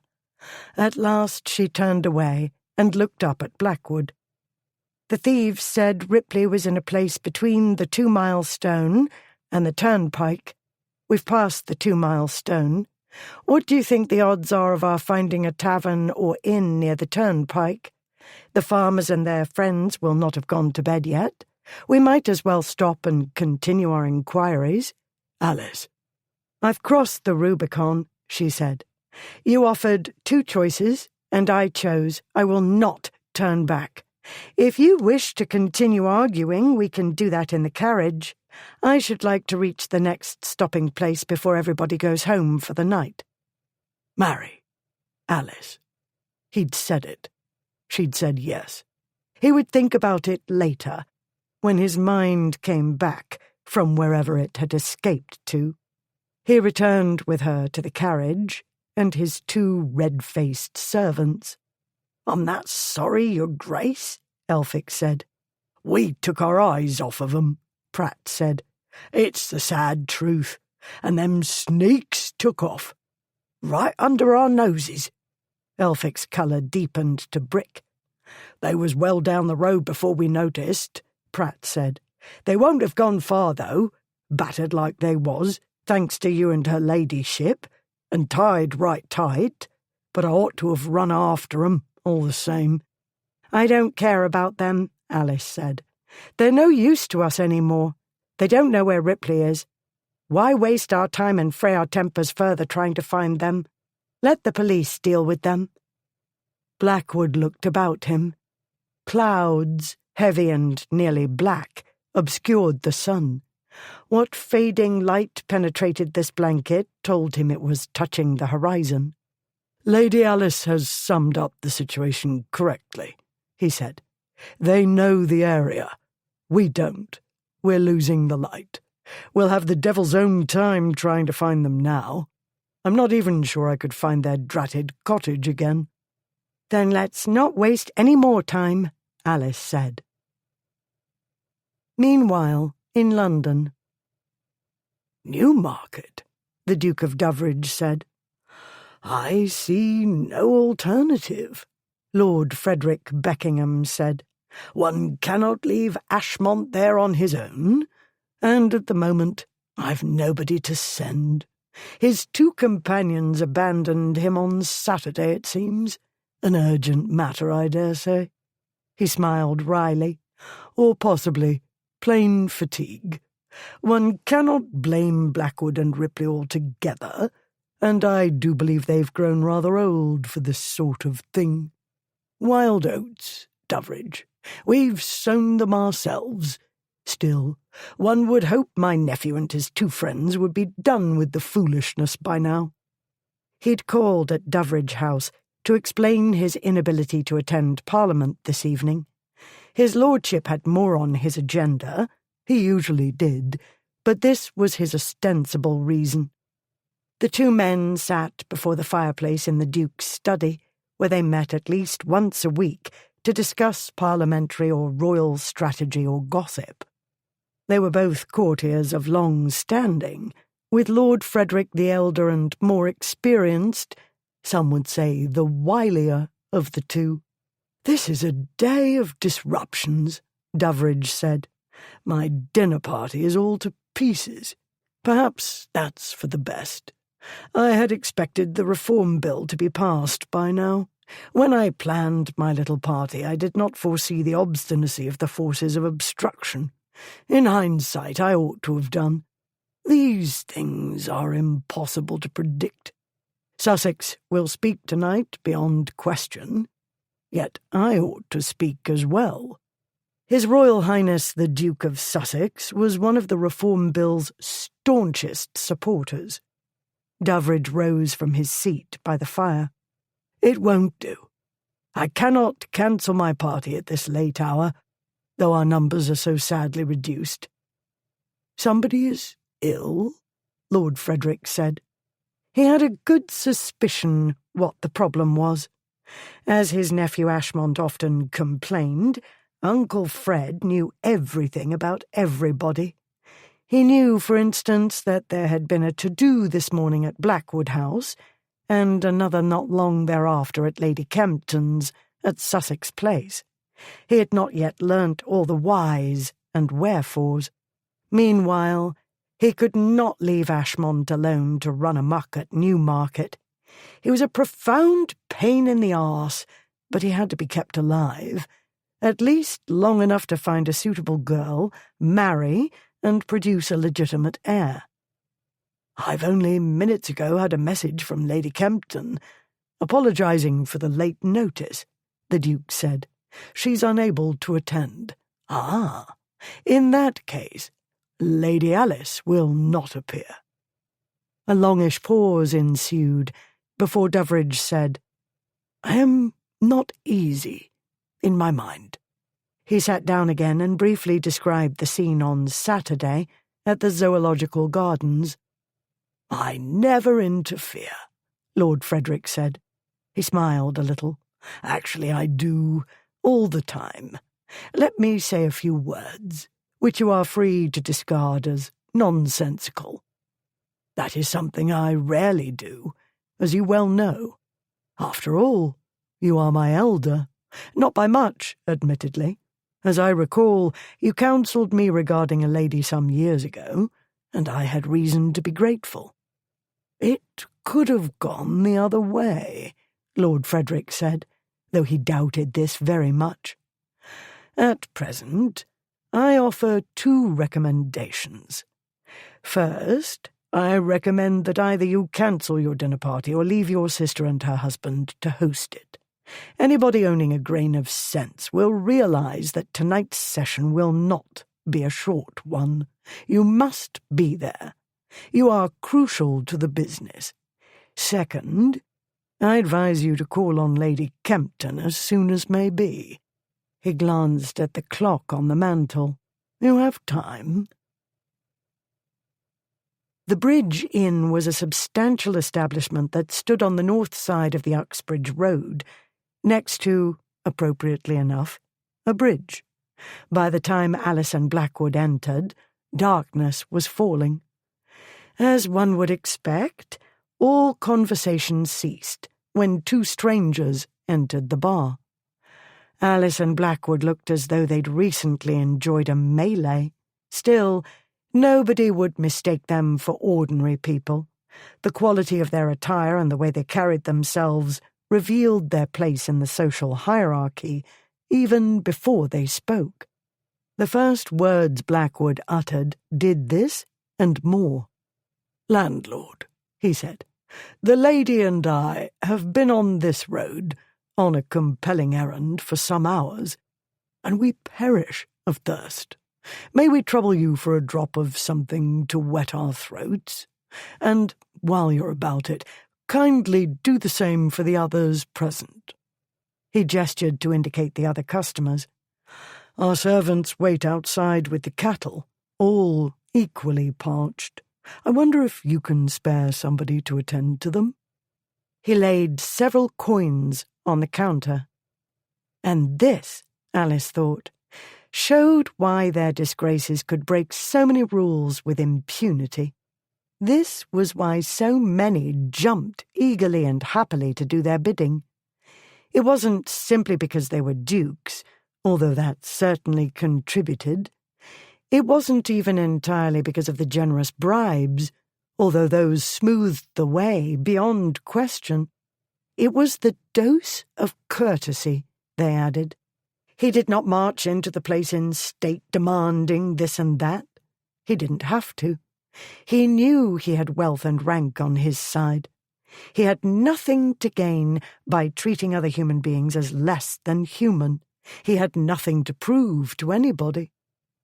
Beyond question, it was plain bribery to get prompt and undivided attention, but he did it with courtesy. At the same time, he did not pretend to be anything but what he was. They received prompt and undivided attention. Alice couldn't hear the rest of Blackwood's conversation with their host. This was conducted in quiet tones. But soon thereafter, a maid-servant named Mary led Alice to a room where she could wash her face and hands and put herself to rights, insofar as this was possible, with the maid's help. While this futile endeavour proceeded, Alice began the interrogation. "We're looking for my brother," she said. She'd long since given up the French actress pretense. "He was last seen lying deeply asleep under a tree not far from the 2-mile stone." Mary let out an exclamation, incomprehensible. Alice turned away from the horse dressing-glass she'd been looking into, and wondering who was looking back at her, because she was no longer sure who exactly she was. "You've heard something of this?" "Oh, yes, miss. They've been talking about it ever since Mr. Vickery brought word. Oh, miss, it's a terrible shame." Alice's heart went icy cold and seemed to stop. "The sleeping man," she said through stiff lips. "My brother. What's happened to him?" "It's a wicked thing, it is. They found him naked as the day he was born, begging your pardon, miss." "I'm not missish. Say what you mean." "They didn't leave him nothing, miss, whoever it was. And him, well, dead, they thought he was at first, but then they could tell he was breathing. Dead asleep, they said, like maybe somebody knocked him in the head, but there weren't any lumps or bruises they could see." Alice breathed then, cautiously. "Who said? Who found him?" "Why, Abel Pullbrook and his son Jonas. It was the dog found him first, and barking his head off. Otherwise, they say, they might have missed him, and he could have been left there in the morning wet and took his death. But they got him into the cart and took him home. Last we heard, he ate a spoonful of gruel. Then he went back to sleep, poor gentleman." The maid shook her head. "I hope they catch whoever left him there like that. Shameful." Alice's head spun. She grabbed the back of a chair and sat down hard. "Miss?" Yes. "Oh, Juno!" She looked up at Mary. "Alive? He is alive? Yes?" "Oh, yes, miss. Miss?" Something crashed, and somebody cried out, and that was the last Alice heard before the walls closed in on her and the world went away. Chapter 18. Alice opened her eyes to find herself in Blackwood's arms again. He carried her to the bed, set her down carefully, and propped up pillows behind her. "What's happened?" she said. "Did I faint? I never faint." I did not knock you on the head with a chamber pot, though the temptation was strong, he said. I merely tapped on the door. The maid cried out.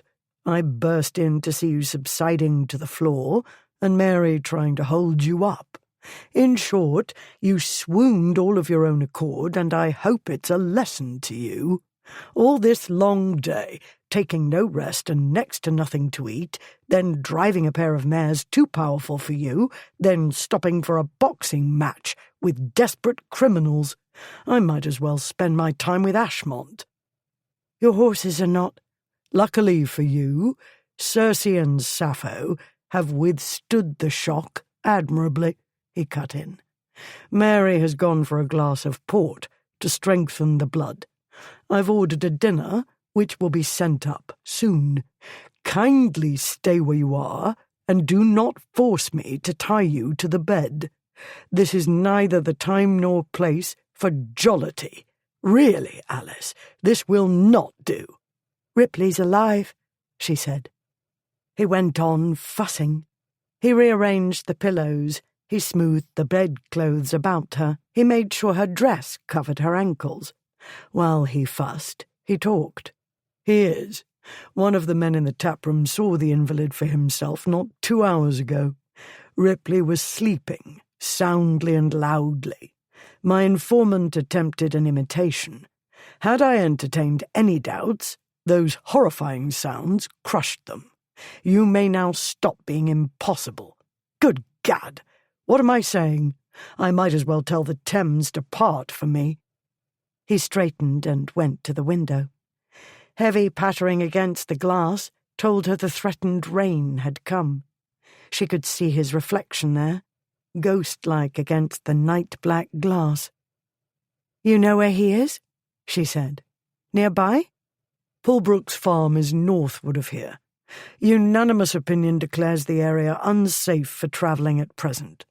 Even if it were not raining furiously, we should have no moonlight. Our host assures me that even locals become lost on dark nights. No surprise it happened to Ripley, if that is what happened.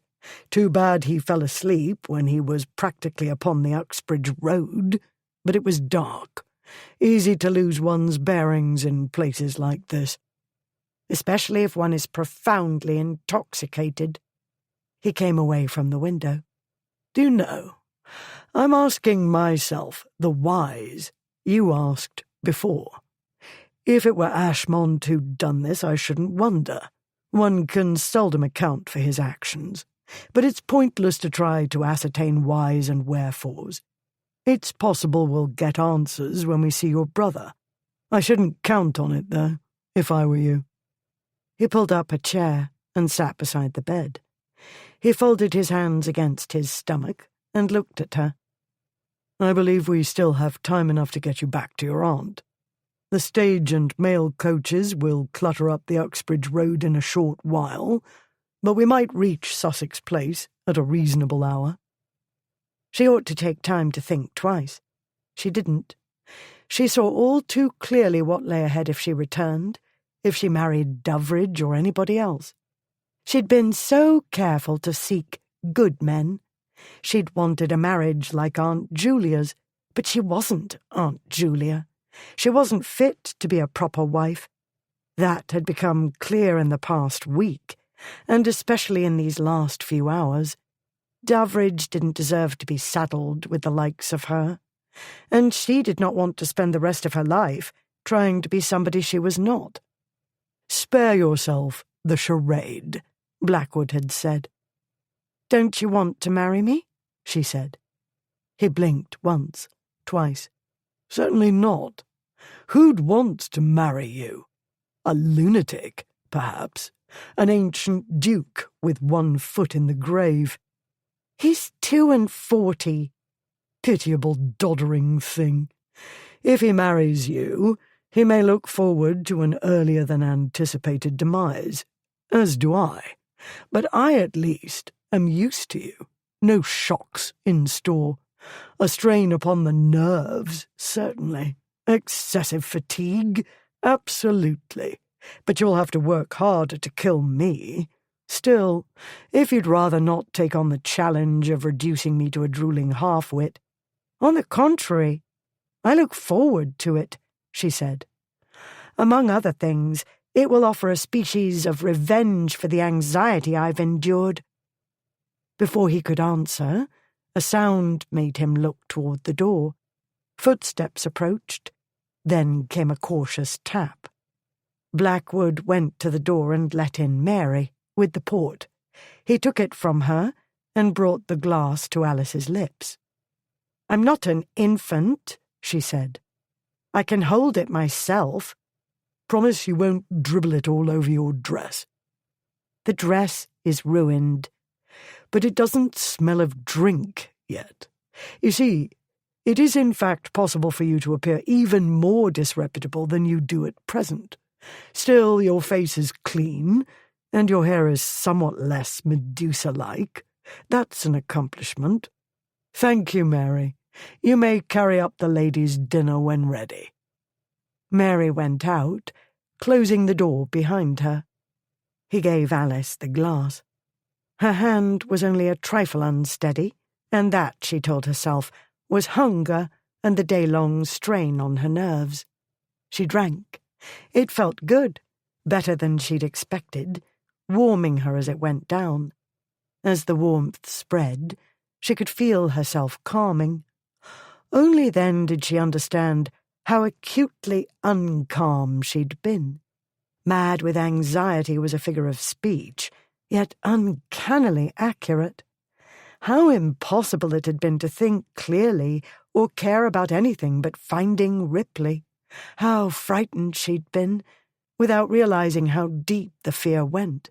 She'd been angry as well, with him, with men, with the world.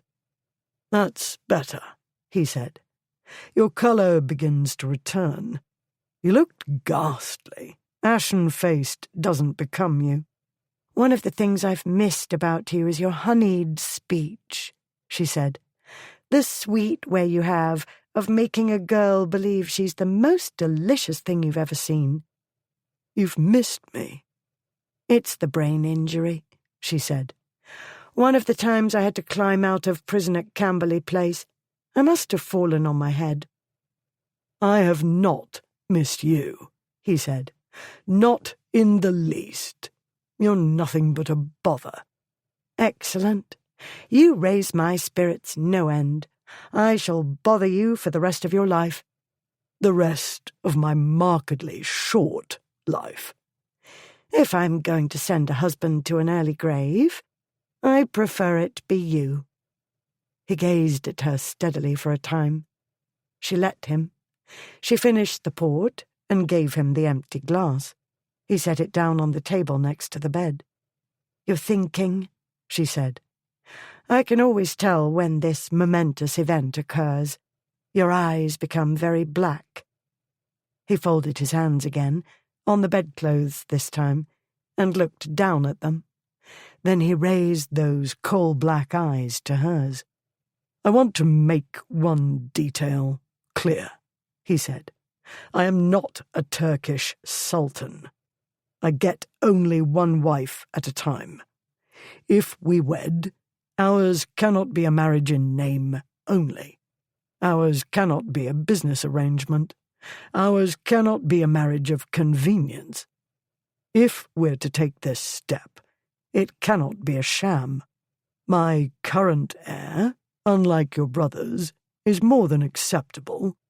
Nonetheless, I should like to have my own family." Her heart decided to skip a few times, then break into a run. "I broke a man's nose without even trying," she said. "According to you, I drove horses too big and strong for me. Do you imagine I'm afraid of your bedding me?" He looked away and bit the corner of his lip. A smile. He bit back a smile. Her spirits rose. "I wanted to make sure we understood each other," he said.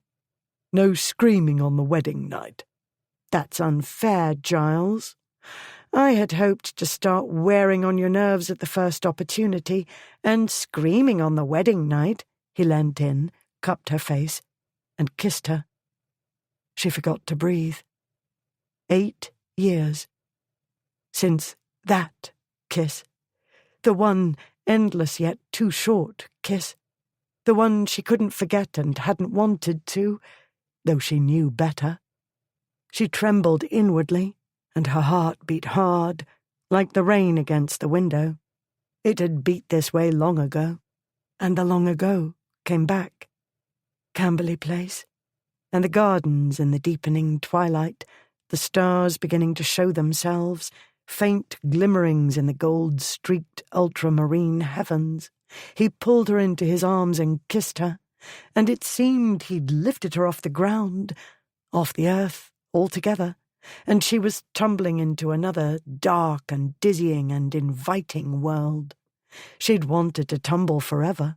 She hadn't looked for it, or realized she wanted it until that moment, and then she was lost. Now, the first touch of his mouth called it all back. He started to draw away, but she grasped his lapels. "Ah, no, my lad. You don't get away this time. This time I'll put up a fight." His eyebrows went up. The glint in his dark eyes told her he knew what she was talking about. "I was a boy," he said. 19, a callow youth. "You were afraid." "An ignorant boy, yet not altogether brainless. And not altogether heartless. He could have taken advantage of her youth and innocence. He hadn't. As to that, Alice, Not so much talking, my Lord Duke. The sweet kiss was a good beginning, but I know you can do better. You may try again, but with more concentration, please. You are not to trifle with my affections." "You have affections? For me?" "Mere seedlings," she said. "You'll need to cultivate them. Let me offer a helpful hint. You might start by kissing me again. How long will you make me wait this time?" The world could change in an instant. His world slipped, fell, and came right again altogether differently. Blackwood was not sure he understood, although he was reasonably sure he'd acted correctly, at last. He didn't stop to ponder. He did as he was told. He kissed her cheek. He heard her breath catch and felt her tremble, and his heart turned over. "Giles," a murmur. "Give me time," he said. He drank in the scent of her skin. He felt its softness against his mouth. He let his arms close about her and draw her nearer. He slid his mouth to her jaw and kissed the place near her ear. He kissed her neck. Then he turned her face to his and kissed her the way he might have done all those years ago. He hadn't been altogether wrong to stop then, but he'd done it badly, like a fool of a schoolboy, and he'd hurt her then and more than once thereafter. He wasn't a boy any more. He wasn't the man he'd thought he was, either. He was not sure how that had happened. He knew only that his life was changed and could not be put back the way it used to be. He didn't want to put it back. This man, in this new life, held her and drank in the taste of her and the way she felt in his arms and the reality of her, the woman she was now.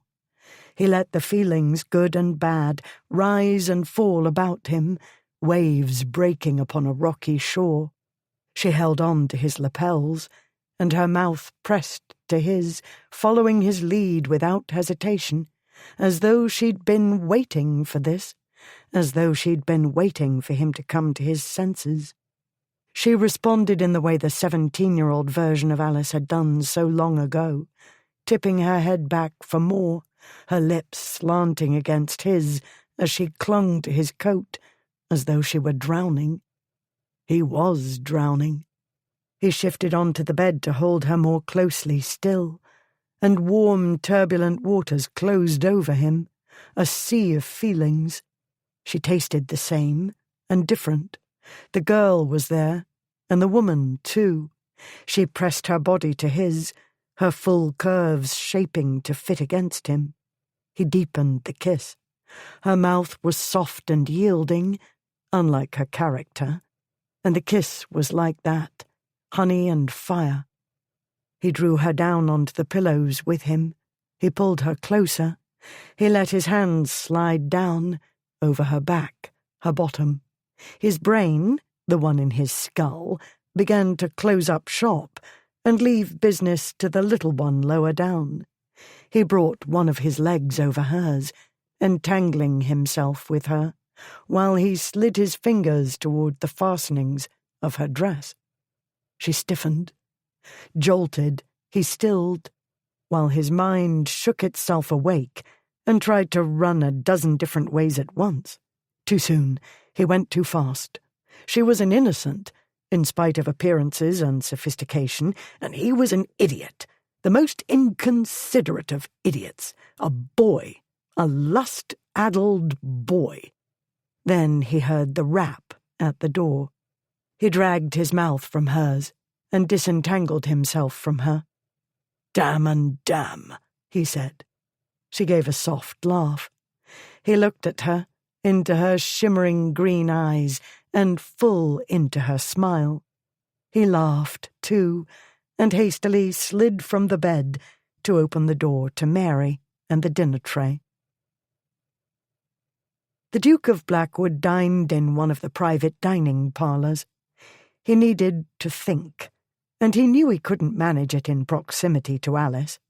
In normal circumstances she was no small challenge, clever and willful and all too fearless.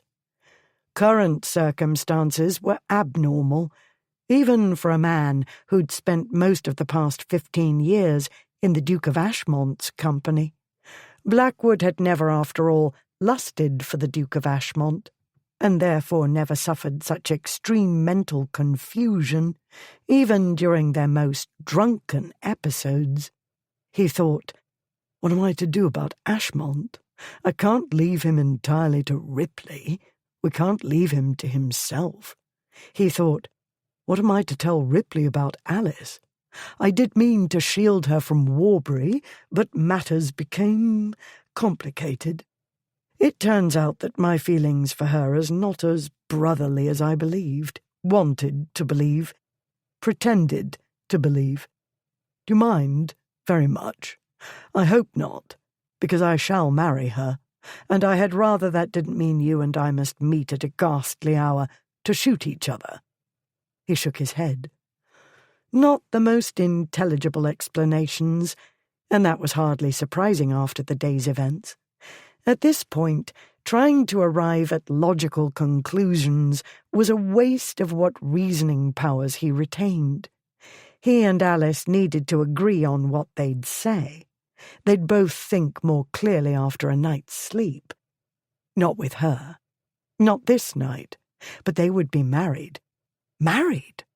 And one night— "I don't believe it," he murmured. "I don't believe this day. I must have wandered into an opium den without realizing, and I've dreamt it all." He didn't believe that either, but he set his mind to his dinner, which he very nearly fell asleep into. And when he went to bed, at the same ridiculously early hour as a farmer, he slept dreamlessly. Meanwhile, in London, as the day waned with no word from Alice, Lady Kempton gave up trying to read or do needlework. She took to her writing desk. Sussex Place, 8th instant. My dear Julia, I should have been happy to keep you abreast of Alice's doings had I seen any value in your sharing my headaches. At present, however, I discern no way to protect you from the truth. All the world will be made aware by tomorrow or the next day, or very soon at any rate, that she has driven away with Blackwood to search for Ripley in Kensington or thereabouts. I am quite sure that Lord Frederick Beckingham is apprised of this matter, because he left it to me to break the news to Doveridge. You will know I'm not joking. Lord Frederick, having heard this and that, more, I don't doubt, than I could hope to hear in a lifetime of listening, advised the Duke to call on me. We were to dine with Doveridge this evening, as you know. It was to be an intimate dinner party, with his most trusted family members in attendance. Anybody can read these signs, of course, and draw the obvious conclusion. He was on the brink, at last, of offering. Alice's abrupt departure obliged me to send a message informing him that we were unable to attend. He called, yes, as Lord Frederick advised, that dratted know-all, ostensibly to ask after my health. In the circumstances, it seemed most unkind to send reassurances through a servant. I felt obliged to speak to him directly. Alice told me not to deceive him, and I did not. I explained that Ripley had gone missing in Kensington, that we should not have worried had his most trusted manservant not been genuinely alarmed, and that, consequently, she had gone with Blackwood to find him. Doveridge's first words were, "Dear me, how anxious she must have been. I wish she had come to me with her trouble, but that is my fault, I dare say. He who hesitates is lost." Indeed, as much as I dislike Alice's placing him in this embarrassing position, and greatly as I sympathize with his disappointment, it is true that he hesitated for too long. None the less, I am now compelled to believe it is for the best for all concerned. Alice likes and admires him. She holds him in great esteem, as he well deserves. In some cases, this is sufficient to build a marriage upon, as we both well know. In her case, however, it struck me as insufficient.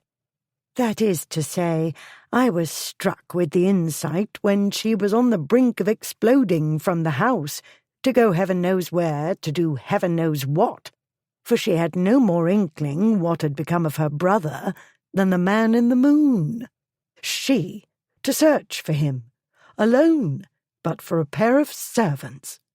Then Blackwood appeared.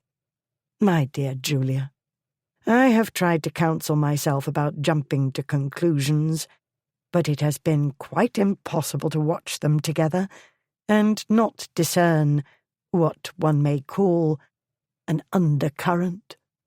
Indeed, Doveridge has not failed to notice it.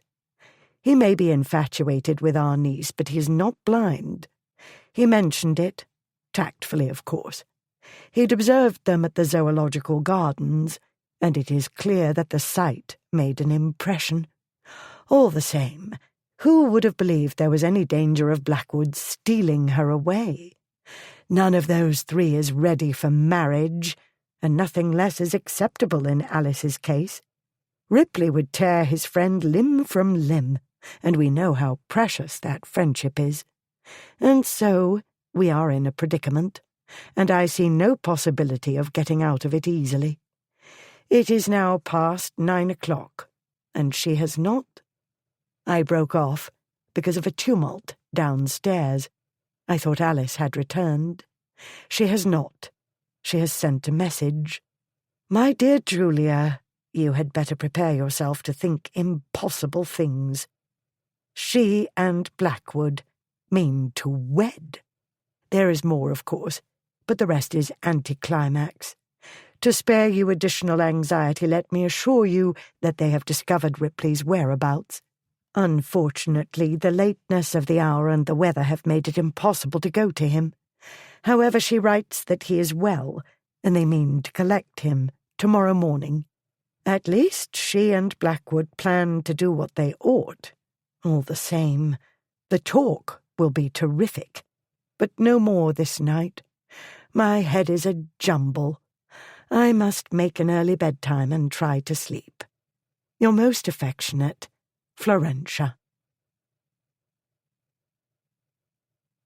Chapter 19. Pulbrook Farm, the following morning. They found Ripley pouring slops into a trough. Pigs pushed about his legs, which sported overlarge breeches and rough stockings, all stained, with what Alice chose not to consider too closely. He wore an equally coarse smock, much mended and patched, and thick, mud-encrusted boots.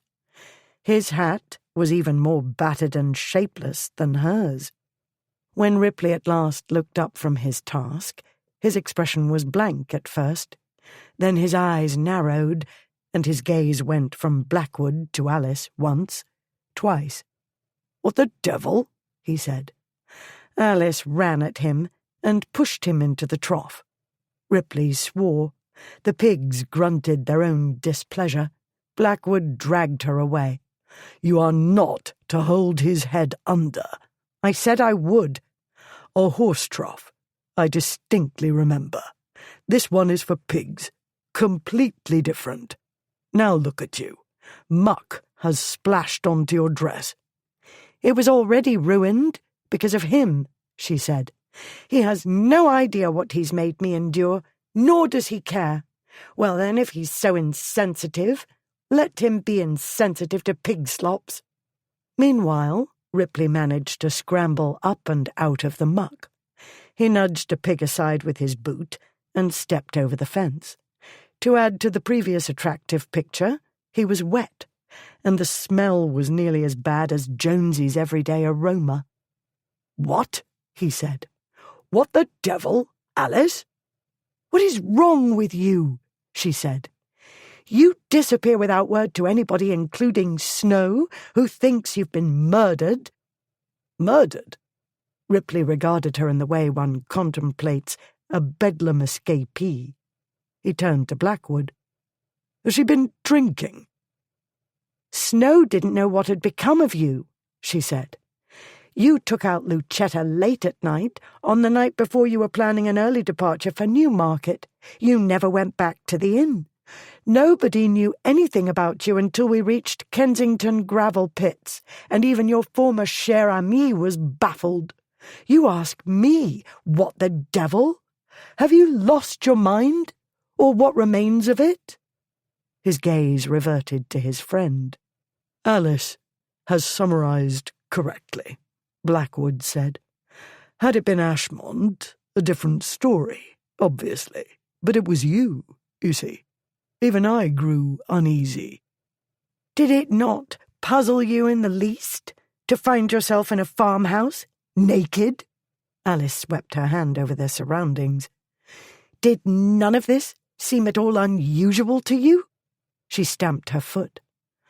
"I should like to know how you have the effrontery to stand there staring at me as though I'm the one who's the problem." "Actually, I wouldn't, if I were you," Blackwood said. "I'm going to marry her, by the way." "What?" Alice glared at him. "That is not the way we agreed to break the news."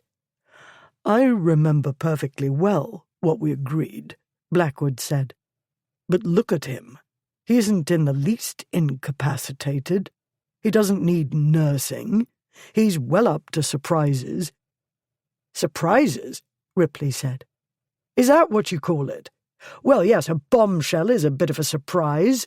An earthquake, too." "Better he knows now," Blackwood said. "You see? Give him time to digest it." Ripley looked from Blackwood to her and back again. "You're going to marry her?" "Yes." A long pause. Ripley brushed muck off his cheek. "Are you sure?" "Quite. She amuses me." Alice kicked Blackwood in the ankle, turned her back on the infuriating pair of them, and walked away. The two men watched her go. When she was out of sight, Ripley turned to his friend. "What the devil?" he said, and threw a punch. Blackwood blocked it. "Don't be an idiot."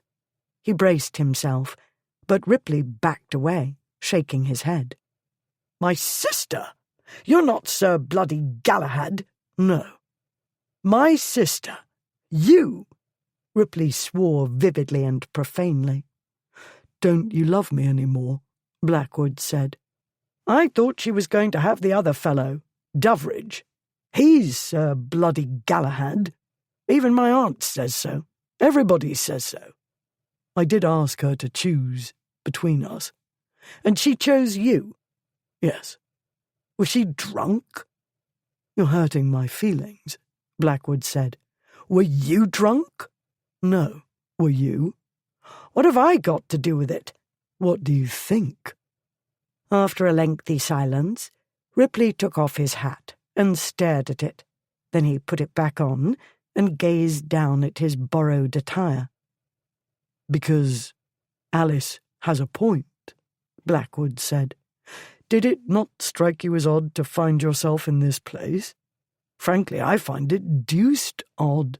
The whole business. Odd for you. Nothing is odd where Ashmont's concerned. I don't.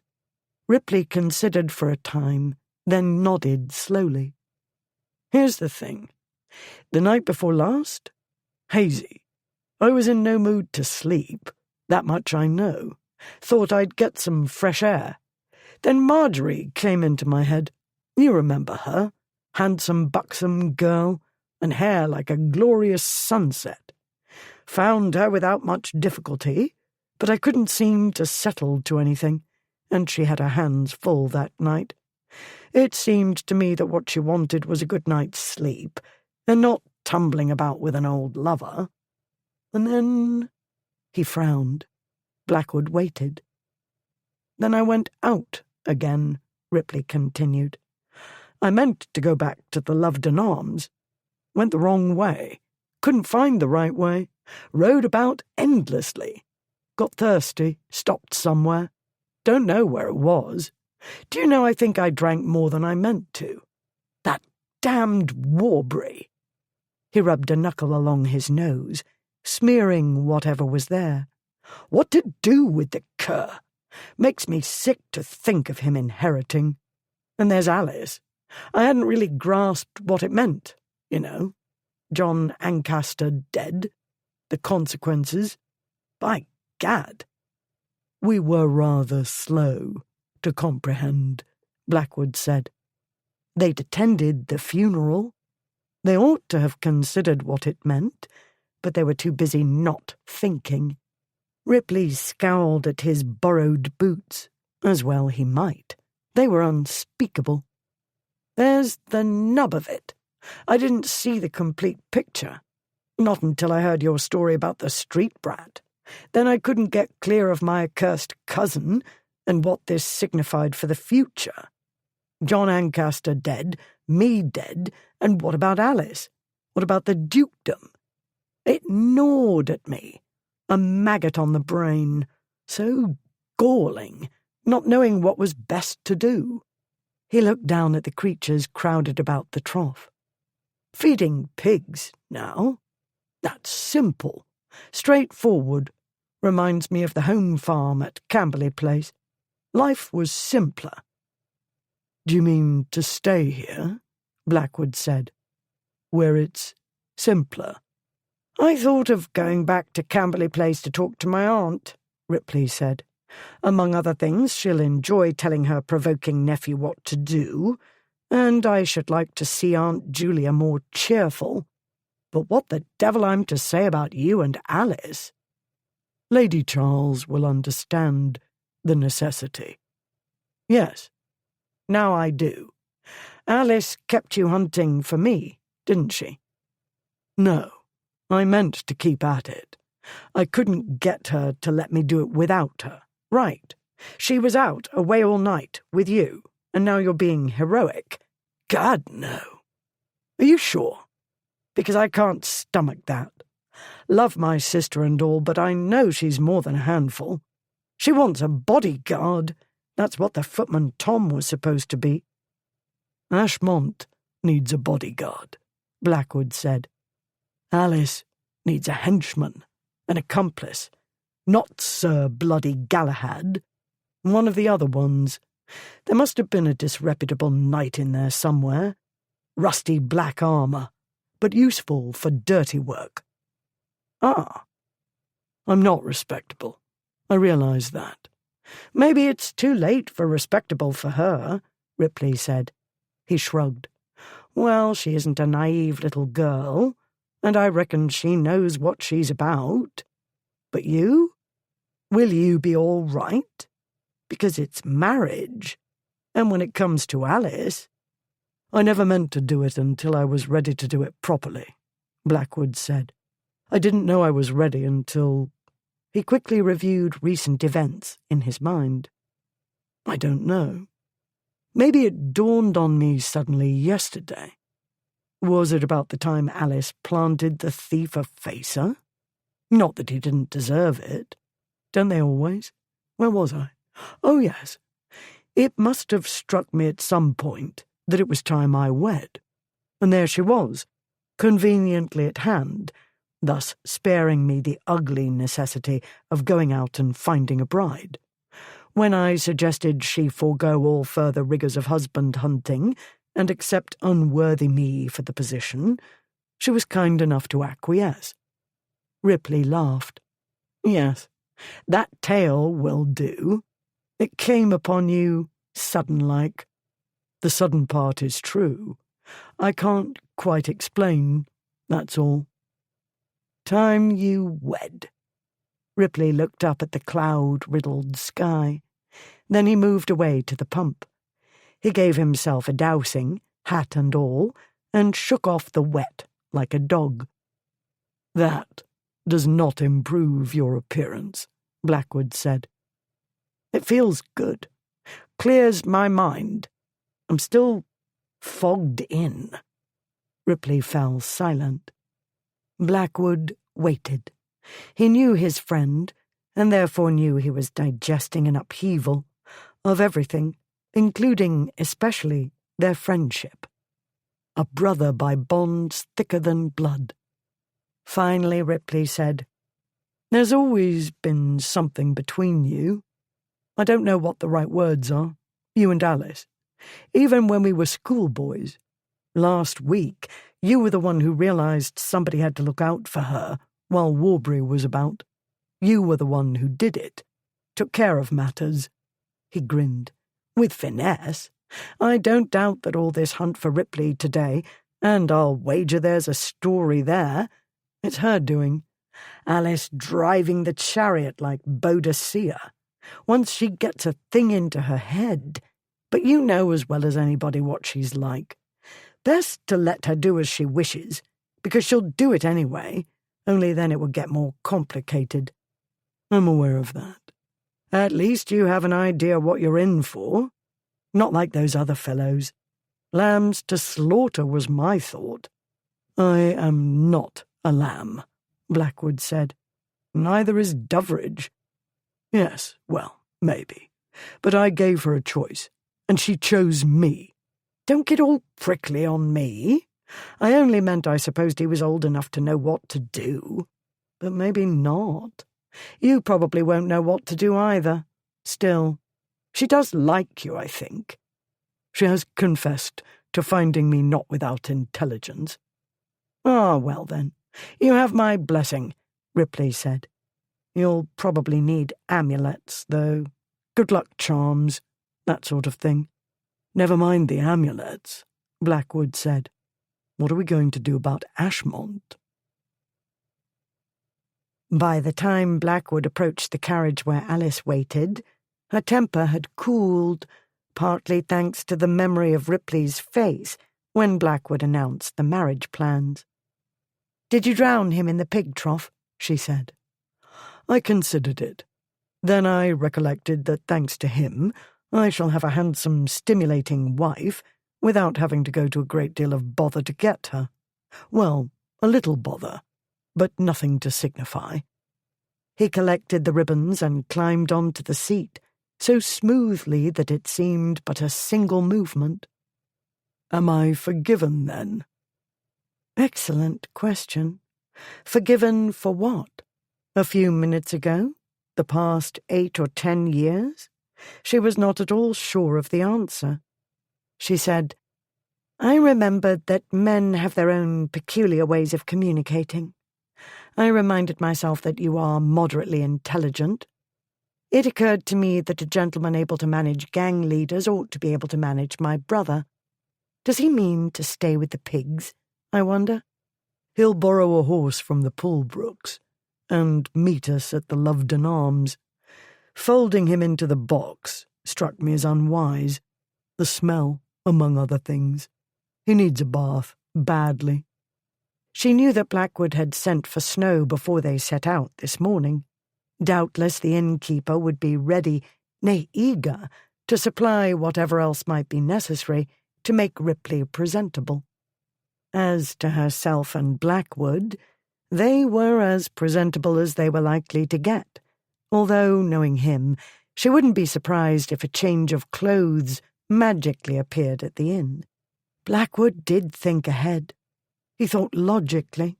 He could be useful, as well as agreeable to look at, and entertaining to converse with. Could be. Whether one could depend upon him was another matter. But then many husbands were not dependable. Few took their marriage vows seriously, or their wives, or any women. Still, it wasn't as though she had a choice at this point. She'd burnt her bridges. "Is he forgiven, by the way?" Blackwood said, after he'd given the horses leave to start. "These last 24 hours have thrown all of your arrangements into disarray, not to mention your future." She looked down at her dress. Mary had done her best to clean and mend it, but it would not tempt Maggie Proudy. What would Doveridge make of her now? Never mind him. What would his friends and colleagues make of her? They'd say he'd had a narrow escape, and they wouldn't be wrong. "I've had time to reflect upon my future while you and Ripley communicated in the primitive manner of men," she said. "It isn't what I envisioned yesterday morning, and I'm not done being exasperated with Ripley on general principles." "I believe he's begun to comprehend your reasons." "Maybe I should have pushed him into a pig trough long before now, if it's had that positive result." She paused, collecting her thoughts, her most recent thoughts. It was remarkable, the sharpening effect an impending marriage had on one's mental processes. What had Dr. Johnson said about being hanged? When a man knows he is to be hanged in a fortnight, it concentrates his mind wonderfully. She said, "It dawned on me that what's happened in the past month, the past week, none of that was Ripley, really, was it? Warbury's at the bottom of it all. If not for him, I should have returned to the continent. I should not have cultivated Doveridge or any other eligible parti, and at present I should not be in the disagreeable position of appearing to have taken leave of my senses." "By marrying me." She brushed at her beyond reclaiming skirt. "Exactly." "It will give the gossips more excitement than they've had in months." "It's some consolation to know I shall brighten the dreary days of the temps in my own small way," she said. "There's also comfort in the knowledge that you will be marrying me." Ripley was comforted, too, to have you off his hands. He was concerned about me, though. He wondered whether I was making a martyr of myself to protect your honour. "Men like you three are bound to see marriage as martyrdom." "I don't, at present." She turned to look at him. He was no more his usual elegant self than she was. One of the inn servants must have made his own attempts at cleaning, with mixed results. While Blackwood had bathed and shaved, his clothing was far from pristine. His neckcloth, no longer gleaming white, hung limply. Though the loose button had been sewn into place, his coat bore battle scars. While this must cause him grief, he wore his battered attire with his usual confidence, arrogance, and she was drawn to him, as she'd always been. He touched her, and hard-earned wisdom left her. He met her gaze briefly, then returned his attention to the road ahead. "You and I have an affinity," he said. "I believe that's the word Ripley was searching for a little while ago." "An affinity," Yes. Or call it a degree of understanding. I'm not sure, but that's what comes to mind. Here's what else comes to mind. I could have tied you up and taken you back to London, whether you liked it or not. I did not have to bring you with me in the first place. Departing without you would have called for drastic measures, but I could have taken them. I'm not the long-suffering sort. My nature is neither complacent nor compliant. Yet I yielded. One may discover a clue in this. Or maybe in the back of your mind was the thought, what if she escapes? She always escapes. Better to have me where you could keep an eye on me. And the instant I turned my back, you escaped to engage in reckless and violent acts. You know I couldn't wait for you. He shrugged. Whatever it was that stopped me from leaving you behind, I don't regret it. Whatever it was that led me to offer to marry you, whether I was in a sort of frenzy or panic or disorder of mind, whatever it was, I am not in that state at present, and I do not regret it. Did she? She remembered the leap of recognition and the relief when he suddenly appeared, exactly when needed, at Hyde Park Corner. Was he not the one she turned to when she was in a quandary? As she'd used to turn to the boy she'd known and trusted and loved. He was not that boy any more. He was a man and changed.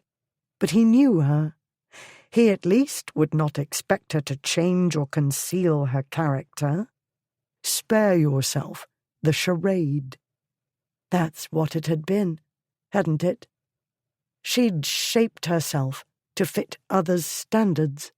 For her part, she understood his character better than that of any other gentleman she knew. Then there was the kissing.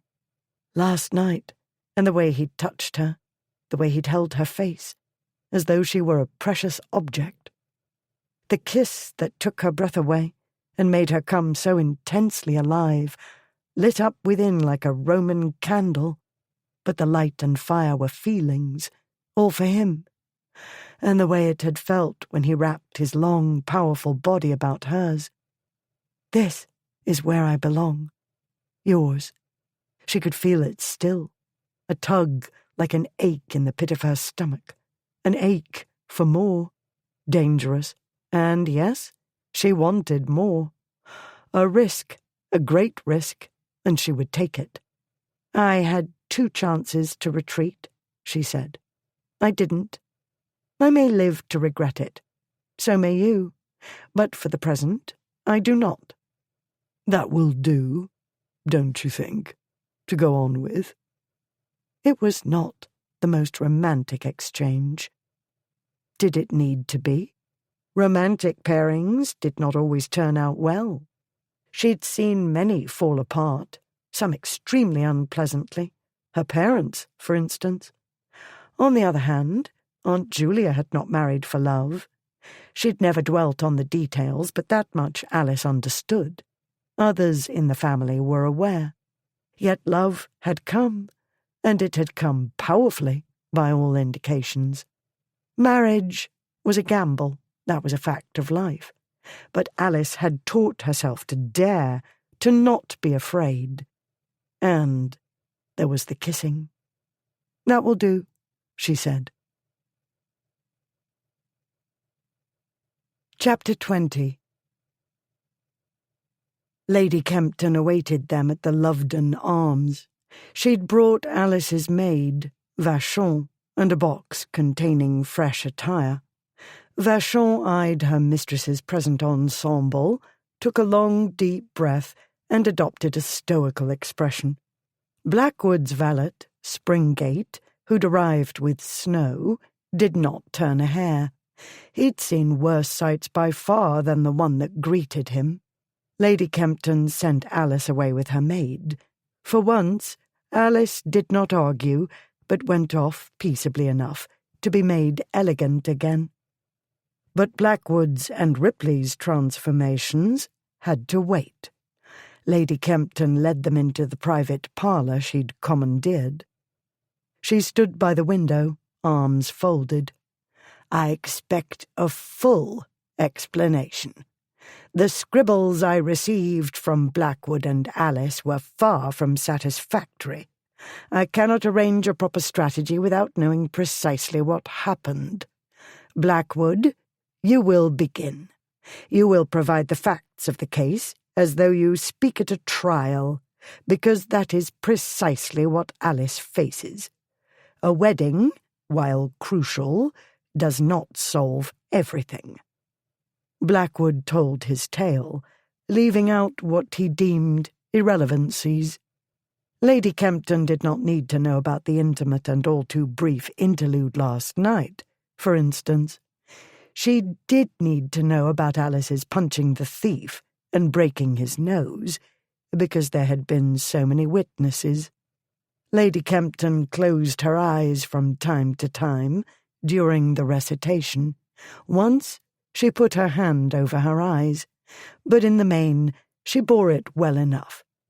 Ripley's story followed. That was simpler.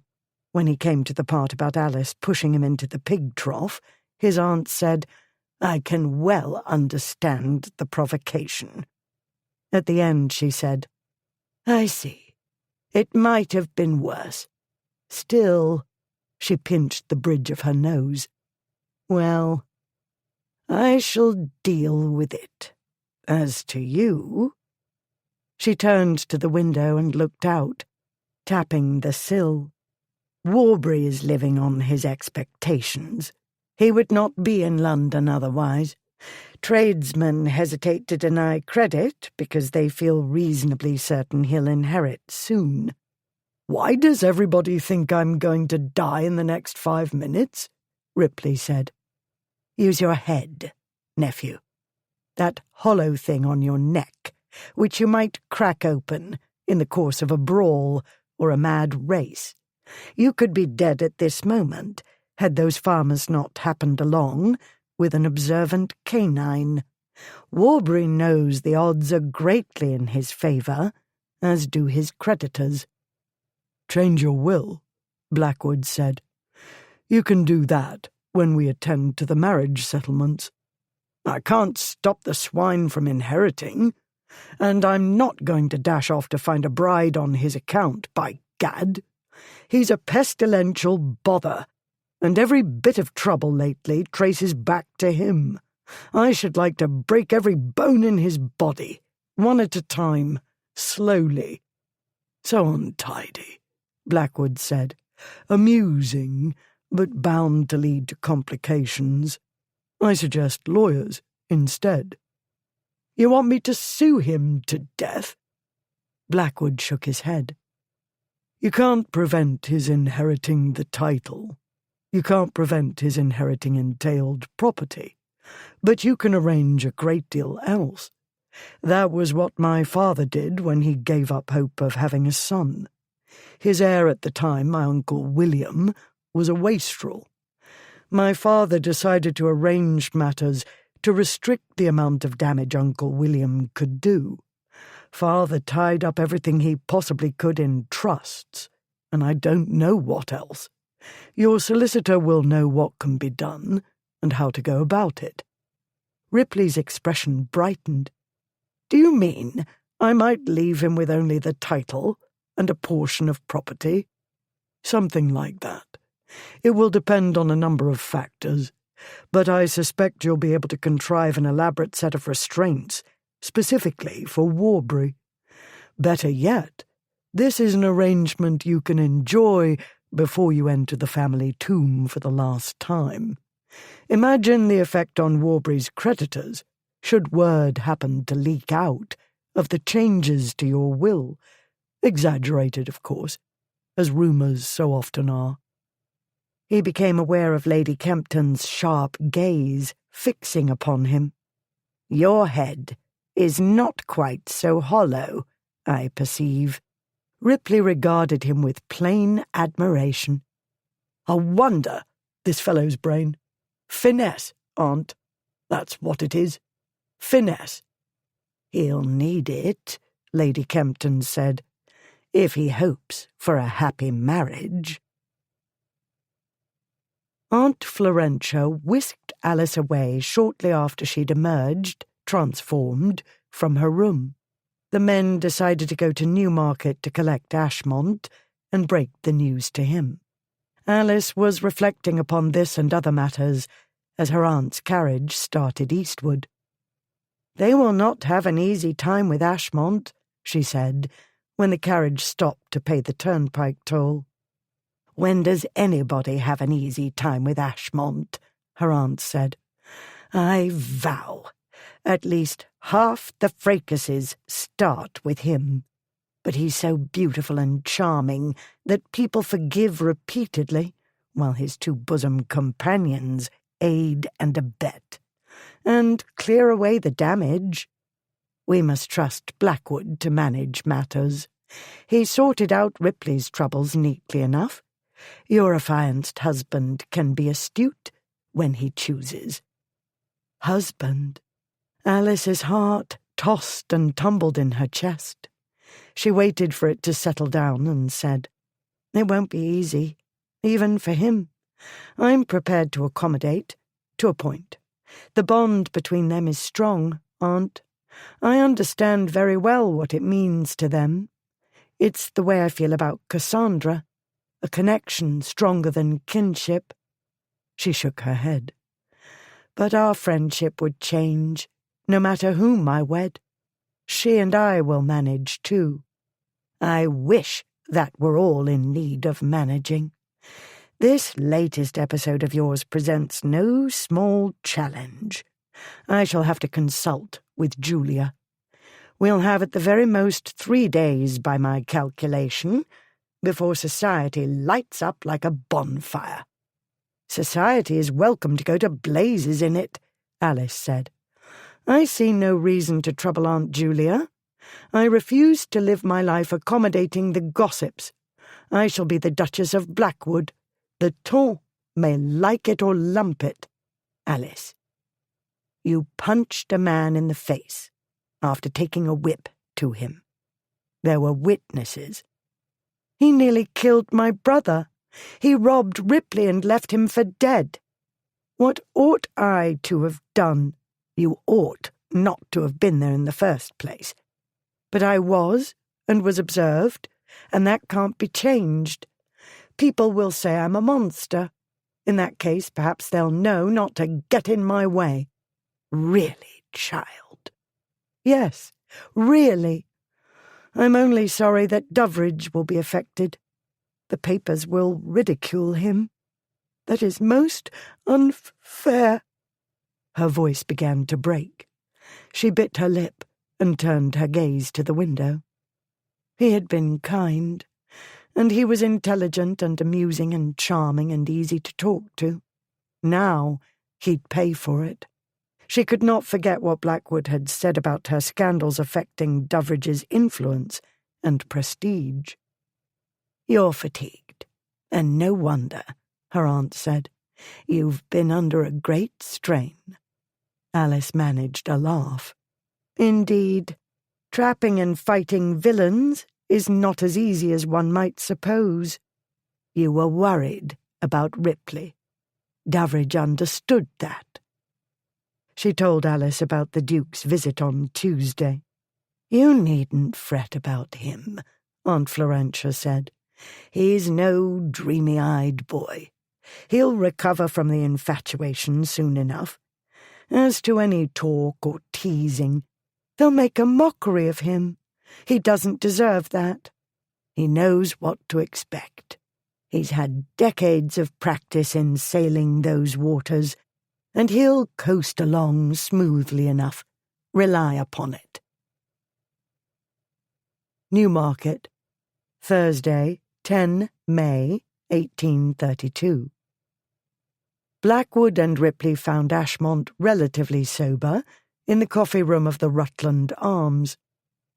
Since one could seldom predict his reaction to anything, they took him to one of the private parlours on the first floor and ordered emollients in liquid form. The parlour overlooked the busy courtyard, where many fine specimens of horseflesh came and went. He wasn't in the best of tempers. This was not because he was more or less sober, but because his Uncle Fred had turned up. "It's no end aggravating," he told them. "He keeps his distance and pretends he's here for the races, but there he is, a great black cloud hanging over the place. Since he's spoiling your fun, he might as well return to London with us," Blackwood said. "I thought we were supposed to keep clear of London. Well, it seems I was to keep clear of it, as you two have found something interesting to do there that doesn't include me." "Now it does," Ripley said. "Blackwood's going to marry Alice, and we want you back for the wedding." "What?" Ashmont looked from one to the other. "I thought we were going to break it to him gently," Blackwood said. "That wasn't gentle." "What?" Ashmont said. "Alice has very kindly agreed to marry me," Blackwood said. "I'm thoroughly pleased. I hope you'll be pleased, too." "But she's not supposed to marry us." The excessively blue eyes were bewildered. "We're unworthy." "Alice didn't know that rule," Ripley said. Ashmont's gaze shot from one to the other of his friends. "But we're not getting married yet." "It seems we are," Ripley said. "One of us, at any rate." Ashmont stared at his tankard as though the mystery's solution were written there in a language he was not familiar with. Still, he knew what to do with the contents. He lifted it and swallowed ale. He put the tankard down very gently. "This is very—" He shook his head. "Yes," Ripley said. "It is. You could have knocked me over with a feather. But there it is. These things happen, and one must make the best of them." He summarized the events of recent days. Blackwood watched Ashmont during the account. He did have a brain. He simply chose not to employ it most of the time. But he seemed to realize that this was one of the times he needed to bring it out of retirement. After a while, his incomprehension gave way to something like amused resignation. "By gad, she led you a merry chase," Ashmont told him at the end. "If I'd been in your shoes, I'd have offered too. What a fine girl she's turned out to be. Planted the turd a facer. That's our Alice. I wish I'd known about Warbury, though. Immense stinking turd. But I'd only have beaten him to a lump or taken a horsewhip to him. Well, maybe I'd have shot him. What Blackwood did," he laughed. "Oh, very well. You get the best girl in the kingdom. I reckon you've earned her." "Unless my sister undergoes a radical change of character, he'll go on earning her for the rest of his life." Ashmont patted Blackwood on the shoulder. "You'll do what needs to be done. You always do. But if things go awry, we're still your brothers. Well, he'll be your brother more than me, but no," Blackwood said. "We'll always be brothers." "By bonds thicker than blood," Ripley said. He lifted his tankard. They drank to that, and to other things, many other things. "It appears that those who have wagered on the nuptial date of a certain peer and another's beauteous sister will lose their stakes. The lady, we have recently learnt, has exercised the fair sex's right and inclination to change her mind, in a reversal that has turned society on its ear and overtaken the Reform Bill as a sensation and source of speculation. The lady has given her hand to another peer of equally high rank and altogether different reputation." Fox's Morning Spectacle, Friday, 11 May, 1832. Camberley Place, 12th instant. My dearest Cassandra, what a beast of a friend am I, to send you cryptic messages and leave you to wonder, but that seems to be the nature of my life lately. Half the time I imagine this is all a dream, but here is Aunt Florentia making lists of all the things that must be done, and all the things one cannot do without, and arguing with me about what I may and mayn't do between now and the wedding. I'm sorry to be such a trial to her, but she loves me, and is obliged to think when I do not. Have you had time enough, since my letter of the 10th, to make sense of my choice of bridegroom? Did I have a choice? Certainly. The choice was plain, and mine is very likely a bad one, which has occasioned any number of second and third thoughts. As I've informed you more than once, I hold Doveridge in high esteem. He's perfect, everything I believed I wanted in a husband. Thus, regrets begin to form. But then come the third thoughts, and I see the future stretching ahead of me. Dinners and balls and appearances at court, and entertaining the king and queen and the royal dukes and all the Fitz-Clarences. Imagining it, I ought to feel stimulated and challenged. Instead, I feel as though I face a lifetime in a cage, with no hope of escape. Clearly, I am not correctly designed for the position of Duchess of Doveridge. Restrictions and obligations of that kind, we may rest assured, will not occur with Blackwood. Not, at any rate, while my brother and Ashmont are alive. My future husband will break my heart sooner or later, but he's done that before. You and I had our hearts broken a few times, until we decided to put our infatuations behind us, as far behind and as far away as possible. We chose to adopt and adapt Shakespeare to our purpose. Women have died from time to time, and worms have eaten them, but not for love. This in no way lessens my concerns about Aunt Julia's melancholy. We drove down this afternoon to explain the business and discuss it with her. She did not seem overly troubled by my engagement, or troubled at all. She said, "Blackwood cares about you. That was obvious when I saw him last. He is by no means perfect, and the other two constitute a problem, but there is a great difference between infatuation and caring. I should prefer the latter, if I were you." She calmed Aunt Florentia, and had good advice for both of us. But she will not attend the wedding. She is not yet ready to leave Camberley Place. "Forgive me, and give me time," she says. "Sometimes I wonder if she will die of a broken heart. At other times I know she's much too sensible. Women have died, etc. As to your attending my wedding, she says there is no question of it, as do I.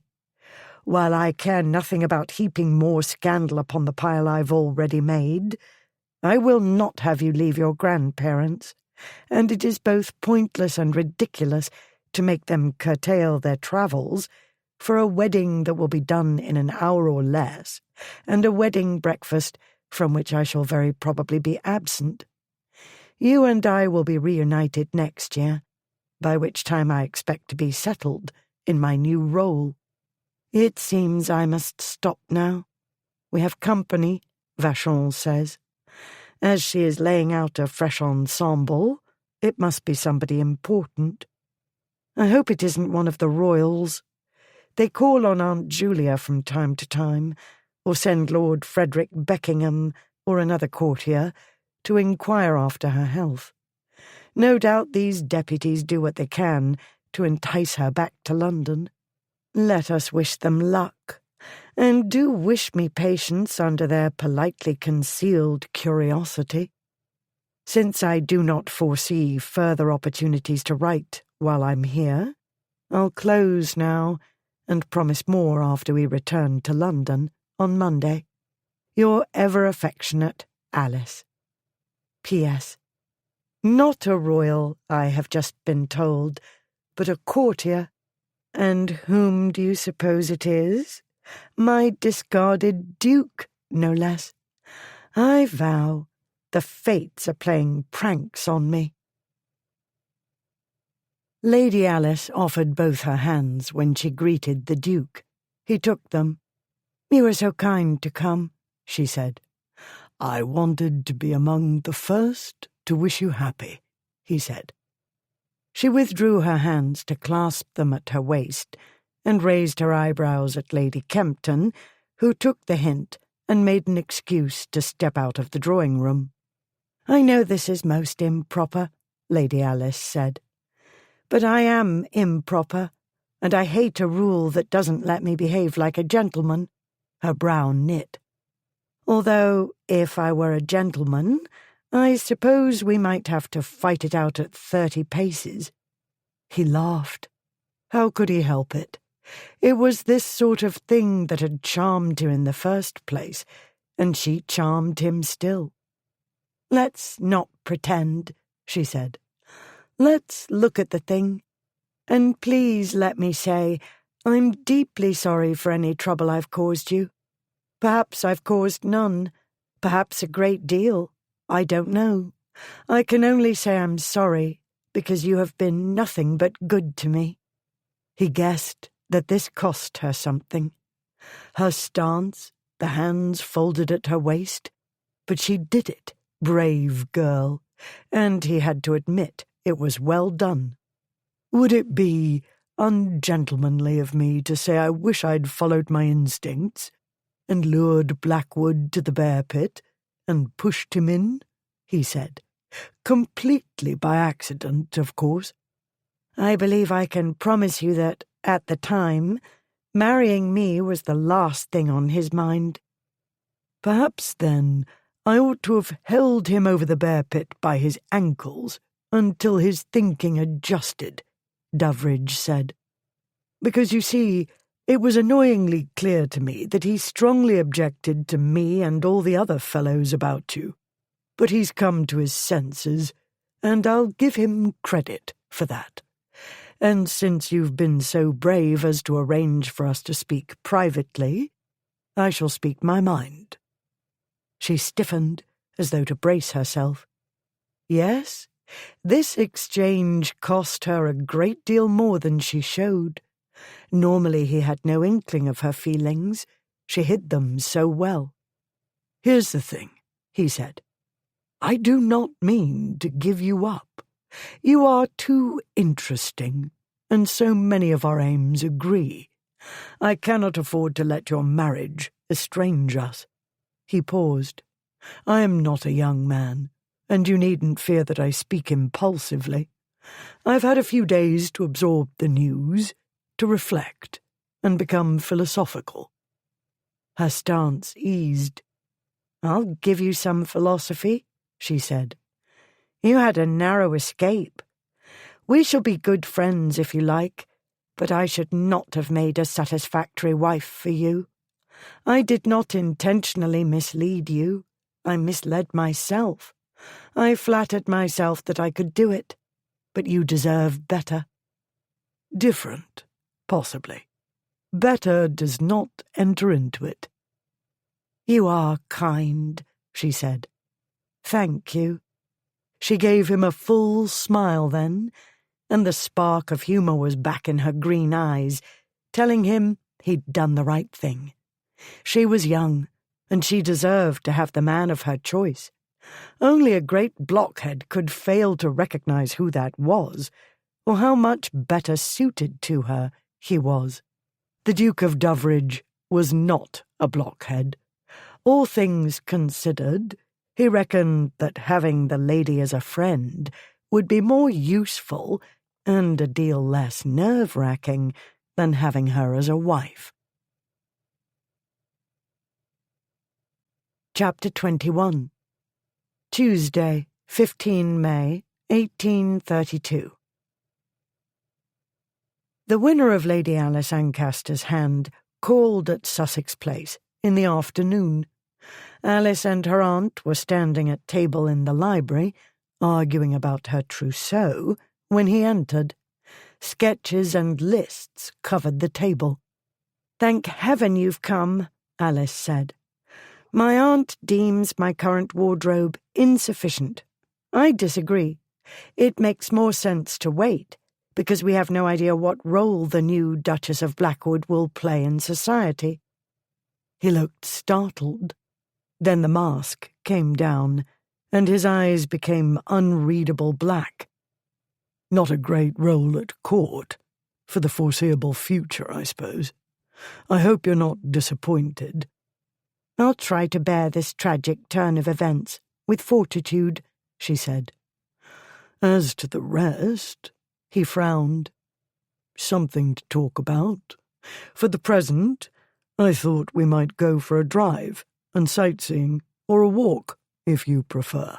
It isn't far, about a mile. The Colosseum. Or have you visited already?"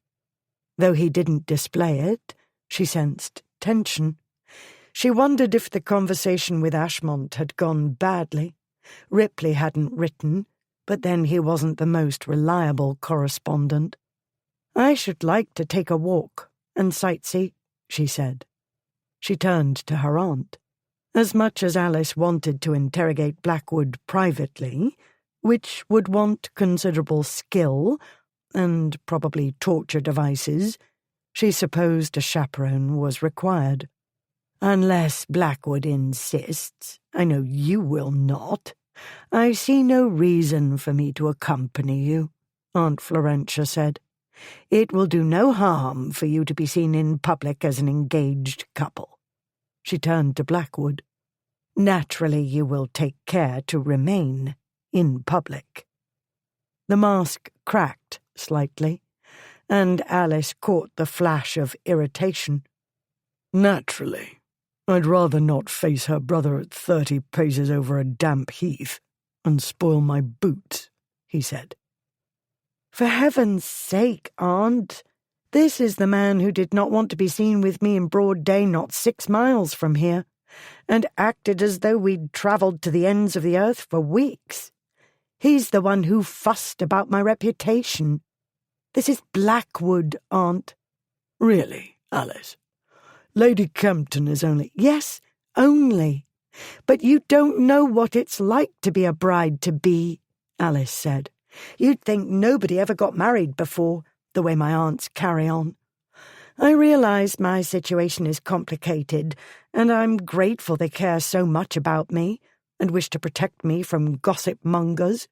But I vow, if I hear another word on the subject, I shall scream. Kindly talk to my dear aunt and make her feel better as you know how to do, while I change into something suitable for walking and gawking. And yes, I shall be delighted. I've never been to the Colosseum, though I've been meaning to visit for weeks." A role at court. Blackwood ought to have realised. He was a duke. He was about to be married. His wife would be presented at court as the new Duchess of Blackwood. The 3 dukes were not favourites there. He couldn't remember the last time he'd attended one of the king's levees. Was it during the previous king's reign, when Lord Charles was still alive? Certainly their disgraces were not familiar figures at St. James's Palace, unlike Doveridge. He remembered what Alice had said about envying Maggie's power. A woman in good standing at court wielded considerable power. Certainly Lady Charles had done so, and continued to do so, regardless of her self-exile. While his mind reviewed relevant chapters of correct behaviour, he made conversation with her aunt, with little idea of what he was saying. Though it seemed to him that they'd been talking since the time of the flood, Alice reappeared in what the drawing-room's mantel clock told him was remarkably short order. She'd donned an emerald-green pelisse of heavy silk, with a lot of silk ornaments adorning the bodice and skirt fronts and the decorations over the sleeves. Black lace made a large X over the dress.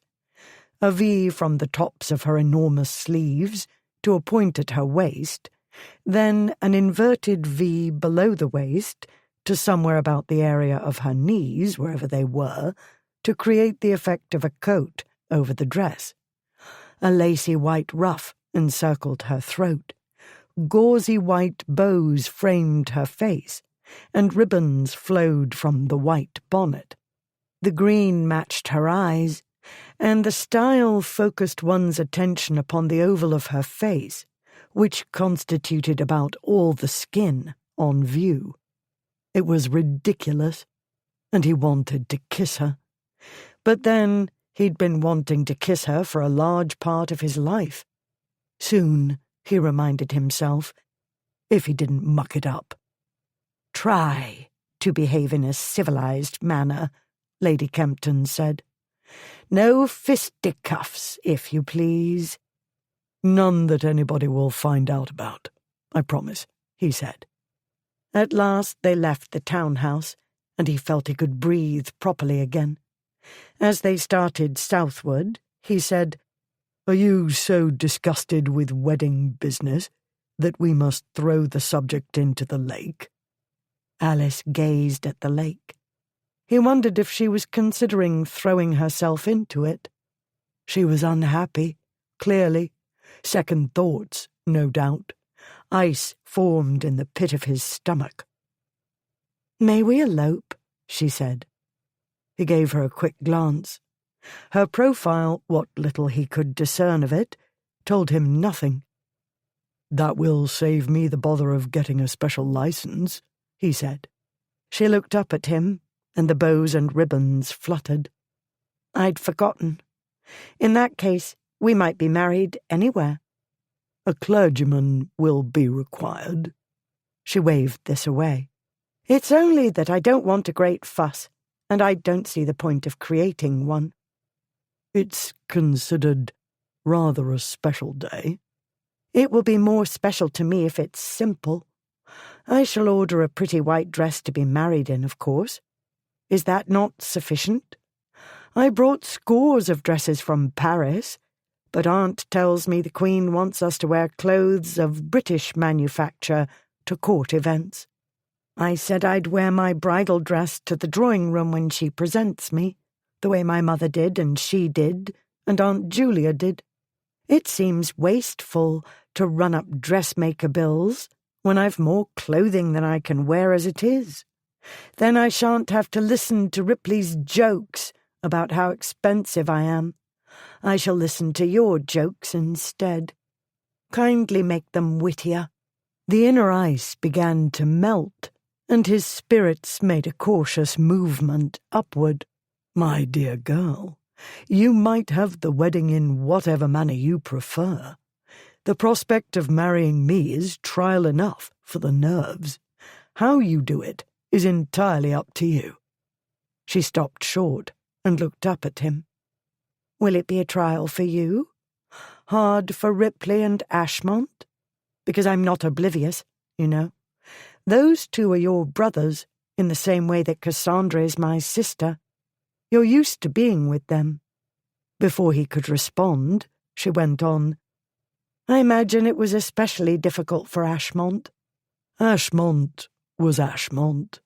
After the first series of shocks, he bore the news better than expected. I told him of your recent activities. He listened, enthralled. After he heard how you planted Brea Facer, he opened his eyes very wide and—" "I know that look," she said. "I've watched women melt under it. Actually, they melt under all his looks. Most unfortunate."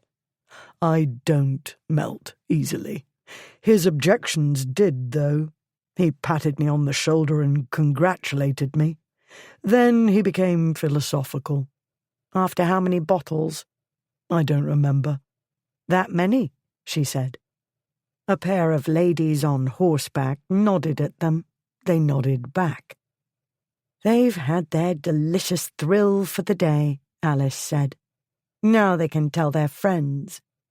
She started walking again, and he went with her. Then he had a glimpse of what troubled her. His was no deep comprehension, certainly. Women were profoundly complicated puzzles, so far beyond most men's deciphering skills that they rarely attempted the feat. Furthermore, he normally dealt with women who did not require much in the way of solving. Jewelry was an effective solution. He had sisters, though, much older, but sisters nonetheless. From time to time he'd had to do more cogitating and less shopping, although gifts never made anything worse, in his experience. "I did have wedding questions," he said. "The logical first question is, when shall we be wed? Then I should like to know whether you would like to escape London for a time and take an extended honeymoon. 6 months, if you like. A year. We could travel about England, Wales, Scotland. We might spend time in Brighton, or the Lakes, or the Peak. You've travelled extensively abroad, but not here." If what she needed was to get away from the ton, he understood that quite well. She slowed and came to another stop. She turned to him. "You think of everything." "Sometimes." "I should like that very much," she said. The inner ice melted a little more. "Then let's have a farewell look at London from the Colosseum and plot our escape," he said. The building bore no resemblance to Rome's Colosseum. Still, it was imposing enough externally, a 16-sided polygon, some 400 feet around and 112 feet from the top of the glass skylight to the ground, Blackwood informed Alice. She'd seen it time and again, of course, from the outside. One could hardly miss it. The outside did not prepare one for the wonders of the interior. One entered a saloon filled with works of art, which Blackwood promised they might study at another time. "I want you to see the panorama," he said. "It's impressive." He led her to a wooden tubular structure in the centre of the building. "We have 2 ways of ascending. We might climb the stairs. They're not taxing, and one might view the lower parts of the picture through a scaffolding, like the one the original artist saw when St. Paul's was being repaired. Or we might float upward, as though rising in a balloon." Alice had read about the Colosseum in various magazines. She knew that a Mr. Horner had made the drawings about 10 years ago, from various rickety contraptions at the top of St. Paul's. He'd also invented the elevating device, or whatever it was. She'd wondered how it worked, and what it would be like to soar upward in it. "I should like to float," she said. They entered a small room in the centre of the structure. It rose, not as quietly as a cloud, but gently and slowly. "This is a strange feeling," she said. She giggled. "How odd it is." "Like being hoisted in a room-size bucket." "But more smoothly. This is so much better than arguing about trousseaux." She looked up at him to find him gazing down at her, his head tipped slightly to one side, his dark eyes intent. "When you look up at me in that way, your remarkable face framed by all that nonsensical—" he waved a hand. "Whatever it is, when you look at me in that way, as though I have performed a mighty feat, I feel very strongly that I must kiss you." Everything inside her came suddenly alive, as though galvanized by an electrical device. "If you must," she said. She tipped her head back. He leant toward her. His mouth touched hers. Then it was more than a touch. They came together quickly, as they'd done that night at the inn. His arms wrapped about her, and his mouth invited, and she went, without the smallest qualm. The opposite, in fact. She wanted the taste of him and the scent of him and the feel of him, and she didn't hesitate, but gave all he seemed to ask for because it was what she wanted too. Kissing him was like drinking strong brandy. Shocks ran through her, little fires that seemed to race through her veins. She pressed closer, and he tightened his embrace, drawing her against his powerful body. While he ran his hands down her back and over her bottom, she could feel his arousal, despite all the layers of clothing between them. He backed her up against a wall of the little room, kissing her all the while, his tongue doing wicked things inside her mouth, and her own tongue learning how to be wicked too. The room stopped moving. It took her time to notice, and for a while it was no more than a distant awareness, as one is dimly conscious of the sky being overhead and the ground under one's feet. He broke the kiss, though his mouth hovered over hers. His eyes were very dark. "Have we stopped already?" he said. His voice was rough. "Have we?" He blinked, then gently drew back. When his hands slid away, she felt bereft. "I hate when we stop," she said. "Then I recommend you set an early wedding date," he said. The machinery had carried them to the first gallery. Alice stepped out and instinctively stepped back from the balustrade. Below and before her lay London, from the top of St. Paul's, looking down Ludgate Hill, but so sharply distinct and real. Even from the top of the Green Park Arch, on a relatively clear day, drifting smoke had obscured the view. She was so accustomed to mists and fogs and smoke, though, that she'd hardly noticed. This was a crystalline view, the original sketches having been made very early in the morning. No pall of smoke hung over the place, obscuring its buildings and beings. Only a few wisps here and there rose into the blue sky from chimneys. The Thames wound its way through London and beyond, a blue snake sparkling in sunlight, her bridges and vessels crisply detailed. As one moved round the gallery, the vast canvas presented the great streets: Oxford Street, the Strand, Piccadilly, the Mall, the Borough High Street, and row upon row of buildings great and small, magnificent and miserable. Before one lay the parks and gardens and palaces, the warehouses and factories, the churches and monuments. London, all of it and more, stretched out for 20 miles in every direction. She could not stop looking. Blackwood pointed out particular places, and she felt as though they were celestial beings looking down on the metropolis. There was more, another gallery higher up, which this time they reached via stairs. It offered a different perspective, equally marvellous.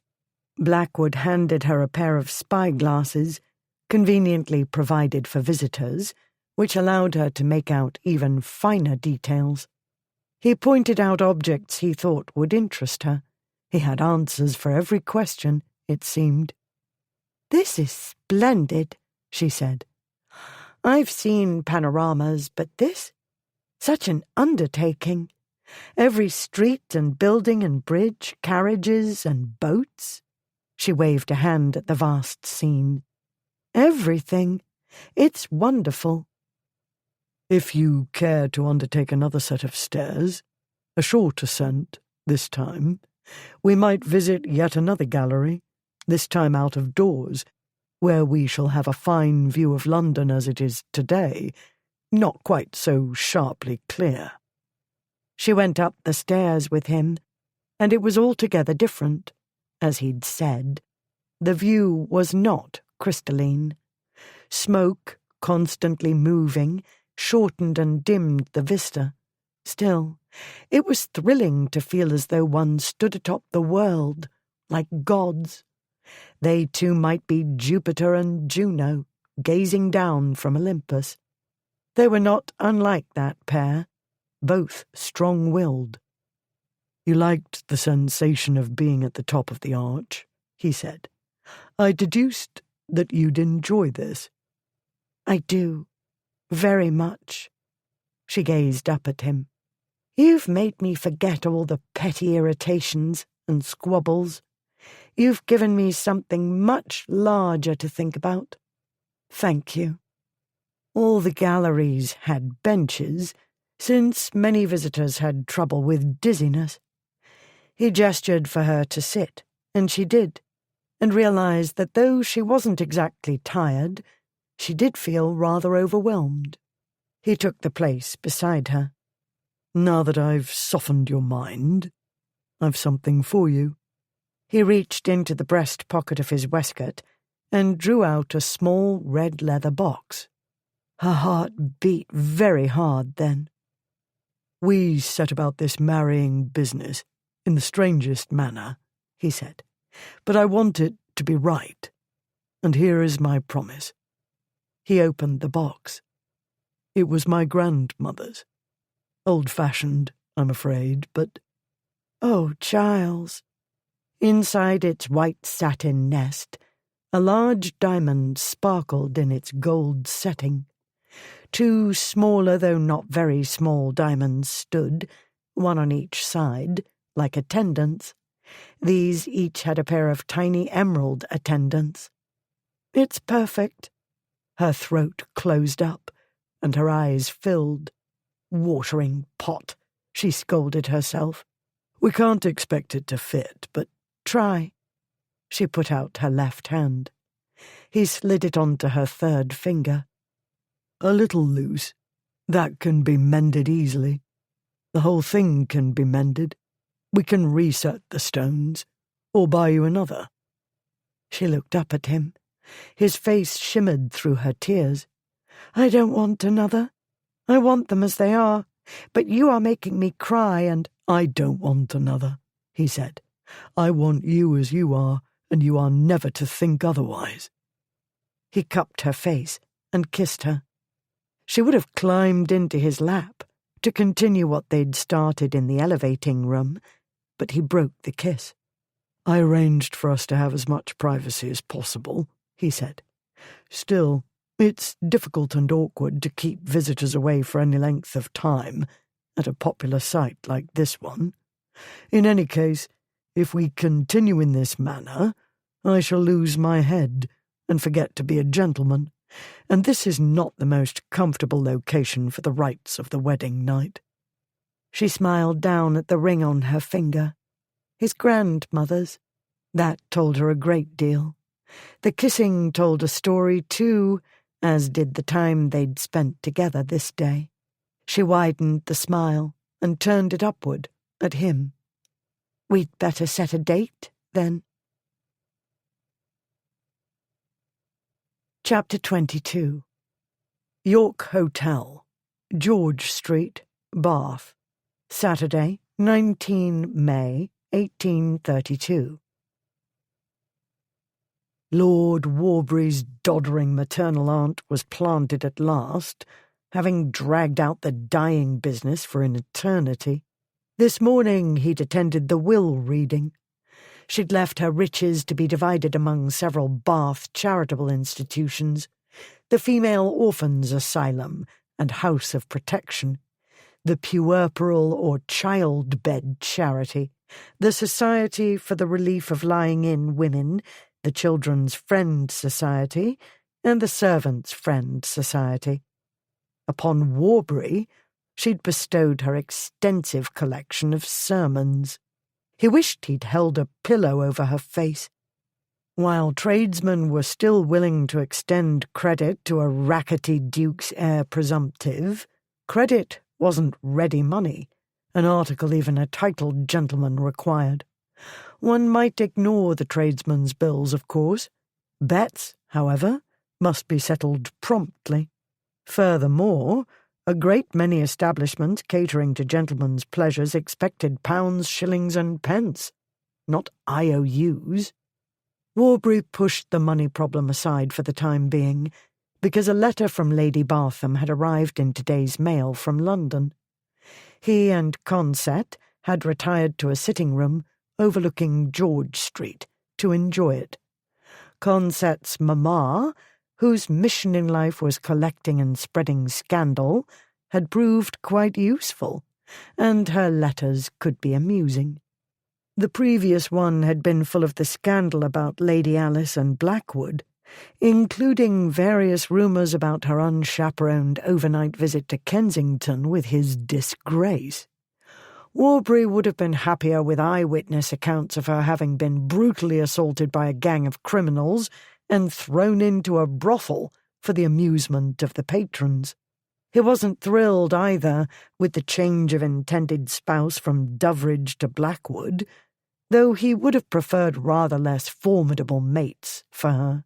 Still, one might take comfort in one certainty. If she and Blackwood did actually wed, theirs would be a marriage made in hell. If they wed.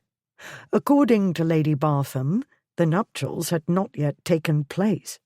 With two dukes involved, a great deal of legal business had to be settled first. And, of course, the trousseau required time and thought. "Trousseau my foot," Warbury said. "They're only delaying because they mean to cry off. Mark my words, one of them will balk. He'll never give up his friends and whoring for any woman, and she hates men. They'll wait until the talk about the Kensington orgy dies down, then decide they don't suit. It happens all the time." Consett glanced down at the letter. "Mamma says they've set a date. Settlements signed and—" "Oh, what?" "I don't think—" "Don't think. You know it doesn't agree with you. Plague take it. What's that look for?" It's not good." Warbury snatched the letter from him and found the place where he'd left off. "I have it on the best authority that the Duke of Ripley has made extensive changes to his will. He and his solicitor have contrived sufficient entanglements to leave Lord Warbury with what amounts to an empty title. They have tied up the properties and restricted the income by so many conditions that he will be hard-pressed to make anything of it. In short, Ripley has left your friend as near penniless as a duke can be. The news is already making the rounds of the ton, and tradesmen will get wind of it within days. In the circumstances, Lord Warbury may soon find his creditors baying at the window and clawing at the door. Were he my son, I should advise him to find an heiress without loss of time." The Duke of Blackwood and Lady Alice Ancaster were married by special licence at Sussex Place on Tuesday, 5 June. The bride changed into travelling attire not long thereafter, and the couple set out for Brighton, leaving their guests to enjoy a sumptuous wedding breakfast. As the coachman turned the travelling chariot into Regent Street, Blackwood said, "It's done. I began to think it would never happen." "Changing Ripley's will complicated matters," she said. "Among other concerns, we had to make certain Warbury had no way of touching anything to do with you. We were obliged to become Machiavellian." "You've relieved my brother of a great worry." "My desperate desire to marry his sister as soon as possible spurred my imagination, and so I spurred the lawyers." She laid her gloved hand over his. "Now you're stuck with me." He gazed into her green eyes, and the moment came back to him when the minister asked the fatal question, and Blackwood had looked down at his bride. She'd worn white then, something frothy and fanciful, but all he saw was her wondrous face. He simply fell into her eyes as into a sparkling sea and said, "I will." At present she wore a pink and green dress. A pleated cambric chemisette filled in the low neckline and effectively covered the skin beneath. The overly enthusiastic flower and lace hat decorations matched the green of the dress. It was all very silly and excessively feminine, and altogether too inviting. Getting all those layers off, for instance, so tempting. "I regret nothing," he said. "If you do have second thoughts, too late for that now." It's never too late. One might do away with unwanted persons in scores of ways." "Doubtless. You've thought of them." "Women warriors need to employ guile and cunning to compensate for lesser physical strength than men." "After all the bother I've endured, I might as well keep you," he said. "At least for a time." "Let's pretend, though. We've a longish journey ahead, and it will help while away the hours." He had fine ideas about how to pass the time, but those constituted incorrect behaviour. She was the Duchess of Blackwood. He was not going to deflower her in a travelling chariot on the Brighton Road. He'd married her properly, and he'd endure 6 or so hours of travel in order to perform the wedding night rites correctly. What an idiot he'd been to suggest Brighton. Why not Twickenham or Richmond? But he wanted her to know England's beauties and wonders. Then, perhaps, she wouldn't miss the continent so much. "I could always leave you in one of those lanes in the northern part of Kensington, where you might wander for hours and never be found," he said. "I'd say you'd run away from me, and everybody would understand why." "That's clever. But people might point out that travelling through Kensington is an odd route to take to Brighton. What about a brewery? You might take me to visit. There must be one on the way, or not far out of the way. Then I could accidentally fall into a vat of ale and drown." In his mind appeared an image of this concoction dropping down into a large vat, rather like a balloon landing. "Not in that dress. You'll float." She looked down at the dress. "It's French. The Queen would not approve. But Parisians have infected my taste, and I haven't yet found the perfect London modiste. There was a splendid shop in Paris, but the dressmakers closed it during the cholera and riots. They never reopened, and I don't know what's become of them." "I am not the Queen," he said. "Furthermore, I'm a man, and I don't give a damn about your dress." "But your Duchess must look like a duchess." "My Duchess is free to wear whatever she likes. The world's or the Queen's opinion may go to the devil, and her spouse will merely make witty remarks about the expense. I believe it would be wise to stop talking about your dress, because I find myself debating the quickest way to get it off. Or not necessarily all off, and—" "What about kissing?" she said. "Can there be kissing?" "Of course there can be." "Now?" "I'm not sure that's a good—" "Because it seems to me that there has not been enough kissing of late." "I've been busy," he said. "You're not busy now." "I'm busy thinking about the wedding night, which will happen in a bed, not in a vehicle." She looked about her. It was a ducal carriage, furnished in the height of luxury. Nonetheless, it was not the correct location for the business. On the other hand— "However, it's true that you haven't had much practice," he said. "No, I haven't had anybody to practice on since our visit to the Colosseum. While that was exciting, it was insufficient." "I don't doubt that any number of men would welcome the opportunity to be practised upon."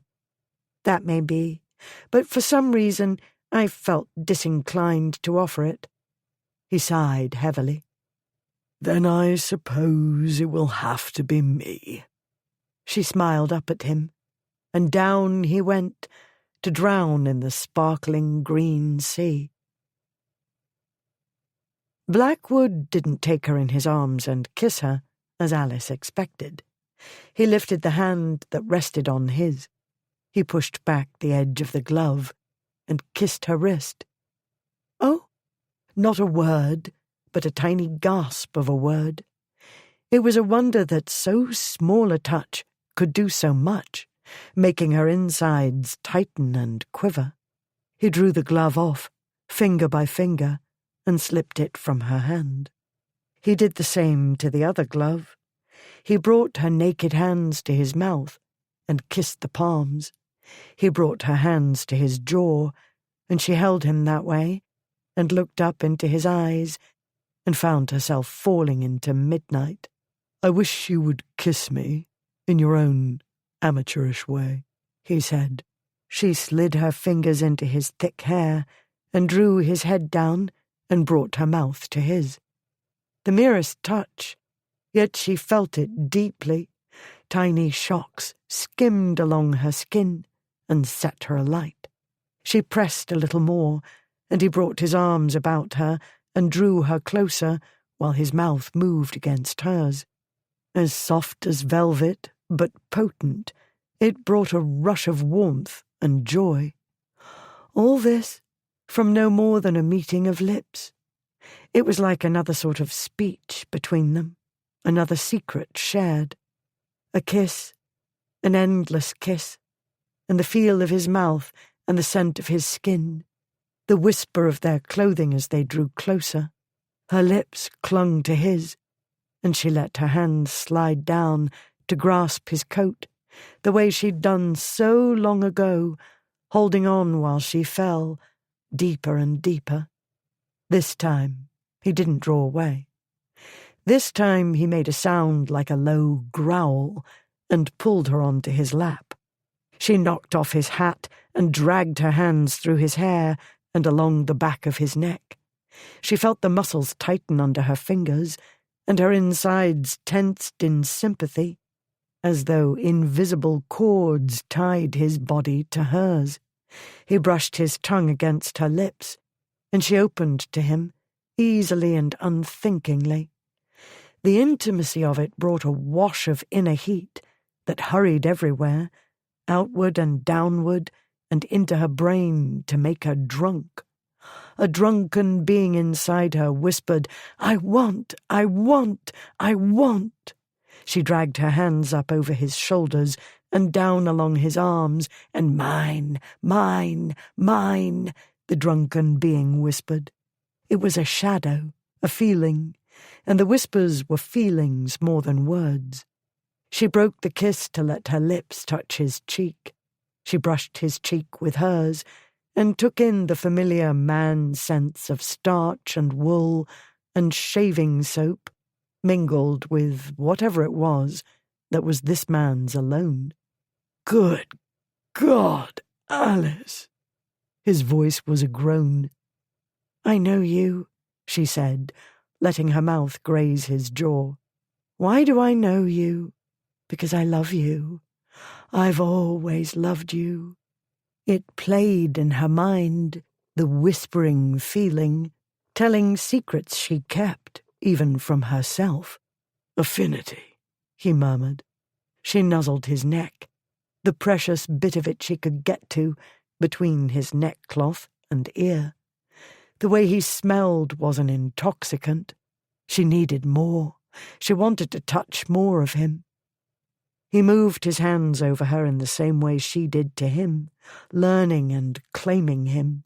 He slid his hand down her back to the bottom of her spine and pressed her closer. She let out a little gasp. "Oh, when you touch me." She might have said that. She might have simply made noises. She didn't care. He filled the carriage and the world, and she wanted only to be in that world, close to him and part of him. He eased his hold and made the growling sound again. "This won't do," he said. His voice was hoarse. She laid her head on his shoulder, aware of her breath coming and going so quickly, her heart beating a gallopade. "This will do very well," she thought. "This ought to go on doing." That was virtually all she could think. That and, why do we stop? I don't want to stop, she said. Neither do I, he said. That's the problem. That is not a problem. She felt rather than heard his laugh. This time it is. Another time, not at all. She lifted her head to look at him. He was not a beautiful golden angel like Ashmont. Blackwood was dark and not angelic. The angles of jaw and cheekbone were sharp, the nose commanding, the mouth sensuous now, but she'd seen it hard and unforgiving. His eyes were even more intriguing. They could be soft or amused or stern or dangerous. Sometimes looking into them was like looking into nothing. This was not one of those times. They were gentle now, with a hint of laughter, and something more that she wasn't sure of, but rather liked. That hat, he said, shaking his head. That hat has taken leave of its wits. It thinks it's a hat, but it's gone too far. It's much too much hat. I want to take it off. I want to take off the rest of your excessive clothing. But I believe I should like for you to take off the rest, but leave the hat on. So many pins. Alice. Giles. He smiled. You'll make me dote upon my own wife. Is that so wrong? It's very difficult to think while you sit in my lap, he said. Why are you thinking at a time like this? He put his lips against her ear. She shivered. He said softly, I had in mind a large, well-appointed bedchamber in my Brighton townhouse, a grand ducal bed, champagne, and a bite to eat. But if we continue in this way, the love-making will happen awkwardly, uncomfortably, and far too quickly, in a carriage. All very well in its way, that sort of thing, but I had wanted our wedding night to be special. She wanted the wedding night to be this minute. Sitting in his lap, she was fully aware of his desire for her. The awareness was making her have feelings she wasn't used to and needed assuaged. She had a reasonably good idea how this might be done. Aunt Florentia had explained wedding night matters on the previous night. Alice was already schooled in the basics. She'd seen animals mating. She and Cassandra had closely studied pictures they were supposed to know nothing about. Even so, she'd insisted that her aunt provide all the particulars. At present, she felt not at all afraid, except of not knowing exactly what to do when, but Blackwood knew, and he'd teach her. You have a point, she said. She eased herself off his lap. How much farther have we to travel? Chapter 23. Alice's French maid and Blackwood's valet had left London at the same time they did, in a separate carriage. They were to make their way with all necessary dispatch, while master and mistress followed at a more leisurely pace. The house in Brighton would be prepared for their arrival. As always, Blackwood had planned for everything. Except the Duchess of Blackwood, his wife. He had a wife, Alice, and Alice was Alice. She'd always been fierce, especially when anybody or anything she cared about was threatened. She was sharp-witted and strong-willed and defiant. He knew all that. Her lack of inhibition was not altogether a surprise. She'd never been prudish. But the trust.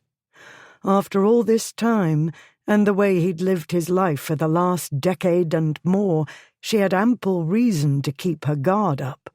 Yet when it came to physical intimacy, she hesitated not at all.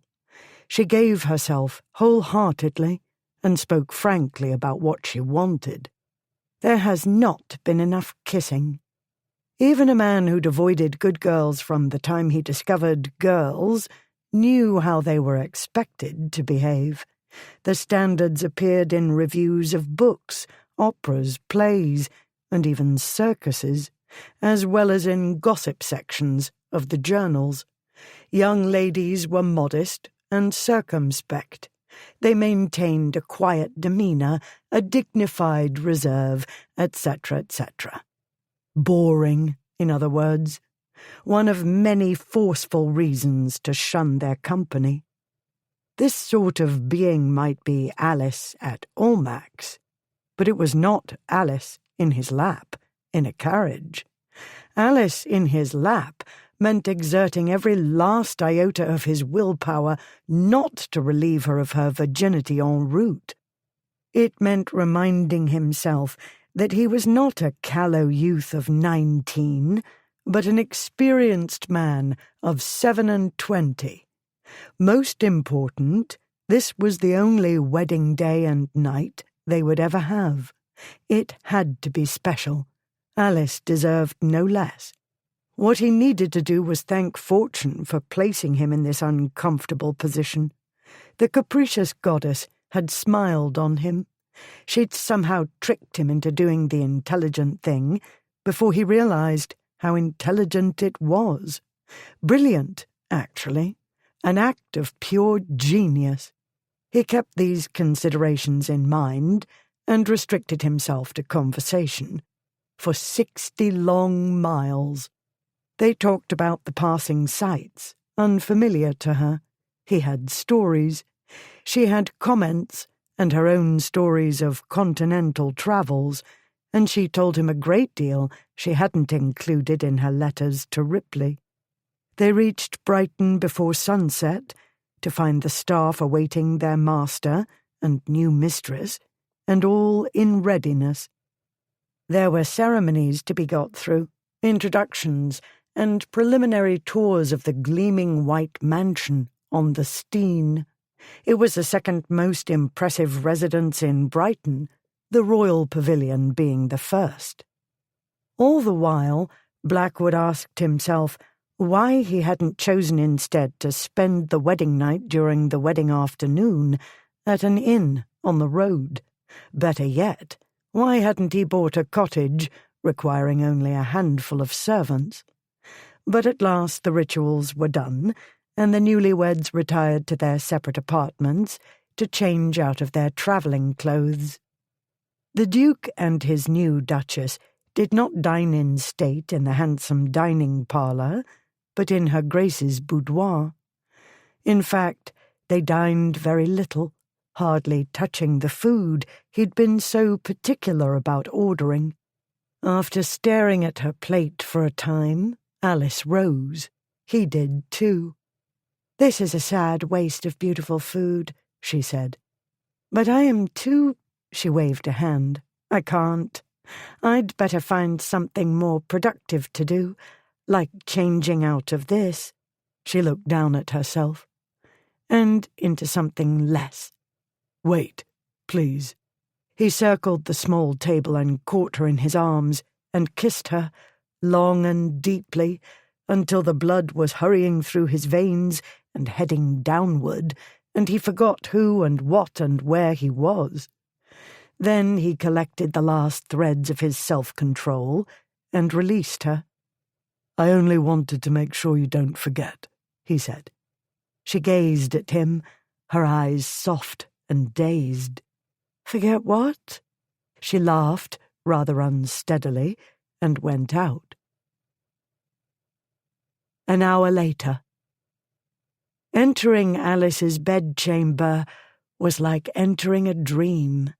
Amid billowing white bedclothes she sat, propped up with pillows. Though the night was mild, Blackwood had ordered a fire lit. Sea air was all well and good, but it was damp and more chill than London air, if some degrees clearer. Embers glowed in the fireplace. A pair of lamps on the mantel cast their soft light over the room. One lamp at the bedside table shed its glow over her. A lacy cap, as fine as gossamer, confined her hair. Lace edged her nightdress, framing a creamy expanse of neck and shoulder and the soft curves of her bosom. He found it hard to breathe. She set aside the guidebook she'd been perusing and looked up at him. "That is something a great deal less," he managed to say. Her green gaze swiftly took him in. "I might say the same of you." He wore a black silk dressing gown, embroidered and trimmed in gold and green, and slippers, and no more. It was not the first time she'd seen him in a state of undress. The previous time, however, he had not been quite so undressed. He'd worn a shirt under his dressing gown. "I know you won't faint," he said, "but I might." Her skin, so much smooth skin. No vast pillows of fabric concealed her arms. Only the fine muslin veiled them, leaving their outlines clearly visible. He could imagine the rest. Soon he wouldn't have to imagine. "You're beautiful," he said softly. "I do not at all regret my temporary loss of mind some weeks ago." "We'll see about that." She smoothed the bedclothes. "This may be rather tedious for you. I need instruction. In theory, I understand the proceedings. In practice, my ignorance is complete." "I'm prepared to persevere," he said. He moved to the bed. He was tall enough not to need the step. He sat and took her hand, the one wearing the betrothal ring and the wedding ring he'd had made to match, because she liked his grandmother's ring as it was. He kissed the back of her hand and the knuckles, one by one. He turned her hand over and kissed the wrist. In the room's quiet, he could hear her breath quickening. He quickened as well. He released her hand to unfasten his dressing gown. "You've seen naked men before?" "Naked boys, a long time ago, and naked statues, but—" She stilled as he shifted out of the dressing gown. He could feel her gaze as though it were her hands moving over him. "Well, it isn't quite the same," she said. "Statues don't breathe, and their muscles don't move. And that," her gaze had dropped. "The membrum virile is much larger in real life." He swelled with pride, not to mention anticipation. He was quietly going mad, yet he laughed a little. "Really, Alice?" She took a deep breath. "This is going to be interesting." He moved to take her in his arms. "I should like it to be more than that, for you. I should like it to be pleasurable. But if we don't quite manage that the first time, we can try again." "Stop talking," she said. "Kindly kiss me as much as you please, and the rest as well." He obeyed orders. He held her in his arms and kissed her. This kiss was altogether different from those before. This was the wedding night kiss. This time the only barrier between them was the fine muslin of her nightdress. This time the bare palms of her hands curved over his naked shoulders, skin to skin. The pleasure of that simple touch, and the trust it conveyed, swept through him in waves of feeling, nearly unbearable. Yet he wanted what he felt to go on forever. He drank in the taste of her and the scent of her, and he might as well have taken opium. The world slipped away. There was only this place, wherever it was, warm and inviting, and impossible to escape, and no, he didn't want to escape, ever again. He deepened the kiss, and she quickly began to learn the way of it, playful at first, a sort of teasing, but soon becoming something else, stronger and hotter.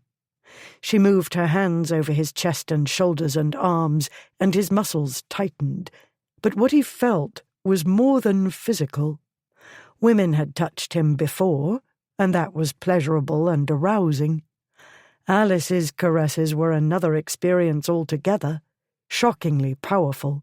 His entire being responded. Everything in him marveled and stirred at the same time. He dragged his hands over her shoulders and arms and over the swell of her breasts.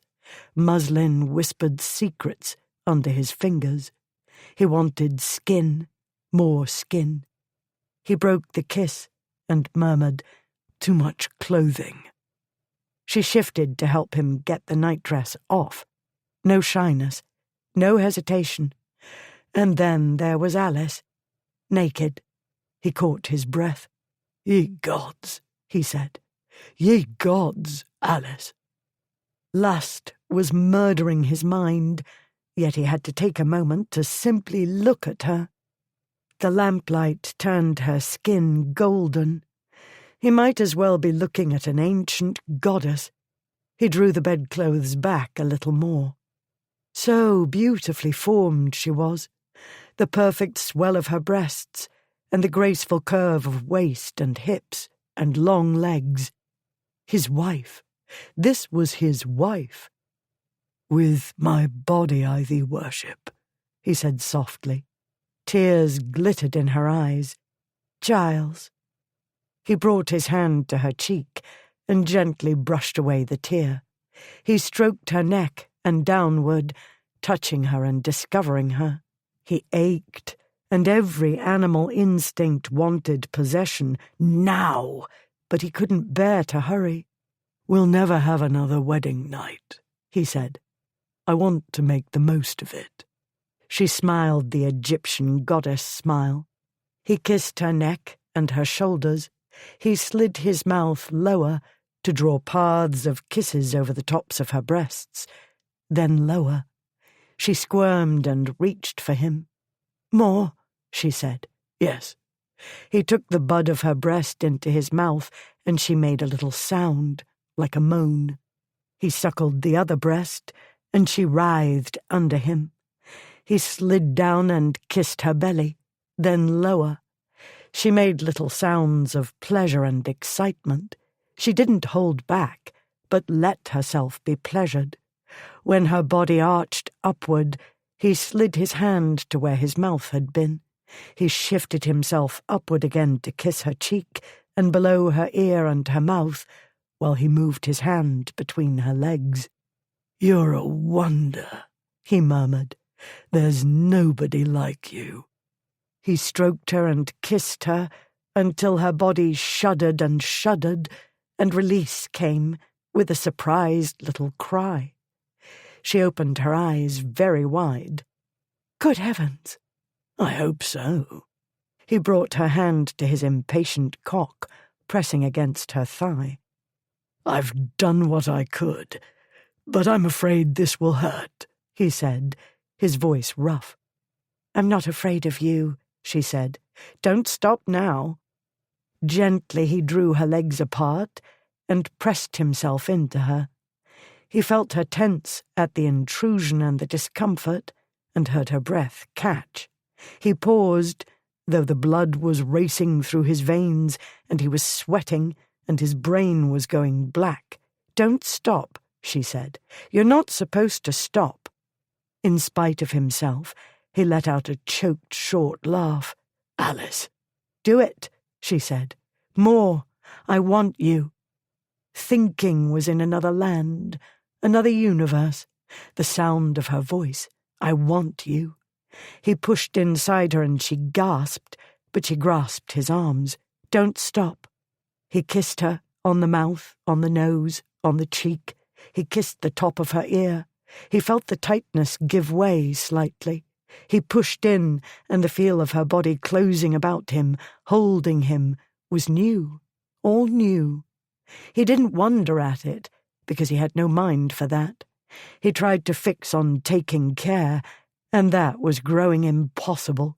He began to move inside her, as slowly as he could. She grasped his arms. "Giles." "Yes." He kissed her again and again, her eyebrows, her forehead, her mouth again, deeply, and her body made way for him. Her eyes opened very wide. Oh, my goodness! Oh, Giles! Yes! The last thread of control gave way, and all he knew was the woman whose body was joined with his and the need to possess her entirely. She began to find the rhythm of it, and they moved together as though they'd always done so. It was the way they used to dance once upon a time, so long ago. It was the way they played with words, and the way it had always been with them. Even when they were apart, even when they clashed, there was a bond, affinity. These weren't thoughts in words, but a bone-deep knowing. She trembled and cried out, but not in pain, and he felt a surge of triumph. His heart crashed against his chest again and again, and the need built and built like a great wave surging ever higher until there was nowhere left to go. His body shuddered, and he let out a low, hoarse cry. Then came release and a dizzying descent. "Alice," he said, a breath of a word. "Ye gods, Alice." He lay spent upon her for a moment, his cheek against her breast. He felt her shiver. He shivered too. After a time, he gently eased from her and drew her into his arms. He kissed the top of her frivolous nightcap, then drew it off and kissed the top of her head. Later, when they'd lain more than a little stunned in each other's arms, and their breathing had quieted to something like normal, "Giles." "Yes, I'm here. Not going anywhere." "I believe we'll do well enough." "I believe you are right." They did well enough again that night, and the next morning. They did well enough for a fortnight in Brighton. They did well enough as, over the following months, the Duke of Blackwood took his bride on a grand tour of England, her own country, of which she knew not very much. They visited his estates and smaller properties. They toured the Peak and the Lake District and the various fashionable watering holes. They sailed on his yacht. The honeymoon lasted for 6 months, and they lived happily ever after, until. Chapter 24. April 1833. Maybe the trouble started with the rabbits. Though a mere half a dozen of them were involved, the number proved sufficient for the Duke of Ashmont's purposes. He hadn't been invited to the royal fete for the Grand Duchess of Voldenham. He hadn't been invited to respectable gatherings for some time.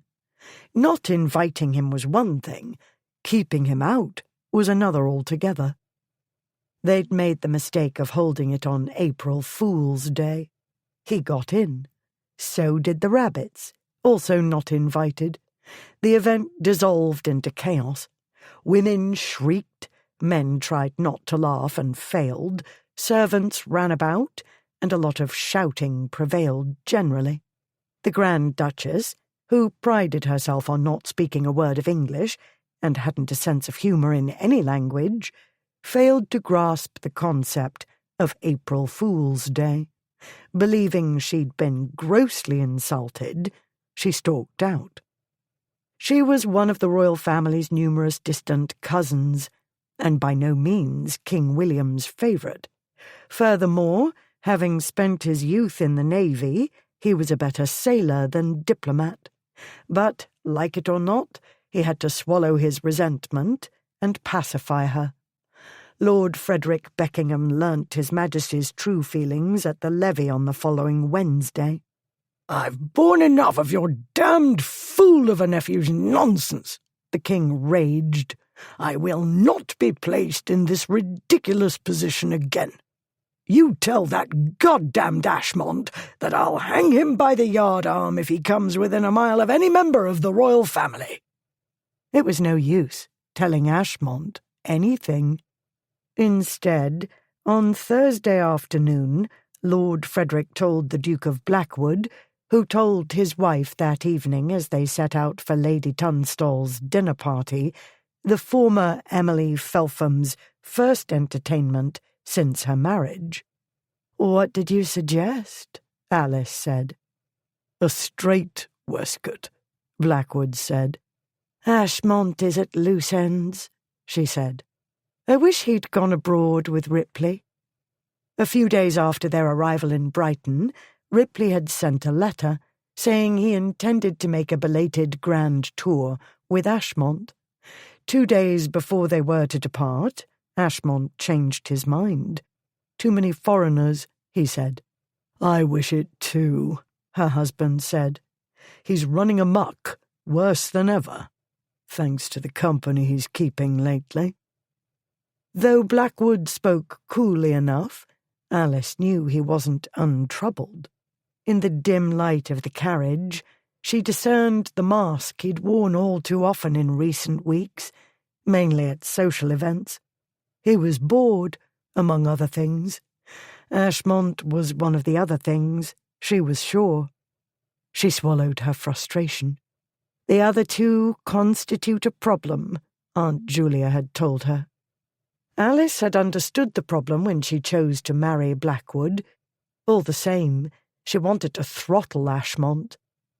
"I suppose you feel as though you've abandoned him," she said. "No, yes. There has to be a limit. A man ought to be able to marry and make a married life without feeling guilty." "And bored, and impatient." He stared at her.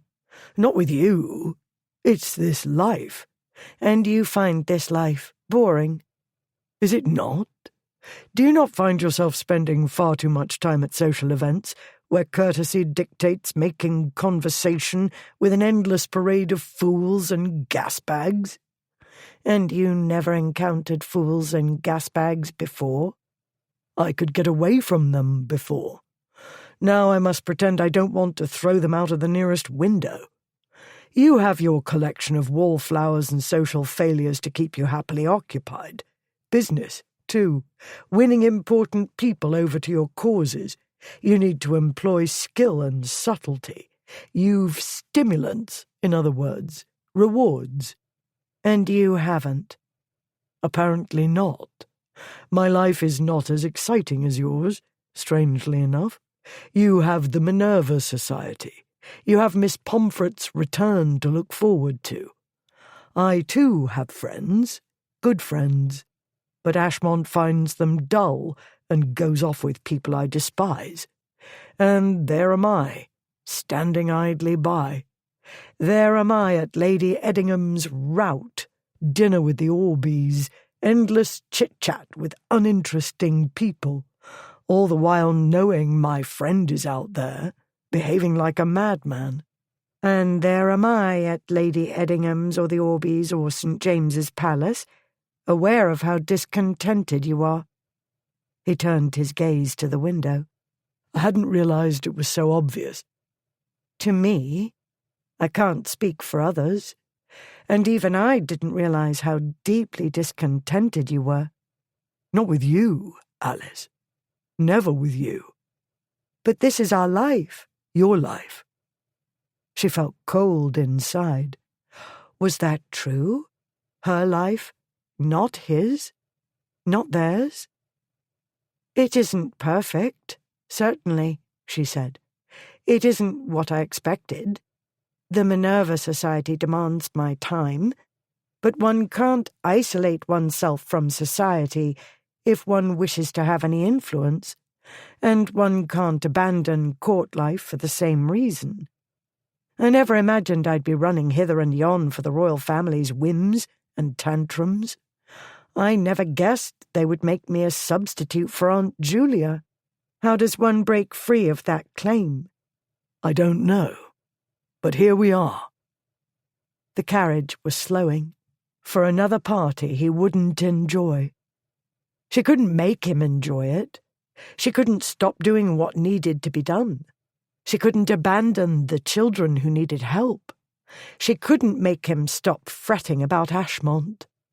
She didn't know what to do. The Duke of Blackwood was cursing himself for not holding his tongue. He cared deeply for his wife, yet he'd hurt her feelings. Being somewhat respectable wasn't as dull as he'd expected. At times it wasn't dull at all. There was Lynn Ford, for example, and his circle, and Doveridge, of all men, had become a friend. He'd been among the first to call on the Blackwoods when they returned from their honeymoon. He'd dined with Blackwood at Crockford's, admitting that the club's chef, Uda, was superior to his own chef. He'd invited the Blackwoods to his entertainments, and in other ways quietly eased Blackwood's way into the world he'd abandoned. Alice and Blackwood were welcome at court. They were invited everywhere, or nearly everywhere. Blackwood still made some people nervous. Well, everybody. But the Ton admired his wife, and many wanted to make use of her, and so they bore with him. A mixed blessing. Good for Alice and her causes, not as good as it might have been for Blackwood, when every day and night he heard of Ashmont's doings. He told himself he wasn't his friend's nursemaid. He told himself that Ripley hadn't felt compelled to give up his trip on Ashmont's account.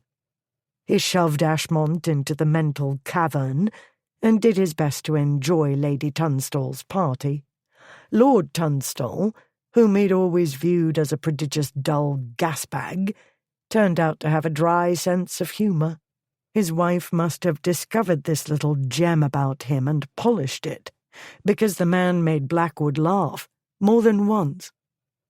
Yet on the way home afterward, the worries flooded back. Finally, as they neared their house, Blackwood said, "I'm going out for a while."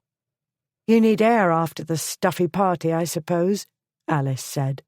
"It wasn't stuffy, but I need to walk about. Clear my head. You'd better not wait up. It may take a while." He escorted her into the house and saw her safely in the servant's care. Then he went out again and walked. He walked from Piccadilly to Park Lane. He walked along Park Lane, past Stanhope Street, which led to Ripley House. He continued northward and turned into North Grosvenor Street. He walked to Ashmont House. He knew a handful of Ashmont's servants would be up and about, awaiting the master's return. "Not come back yet, Your Grace," the porter told him. No point in asking when Ashmont would return. No one ever knew. Blackwood walked back the way he'd come. He walked past his house and on to St. James's Street, thence to Crockford's. Ashmont wasn't there either. Blackwood visited several more haunts. The sun came up to shed no light on his friend's whereabouts. He went home. Late the following morning, Blackwood entered Alice's bedroom. She was in bed, a tray on her lap, and a tedious amount of paper about her. Invitations, notes, letters. Though she had a secretary, she liked to attend to certain correspondence herself. This lot fell into the category. "You look like the devil," she said. "Have you slept at all?" He drew up a chair and sat. "I spent the night looking for Ashmont," he said. "He's still in town, according to his servants. But where in town, nobody seems to know. None of the usual haunts. Worse ones, is my guess." "Yes, very likely." "I've got to do something." Her heart sank. She set down the letter she'd been reading. "I'd rather it were Lord Frederick." "My preference also. But if he could rein in Ashmont, he'd have done it by now."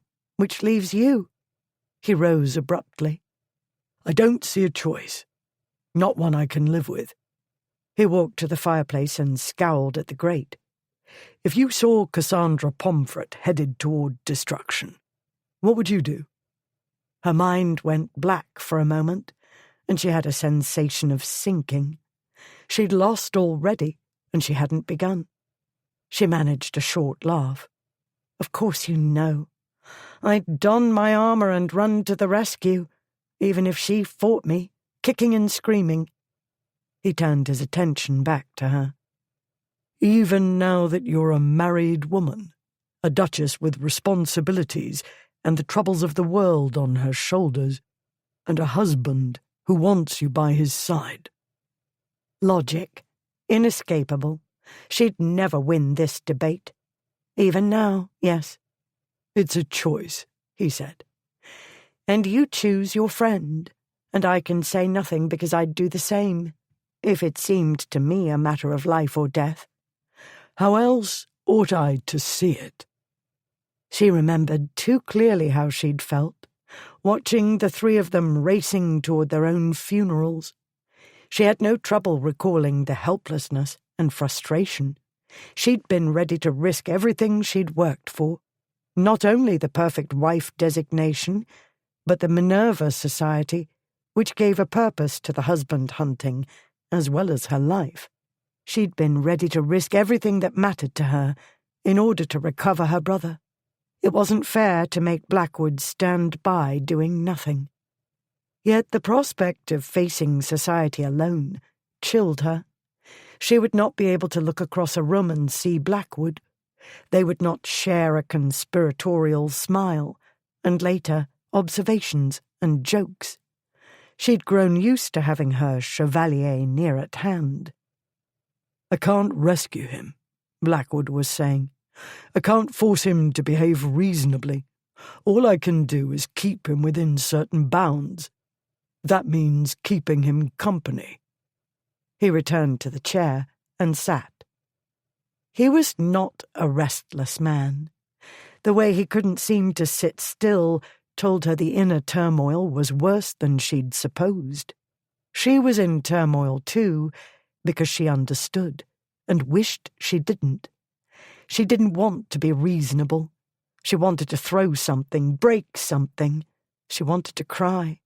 She reminded herself that she'd known this was a possibility, a probability, a strong likelihood.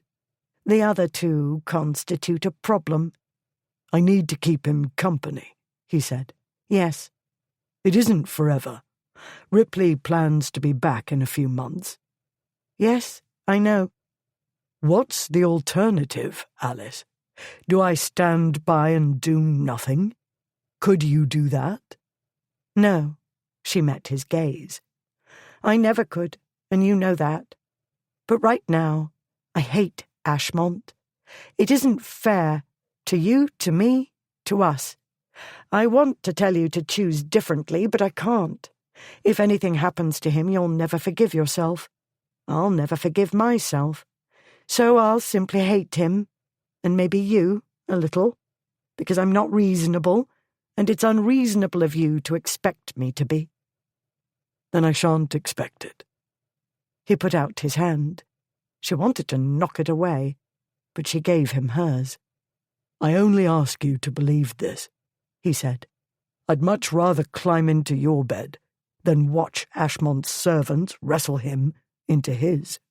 I'd rather not leave you alone to indulge the whims of a lot of spoiled royals. I'd rather not leave you to do what you need to do in society. I know people will talk, and it won't be pleasant. Oh, they're talking already, some of them, she said. Any excuse will do. Rich and poor, people love gossip. I do, certainly.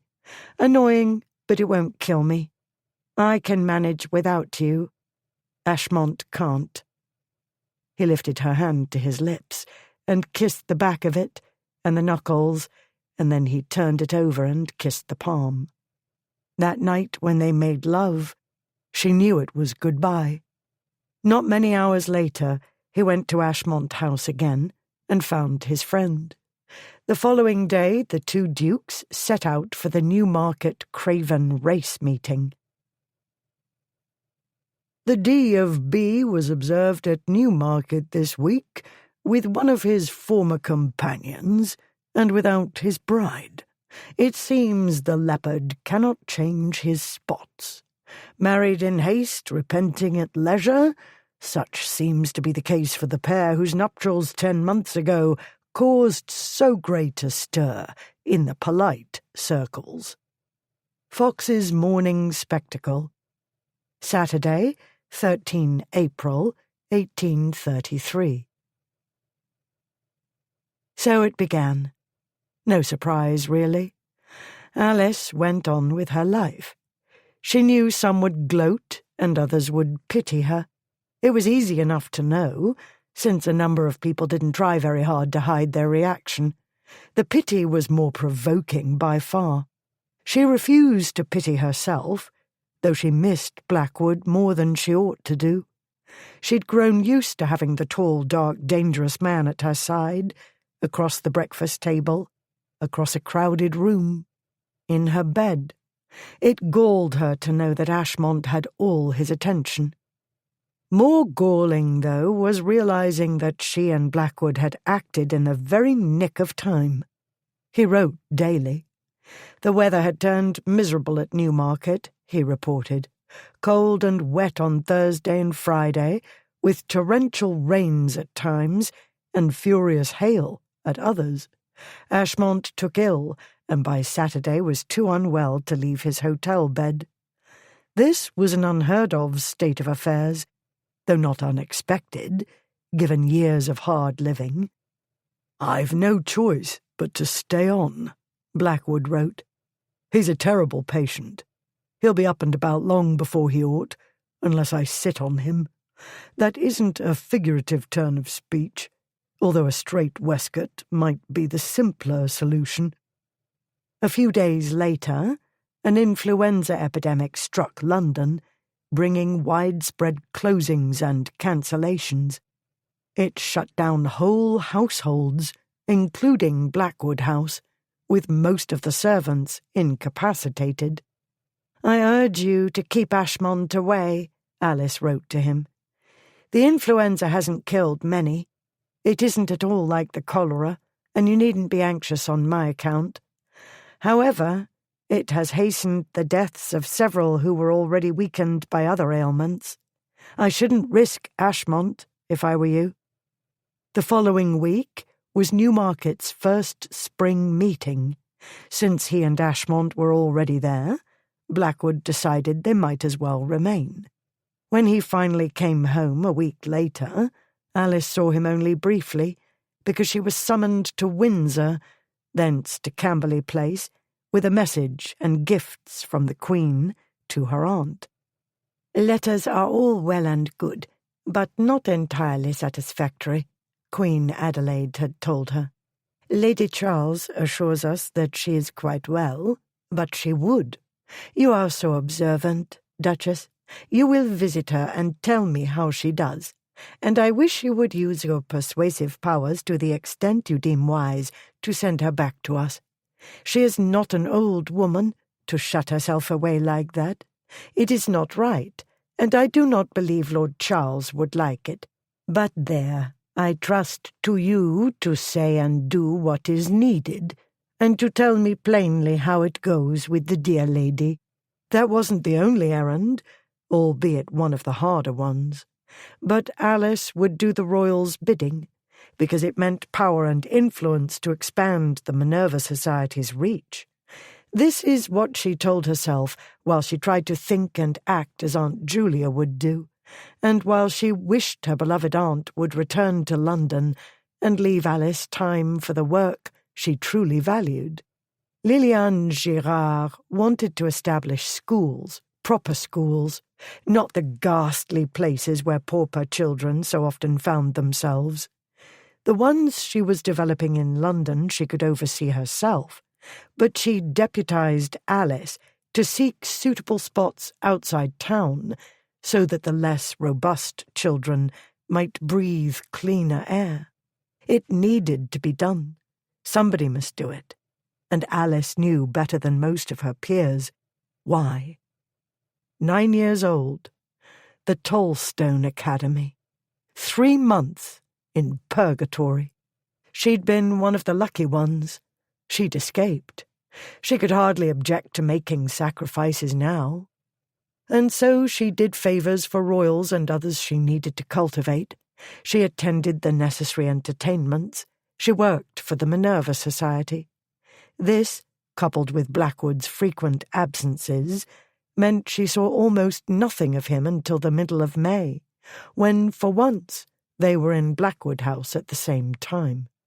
That night, after the love-making, he told her that Ashmont had fallen in love with Lady Olympia Hightower and was determined to marry her. "The poor girl," Alice said. "It won't do, Giles. You must put a stop to it." "A stop to it? Whatever for?" He'd risen from the bed to refill their champagne glasses. They were celebrating their reunion. How long had it been? An indecently long time, a miserably long time.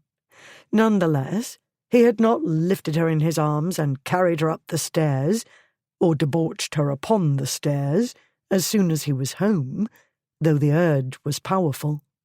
Still, their gazes had only to meet, and she had only to smile, and in a few minutes they were in her bedchamber, and he had her against the wall. After that, they'd made love more comfortably in the bed. Then he told her what he'd assumed was good news. He refilled the glasses, carried them back to the bed, and gave one to her. She was dressed in his favourite attire. Nothing. Her long, curvaceous body seemed to glow in the afternoon light. He carried his own glass to his side of the bed, but remained standing there. "Lady Olympia isn't a green girl," he said. "She has a head on her shoulders. That seems to be part of the attraction. The initial attraction, at any rate." Alice had already heard about the way, a few days earlier, Lady Olympia had saved Ashmont from falling into the path of a furiously driven hackney cabriolet. "How many other girls would have the presence of mind to do such a thing?" Blackwood said. "She hauled him back onto the pavement with the crook of her umbrella. She subdued the dog that attacked him. She insisted on taking him home in her coach. Her kindness, as he put it, brought him nearly to tears. You must know who she is, Alice. Do you not believe she's up to his weight?" "I know her well enough to hope she's too intelligent and sensible a girl to lose her head over him. She has numerous brothers and inattentive parents. She'll be accustomed to leaping to the rescue of reckless boys. And he is a little boy, in so many ways. I don't doubt she acted instinctively." He drank as he took this in. It wasn't the reaction he'd hoped for. "I believe she'll be a steadying influence," he said. "She isn't at all his usual thing." "She wears spectacles, and she's bookish to an extreme. Quite different from his usual thing, I agree. You say he's determined to marry her. That tells me she hasn't yet succumbed to the angelically innocent blue eyes." "I hope she succumbs to something. I've never seen him so taken with a young woman, a young respectable woman. It gives me hope for him." "They have nothing in common." "Don't you want to see him settled? I do. I'd rather not spend my days following him about, making sure he doesn't kill anybody or himself." She moved restlessly against the pillows. "I'd much rather you didn't spend your days that way, as you well know. And I seem to be making a fuss over nothing. She's not a child, as you say. She's intelligent. She's been out in society for years. I only worry that the novelty will wear off, and he'll tire of her." "That I doubt. You are no longer a novelty. Ye gods, we've been married an eternity, nearly a year, and yet, curiously enough, I feel not in the least tired of you." "That's because you see me so rarely." "Good point. Perhaps seeing you is a novelty. Now I think of it, I wasn't sure who you were when I entered the house and you appeared. What a fine-looking woman, I thought. I wonder if I can lure her into bed." "It's possible." She patted his pillow. "Come and persuade her." He went, of course. He climbed back into the bed and drew up the bedclothes and brought his arm about her shoulders. She leant against him. "Perhaps it's for the best," she said. "Lady Olympia is a capable young woman. No doubt she can manage him. With any luck, they'll be wed soon, and he'll be her problem. In the meantime—" He stroked Alice's beautifully bare shoulder. He slid his hand down her arm and lower, and his brain began to close down. "In the meantime, let us drink champagne and express our frustrations with each other in the time-honoured fashion," she said softly. "I have missed you, sir." "And I you, madam." He stopped thinking about Ashmont and Lady Olympia. He was a man. His wife was naked in bed beside him, and she was willing, and he wanted her, as he'd always done. All will be well, he told himself. Chapter 25. Morning of Friday, 31 May, 1833.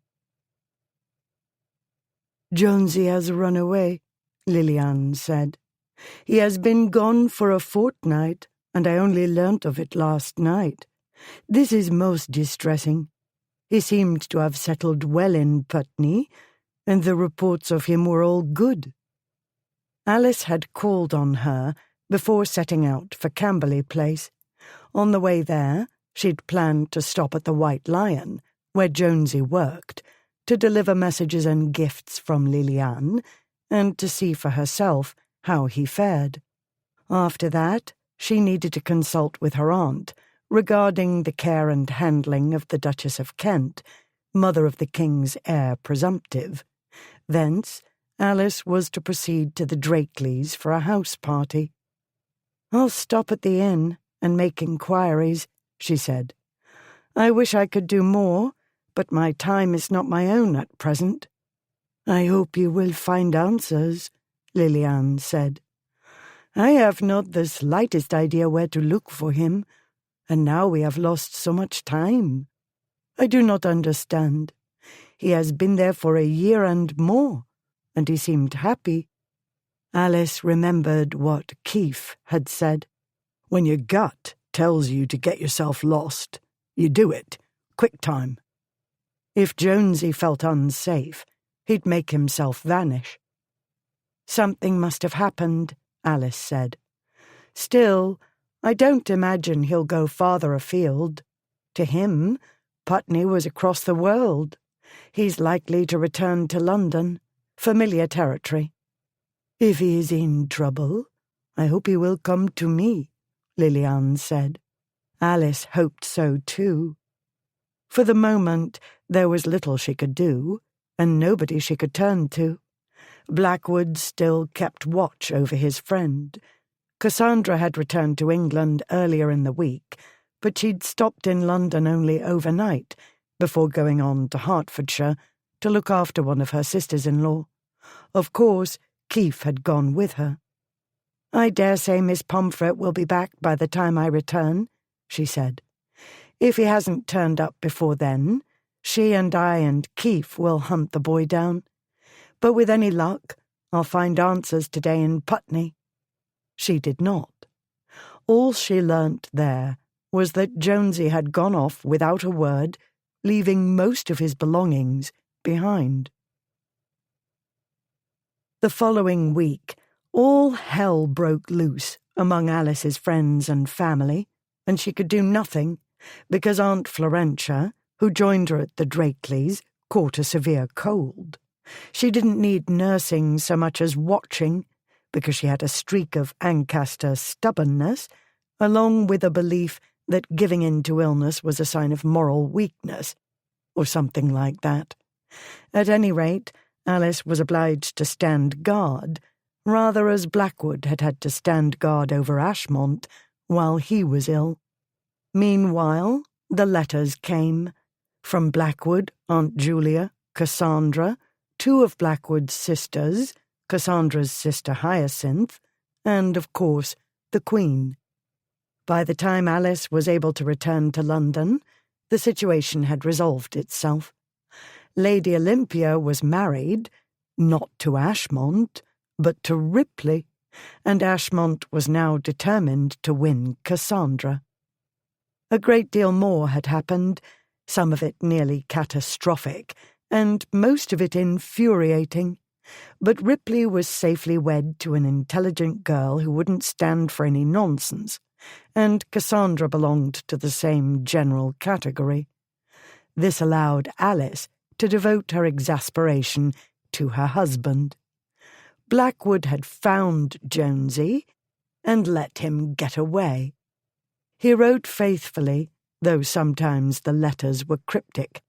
This wasn't. He wrote, "I didn't recognize him. He was with a lot of other boys in Kensington High Street, and I could not tell one from another. Ashmont was the one who singled him out as the leader of the ragged youth group. It was only when we arrived in Battersea that I began to wonder if I'd encountered him before. Jonesy, the other boys called him, but the only name I knew was George Foster, or Georgie, and that was a year ago. Truly, Alice, I doubt you'd have recognized him. Well, maybe by the stench, but I've not refined my smelling ability sufficiently to discriminate. He smelled like a cesspit that hadn't been cleaned since the time of Queen Anne. It was not until he vanished that the possibility of his being your special juvenile delinquent dawned on me.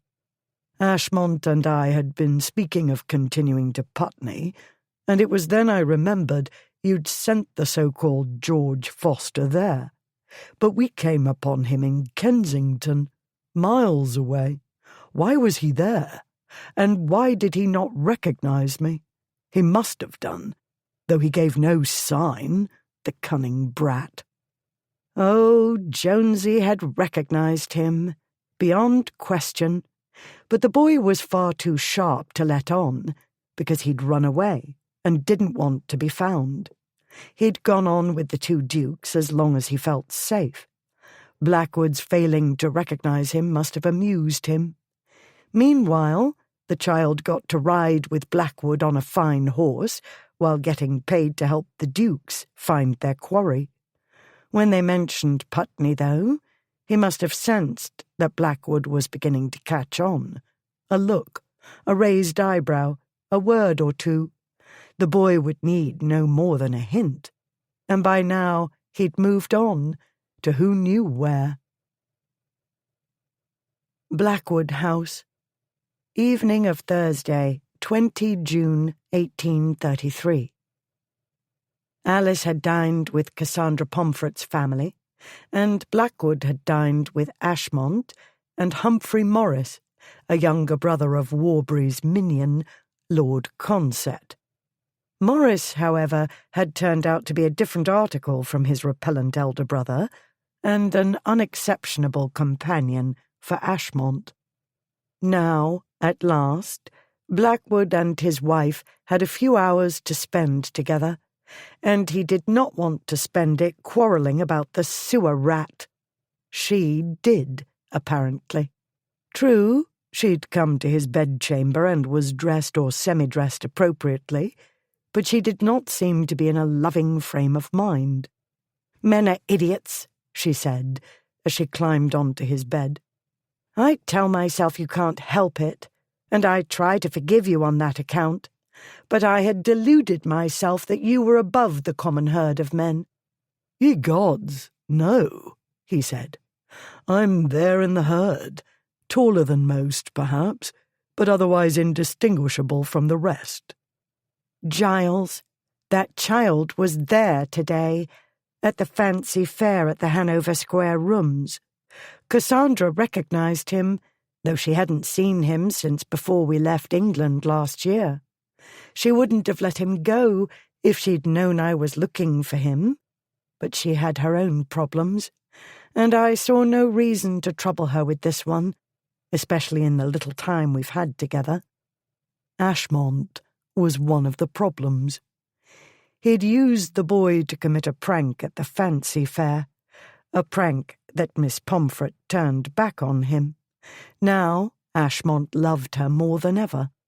My dear girl, I was some distance away, in a suffocating crowd, though that might have been due to the boy's aroma thickening the atmosphere. I caught a bit of the exchange, but I never had a close look at him. All I saw was an animate rag heap. Miss Pomfret dealt swiftly with matters, and the boy ran off. With riches, I might add. And you didn't try to catch him? I am not a rat catcher. He frowned.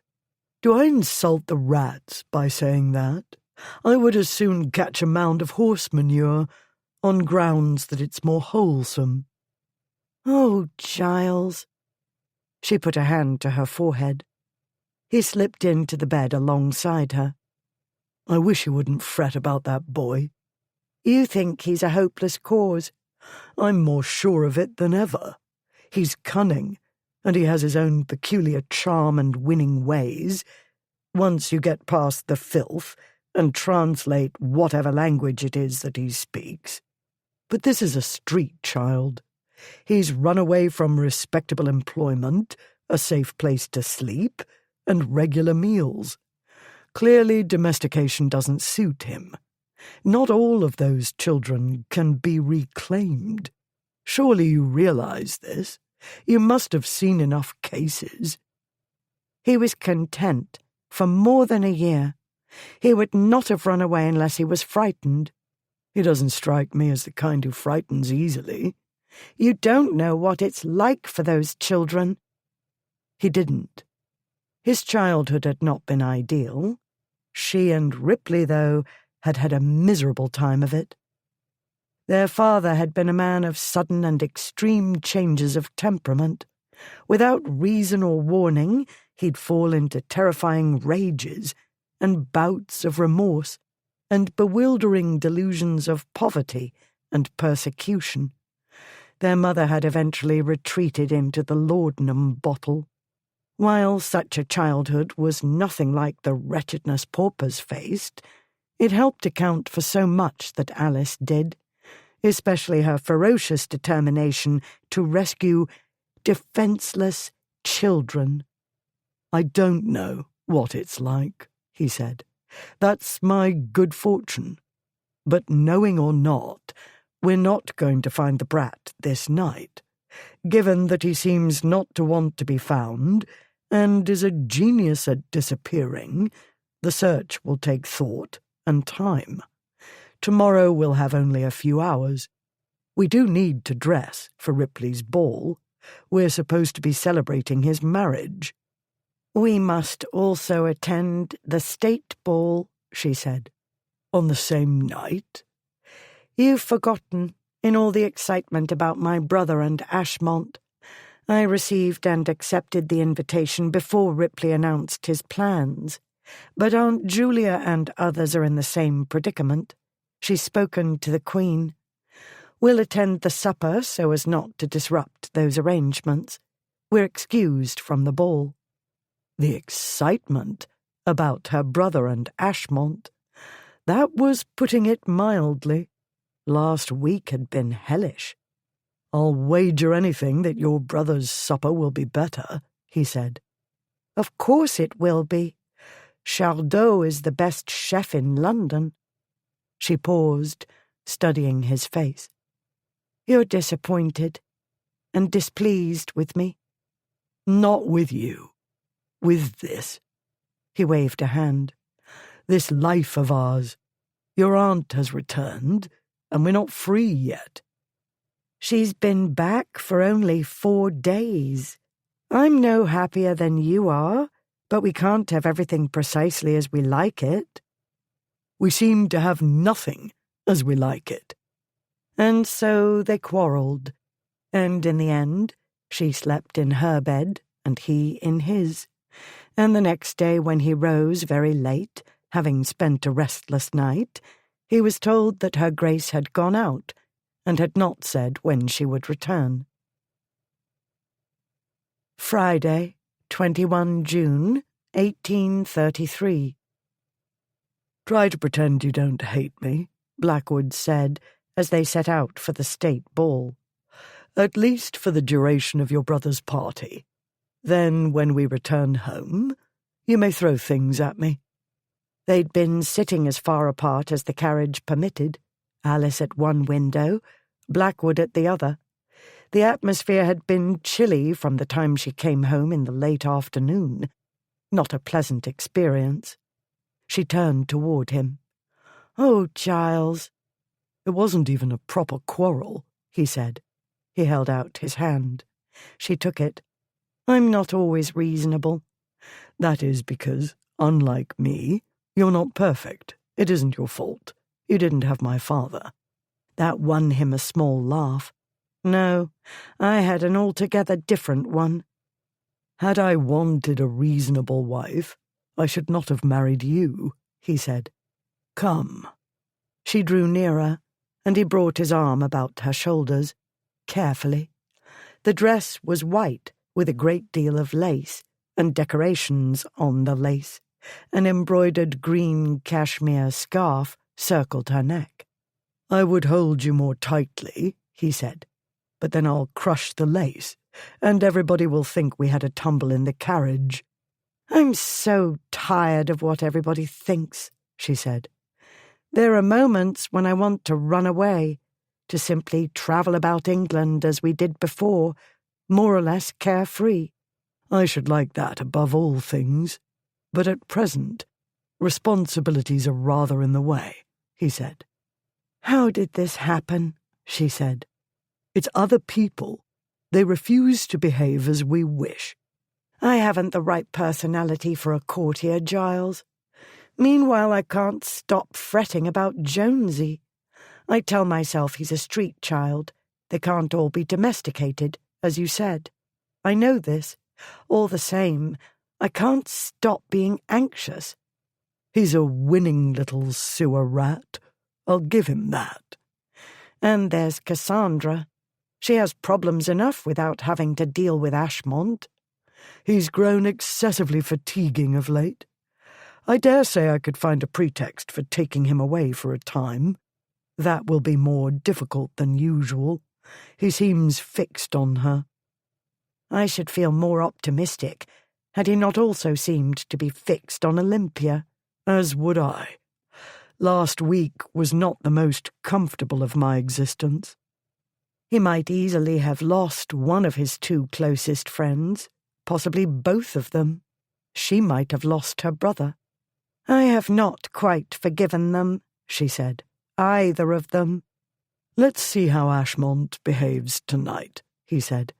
"Frankly, I'm bloody tired of watching him and trying to protect him from himself. Can't we leave it to Miss Pomfret?" Before she could retort, he put up his hand. "Please hear me out. Consider her character. Do you not deem her perfectly capable of putting him in his place? Of all the women he might take it into his head to pursue, I should say she was the last to fret about." "She may be capable, but she has a great deal burdening her mind at present, and he's a handful, even for her." He knew she wasn't wrong. That didn't make him any happier. "If you want him away, I'll get him away. At the moment I've no idea how to accomplish the feat, but I'll do it." "I suppose that isn't the soundest thinking." She paused. "But nothing is right at present. If I could remain here on the spot, I shouldn't fret so much." He was aware of a churlish anger welling. "You're going away again?" "Liliane has asked me to inspect 2 sites for the schools." He kept the curses to himself. "More productive than dealing with the Duchess of Kent, I don't doubt," he said, as mildly as he could. She looked up at him. "If you'd rather I didn't, say so." "Of course I'd rather you didn't," he said, too sharply. "I'm rather fond of my wife, and want her nearby. I'd rather not be saddled with the nigh impossible task of prying Ashmont away from Miss Pomfret. I don't want to tax my brain with clever schemes for luring my friend out of London. I do not want to attend this damned supper. But duty calls. Personal inconvenience doesn't signify. Even the king can't do exactly as he pleases. He probably doesn't want to attend either. I'm sure he'd much rather go to Ripley's ball, but kings aren't allowed to have that much fun. As it turned out, Blackwood didn't have much fun at Ripley's ball.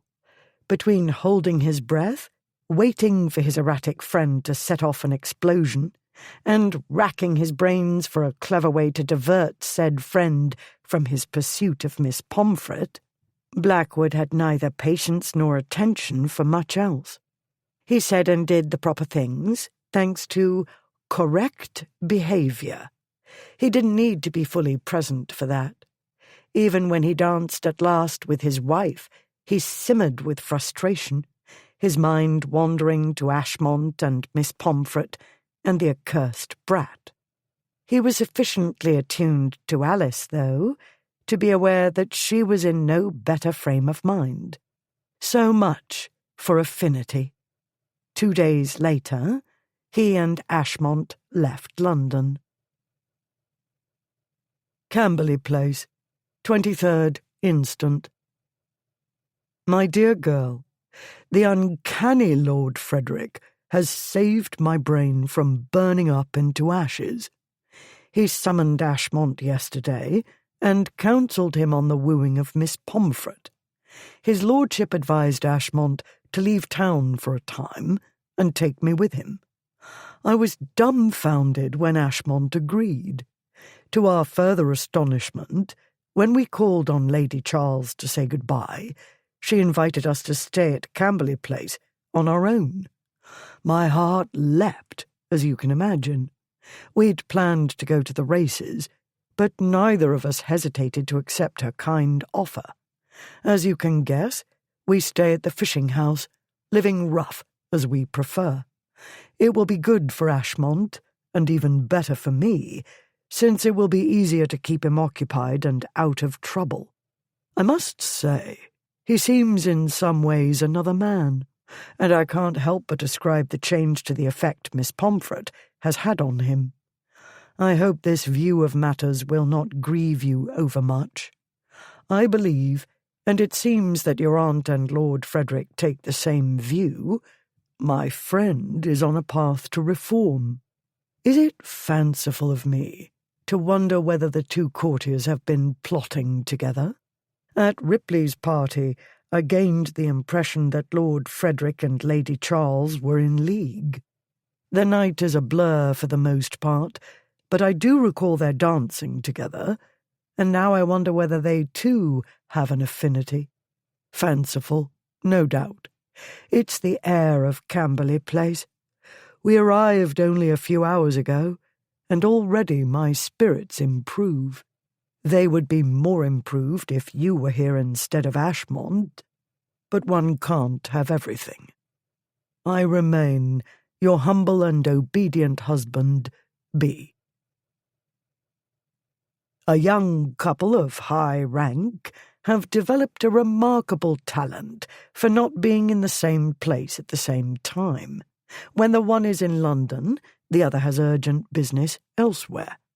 Little more than a year ago, the lady's sudden change of heart and decision to give her hand not to the highly esteemed nobleman it was assumed she'd choose, but to another of altogether different reputation, shocked members of the polite circles. In the betting books at the time, we're told, odds leant heavily toward the failure of this puzzling union. At present, it appears that the principals have already deemed their marriage inconvenient, thus proving the naysayers more perspicacious than the optimists. Fox's Morning Spectacle, Wednesday, 3 July, 1833. Chapter 26. Tuesday, 16 July, 1833. As Blackwood and Lynn Ford were leaving the Haymarket Theatre, A tall youth wearing a shiny top hat, a coat 2 sizes too large, and trousers 6 inches too short, accosted them. "Message, your worship," he said, and added in a lower tone, "Maggie sent me." "This is for me," Blackwood said. Linford eyed the young fellow dubiously. "Are you quite sure?" Blackwood nodded. Linford took the hint and stepped out of earshot. Blackwood signalled to the boy to move aside, toward the shops adjoining the theatre, and out of the way of the emerging crowd. The boy gave a furtive look about him. "Nobody will trouble us," Blackwood said. When he wasn't with Alice, a great many people still tended to shy away. "What she says is, them traps took up that lad of yours on account of springing his plant, and do you want her to stall him off, or do it yourself, only you better be quick." It took Blackwood a moment to make sense of these sounds, because this boy's speech was even less penetrable than Jonesy's. It took another moment to grasp the meaning through the cant. The police had caught Jonesy with stolen goods, and did Blackwood want Maggie to get him out, or did Blackwood want to do it? "I'll do it," Blackwood said. "Where are they holding him?" The boy jerked his head eastward. "Hatton Garden." Blackwood gave him a coin, and the messenger promptly vanished into the crowd.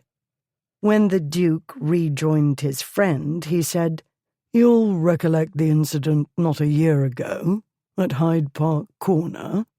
"How could I forget?" Linford said. "It led you down the path to matrimony.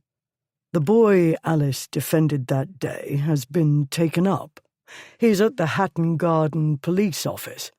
I suspect they caught him with the goods he obtained during the recent incident at the Hanover Square Rooms.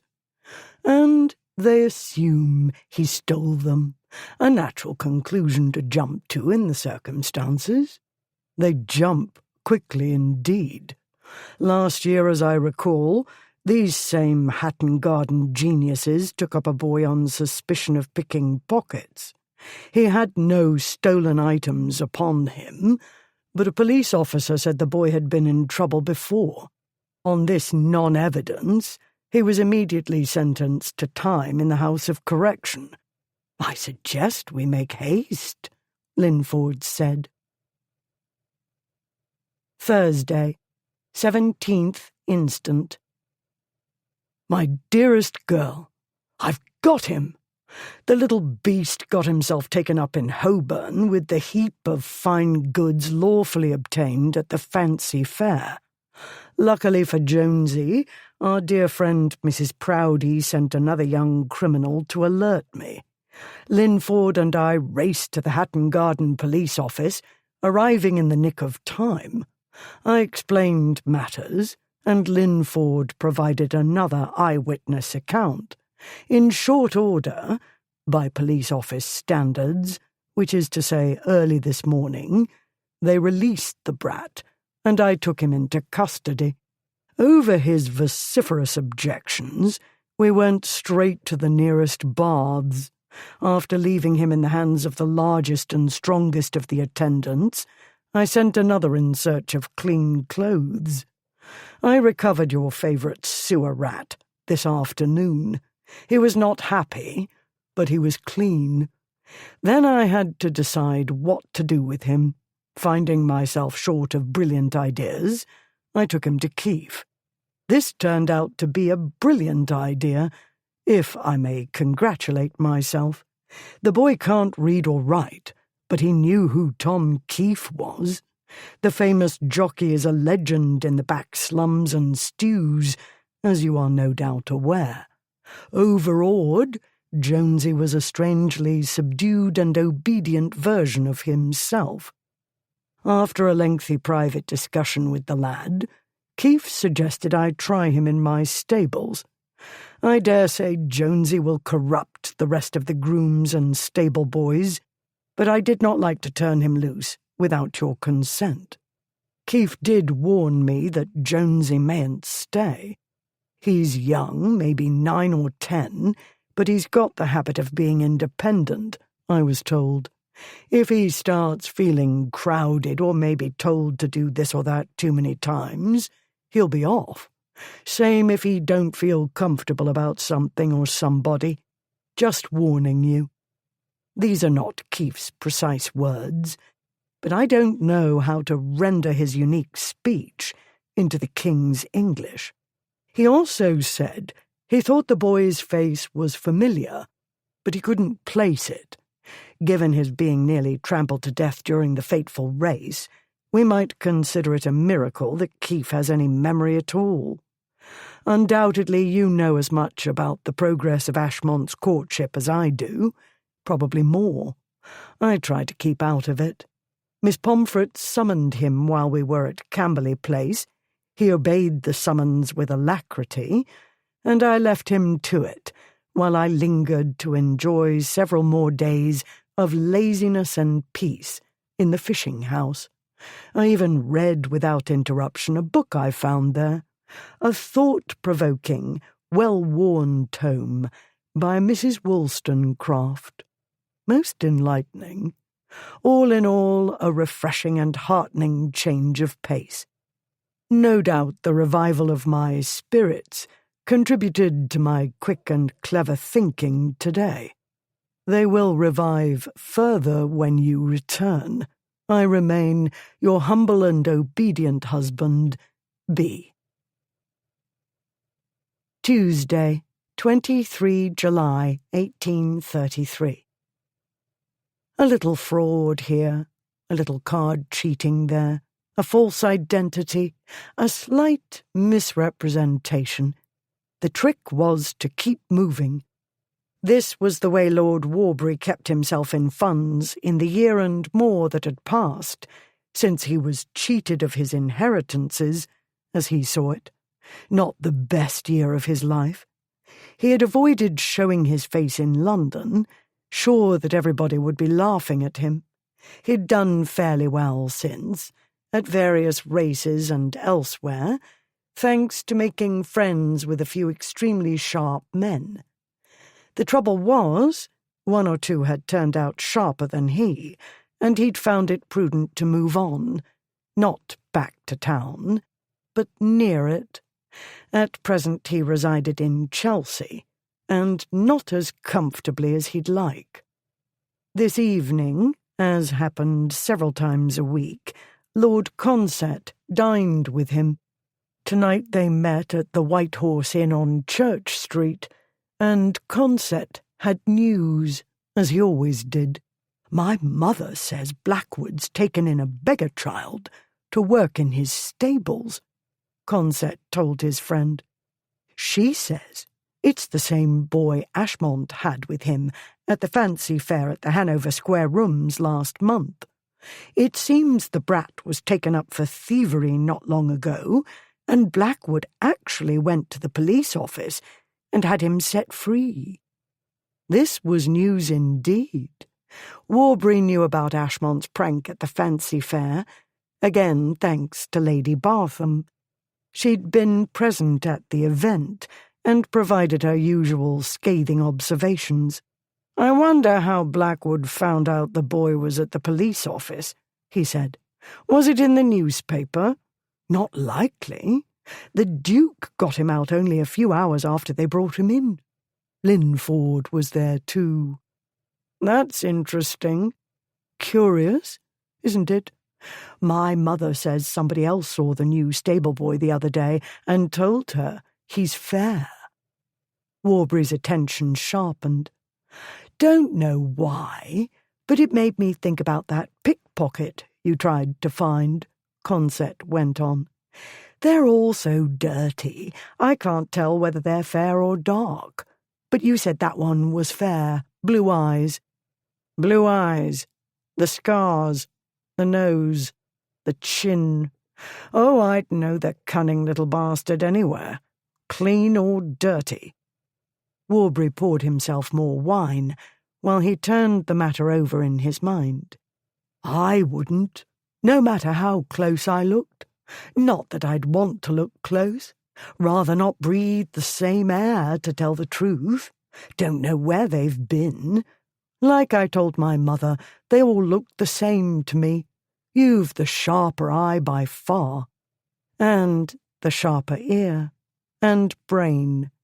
Warbury remembered all 3 pickpockets. He could pick out any one of them in a crowd. The brat Alice had protected, though, remained distinctly clear in his mind, thanks to the fuss she and Blackwood had made over him. But that little troublemaker was under the protection of criminals who'd frightened Warbury sufficiently to make him leave London and stay away. All the same, I should like to get a look at this felon they've rescued, he said. He must be special for them to go to so much bother about him. Then to take him under their own roof is extraordinary. Mother says they're asking to be murdered in their beds. The boy will have accomplices, she says, and show them the way. Warbury did not object to this outcome. He strongly suspected Blackwood's having a hand in the changes to Ripley's will. Ripley lacked the Machiavellian turn of mind to devise such schemes on his own. Sadly, the chances of the Blackwoods being murdered were minute to nil. Only the boldest, cleverest, and most vicious villains would consider it, then reconsider, most likely. He knew all too well what the villains would be up against. He'd experienced Alice's temper years ago. He'd never forget the experience, or the humiliation.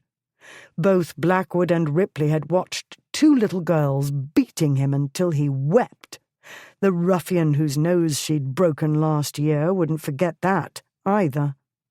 As to Blackwood, most men would as soon tangle with the old Harry himself. None of which meant that revenge couldn't be had, especially for a man with years of grievances stored away, not to mention the more recent indignities he'd endured. The boy, whoever he was the chink in the Blackwood's armour. If it's the same boy, the one we saw at Hyde Park Corner, there's no question he has dangerous confederates, he said. Your mother may well have the right of it. You know I don't love my cousin Alice, and I'm no friend of Blackwood's. All the same, we can't stand idly by when there's likely to be murder in Mayfair, can we? Well, one crime begets another, Warbury said. If one set of villains succeeds, the others will grow bold. Then none of us will be safe. I'd better get a look at this boy. The letter had arrived while Alice was away. Her secretary had sorted the correspondence as usual. This was among the many applications for help Alice received weekly. This was not like the others, not remotely like the others. Hayshaw, Yorkshire, 2 August, 1833. Madam, I take the very great liberty of writing to your Grace in hopes that your considerable experience will help guide our group in establishing the Hayshaw School for Girls. Aware of the many claims on your Grace's time, I shall be as brief as possible. Our society, which we have modelled upon London's Minerva Society, aspires to carry out, here in the West Riding, Madame Girard's good work. We intend the Hayshaw School for Girls as an equally inexpensive alternative to the Tollstone Academy nearby, whose distressing reputation your Grace may already be aware of. Suffice to say the conditions in that place are deplorable and have only worsened in recent years. We have found a suitable building with sufficient surrounding land. Thanks to generous benefactors, we have begun the process of acquiring the property. It is small, but one must begin somewhere. Regrettably, Small as this beginning is, Mr. Tolstone has raised endless objections and used his influence to create every possible stumbling block. At present, we find ourselves stymied. Naturally, we are aware of the many obstacles Madame Girard and the Minerva Society have encountered. Rather than repeat methods that the Society have already discovered to be unhelpful, we apply to your Grace for guidance. I keep this short on purpose. No doubt ours is but one of many applications for aid that cross your desk daily, any number, I dare say, more urgent than this one. If, however, you can find the time to make suggestions, or direct us to those who can help resolve our difficulties, we, and a number of young girls, will be most grateful. I shall be more than happy to send particulars, if desired. I have the honour to be, Madam, your Grace's most obedient and most humble servant, Eliza Eccles. Alice set down the letter and covered her face with her hands. Hyde Park, Friday, 9 August, 1833. Yorkshire, Blackwood said. You've been home not 2 days. I shan't go straight away, she said. I won't miss Cassandra's wedding. He knew the two friends hadn't spent as much time together as they'd hoped. Alice had too many calls on her time, and Miss Pomfret had her own problems, which consisted mainly of Ashmont. But his Grace, with the angel face, had performed what amounted to the labours of Hercules, and the nuptials would take place tomorrow. And when, Blackwood wondered, would his marriage become what he wanted? He and Alice had ridden out before breakfast to avoid the heat of the day.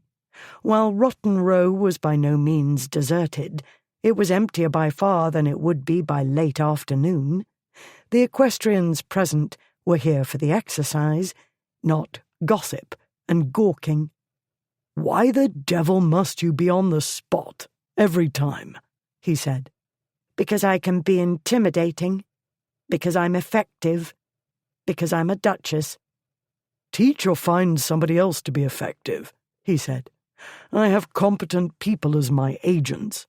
I don't manage the details of my household, nor do you. We have superior senior servants for the purpose. In this case especially, I see no reason for you to become directly involved." "Giles, it's the Tolstone Academy for girls," she said. "And?" For a time she said nothing. Then she let out a shaky sigh. "I was there," she said, "for 3 months.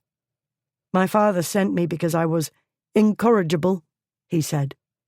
"It was a cheap and easy way to make me somebody else's problem.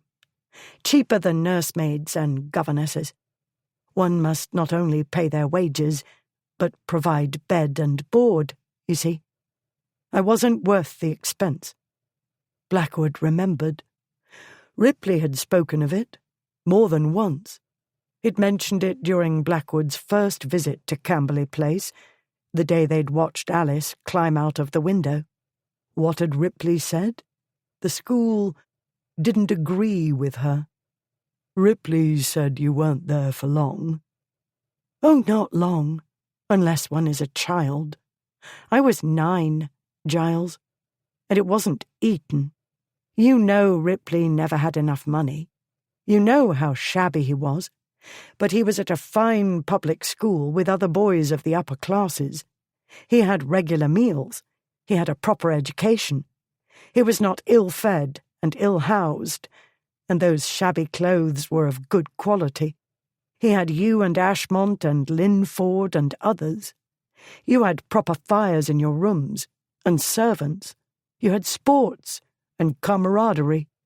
Shall I tell you what I had, what we girls had, no matter who we were, or where we'd come from?" She didn't wait for his answer, but told him, briefly and sharply, anger throbbing in her voice, and grief, too. He listened, while sorrow and outrage built inside, so fierce that he found himself utterly at a loss what to think, let alone what to say. He looked about him. The Serpentine glistened in the early morning light. The pall of smoke hanging over London had begun to thicken. A pall seemed to hang over them as well. "My aunt and uncle rescued me," she was saying. "After that, they arranged to keep me away from my parents. I went abroad with Cassandra and her grandparents. She, too, was a difficult child, but her grandparents have never seen her in that light. I was extremely fortunate, you see." "Yes, I see," he said. He didn't want to see. He understood now too well, too painfully well. "I don't want you to go back there," he said. "Giles, were you not listening?" "I was, and I don't want you to go back there. You'll accomplish nothing, and that will hurt you. You're a duchess, impressive. The Tolstones and their minions will bow and scrape to your face. The instant you go away, the trouble will recommence. There are hundreds of such schools. They're cheap, and they keep unwanted children out of the way, all the year round. No holidays, they advertise, and that's one of the attractions, along with the low fees. I've seen the advertisements. I'm not oblivious. You can't expect me to ignore this. What do you imagine you can do? The schools are notorious. Complaints are made. Inspectors dutifully inspect. They find a few minor problems. They make excuses. Nothing happens. "Kindly remember that I own a brain," she said tightly. "Even I understand that the school won't change. But what's wrong with the ladies of Hayshaw establishing another inexpensive school in the area? You'd think there were unwanted children enough to supply any number of schools, but Tolstone is doing everything he can think of to drive them out." "And your appearing will accomplish what, precisely?" She stared at him. "You propose I do nothing?" "I propose you turn your attention to more promising missions. I thought Madame Girard wished to establish her schools in and near London. Haven't you enough to do for her? Is it necessary to go to Yorkshire? The lady wrote seeking advice. She didn't ask you to ride in on your charger and rout the dragons. My dear girl, there's injustice everywhere. Can you not put on your shining armour and kill the dragons already at hand?" "This is my dragon," she said. He was silent for a time. He had no answer. He was lost. He shook his head. "So it is, and you suppose only you can destroy it. Very well. Go. I cannot stop you." They rode home in a taut silence. Chapter 27. Saturday, 10 August, 1833. By the time the Ashmonts' wedding breakfast was over, Blackwood thought it would be a good idea to bash his head against the nearest wall. Thickhead, dolt, clodpole. But that would be theatrical, and he was not theatrical. Also, it would not improve matters. And so he made himself wait calmly and put intelligible words together. When at last he and Alice were in their carriage on their way home, he was ready to speak, grovel, whatever was necessary. "I chose my words stupidly yesterday," he said to her stiff profile. "No, stupidly is an appalling understatement, but it can't be helped. Let me try again." She said nothing. "I don't want you to be hurt," he went on. "I don't want you to reawaken bad memories by being on the spot. I know it's not very intelligent of me, but I keep wanting to protect you from everything. Sewer rats and malign cousins and gang leaders and wicked schoolmasters and anybody else who might hurt you in any way. I want to protect you from the world. All I could think of yesterday was not letting you go near that place. But I'm safe now, she said. The children are not. No, they're not. And it's absurd to expect you to turn your back simply because you might be hurt. With you, it's the opposite. You want to meet the trouble head on. I cannot believe I was such a monstrous thickhead as to fail to take that into account. A pause while he waited, heart unsteady. At last she said, "You've always seemed to me less thick-headed than most men." He started to breathe again. You're all the more disappointed, then, when I fail so badly. Yes. She threw him a glance, and he felt the wall between them begin to give way. Do you know, he said, I remember vividly the first time I saw you. It was my first visit to Camberley Place. You were 10 years old, climbing down from a window. Ripley said you meant to become a warrior or a knight, or maybe both. He said you'd been to a grim sort of school earlier in the year. That was the Tollstone Academy for Girls, obviously. Yes, the worst January, February, and March of my life. And after that experience, you determined to learn to take care of yourself, in case you were ever again confined against your will.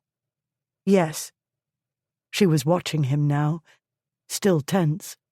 I ought to have realized that your feelings about such places must be all the stronger because you deal these days with so many unfortunate children. No, it's more than that. You open your heart to them. You see yourself as one of them, one of the lucky ones. But I'm not a child anymore. I don't need to escape. I'm the one who can make a difference for them. You are a child, he said. You're all the children. You've had a glimpse of what they endure, and it breaks your heart, and you want to mend it, and, oh, what does it matter? What more need I say? I was shockingly wrong. You need to do this, and I'll go with you. She turned fully toward him. To Yorkshire? Truly? I meant what I said a lifetime ago, when we were in Kensington and you broke that fellow's nose. I said, never without me. Starting new schools is one thing, and it's a joyous thing for you, I know. Returning to the scene of a crime is another altogether. I can't and won't let you face it alone. That is to say, without me. She was studying his face. She couldn't always read it, he knew, but most people, including his nearest friends, couldn't read it at any time. "This is so frustrating," she said. "I keep hoping to catch you not being perfect, but I fail again and again." Keep trying, he said. You might find a flaw somewhere. A minuscule flaw, to be sure, but if you persevere, I dare say you'll find it. "Oh, Giles." There was a flurry of rustling fabric, and she closed the few inches between them and climbed onto his lap. His heart lifted. He brought his arms about her. "You are an excellent husband, no matter what anybody thinks," she said. "No, more than that. When you make a mistake, you admit it. You are a superior husband." As long as you think so, I'm content. "I think so, and believe it or not, I have reflected on what you said yesterday. I did want to gallop onto the scene and slay dragons, but I should only end up singed.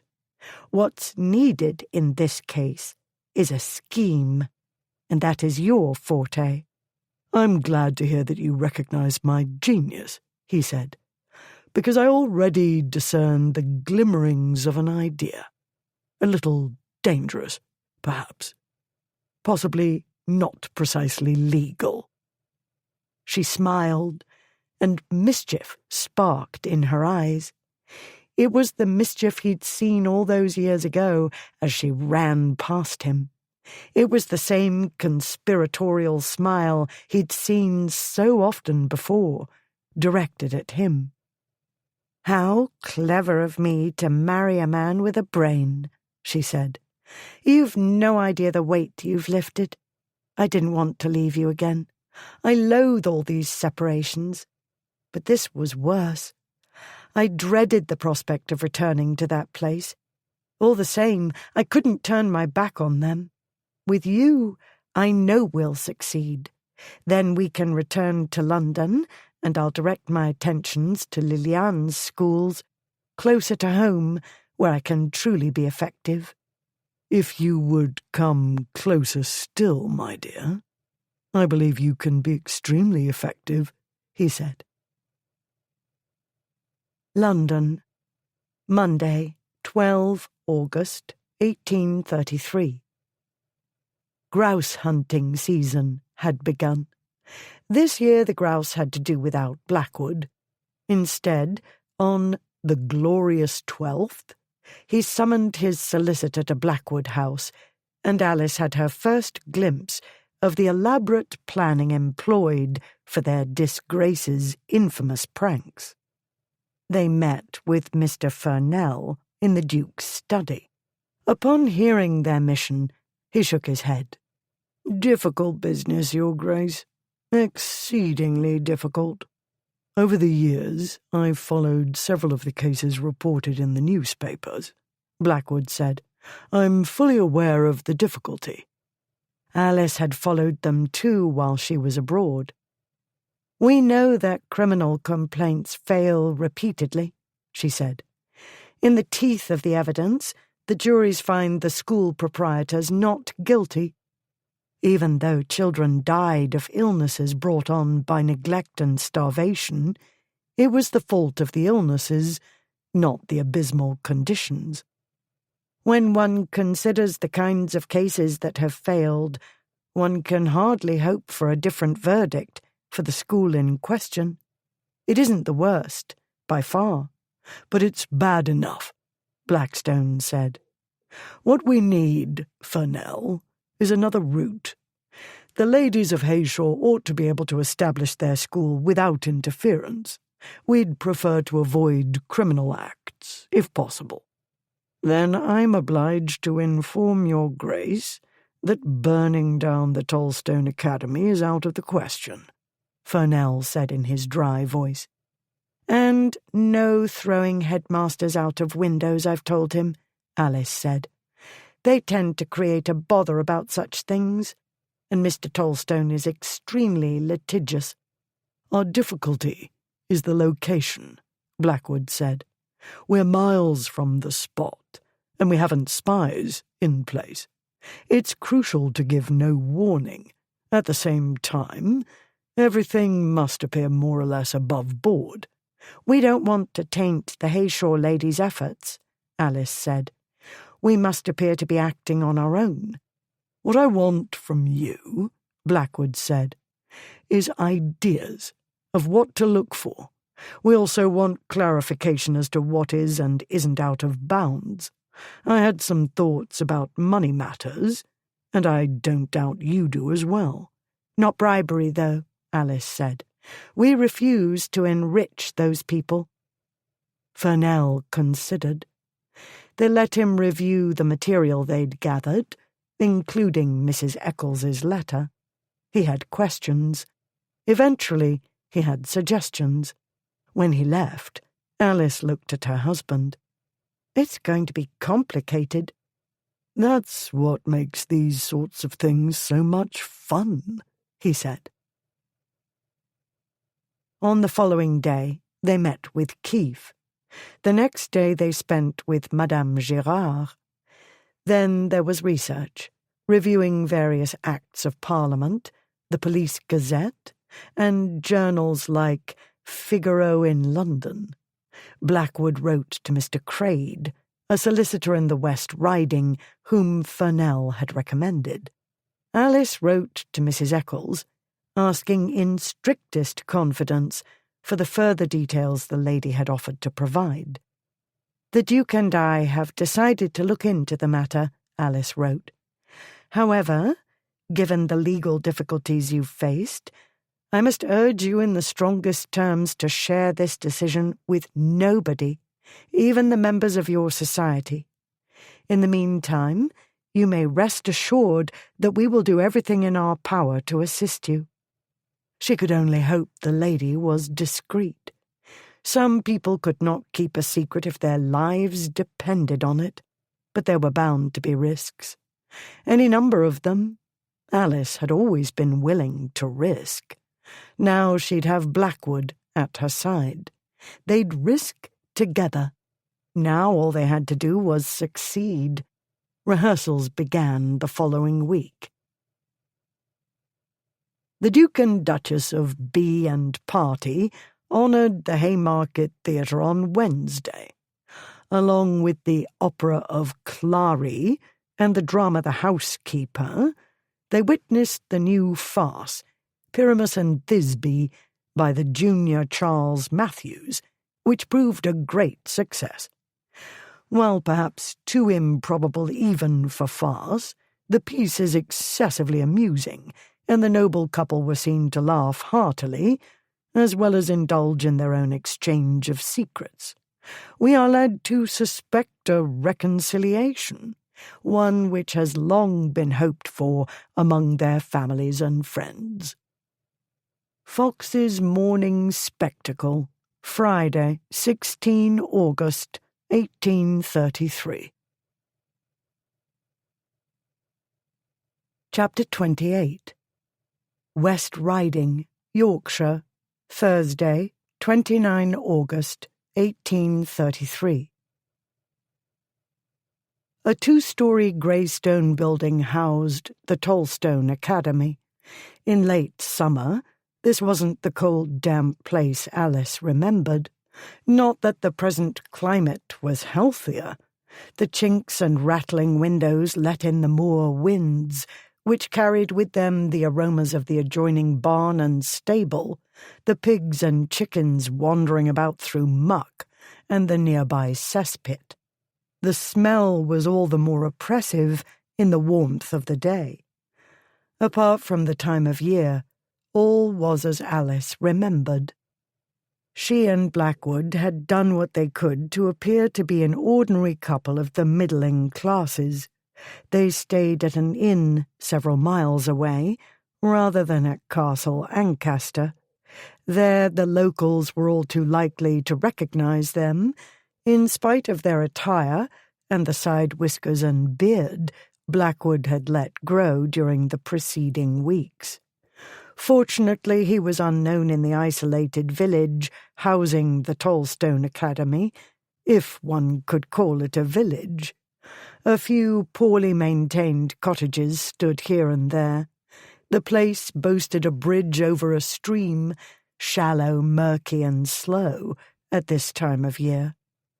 Unlike the environs of Castle Ancaster, this piece of Yorkshire demonstrated what would have happened to Ripley's villagers had he not spent large sums restoring what his father had let go to rack and ruin.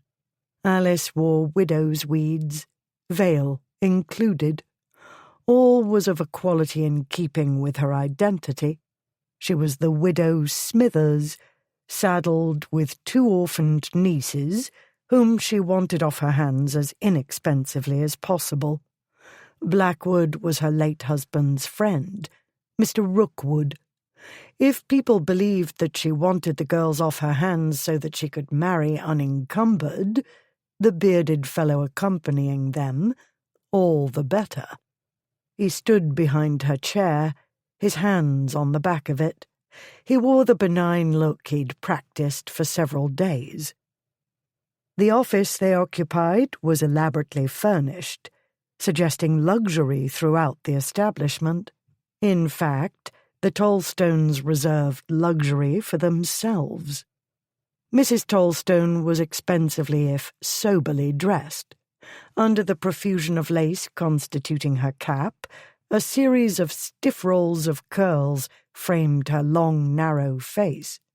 A large gold watch on a heavy gold chain was pinned to the pleated bodice of her costly brown satin dress. Mr. Tolstone was much as Alice remembered, if a few degrees greyer and plumper. A stiff white collar and black neckcloth, side whiskers that had seemed to 9-year-old Alice to be made of metal wire. A top-notch tailor had made his dark green coat. He gazed benevolently upon the 2 girls Alice had brought with her. Polly and Hannah, ages 9 and 11, looked very much the worse for wear. This wasn't entirely because of the long journey from London. Certain cosmetics were involved. They were street children Liliane had rescued 2 years earlier. She and Alice had chosen them for their intelligence, diligence, and acting talent. "Promising girls," Mr. Tolstone said. "Very promising indeed, but in need of proper instruction, no doubt." "Well, as to that, naturally they ought to learn to be useful," Alice said.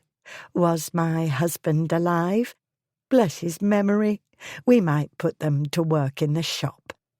She sighed heavily, drew out her black-trimmed handkerchief, and dabbed under the veil at her eyes. There, Mrs. Smithers," Blackwood murmured. He patted her shoulder. "Courage, now." Indeed, we do not wish to bring up sad memories," said Mrs. Tolstone. "Our dearest wish is to help." "You are too kind, I'm sure," Alice said with a sad little sniff. "I have been at my wits' end what to do with them. With my dear Mr. Smithers gone, I was obliged to turn to his good friend Mr. Rookwood for advice." She patted the big hand on her shoulder. "This gentleman was good enough to look about for me. He assured me that your school would suit." "You need have no fears about your girls," said Mrs. Tolstone. "We'll look after them like they was our own. You may rely upon us, absolutely. What dear things. Good girls, I'm sure, yes?" She reached out a heavily beringed hand, put a knuckle under Polly's chin, and stared deep into her eyes. She'd looked at Alice in the same way. Impossible to forget. She didn't want to forget, ever.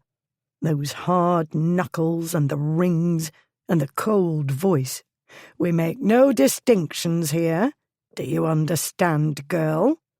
"I'm sure they will be," Alice said. She smoothed her gloves, the agreed-upon signal. Polly gave a little cough. Mrs. Tolstone stepped back.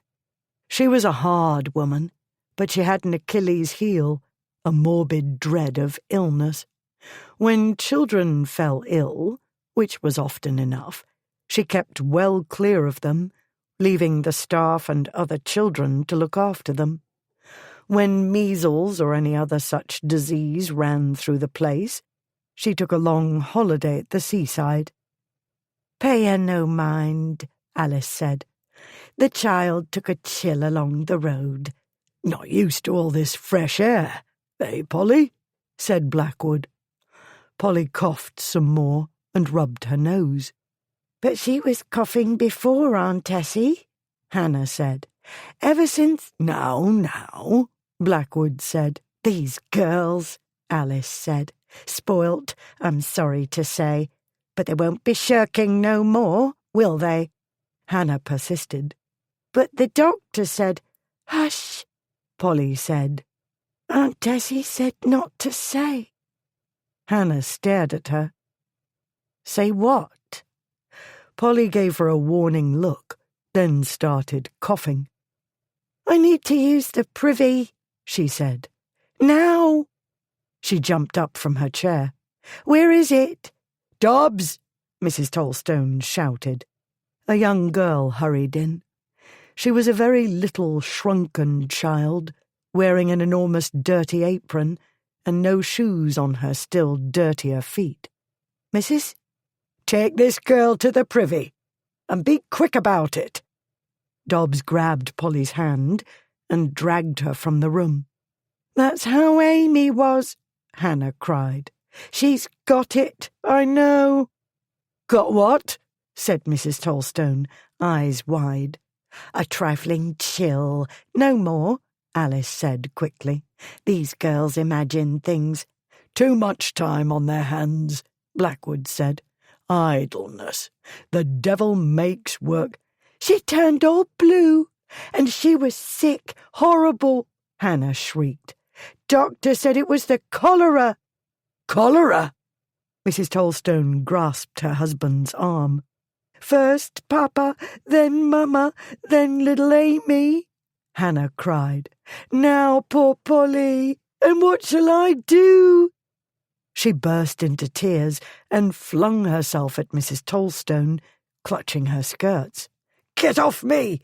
the schoolmistress screamed. "Don't touch me!" "Help me, please," Hannah sobbed. "Stop that noise, girl," Blackwood said. "Don't pay them any mind," Alice said. "It's all in their heads. They didn't want to come to school. My brother spoilt 'em shameful. It's no more than tantrums." Hannah began coughing into Mrs. Tolstone's skirts. Mrs. Tolstone managed to pry the girl loose. She looked down at her skirt, where a wet spot was spreading. Hannah made retching noises and ran out of the room. "Her face is turning blue," the schoolmistress screamed. "It's the cholera, Samuel. They've brought it to us, and it'll kill us all." The Tolstones were gone within an hour. The servants, except for young Dobbs, took their own holiday as soon as master and mistress were out of sight. Soon thereafter, Blackwood and Alice met in the Tolstones' office with a small group of people that Mr. Crade had assembled. These included an apothecary named Overton from nearby Hayshaw, the local squire, and one of the parish overseers. Mr. Crade had already prepared the way. Rumours had spread of a serious illness at the school, he'd told the group. Complaints had been made of inadequate care. These rumours and complaints had reached the ears of certain prominent persons who owned property in the West Riding. At the behest of one of these individuals, Mrs. Smithers and Mr. Rookwood and the two girls had been employed to look into the matter. They had practised a small deception in order to allow the group to inspect the premises without interference or concealment. Nobody asked who Mrs. Smithers and Mr. Rookwood were, and so Mr. Crade did not tell them. If his little group were suspicious, they gave no sign. Mr. Crade had chosen them because he believed they would be more sympathetic than others. To many other locals, this was a school for wayward girls. If they were treated harshly, it was as they deserved. Even so, in spite of sympathy and a wish to do good, the group expressed doubts that an inspection, regardless of what it revealed, would accomplish much. Still, they were willing to do what they were asked to do. Alice and Blackwood had come prepared for scepticism. Moreover, they had one piece of good luck. One schoolmistress had remained. Miss Nalder was new to the staff. She was not happy with the school and had recently applied for a position elsewhere. Her strict conscience, however, would not allow her to abandon her young charges. She offered an eyewitness account of the way the school was run. Blackwood and the others got to see for themselves. He thought he'd been prepared. He wasn't oblivious to London's impoverished masses. He knew that women and girls suffered most. He'd read Mrs. Wollstonecraft's book. All the same, he found it difficult to accept. He knew the previous Duke of Ripley had not been right in the head. Even so, it was hard to believe he'd sent his daughter to this place. Several of the girls were truly ill. None could be called healthy. Miss Nalder reported a system of insufficient food, clothing, and instruction, and more than sufficient work and hard discipline. As the group were leaving the dormitory, he drew Alice aside. "I ought not to be surprised," he said softly. "I've learned enough from you. I've read the stories. Nevertheless," he shook his head, "I remember what you said about going to the Marshalsea. You said you'd found it salutary to see for yourself. I find this salutary, you may be sure." She smiled up at him. "It will be even more salutary if we can put our hands on something truly useful." Her gaze turned inward. "You noticed her jewels." "I noticed they were unusually well dressed for schoolmaster and schoolmistress. A Bond Street tailor made his coat. I'll wager anything." "He didn't inherit wealth," she said. "The fees are moderate." "Sufficient to clothe and feed these girls a good deal better," he said. "In which case one draws the logical conclusion. Well then, let's see what we can find. They were in rather a hurry. Did they take time to collect their records, I wonder?" They did not, it turned out. While the others talked to Miss Nalder, he and Alice searched. They found 2 sets of records. He found the false ones in Tolstone's study. She found the alternate set of books in Mrs. Tolstone's sitting room. At the end of the day, after leaving Miss Nalder, Hannah and Polly, and 2 women from the next village to look after the school children, Alice and Blackwood met with the others in the dining parlour of the nearby King's Arms. They presented the 2 sets of financial records, which showed that the Tolstones kept for themselves all but a fraction of the money intended for the children's upkeep. This does explain how they could afford fine clothes and furnishings, and their holiday house at Margate, Alice said. "This is shameful," Mr. Overton said. "The children are ill all too often, and I'm rarely summoned. I hear of it, but I cannot go where I'm not asked." Blackwood turned to the lawyer. "Glaring discrepancies, beyond question," Mr. Crade said. "I am not a lawyer," Blackwood said, "but I dare say that fraud is not too strong a word." Mr. Crade nodded. There was the crux of it, Blackwood thought. Property was sacred, above all things, including children's lives. One couldn't change this thinking. It was too deeply ingrained. That meant one must find a way to use it. "We might expect to prevail in a criminal trial," Blackwood said. "We ought to find any number of parents and guardians who'll be outraged about the misuse of their money. On the other hand, they might strongly object to being associated with the poor treatment of their children. They might worry that their neighbours will say, 'Why didn't you look into the place more closely?'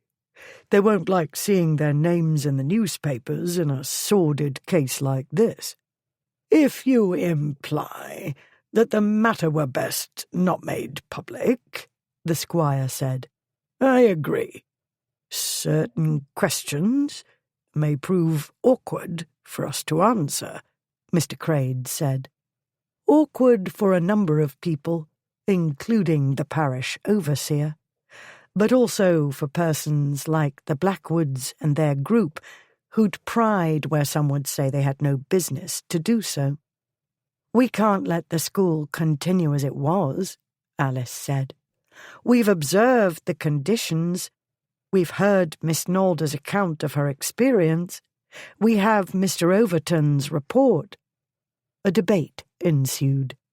In the end, Thanks to Blackwood's subtle prodding and Mr. Crade's equally subtle guidance, the group agreed to keep the school open with Miss Nalder appointed headmistress. The parish would provide funds temporarily to address the worst of the conditions. Mrs. Smithers and Mr. Rookwood would apply to their employer to supplement these funds. In the meantime, Mr. Crade would arrange for the appropriate officials to contact Mr. Tolstone at his seaside refuge and inform him of the evidence against him. They would invite him to make financial restitution rather than take his chances with criminal proceedings and disagreeable publicity. As part of this restitution, he would turn over the Tolstone Academy to the Hayshaw school ladies and cease all opposition to their efforts. The present school would be extensively cleaned and refurbished to begin a new life in keeping with Minerva Society principles. The matter being settled to everybody's satisfaction, the group dispersed. When he returned from seeing them off, Blackwood found Alice at the window of the dining parlour. "Dragon's dead enough for you," he said. She turned to him. Her eyes shimmered. "Thank you," she said. "I ought to thank you," he said. "This was a lesson to me. I haven't quite taken it in, but at least now I understand, not merely in my mind, but in my heart, why the work is so important to you, why you persist, even when your spouse whines about your not attending to his every whim." "You are not unreasonable," she said. "It's a long journey, simply to try to right one wrong, and I have been away excessively. Your brother, Ashmont, and I have travelled to Yorkshire often enough, most usually for a rest cure at Castle Ancaster," he said. "This was more productive. I'm especially glad I had the opportunity to observe your performance as the Widow Smithers." "You made a fine Mr. Rookwood," she said. "And the girls did beautifully." She smiled. "Little urchins, but good girls all the same. Both products of the Minerva Society. That's what can happen when we find promising children and are able to help them along. Who knows?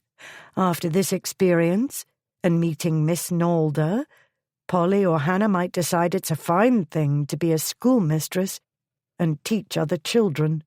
"That would be a fine thing indeed." "All the same, I'm not sure I could have done so much without your talent for machination." "All those pranks. Excellent practice."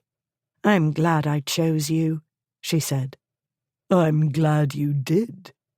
What a waste his life had been before. How empty it would have been without her. Marriage wasn't easy, but it had made his existence infinitely richer. She had made his existence infinitely richer. She came to him and set her forehead against his chest. "Affinity?" He brought his arms about her. "Yes." On the following day, Alice and Blackwood set out for London. They hadn't travelled 2 miles when she asked to stop the carriage. "I want to see it," she said. "I want to see it differently." And so they stepped out into the road and walked to a wall and looked out over the moors. The heather was in bloom, swaths of glorious purple stretching over the harshly beautiful landscape under a cloudy sky. "I loved these moors," she said. "When I was very little, my nursemaid would take me for walks. She'd grown up here. Then my father sent me to the school. I was a duke's daughter. It made no difference. I was treated the same as the others. The Tolstones knew my father didn't care." "Ripley says he had a maggot in the brain," Blackwood said. "He says your father wasn't always that way." The man with the maggot is the only father I remember. I can never repay Uncle Charles and Aunt Julia for rescuing me. The Minerva Society isn't the only reason I put up with the Royals. I do it for Aunt Julia, too. And everything you said was true about the children and being a knight and fighting back. She looked up at him. I never told anybody except Cassandra how I truly felt. But I've told you, and you listened. It took a while, but you listened. Yes, it took a while, he said. He'd taken the trouble to try to understand, and he did understand. She ought to have realized he would. Perhaps she had. Perhaps, in her heart, she'd always known she could trust him, absolutely. She drank in the air, the never-forgotten smell of the heath. I didn't know I was shackled to that school, in my head, she said. Now I'm not. In that case, he said, may we now live happily ever after? Chapter 29. London, Thursday, 5 September, 1833. Parliament rose on the day Alice and Blackwood frightened the Tolstones out of their school. Since then, the majority of the upper orders had left London, some for their places in the country, some for the seaside, and some for the continent. The Blackwoods planned to leave too, and the house was in the throes of packing and reorganizing. To escape the turmoil and keep out from underfoot, Alice and Blackwood were about to set out for Regent Street, where a curiosity was being exhibited at the Cosmorama Rooms. Napoleon breathing, a life-size figure of the late Emperor, was reputed to be exact in every detail, with remarkably lifelike features. Apparently its chest rose and fell in an exact representation of breathing. The numerous newspaper articles had made Blackwood curious about what it was made of and how the illusion of breathing was done. They had stepped out of the house and were about to climb into the cabriolet when the groom Pratt ran into the forecourt. "They've taken him!" he cried. He stopped short when he saw the Duke and Duchess standing, staring at him. He dragged off his hat and bowed.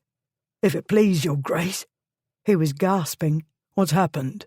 Blackwood said. "Who's been taken?" "Jones, your Grace. The new boy." It had happened very quickly. Pratt and Jonesy had been returning from their weekly errands for the head groom.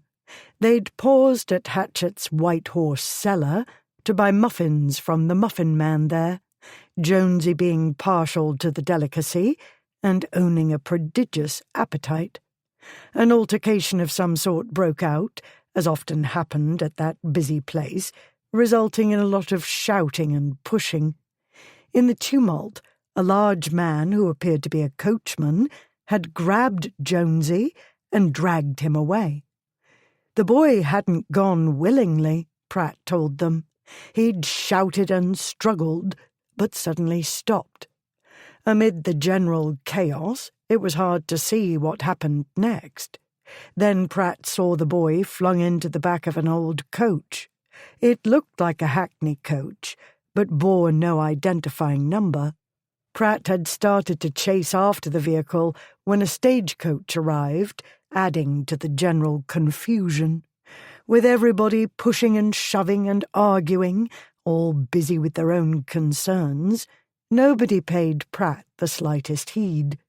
By the time he was able to break through the crowd, the vehicle was long out of sight.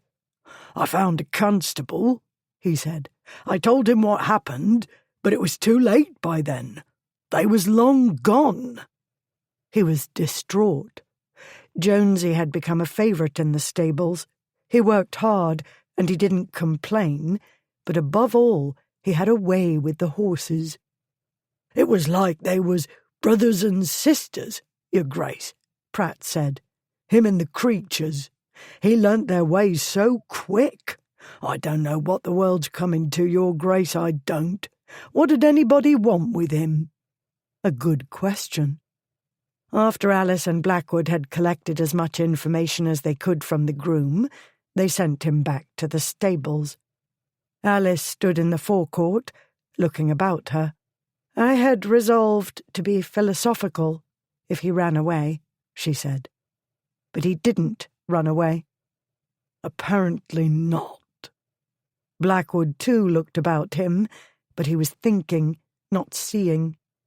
Needle in a haystack comes to mind, he said. Yes. I'd better apply to Bow Street for a principal officer, he said. Nobody is more skilled at finding people. They returned to the house and to his study. He wrote a short letter to the chief magistrate at Bow Street and was about to ring for a servant when Dawson appeared, bearing a folded piece of paper on a tray. "This just arrived, Your Grace," he said. "In view of today's events, I took the liberty of detaining the ticket porter." Alice rose from the chair where she'd been sitting, staring at her shoes, obviously as much at a loss as Blackwood was, and moved to the desk where he stood. The folded paper was cheap and none too clean. He unfolded it. Written in pencil, in coarse capitals, was the message, "If you want the boy back, send your lady with £500 sealed up safe inside of a travel bag to St. Bartoli Churchyard by the Bull and Mouth at 6 o'clock tomorrow. No police, and nobody else, only her, less you want him in pieces." He passed it to Alice, who read it once, twice, then looked up at him with a puzzled expression. £500? she said. "Leave it to you to notice that first. You don't turn a hair at the prospect of going alone to a churchyard in Aldersgate to meet somebody who threatens dismemberment. No, you take note of numbers." "It doesn't ring true," she said. "Somebody who can't spell, writes in pencil on cheap paper, demands such a sum?" "That isn't the only false note," he said. "I can't be sure of Maggie Proudy's territory, but I should have guessed it encompassed that part of London. She and I had a bargain." "More than a year has passed since we collected him from her," Alice said. "She let me know when Jonesy was taken up, only a few months ago." He shook his head. "Either somebody has dared to be a renegade and risk her displeasure, or this is not what it purports to be." He met Alice's gaze. "We'd better talk to the messenger," she said. The ticket porter, John Ridding, awaited them in the same room where Alice had awaited Blackwood as a laundress. Ridding offered little enlightenment. His stand was near Hatchett's. A coachman had given him the message to carry here. The coachman said that a passenger had asked him to send it, the passenger needing to be elsewhere urgently. No answer was wanted. The coachman had paid Ridding 6pence, though he'd had to travel so short a distance, not even a quarter-mile. No, Ridding didn't know who the coachman was, but was sure he wasn't one of the regular drivers. Still, they were always coming and going, changing routes. It might have been one of the night coachmen. Blackwood paid the ticket porter £1 to make up for any revenue lost while he was delayed at Blackwood House, and let him go. "It isn't difficult to dress like a coachman," he told Alice. "Noblemen have done it." He smiled at her. "You could do it." "I suppose I could, but that won't help us find Jonesy." She moved across the room to look at a picture. It was the one she'd been studying on the morning more than a year ago when she'd arrived to demand his help. It was a print of one of Henry Alcon's steeplechase paintings. Life with Alice was rather like a steeplechase, Blackwood thought. An adventure, certainly. Apparently, a never-ending one.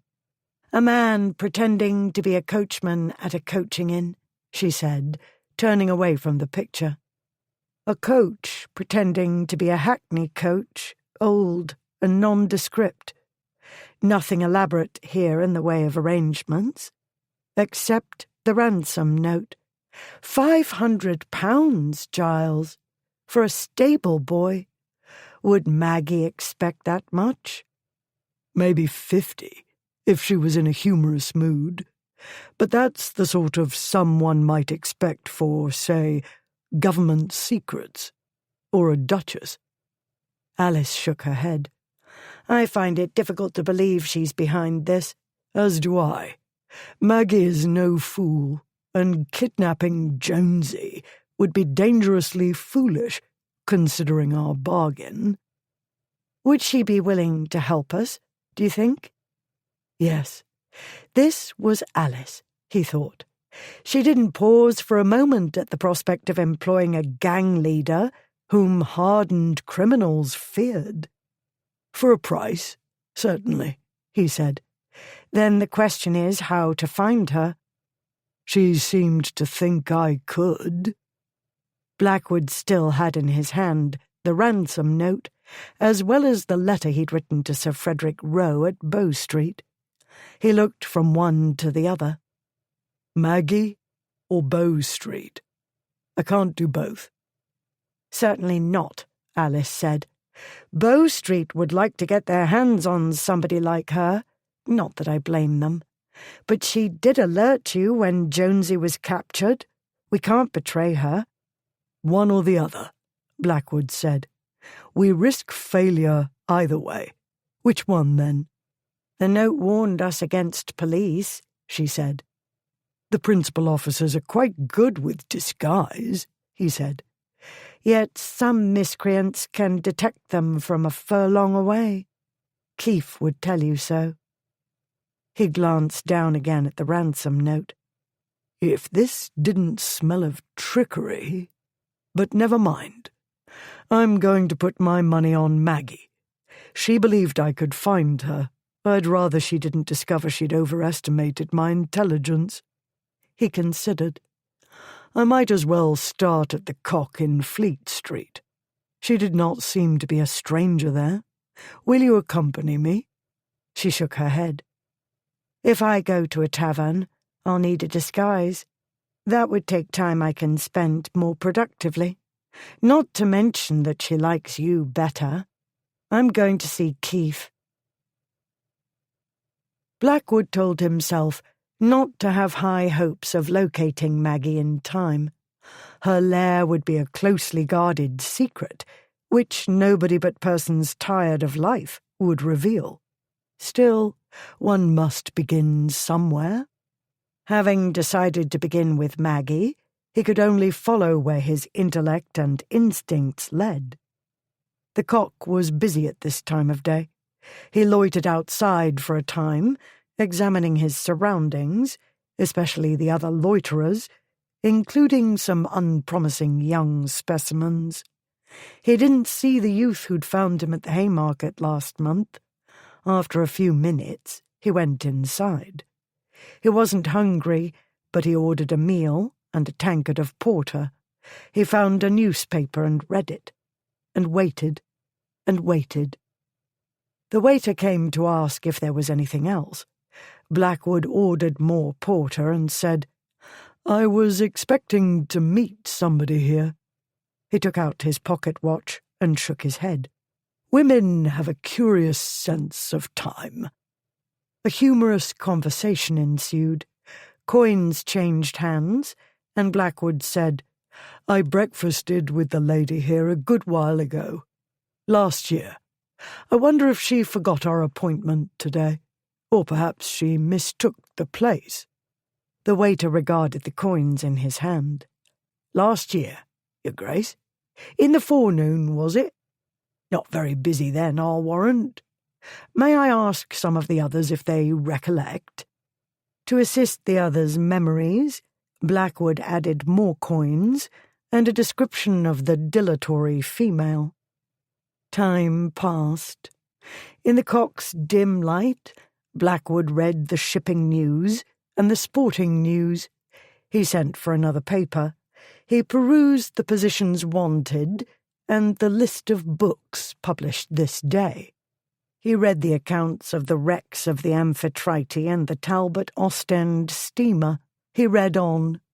He came to the last page and was perusing the latest report from Bow Street when he heard a familiar voice. "Missed me, did you?" Maggie Proudy slid into the seat opposite. "That was quick," Blackwood said. Maggie shrugged. "One of these coves told one of my lads who was outside. They said you was waiting for me." "I guessed one of your lads might be in the vicinity." She nodded. "Then, when I was coming here, not wanting to miss our rendezvous, I heard some things. I heard somebody nabbed a boy, the one you took last year. I told you he was more trouble than he was worth." Blackwood passed the ransom note across to her. "Somebody thinks he's worth a great deal." She read the note and laughed. "If all his teeth was gold, he wouldn't fetch £50, unless he's your squeaker. But he ain't, is he?" "Most certainly I never fathered him, or anybody else to my knowledge." She returned her attention to the note. "I'll tell you something. Maybe I'm wrong, but it looks to me like somebody tried to make this look like the note I wrote for you that time. The one for the Gentry Cove in Golden Square." She pointed. "See?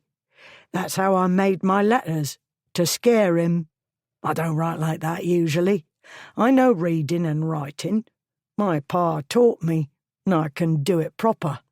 Another thing, I spell better'n this. Not like you, maybe, but better'n some. I know how to spell what's on an inn's sign. That's one of the ways I learnt." Blackwood sat back. "That's interesting. The coincidence. The same boy, copying your writing. Ain't it?" "Let me buy you dinner," he said. "I'll let you," she said. "But first let me talk to some of my lads." Word travelled more quickly through London's underworld than even among the upper orders. By the end of her dinner, Maggie had received several verbal messages, and Blackwood had sent 2 written ones to Alice, reporting on progress. The second was short. "We're about to set out. I'm to keep in the background and let the mistress of crime manage matters. We must act quickly, though. The kidnappers have Jonesy in an unpleasant neighbourhood well away from the rendezvous point. They won't expect us. I'm sorry to leave you out of this part of the excitement, but I do it in hopes that you will be well compensated by tomorrow, if not sooner. I remain your humble and obedient husband, B." Alice, meanwhile, was not idle. She'd received Blackwood's first message shortly after she returned from visiting Keith. By then, she'd put together a few clues and developed a theory. She sent a message to Lord Consett. Locating him wasn't difficult. Like so many other gentlemen, his lordship was a creature of habit. His servants had suggested to the footman Thomas 3 places where he was likely to be found. Thomas found him at the second. By late afternoon, Consett and Alice sat in Blackwood's barouche under the trees in Berkeley Square, across from Gunter's tea shop. They were enjoying ices. That was to say, Alice was enjoying hers. Consett regarded his as though it bore a skull and crossbones. "But I can't say," he said. "Gave my word, you know. And a gentleman doesn't break his word, she said. It simply isn't done. I'm so glad you understand, Duchess. She leant toward him. Here is what I also understand. If you do not tell me where Lord Warbury is hiding, I shall break all your teeth. That way you'll be able to say, I can't say, in perfect truth. He covered his mouth. You must have heard about my encounter with the miscreant in Kensington last year, she said. I am not afraid to bruise my knuckles, and do not think of trying to run away, because Thomas is on watch to make sure you don't get in an accident. She frowned. Or maybe to cause one. I forget. Consett looked from her to the burly Thomas. Or maybe I'll simply tell your mother about a few of your and Lord Warbury's not very gentlemanly activities. His face went white.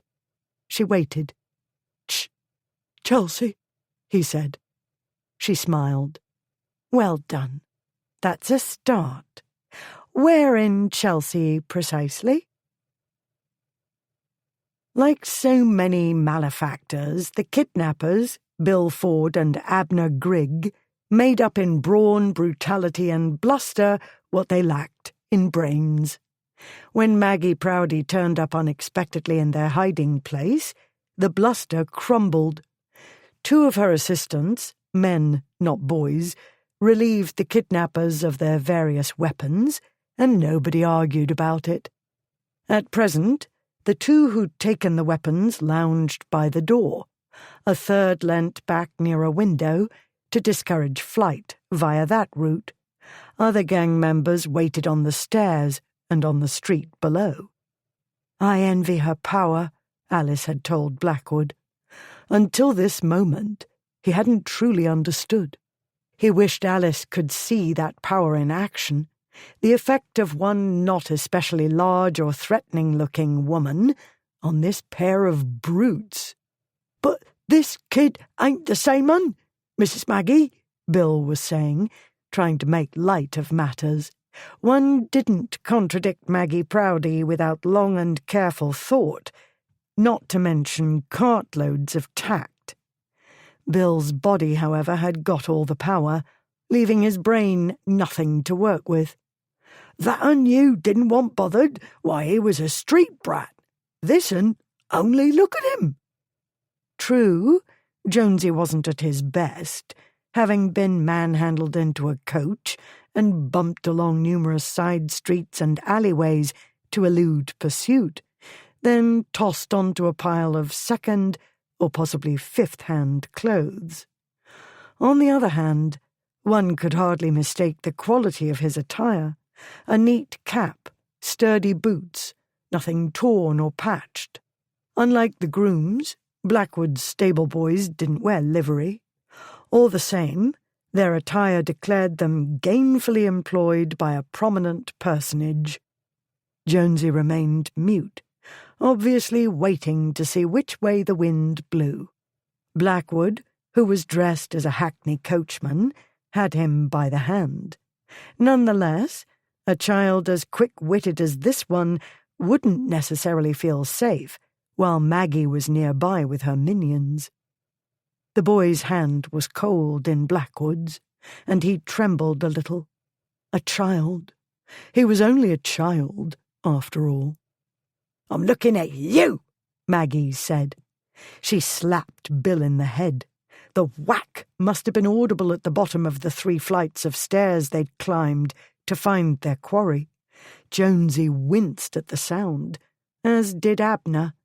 Bill staggered and clutched his head.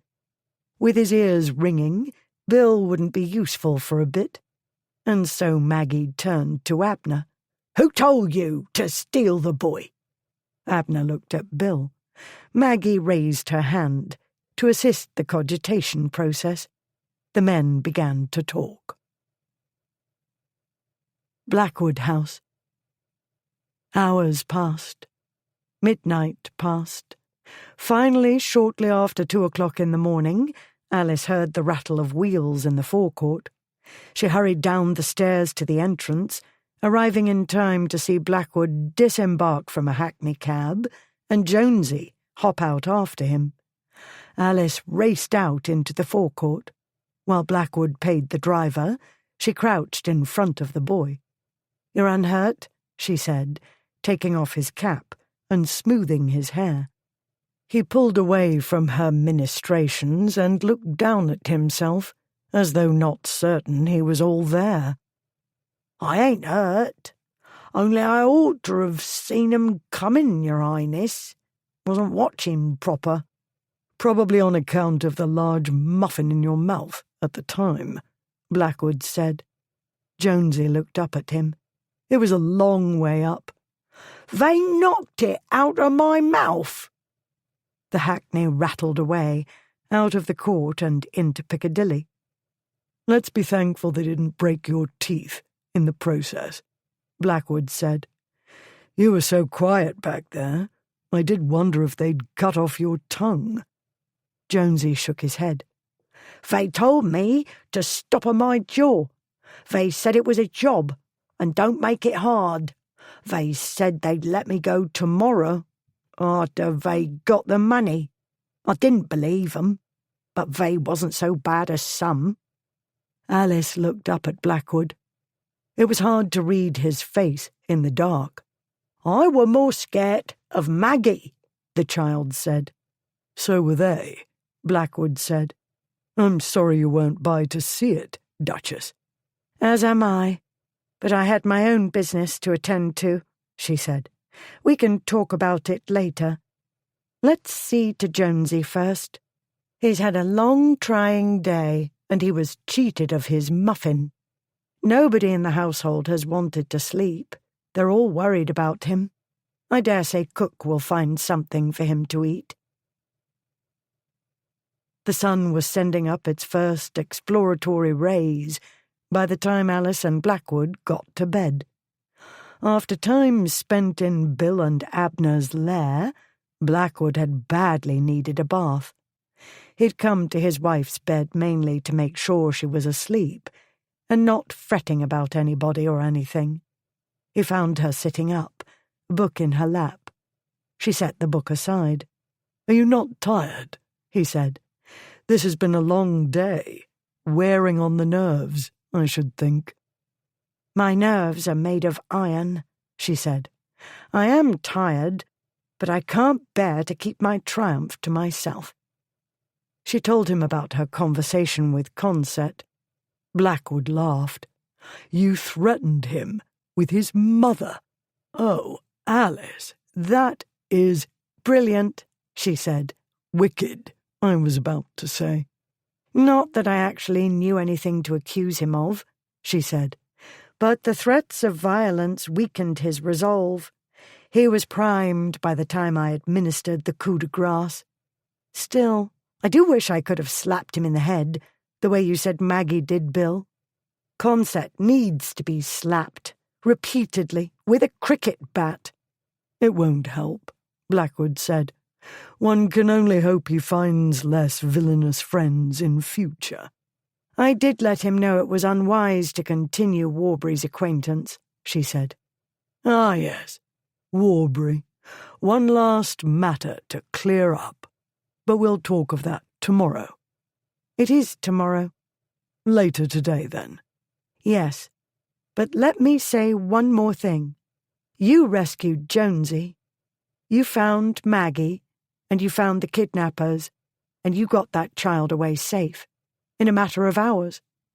I can't imagine another nobleman doing what you've done this night. I'm glad I chose you." She ran her hand down his chest.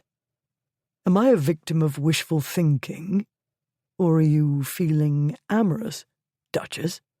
"I feel particularly fond of you at the moment." She slid her hand down farther. "Do you know, I'm growing fonder and fonder of you at present." He drew her into his arms. "There must be a way to express my feelings. Let me think." "Thinking doesn't come into it," she said. Chapter 30. Evening of Friday, 6 September 1833. The sun had set and the moon hadn't yet risen when Lord Warbury entered the coffee-room of the Fox and Hare. He arrived early in order to make sure he wouldn't encounter any of his acquaintance, good or bad. Even though this coaching inn was not the sort that catered to persons of quality, a little extra caution did no harm. He'd been extremely careful about the location. In a coaching inn, a travel bag would be a common sight. The neighbourhood ought to be reasonably safe, yet well away from the major bustling hostelries. He needed to get in and out, quickly and easily. The run-down Fox and Hare suited well enough. Stage-coaches and farm wagons formed its primary clientele. Its accommodations were primitive. Still, he surveyed his surroundings several times to be sure all was as it ought to be. His confederates didn't worry him. Bill and Abner had done the odd bit of work for him from time to time. Nothing too complicated or risky. Sadly, certain persons to whom his lordship owed money fell into the too risky category. Making off with a child, though, was child's play, ha-ha, they'd told him. They did not care about whys and wherefores. They did not ask annoying questions. What they asked was simple, their fee and the child's whereabouts. Warbury promised them £50, 25 apiece. He'd paid 10 in advance. Practical matters settled, the pair needed no further details. Earlier in the day they'd sent a message via ticket porter to the place where he received mail and messages under an assumed name. He'd written the message as well as the ransom note when they took the assignment, because they were illiterate. 2 words sufficed. Got him. Bill had turned it this way and that and squinted at it before declaring that it would do. Now, seeing no signs of unwanted visitors, Warbury claimed a box compartment at one of the windows looking out into the stable yard and ordered coffee. He looked at his watch. Thanks to the dip in his finances, it wasn't the fine quality of the one he'd lost last year at the time of the ghastly experience with the so-called Georgie Foster. As to that, it couldn't be helped. Warbury would rather have arranged for the Blackwoods to receive the filthy brat's mangled body, but one couldn't have everything, and he was in dire need of money. Even they wouldn't pay £500 for a corpse. His coffee arrived, and a moment later, a plain-looking woman and her family came through the door. A widow, no doubt. Widows were one of his specialties. Not this one. Judging by her and her offspring's threadbare attire, he'd find no profit there. 2 more people entered. Coachmen. Hat brims pulled low, blue glasses, as some wore against the glare of the sun, though there wasn't much sun in the coffee-room, speckled neckerchiefs up to their chins, shabby coats. No, this inn did not attract premier travellers or drivers. He heard nearby church bells strike 7. A while later, 2 large figures darkened the door.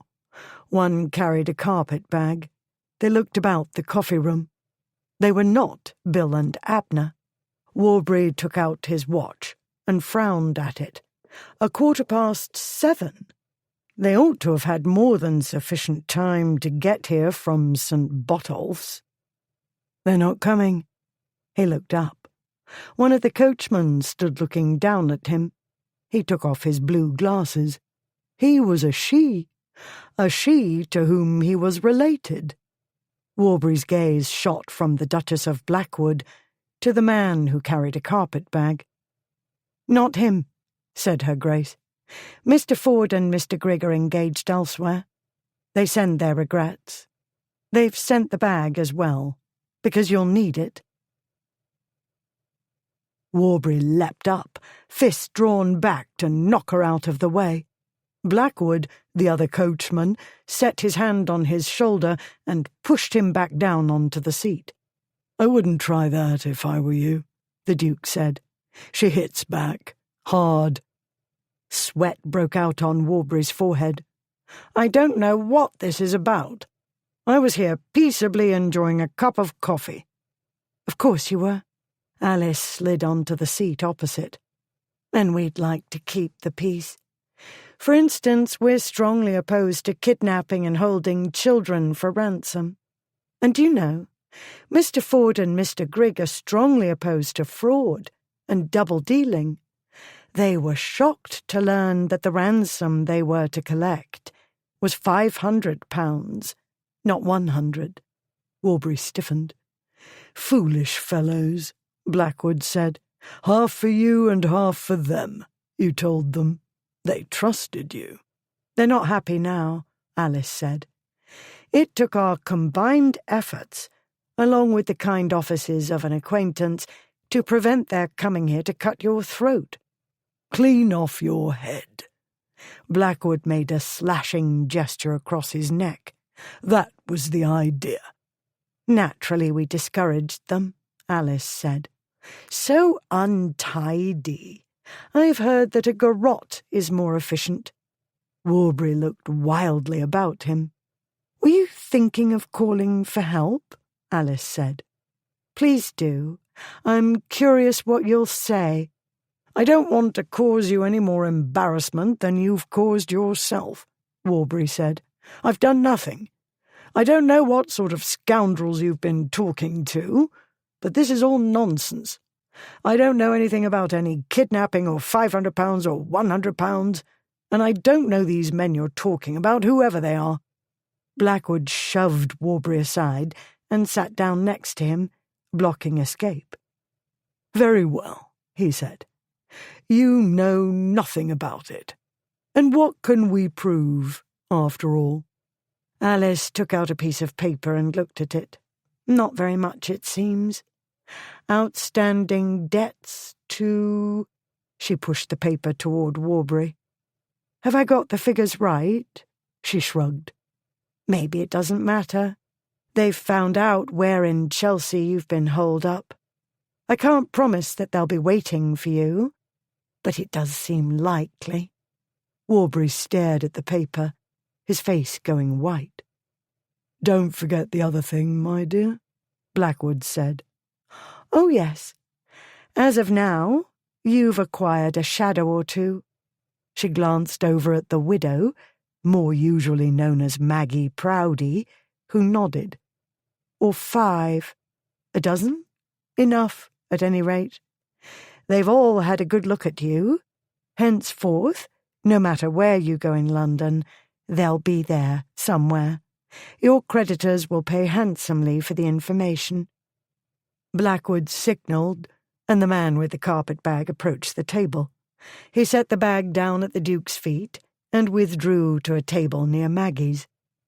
"The bag does not contain £500, Alice said. "It contains what Mr. Ford and Mr. Grigg claim was your share of the alleged ransom for the alleged kidnapping of our stable boy. £50, for travel expenses. But Warbury trailed off, his panicked gaze going here, there, and finding escape nowhere. "A hackney awaits outside to take you to the tower stairs," Alice went on. "There you'll find a pair of travel companions waiting for you with tickets for the next steam packet to Calais. You won't be lonely. Your new friends will see you on to the packet and across the channel to your destination." She beamed at him. "There, a trip abroad, for health reasons. Won't that be pleasant?" A hackney coach took Alice and Blackwood back to Blackwood House. "And to think I once believed marriage a dull business, the sort of thing a man did not contemplate until he was tired of life," he said. "It will seem dull after this," she said. "That I very much doubt." He studied her for a moment, then turned his attention to the coach's dark interior. Probably best not to see it in daylight. He looked down at himself. I truly hope these garments do not house vermin. I recommend a hot bath, she said. You'd better examine me for unwanted creatures first. It will be my pleasure, but you will need to remove all of your clothing. Must I? You don't want me to miss anything? I have a feeling you won't. You will not spare my blushes. Probably not. But of course, you will need to serve me in the same way. I shall be obliged to remove every stitch. I shall be hot with shame. Because you are so shy and modest and delicate, so decorous and circumspect. What else is it that draws me to you? Your quiet demeanour and dignified reserve, except when you are threatening to break teeth or knocking a fellow on his arse. I didn't knock Bray on his arse. He lost his balance. He leant back against the seat. That was fun, wasn't it? Tonight, you mean? Yes, that was fun too. Being with you is fun. Being married to you is even more fun. I ought to have done it years ago. Years ago I wouldn't have you. But you had me eventually. I was between a rock and a hard place, she shrugged. I've tried to make the best of it. I believe you've made the best of me, he said. I do love you, Alice. He heard her breath catch, and it dawned on him then that he'd never said the words aloud, thought them countless times. Idiot. She turned toward him. Do you, indeed? Or has the recent excitement addled your brain? I suspect I've loved you from the moment I saw you climbing out of the window at Camberley Place. I haven't loved you nearly as long, she said. It was his turn to catch his breath. She continued, only from the time you didn't interrupt when Cassandra and I pummeled Warbury. I remember you smiled at me. Was that love? Very possibly. Who can tell at the age of 12? Then, when I was 17... I'm sorry about that, he said. I was a stupid boy. Very stupid. No, you were a gentleman, she said. Worse and worse. You might have done what you liked with me. I didn't realize then. Girls are kept in ignorance. I was clumsy and unkind, all the same. You did me a kindness.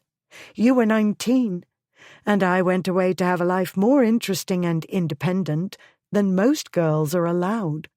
And become the woman you are, he said. Very well, then. It was not well done of me, but it might have been worse. Never mind the past, she said. We've accomplished great things this day and night. Let us celebrate. And they did. After scrupulous physical examinations and a shared bath, they celebrated in the time-honoured custom of loving couples everywhere. Then, about the time dawn broke, Blackwood awoke and knew what he had to do. Chapter 31. Friday, 13 September, 1833. Hundreds of lights shone in the vast garden of Blackwood House. They glittered in the large stand of trees that screened it from the neighbouring garden, which in turn formed a further barrier between these properties and Berkeley Square. They sparkled from poles and ropes erected for the purpose, and they shimmered on stands under the large canopy where Weipert's band played from a fanciful orchestra stand. What it seemed to be was a miniature version of Vauxhall, which was the effect Lady Charles had created years ago at Camberley Place on one memorable night. Ripley was there with his Duchess. Ashmont was there with his Duchess. Lady Charles was there, and Lord Frederick. Doveridge was there, and Linford, both still wifeless. Blackwood's sisters had come, along with the nieces and nephews deemed mature enough for the gathering.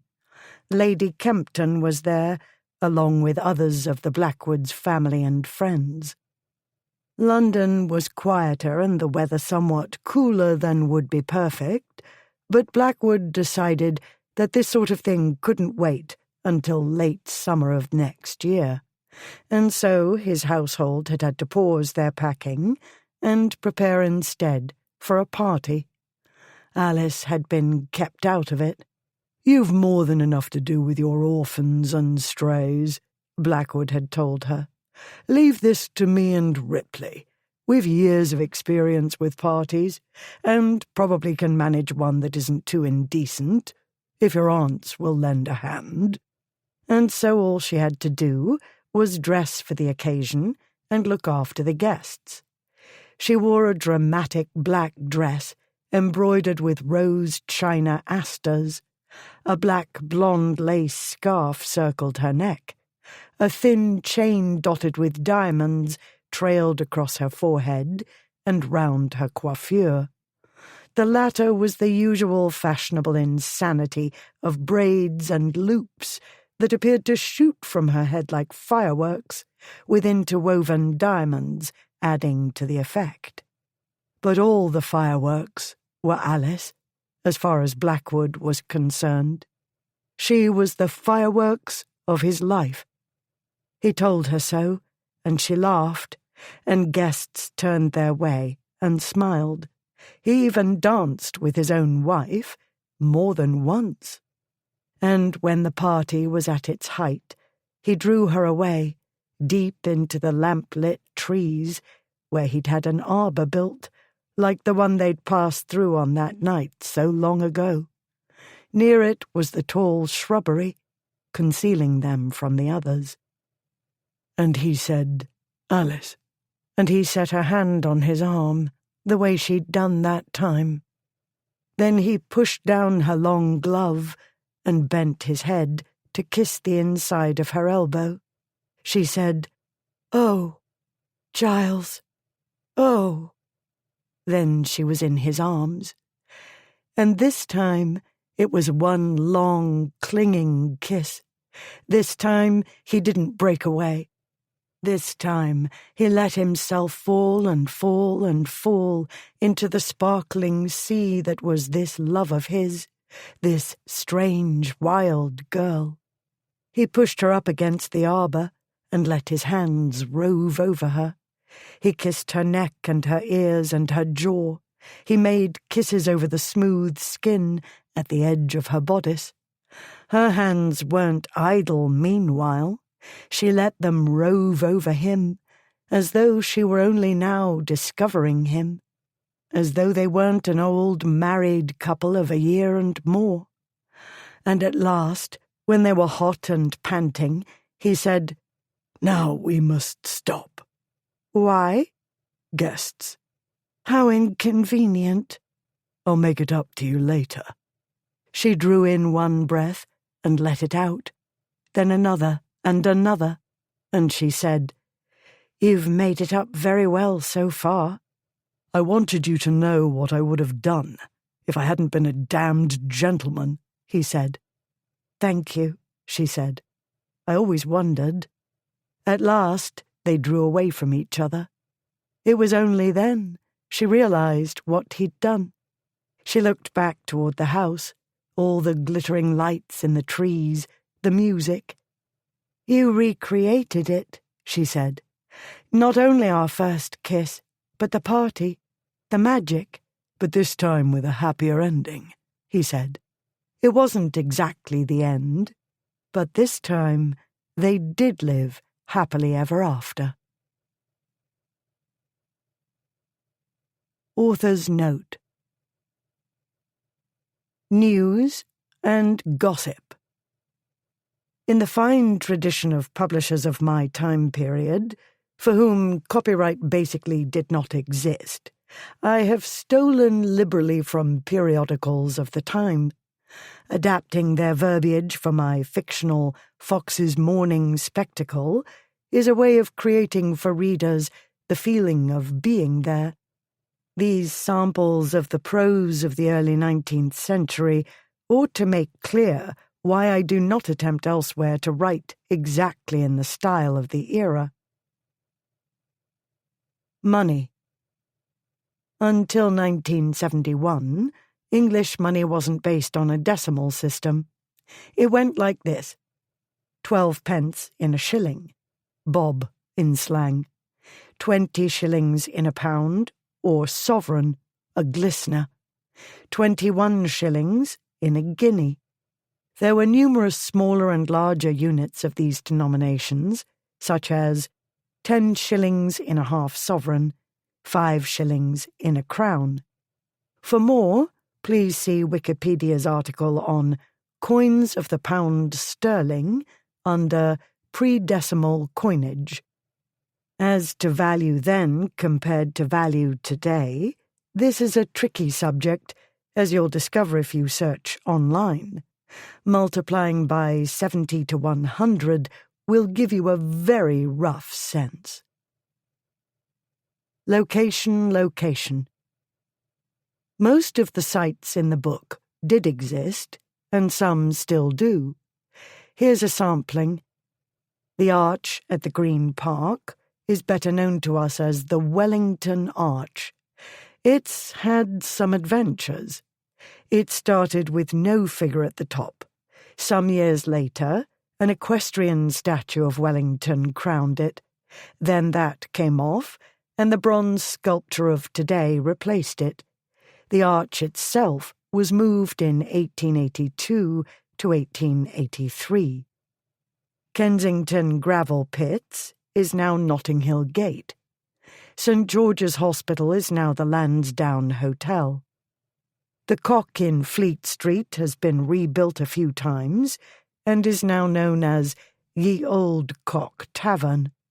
Portobello Lane is now Portobello Road, and yes, Kensington at one time was rural, and parts of what's now Notting Hill were developing into a slum whose notoriety was probably unsurpassed throughout London. In the same year that the dignified buildings of Onslow Square were begun, the average age at death was just over 11.5 years for the people of the Potteries and Piggeries, according to Annabel Walker and Peter Jackson's Kensington and Chelsea. The place I called the Lovedon Arms did exist under another name. The trouble is it had several names, and sources don't agree. For instance, some authors call it the White Horse, and others say it's the White Hart. Some maps label it the White Horse, others the Holland Arms. An 1825 document has this name, listing Mrs. Noak as proprietor, as does a document of 1838. You get the picture. And so I gave up trying to find historically correct nomenclature and instead called it the Lovedon Arms, after the hero of my story, Lord Lovedon's duel, upon whom I had bestowed Holland House, which I renamed Castle de Grey. The Colosseum deserves a blog post, or possibly several.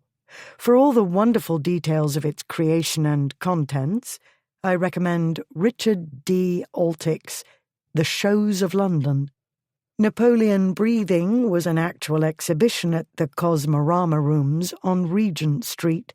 Descriptions appear in several newspapers of 1833. Dress.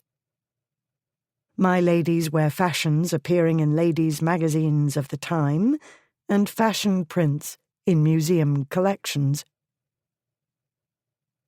The Riot Act is usually understood as a figure of speech. However, it was an actual Act of Parliament.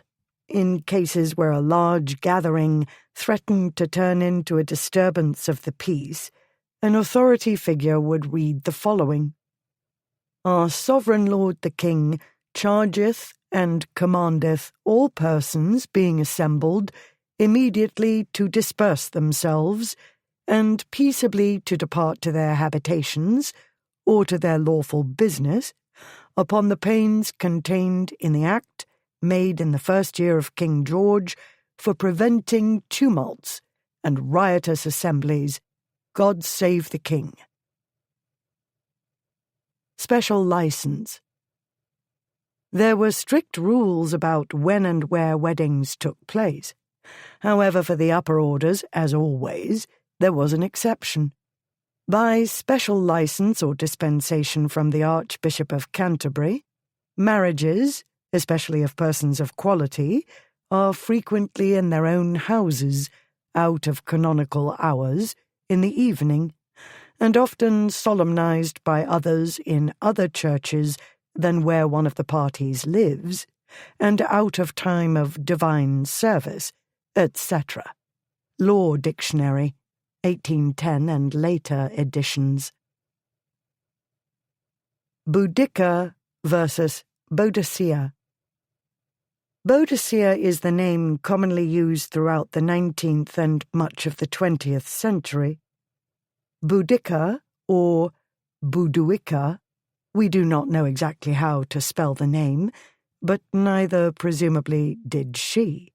For Roman writers, she was a figure simultaneously of horror and fascination, a warrior queen intersex barbarian Cleopatra, very tall in stature, with a manly physique, piercing eyes and harsh voice, and a mass of red hair falling to her hips, as she was described centuries later by someone who could not possibly have known what she looked like. Mary Beard, SPQR, 2015. Figaro in London was a satirical magazine, the precursor to Punch. Mrs. Trollope's book about the Americans refers to Francis Milton Trollope's Domestic Manners of the Americans, published in March 1832. The Americans were not amused. It's still in print as well as available online, and it is still very readable. Mary Wollstonecraft. While not precisely a feminist in today's sense of the word, she was certainly one for her own time. A Vindication of the Rights of Woman is still in print and available online as well. These and other historical references in the book will be described and explained in more detail on my website blog with pictures. Subscribing to the blog will not only bring story background and other interesting historical material to your inbox, but will keep you up to date with book deals, book progress, and other matters. Illustrations for my books appear on my Pinterest page, too. If your question or concern isn't answered in these places, you're welcome to email me via the Contact Loretta page at my website, lorettachase.com. Though I do try, I'm not always able to answer everybody.